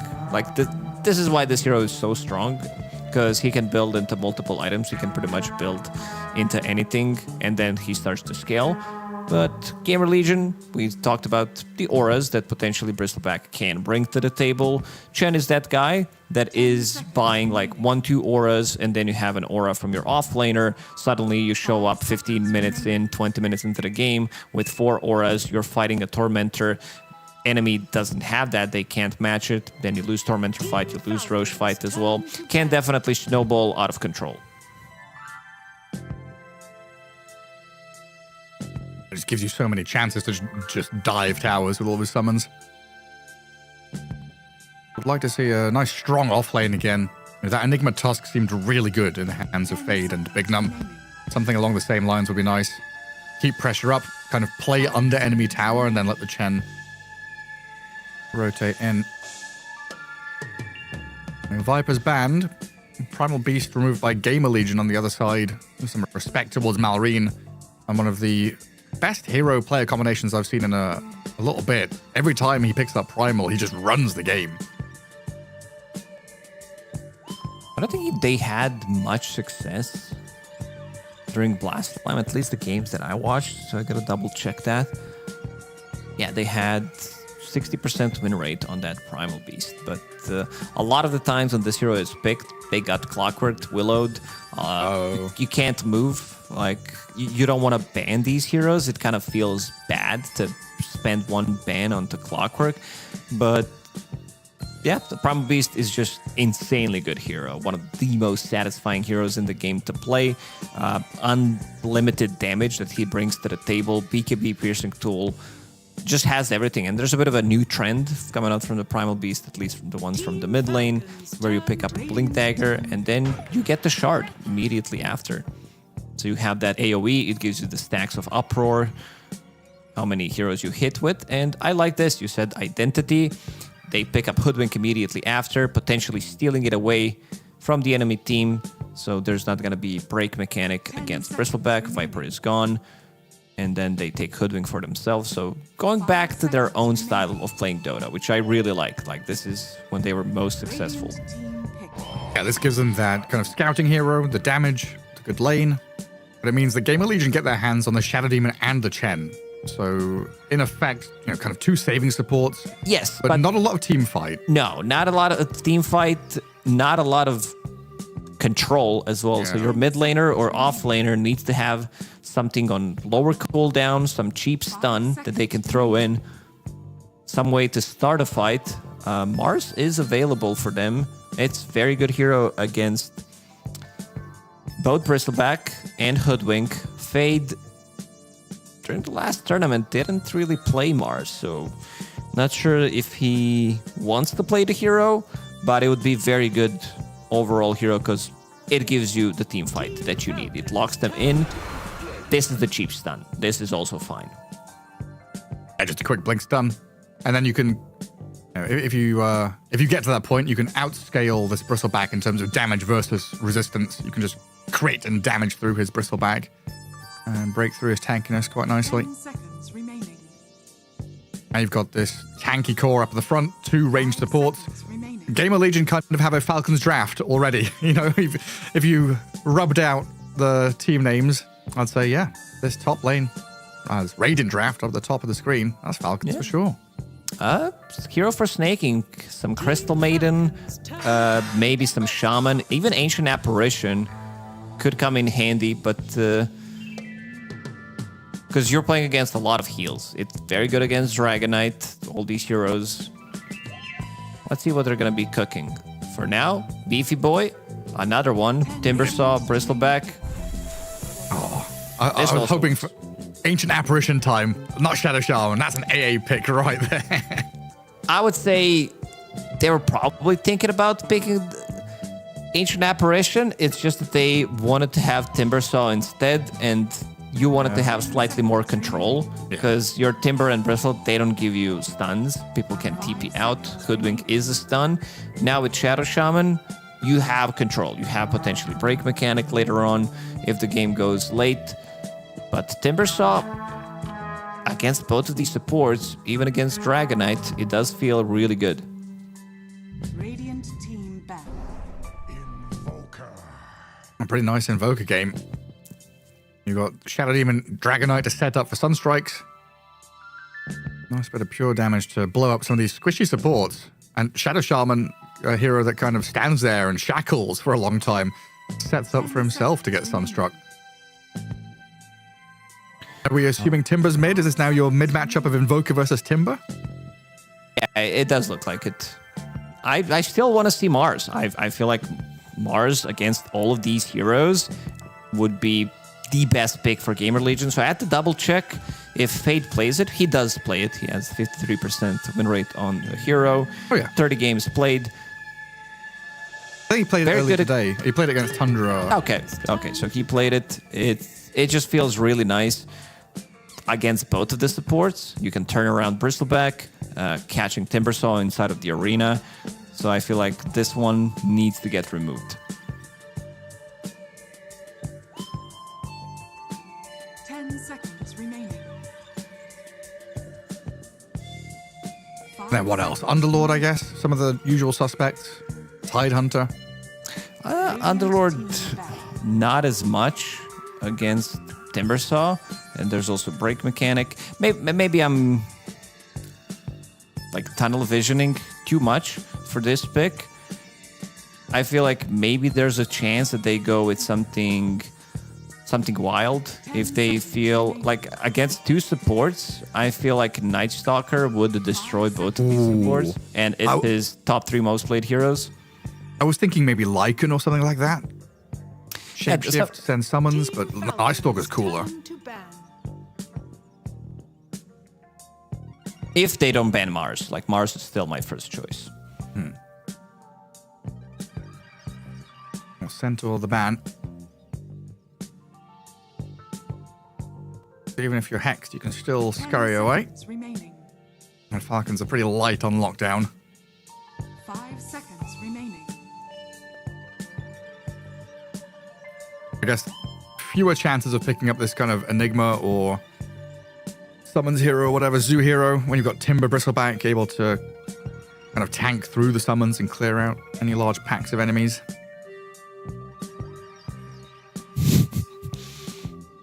Everybody seems to be low energy on Falcons. Marine.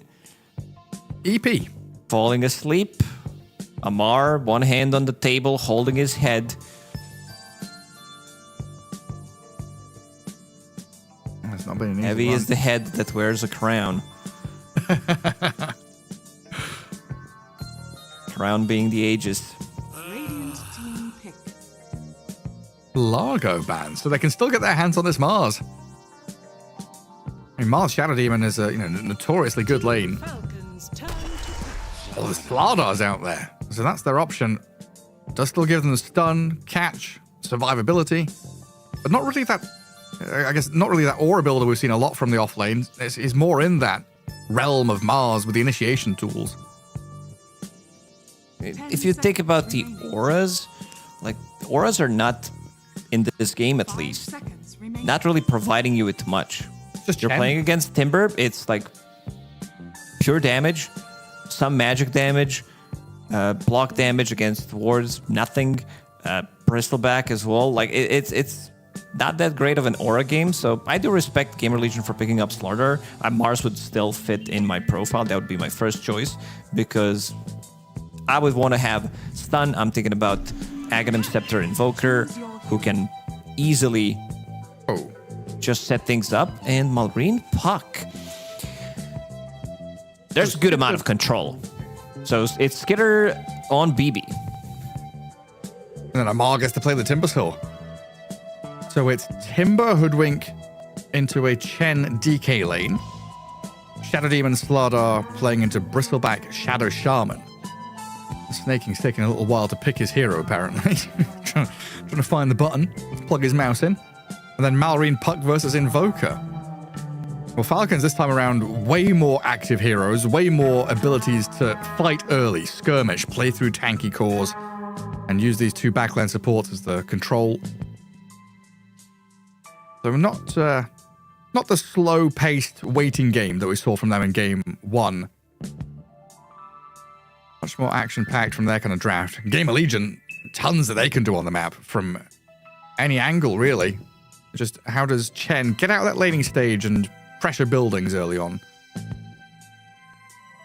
I guess they wanted to have better matchup for the mid lane. That's why they went with Puck. They see Invoker.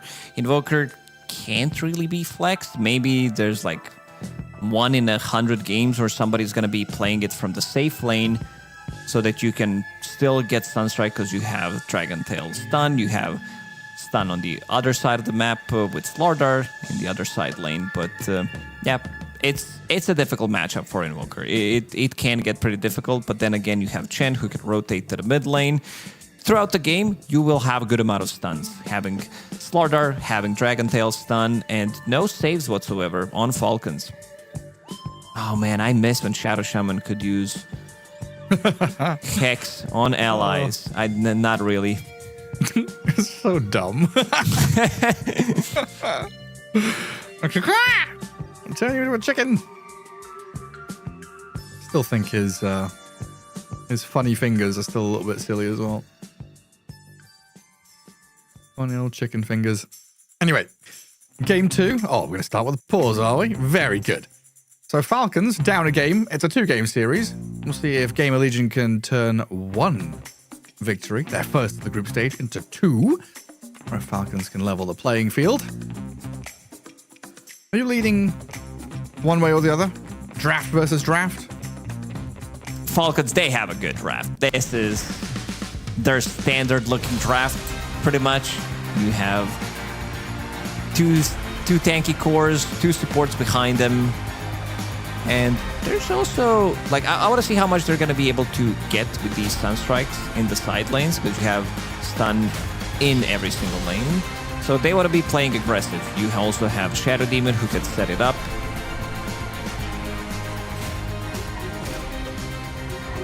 Fade going to come across and try and scout out the vision in that mid lane. A large number of Falcons heroes all in the vicinity. Some more all chat. Last pick Puck. Was Fade unhappy with the Falcons switch? It's your boy Speed here. Where was that stun strike? I heard it. 30 seconds. Heard it as well, couldn't find it. Oh, I was looking everywhere. A late smoke here from GamerLegion. Repositioning from bottom jungle. Oh, not repositioning. Actually, just standing and waiting on top of staircase. I put Fade up to top rune. Invoker's going to come join for the bottom runes. I'm not sure what this meme is. I don't know either. Pastel. Not sure who that is. I'm assuming it's a person, yeah. Yeah? No idea. It's, I don't know. I know who that is. Yeah, I know. Everyone knows Captain Killer. I came a long way to see you die. Was he for his Turkish player, wasn't he? Yeah, he was. Funny guy. I just had to double check on Wikipedia if the guy that they mentioned before does have a Wikipedia page, but nothing comes out. Oh. Sunstrike, is it ready for bottom? I'm not throwing it. Crit is going to TP back to his tier 1 tower. So Shadow Demon and Chen also already a very good amount of damage to steady this bottom lane. Where things could have got a bit messy. Timbersaw into DK. DK's not happy. And then Hoodwink can trade quite nicely into the Chen to stop him from jungling and just keep him honest in lane. And it looks like Crit will get a Courier Snipe on the way through as well. And just keep the bushwhacks going. Oh, nice deny from Speed. It's your boy. Denying his neutrals. His nickname should be Attack Speed in this lane, considering he's playing Hellberg Convert. So having that extra bit of attack speed, extra bit of attack speed aura when the creep dies, 120 on top of that, which is pretty insane. If you can get the Dragon Tail stun during that time, you're probably getting a kill. That was Penitence too. It still kind of blows my mind that Penitence has this pure damage attached to it nowadays. I remember when this spell was garbage. The power creep of Dota. Just give it 50 pure damage. Why the hell not? Mid lane, Malrine Puck against the RCY Invoker. 5-0. 5 and 4. So RCY getting a couple of good denies in there. And once we get these Forge Spirits down, might be able to control runes, get a slight advantage.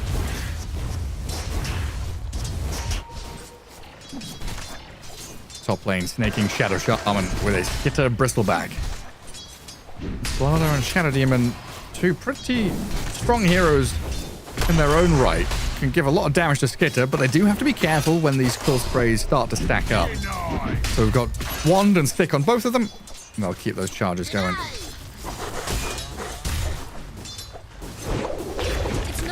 Oh, the Green Dragon. Sunstrike coming though. Some big damage onto Amar. He's going to get finished off here by Speed. They went onto Yamsun and paid the price. We said Sunstrike, they're going to be key to securing the side lanes. RCY probably thinking maybe I can get some gold out of it. Getting that kill.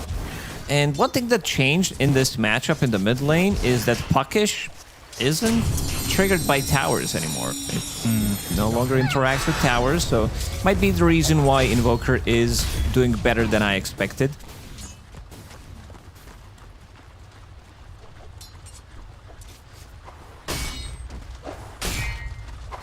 His early deny is definitely paying off now. And top lane, Big Num just trying to keep snaking as honest as possible. But he's been getting these small camp pulls. And so far, Big Num with Fade unable to contest it. Instead, they continue playing into Skitter with a damage amp and the Sunstrike coming. It's tons dumped onto the Bristleback from range. They're not done. Snaking might die as well. Picked up that kill from the mid lane, and then Snaking is going to die as Fade will get the final punch. GamerLegion off to a 3-0 start here in game 2. Don't know what conversation they've had in the locker room or whatever it was between the series earlier today and now, but something big has changed. GamerLegion are really feeling themselves. Found some good solid draft, nice rhythm here against Falcons, and laning stage in particular has been spectacular. Been pretty crisp. They're landing their spells, timings are good, itemization as well. The way they move across the map, not overextending. Maybe we could say that RCY overextended a couple of times, but he was also feeling himself in the previous game, not even dying, don't get me wrong, but he really pushed the limits of the hero.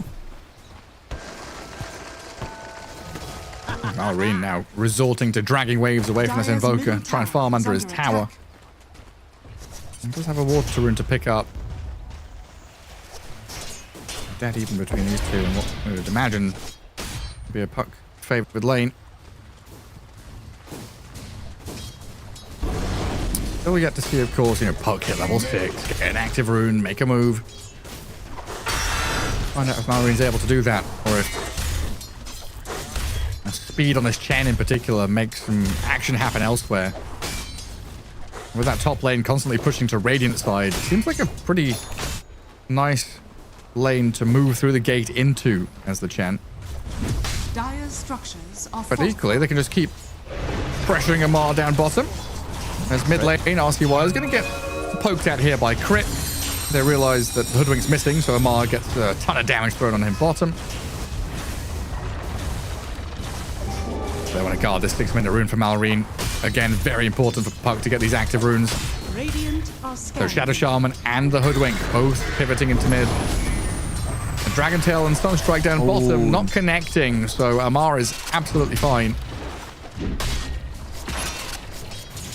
They were not on the same page. Dragon Tail, level 1 stun, 1.8 seconds, 1.1 second delay on that Sunstrike. Goes off the mark. Yamson trying to square up. Does have another stun, but here comes Puck, and that should be the kill. Amplified damage coil. Just snaps it and dies. Bristleback in the meantime is getting gone on by Fade and Big Num again. Turns his back though, and they realize quickly that level 3 Quill Spray there.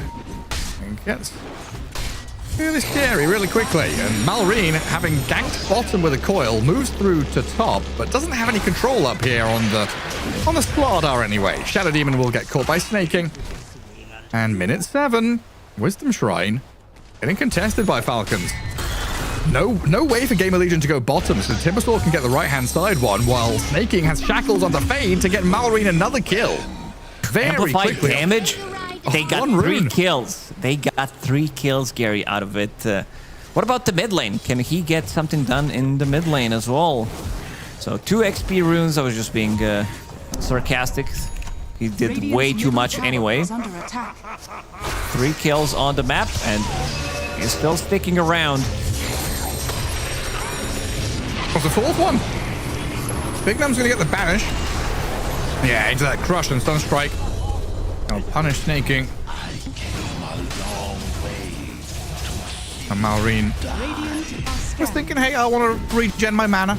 My claw's back up, but I've not really got the resources to go play aggressively.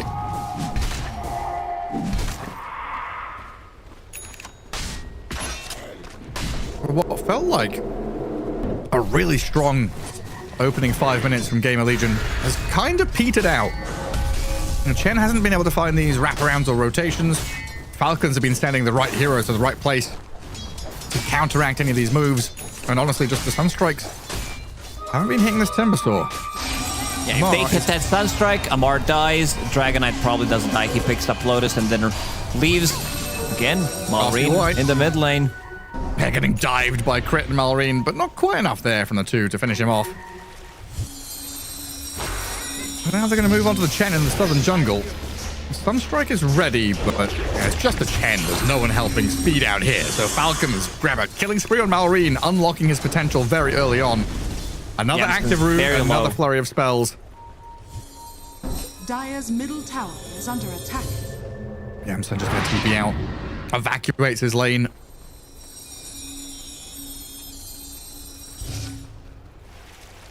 Now it's back to a dead even. The early aggression from GamerLegion kind of being cancelled out. Falcons actually with the 1k gold lead. Those crisp rotations from Malrine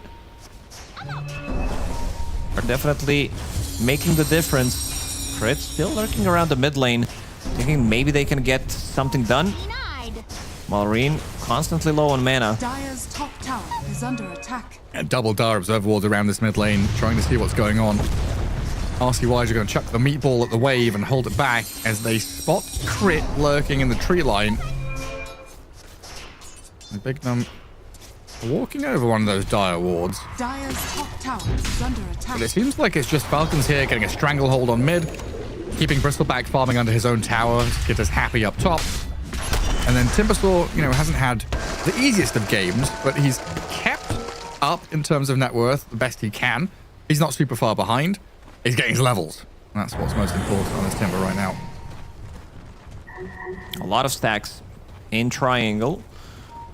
We'll see who decides to farm this. And definitely be Dragonite once he picks up his item. Mask of Madness is on the way. Amar. 7 stacks. Amar's dying bottom. Bignum's dying mid. Shadow Demon gets blasted as Falcons bring the heroes in. Amar, dying pretty far out there to Speed and Yamsun, but it's a Coil in the mid lane. Still going for this. Invoker surrounded on 3 sides, but Fade's come across to defend his mid laner. Snaking on the run, tornadoed into the sky, will land into a crush from the Slardar. Turns into a chicken, but now look who's here. Skitter with Malrine, got damage onto RCY, giving him the clicks, but they can't quite finish the job. Yes, they can! Bristleback just about with a final touch.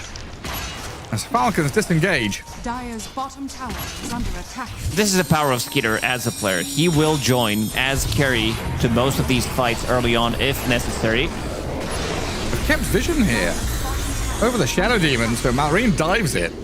Allows Skitter and Crit to reposition with a bushwhack from Crit there. They found the Slardar and an opening onto Fade. Will take him down because Amar now shows up. It's not just Skitter, but they've brought the Timbersaw and they've got Ancients to steal. The stacks are going. Oh, they can't let this one get. It's already gone. He can't contest it. He doesn't have TP ready. I think they needed him in this fight to be able to maybe get a stun, try to pump in some damage on a target that does have corrosive haze, and all that stacking now gone. Oh, so you're not getting the XP, you're not getting the gold for it. Bignum should be pretty upset about this one. Level 5 on Shadow Demon. That's really rough. And then top lane, Serpent Wards plus Catapult. Everything's clicking into place now for the Falcons. They've got momentum, and they're swinging for objectives. Fade is still over 1,000 gold away from Blink on this Slardar. It still needs a fair few minutes to get to where he wants to be. Tower, not denied. Top tower has fallen. He's the first to fall this game. Mid lane, going to be the second, it looks like, as Malrine commits for it. Radiant's middle tower has fallen.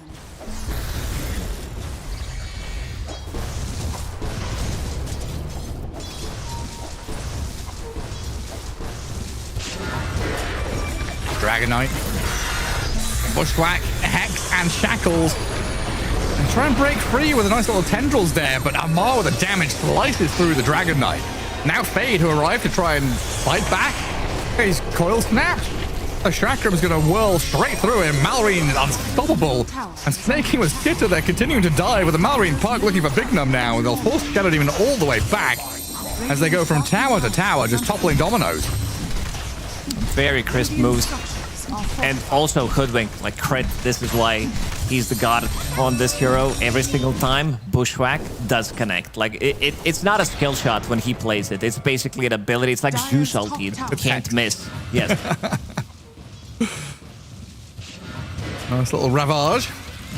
They're trying to delay this as much as possible. This lineup from GamerLegion was supposed to put in pressure. 2 items on Dragon Knight. You get Aura on Chen, Blink Dagger on Slaughter, and you have Meteor on your Invoker. So you have a lot of tower pressure. You can easily take the towers. You group up, go together, grab a kill. But so far, Falcons, they've been doing a good job getting a kill, splitting the map, and then going back for farming. Because this lineup from GamerLegion still has a lot of objectives to take on the map. You have a Slaughter who can take Roshan easily, can take Tormentor as well.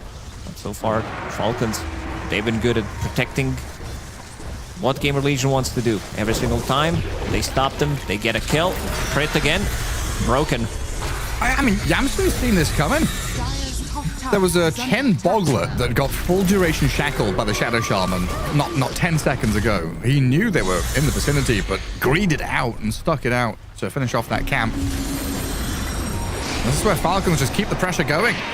This Meteor Hammer Invoker are going to get coil snapped, but no reveal.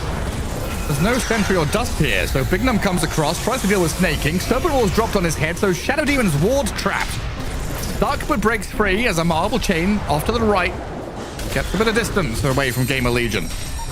Invoker defended, but really, a scary time for GamerLegion. They have to fight over every centimeter of the map. They step forward 1 step, and there's 3 bloody Falcons members here, ramming spells down their throat. Again, stealing some of the creeps from them, killing Chen's creeps. Malrine, he's starting to feel himself. 6-0 and 2. Very close to his Blink Dagger. Even though they have some of the responses to Puck, Blink Stun on Dragon Knight, or if he overextends, Blink Stun on Fate now available. It's like Dragon Knight doesn't even want to pick up Blink in this one. He wants to be able to hold his ground, opting to go for a BKB. Because he needs to stand his ground. Like, he can't be broken by Hoodwink. He needs to snap the coil, and you're also playing against Timbersaw. So BKB does make a lot of sense. It does feel like a hard choice, though, right? You are DK against Puck, and you're like, oh, I really want to blink. Now, we've seen, in particular, players like Skitter have a poor game as Dragon Knight, pick up this, in the past, it was this Blink Mage Slayer kind of build. And then through that, you find openings, you find kills, and that gets you back into the game to then scale with big items. But I guess nowadays, DK is all about this Armor, Mask of Madness, BKB, robotic gameplay. Farm, get big.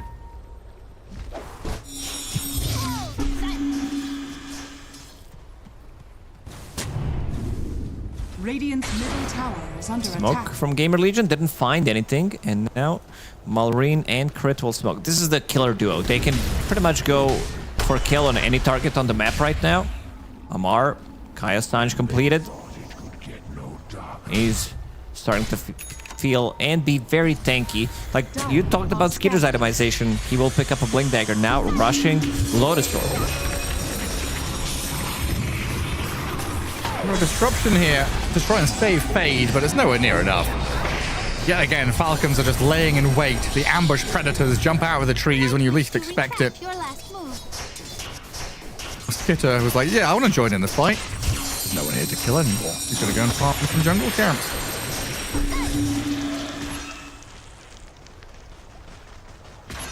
What are your thoughts on this Meteor Hammer Invoker? It's good. It's Invoker, yeah. It's very good. It allows you to farm the stacks, allows you to get extra bit of spell amp, mana regen, tower pressure as well. Yeah, definitely. People were there was a meta on Invoker a couple of months ago when Helm of the Dominator wasn't nerfed twice or 3 times, when people were still getting that instead, but that doesn't give you the stats that you want from Meteor Hammer. So people are still figuring stuff out. Let's say you lose, Meteor Hammer, and then you put the Force Spirits onto the tower. That tower's kind of gone. That does a hell of a lot. There's been so many iterations of Invoker as well. Like Crosswax with the drums and the urn, I mean, the Exort with the Urn, the Midases. Midas bot, Octarine. Yeah. Aghanim Scepter has always been a mainstay, though, for this hero. We'll see what RZY can do once he actually scales up. You know, this Meteor Hammer again is a farming item to get into his Ags. Always a sad sight when you see a Slardog, you know, kind of struggle to get to Blink, then he gets Blink, and then he doesn't get to use it. And Fade spent all his time and money buying an initiation item and then hasn't been able to initiate on anything. I was thinking the same, like literally a minute ago, where they couldn't find any opening. You're not getting the farm. You're not getting any XP. Kind of feels bad because you want to get to your shard as well. This is your farming tool. Is under attack. But if you don't find the openings... Chen gets sliced. Chen sashimi made up by Amar.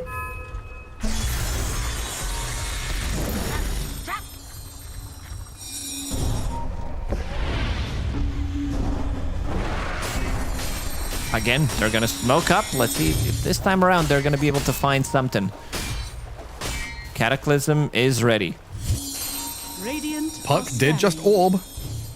I think they spotted him as well. But Malrine knows, having spent orb, that it's not a safe place to be anymore. So we'll jaunt away. And another smoke goes amiss here from GamerLegion. As this map just keeps getting smaller and smaller for them. The waves meeting across the river. And Falcons prepping for the Tormentor already.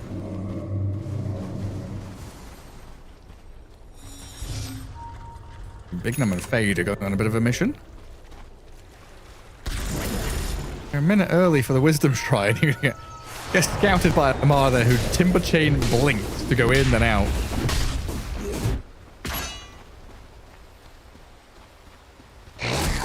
They haven't gone and immediately taken Tormentor. It's been a good 10-15 seconds before... They waited until they showed on the map to make sure that there's not going to be some kind of wraparound play. And there it is. This is how you get it. Chances increase from 50% up to 75% when you die. I just made that up. No, it feels like that's how it is, though, doesn't it? You pay the blood cost. Sacrifice yourself to the gods for the shard. Especially recently. Maybe they've done something. They've just tweaked it under the hood. No one knows it yet. It's one of those invisible patches. Oh, Cataclysm. Doesn't really do anything to Amar. I was looking at Malrine, who was honestly more scared of the Cataclysm than Amar was. The debut of the Invoker Aghanim Scepter comes up short. This might be top, though. Wisdom Shrine. The debut of Slarder's Blink Dagger that he finally got to use in the bottom lane. They didn't get anything done, but they were looking. I mean, jokes aside, they saw this Blink Dagger miles away. He already managed to farm Shard on top of that. But still, he was very low level. Like, he was sitting around level 10 for the last 3-4 minutes. At the very least, they go and make sure their Wisdom Shrine belongs to them. Stop Snaking from stealing it. But since Snaking has drawn all their attention to the left-hand side of the map, the Roshan in the bottom right pit will get taken out by Falcons. Skitter with Aegis now. Sandra and Astra almost complete. 3 very either annoying tanky cores or annoying elusive cores on this Falcon side. It makes it so difficult for GamerLegion to get any big important kills. They're looking at Skitter right now. Aegis, Lotus, Sanj. Still gonna drop quickly though, this Shadow Demon. With the help of Corrosive Haze and the Dragonite damage, maybe they can get him a second time. Backup is coming, but is it fast enough? Lotus up for Skitter, Hex out from Shadow Shaman. Shackling the Slaughter now as the DK starts to get the splash damage going. Cataclysm off the Tornado, good damage. And Skitter about to fall, dropping low, does get taken out. Amar comes in with some Chakrams, cycling through his spells and Snaking. Oh, he just dies. Oh, he's the Defiant Shell. I was like, he's shooting out of his ass. I was like, how did he kill him? His butthole kills off the poor Shadow Shaman. RCY is being bushwhacked and chased by Malrine. But gets a Tornado off and is sprinting away in the Ghost Walk. Banish out a Big Numb now as well. Shadow Demon trying to break free of the pack. But it's Invoker. They track back on him, get Amar the triple kill. Down go the 3 cores on the Radiant side. Just as I was talking about, Falcons probably not going to be losing any of their 3 cores. Took me half a second. From the DK. Took me half a second to realize what actually happened there. I was like, wait, how is this a thing? Is this like Mirana back in the days when you were shooting arrow from behind while you're leaping? But, let's Arrow do that your again. portrait. So he died very quickly. Lotus Orb gives him Dispel. It gives him just enough armor against Horror and DK to be able to survive long enough. He's still gonna be dying in the end, but then this is Skeeter. Like, he doesn't necessarily need to be the carry of the team. The rest of the team is gonna carry for him. It's so fun. I had no idea.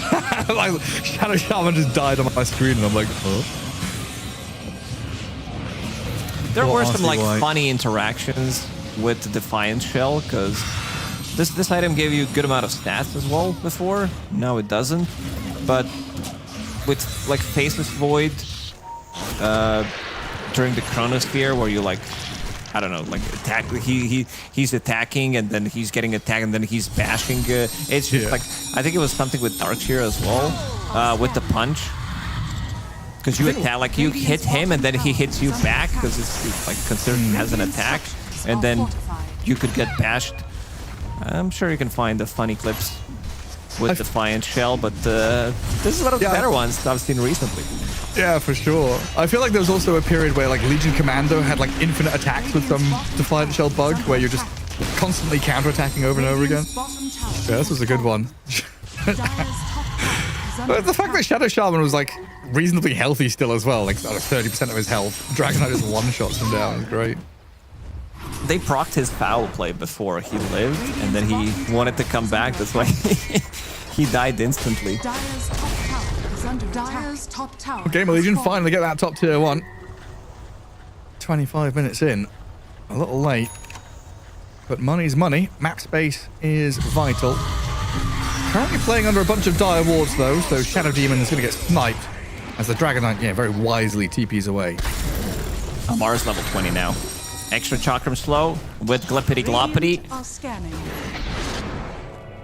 Bigger AoE with double Chakram. That's gonna hurt. Like, he can kite the fight easily. I don't think they can kill him from 100 to 0. He's tanky enough.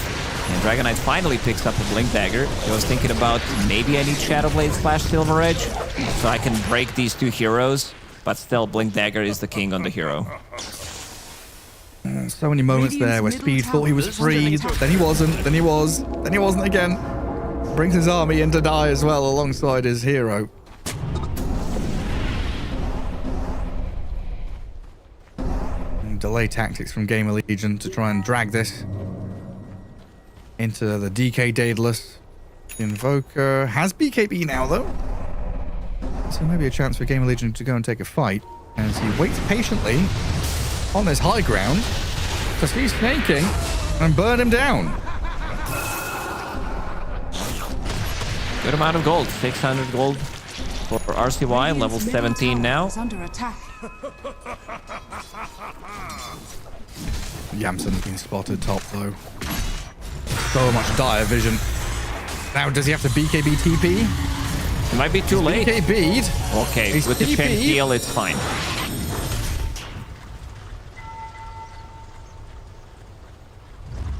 Now you're down to BKB for a minute and a half. Fortunately for GamerLegion, there's no Roshan for Falcons to go and grab. And RCY is doing a pretty cool job here, like back farming, stealing ancient stacks on the enemy side of the map. But it means the rest of his team are sitting ducks. You're not really going to be fighting here with no DK/BKB, so the Chen in that bottom jungle, and looks like Shadow Demon further down south in the lane is going to get sniped by the Hoodwink. Malrine takes out Speed. Good amount of solo kills in this game. Like Amar going for some solo kills. So is RCY. Speed getting solo killed by Malrine. It feels like GamerLegion have said, we're not fighting for the next 5-6 minutes, whatever it is. Get Fade his BKB, cut waves, drag this game out, get the DK Daedalus. That seems to be the plan. Not sure if they're going to be able to get that much time. Looking at the minimap, they're kind of choking them out. How GamerLegion, they can't really leave the base. Fade is the one who's out of the base. But others, they're not letting them get through this little ring, like around the tier 2, almost tier 3 towers. Amar. Malrine was scribbling on the map saying, go up here. Someone's up here. Go find them. Amar says, oh yes, I oblige. I'll do that. So now we've got Children on Malrine. Fade dead for 40. Sladar's BKB delayed even further. But there was some funny business going on as well. Invoker's using Forged Spirits to drag waves from mid into Ancients. He's like trying to do whatever he can to hold back Falcons from approaching the Radiant base. Honestly, at any given moment, if they're able to get this DK stun into Cataclysm, they could find a kill on Hoodwink or Shadow Shaman. But that's why it is a beauty to watch the positioning of Crit and Snaking. Hide in the trees, snipe out some waves, and then Amar just goes around hunting and killing. And BKB TP out from RCY, though, is going to give him the safety he needs, while Malrine goes hunting for Shadow Demon on the other side of the map. So GamerLegion's last 3 minutes has been supports die, Chen dies, Shadow Demon dies, DK BKB TPs, Shadow Demon dies, Chen dies, Chen Creep dies, Invoker BKB TPs, Shadow Demon dies again.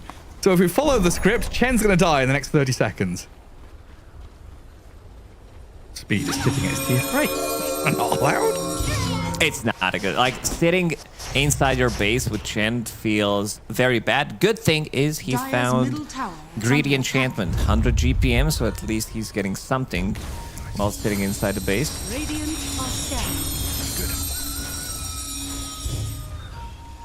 45 seconds for Roshan. It is very easy for Falcons here just to sweep across the map. Push in bot wave, play through towards top. They could catch this Invoker with his guard down under the... Yeah, observe a sentry combo here from... You're right. Speed down. He dies, and a BKB up from Yamstun chasing, and the Sunstrike He's gonna try to TP out. He's gonna BKB TP out from the DK. Oh, I knew it. Nostradamus right here, ladies and gentlemen. It's scripted. I can sense a pattern here. Yeah. Neurodivergent tingle is happening. Tormentor is up. They're gonna go. Do they even have a hero that... Okay, Amar is the one who does not have Shard available, and neither does Shadow Shaman. Amar will pick it up. Extra bit of damage, extra bit of tower damage as well. Immediately smoking out of the map. Maybe they can find something. Amar's not the target that they want to find. So Amar decided to not go through the gate, but instead TP to that outpost. And he was pretty close to smoke breaking and maybe being gone off by GamerLegion. To have gone through that bottom river into enemy Ancient and are positioned just above the Roche pit. Now with Roche roaring, this is a big surprise for Malrine in particular. Dragon Tail into Sunstrikes. Cataclysm clears him out. Dead for 80 seconds, no buyback. Falcons want to continue this one, though, catching up to Yamstun with the Bristleback chasing. Gleipnir route, and the damage is done. No BKB because he nightfalled earlier on. Yamstun, he had to trade his life for that puck, while Roshan is probably still going to get taken by Falcons. First kill on Malrine. He did not die for a good 30 minutes. Also, big chunk of gold coming their way. 2,000 gold total. Still, they need to forfeit Roshan. Now take this fight. Let's see if RCY can maybe land the meteor onto the tower, but he does not want to risk it. So, Shadow Demon's going to die. We're going to follow the process again. And then Chen. And then Invoker has the BKB TP.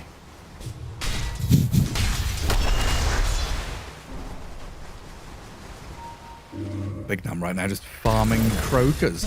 Or trying to.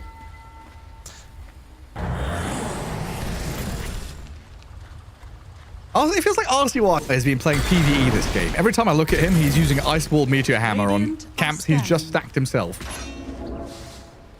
Keeping up. Top 3 net worth. More farm than Bristle.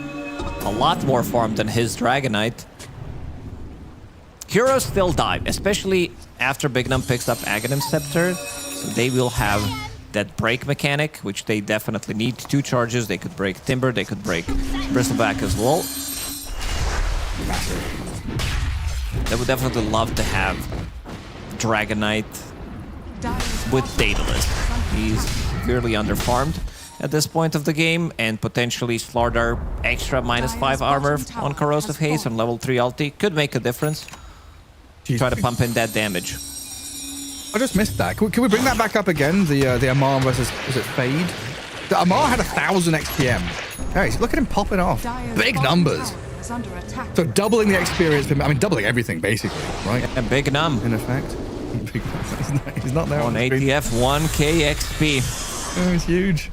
Only 800 GPM. Those are rookie numbers in this bracket. Gotta pump those up. Oh, they found the Chen. I told you. Look at Amar. No, I said Shadow Demon. I've lied. Speed breaking the script.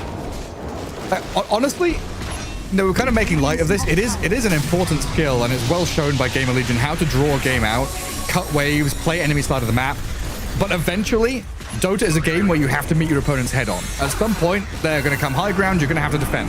That's where they're trying to deal with this Amar Timber, forces BKB, even breaking through the Lincolns, while the rest of Falcons are taking your buildings. Serpent wards up top, barracks are falling, while Amar is still being chased. They're hunting this Timber to the bitter end. They got him down. A ton of cash flows into the accounts of GamerLegion, but they lost their barracks top.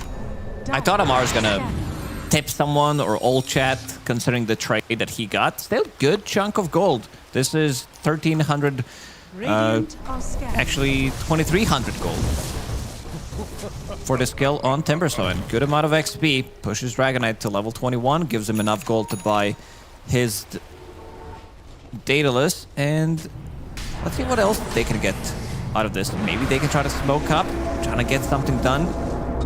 Do they have any smokes available? There are 2 available on Shadow Demon.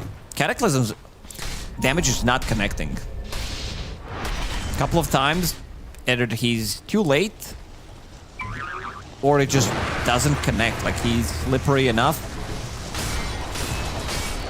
Maybe people just walking out of it. Yeah. Lara invested. Overwhelming blink. Wow. It's like, if you can get overwhelming blink and Shivas in the game, you're having fun, period. No matter what. Got some deja vu for snaking. He's going to Yules through the EMP, but now the Dragonites come in, pop the foul play, kill off the Shadow Shaman. And GamerLegion gathering up their forces down in this bottom right-hand corner. Don't really have a massive objective to play into. They can shove out waves and press towards tier 2s. Well, that Shadow Shaman kill isn't really going to net themselves much apart from a little bit of map space. Radiant's middle tower is under attack. Invisibility. 20k lead for Falcons. Very strong position here. Sending Marine up top. Invoker has Hex. This could be pretty big if he catches them with Keck. With Keck. The multiple meteors that he does have. There it is. Hex, Meatball, Deafening Blast, but the Bushwhack. Hand of God required to keep RCY alive, but the Gleipnir catches. BKB forced from the TP out. Nothing to cancel it. Who's gonna buy a Basher? Gotta be Skitter, right? Could be him, yeah. Unless he finds a better item. Amar's definitely the one who's like thinking about it. Like, he's getting pretty pissed about how many times they managed to play BKB TP out, and there it is again. Tons of control. Oh, many disables. And a massive nuke damage to come straight on after. BKB spent and wasted. Dead for 80, no BKB for 90. And yeah, Amar has the Yules queued up. He's like, why don't I have a Yule Scepter? Why do I have this overwhelming blink? What's going on? Overwhelming blink is so expensive. It's 7,000 gold almost. Dire's middle tower is under attack. The good thing is you already have like blink. You already spent 2k, so you only need 4.5. It's like 4.5k wasted though, isn't it? It cancels blink, so that's a good thing. It constantly keeps canceling the blink dagger. Just solo killed Fade. BKB was overwhelming blink, yeah. Gem does get reclaimed by the Shadow Demon Courier though. And some Madstone was left behind, but Amar says, screw that. I kill Slardar, I run bottom lane to help team take buildings. Roshan's banner on the floor, tier 3 about to drop. GamerLegion without Slardar for a minute, DK alive in 20 seconds, have a tall order in front of them to try and defend. So I guess you just ditch bottom lane, maybe defend mid-racks if the Slardar's alive. Look at this, 100% win rate once you reach that 25, huh? On who? On Timby. Easy. Oh, Lotus bounces back the DK stun. So Cataclysm kind of whiffs now. Yet I can't face off head-to-head against the Dragon Knight, so he turns his back and says, go for that instead. Yamson will buy back now. Doesn't have BKB or Dragon Form, though, and they've just lost all of the buildings. Mega Creep's now coming. And GamerLegion gonna get dived, run at. Dragon Knight forced back behind tier 4s. Saved from the Timber Store for a moment. Falcon's gonna reset, knowing that the most dangerous animal is the one with its backs against the wall. So double buyback used.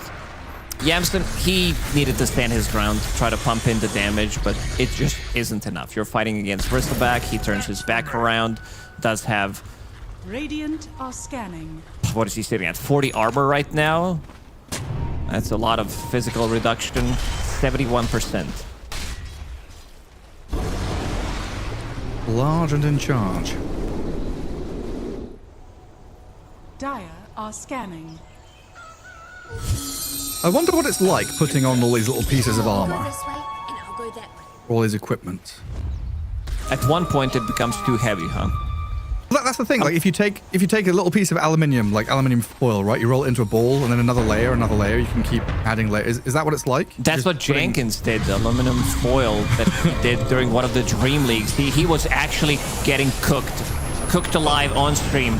Fade gone. Also cooked alive on stream. Dead for 70. Not even a chance to pop his BKB.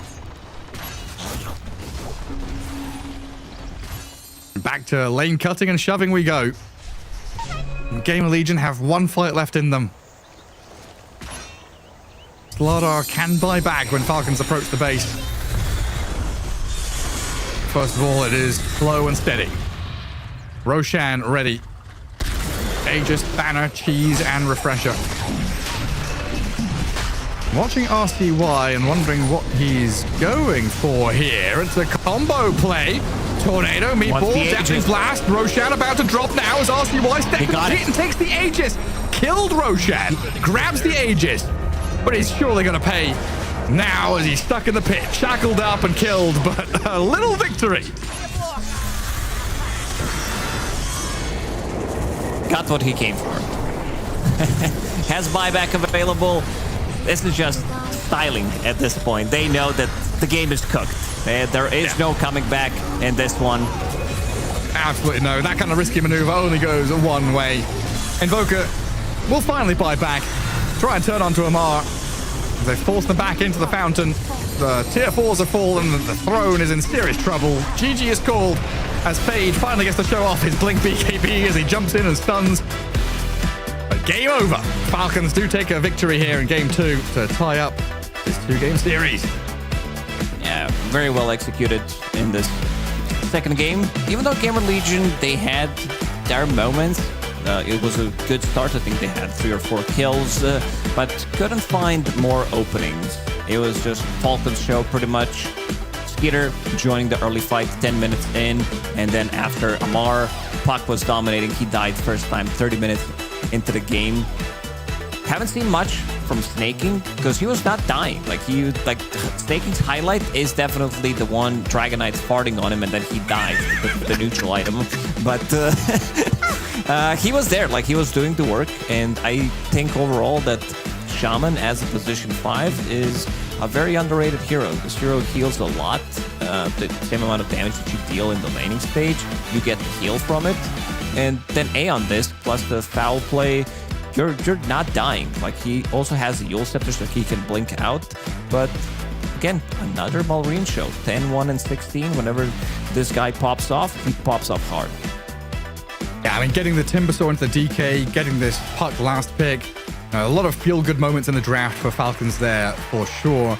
And yeah, GamerLegion just struggling from the outset to deal with a pretty classic Falcons draft, right? Going away from this Naga Siren, moving back into these tanky melee cores. Amar and a Timbersaw, I mean, you couldn't really dream for much more. Grandmaster heroes across multiple heroes. Players across heroes, I should say. And some spot-on execution from Falcons there. Really just steadying the ship, right? Got a little bit rocky, game one, dropping that to GamerLegion. Nasty business, but sorting things out. That's what matters. I mean, today... Yeah, today wasn't the greatest day for them. They only won 1 out of 4 games. But yesterday, they had a pretty good run. But also showing the strength whenever they're playing their kind of bread and butter lineups.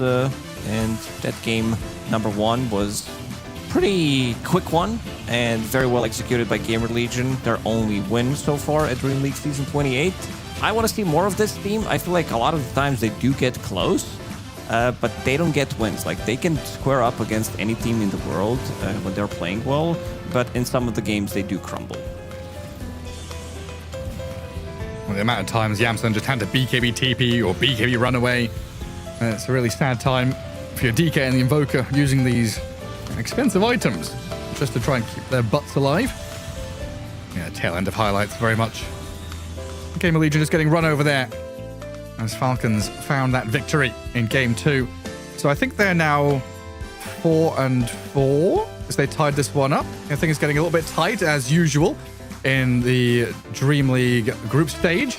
As I think we've got an interview coming in. Crit going to join us here. Congratulations, Crit, first of all, on that Game 2 victory. You guys really tightened up and looked, very, very good in Game 2. I want to ask you, what were your challenges in Game 1? What went wrong for you guys?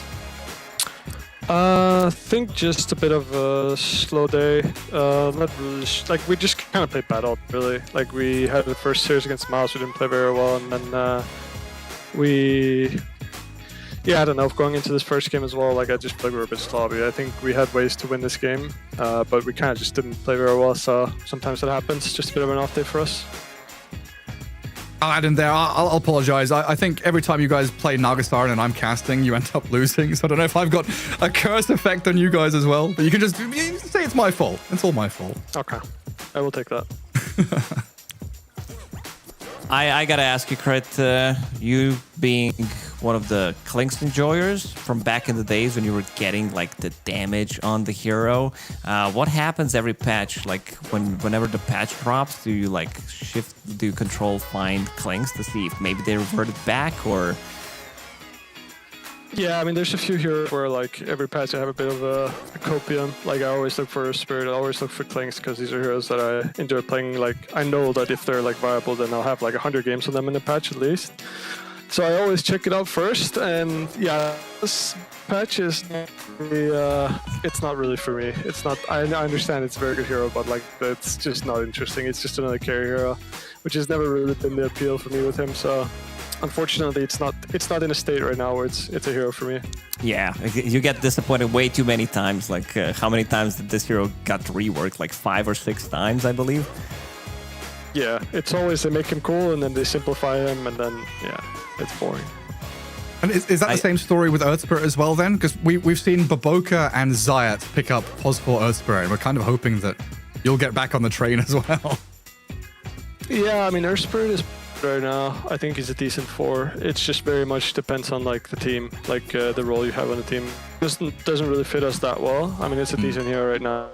If there's an avenue for it, I would play it. But yeah, I mean, also I think in Blastbox he was playing it very well and showed what the purpose of the hero is. And I think people are slowly understanding how to play the hero this patch. It's a different type of hero where you're playing with lens and using the fact that you can use grip on allies very well and these type of things. So it's a very different hero than buying Vessel and going in first. It's a bit more of a saving support. So I think it's a cool change. I think he's in a good space, and I think honestly this probably one of the better changes that they've made to him for supporter spirit than in recent times. So it's pretty good. I also got to ask you about Largo, because you played it like 5-6 games during the previous tournament. How do you feel about the hero? Do you feel the hero is strong? Because I'm getting the mixed feelings overall. Yeah, I think the hero is very good, to be honest. I think he has a very high potential. I think especially in like a competitive environment, I think he has some combinations that are just insanely good. And it's mostly just about, it's kind of like a Chen in a lot of ways, where like Chen is a pretty complicated hero, and a team, like a draft, has to be very revolved around it. And I think Largo is kind of the same thing, whereas if you have a really good draft around him, then you will just win the game. But getting that consistently is pretty hard. So it's kind of in that state right now where I feel like people don't understand the hero fully, and it's kind of hard to get like all the components for a successful draft with him. Yeah, that makes a lot of sense. Lacoste, anything else? No, that's it for me, Gary. We'll let you go, Crit. Yeah, thank you for joining us. Thank you. Thank you so much. Have a good night. So a bit of a slow day in the office for them. A little bit of hiccup against Mouse, and that kind of bled into that game 1 against GamerLegion, but found themselves a little bit there in the tail end of the series, tying things up. And yeah, they found themselves 5-3. My apologies, not 4-4. So that extra 1 victory just pushed them up a little bit further to be tied up with Na'Vi and potentially against Tundra up near the top of the table. So often, though, in DreamLeague, we end up with a situation where we have, 4 teams, 2nd through 6th are all tied. Yeah, not sure if it's going to be happening this one. Group A looks kind of solved already. Aurora Gaming, they're 8-0, Paravision 7-1, and then you have Yandex, who are underperforming heavily. Last DreamLeague, they managed to get the dub, win the whole thing. Yakult Bros, Pain Gaming, I think a lot of people expected them to be where they are right now. GamerLegion Execration as well, but Spirit seems to be struggling. They do have a different mid player. Not sure if that's a good or bad thing. Didn't manage to catch many of their games, but Mouse, again, back at playing some very aggressive in their own style Dota. They managed to beat Falcons earlier today 2-0. I would say that Mouse is definitely back. Yeah, super fast-paced, and of course, they're all playing to try and vie for EPT points and get themselves towards the Esports World Cup later on down the line. So we've had DreamLeague Season 27. This is 28. We'll have Birmingham in a couple of months, and then DreamLeague Season 29 before that move to Riyadh in the summer of 2026. And to get these points, of course, you come first place at the tournament, you come second, you come third, but there's also the group stage points, right? You can get these little, 400 points here, 200 points there if you come first in the groups. Try and get yourselves just little bits and bobs to move closer and closer to that leaderboard. Yeah, top 8 is where you want to be. The top 8 is where the big numbers are in terms of the prize pool, club reward, of course, but EPT points, try to get yourself qualified to EWC directly if you can. Like we can see some polar opposites, Team Yandex, who are the first right now on EPT points leaderboard, but not doing too hot so far at DreamLeague Season 28. So anything can happen. You can be at the top one day and then you can bomb out. So nothing is to be taken for granted yet. You're absolutely right. We've got plenty more games to come. I think 2 more days of group stage to play.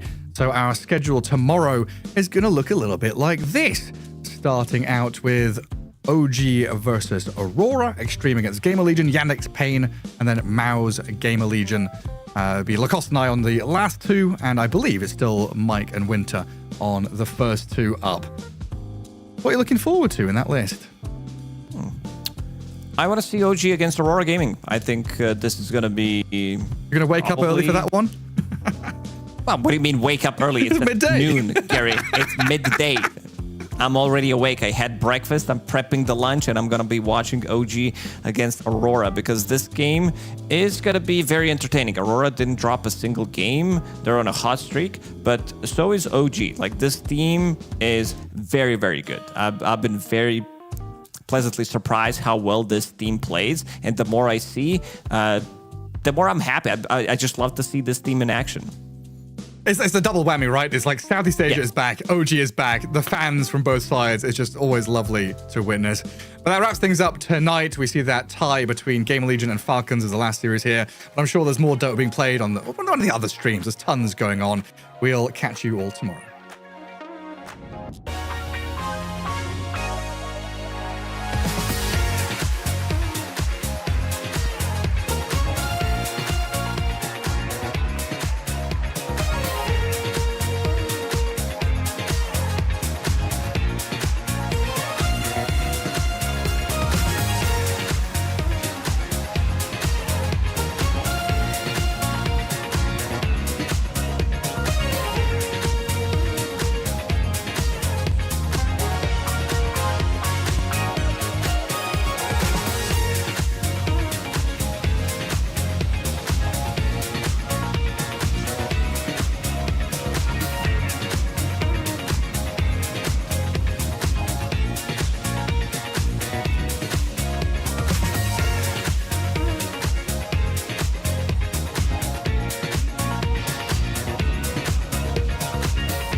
You reminded me of that this morning. My father, he looked on by. He passed on to the next life. Oh, we all have to face it someday. No matter if we're ready, we pray. Lord, I'm one with my soul. I'm one with the love. I'm one I am whole. Ready to return to the light.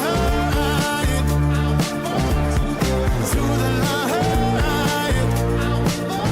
No, my soul, it can't be caught. And I'm ready to return to the light. Now your ash is free. In the sunny, yeah, the water's coming. We toast to your life. The wine it spills and you smile. Yeah, you smile. We don't need to face it someday. No matter if we're ready, we pray. Lord, I'm one with my soul. I'm one with the love. I'm one I am whole. Ready to return.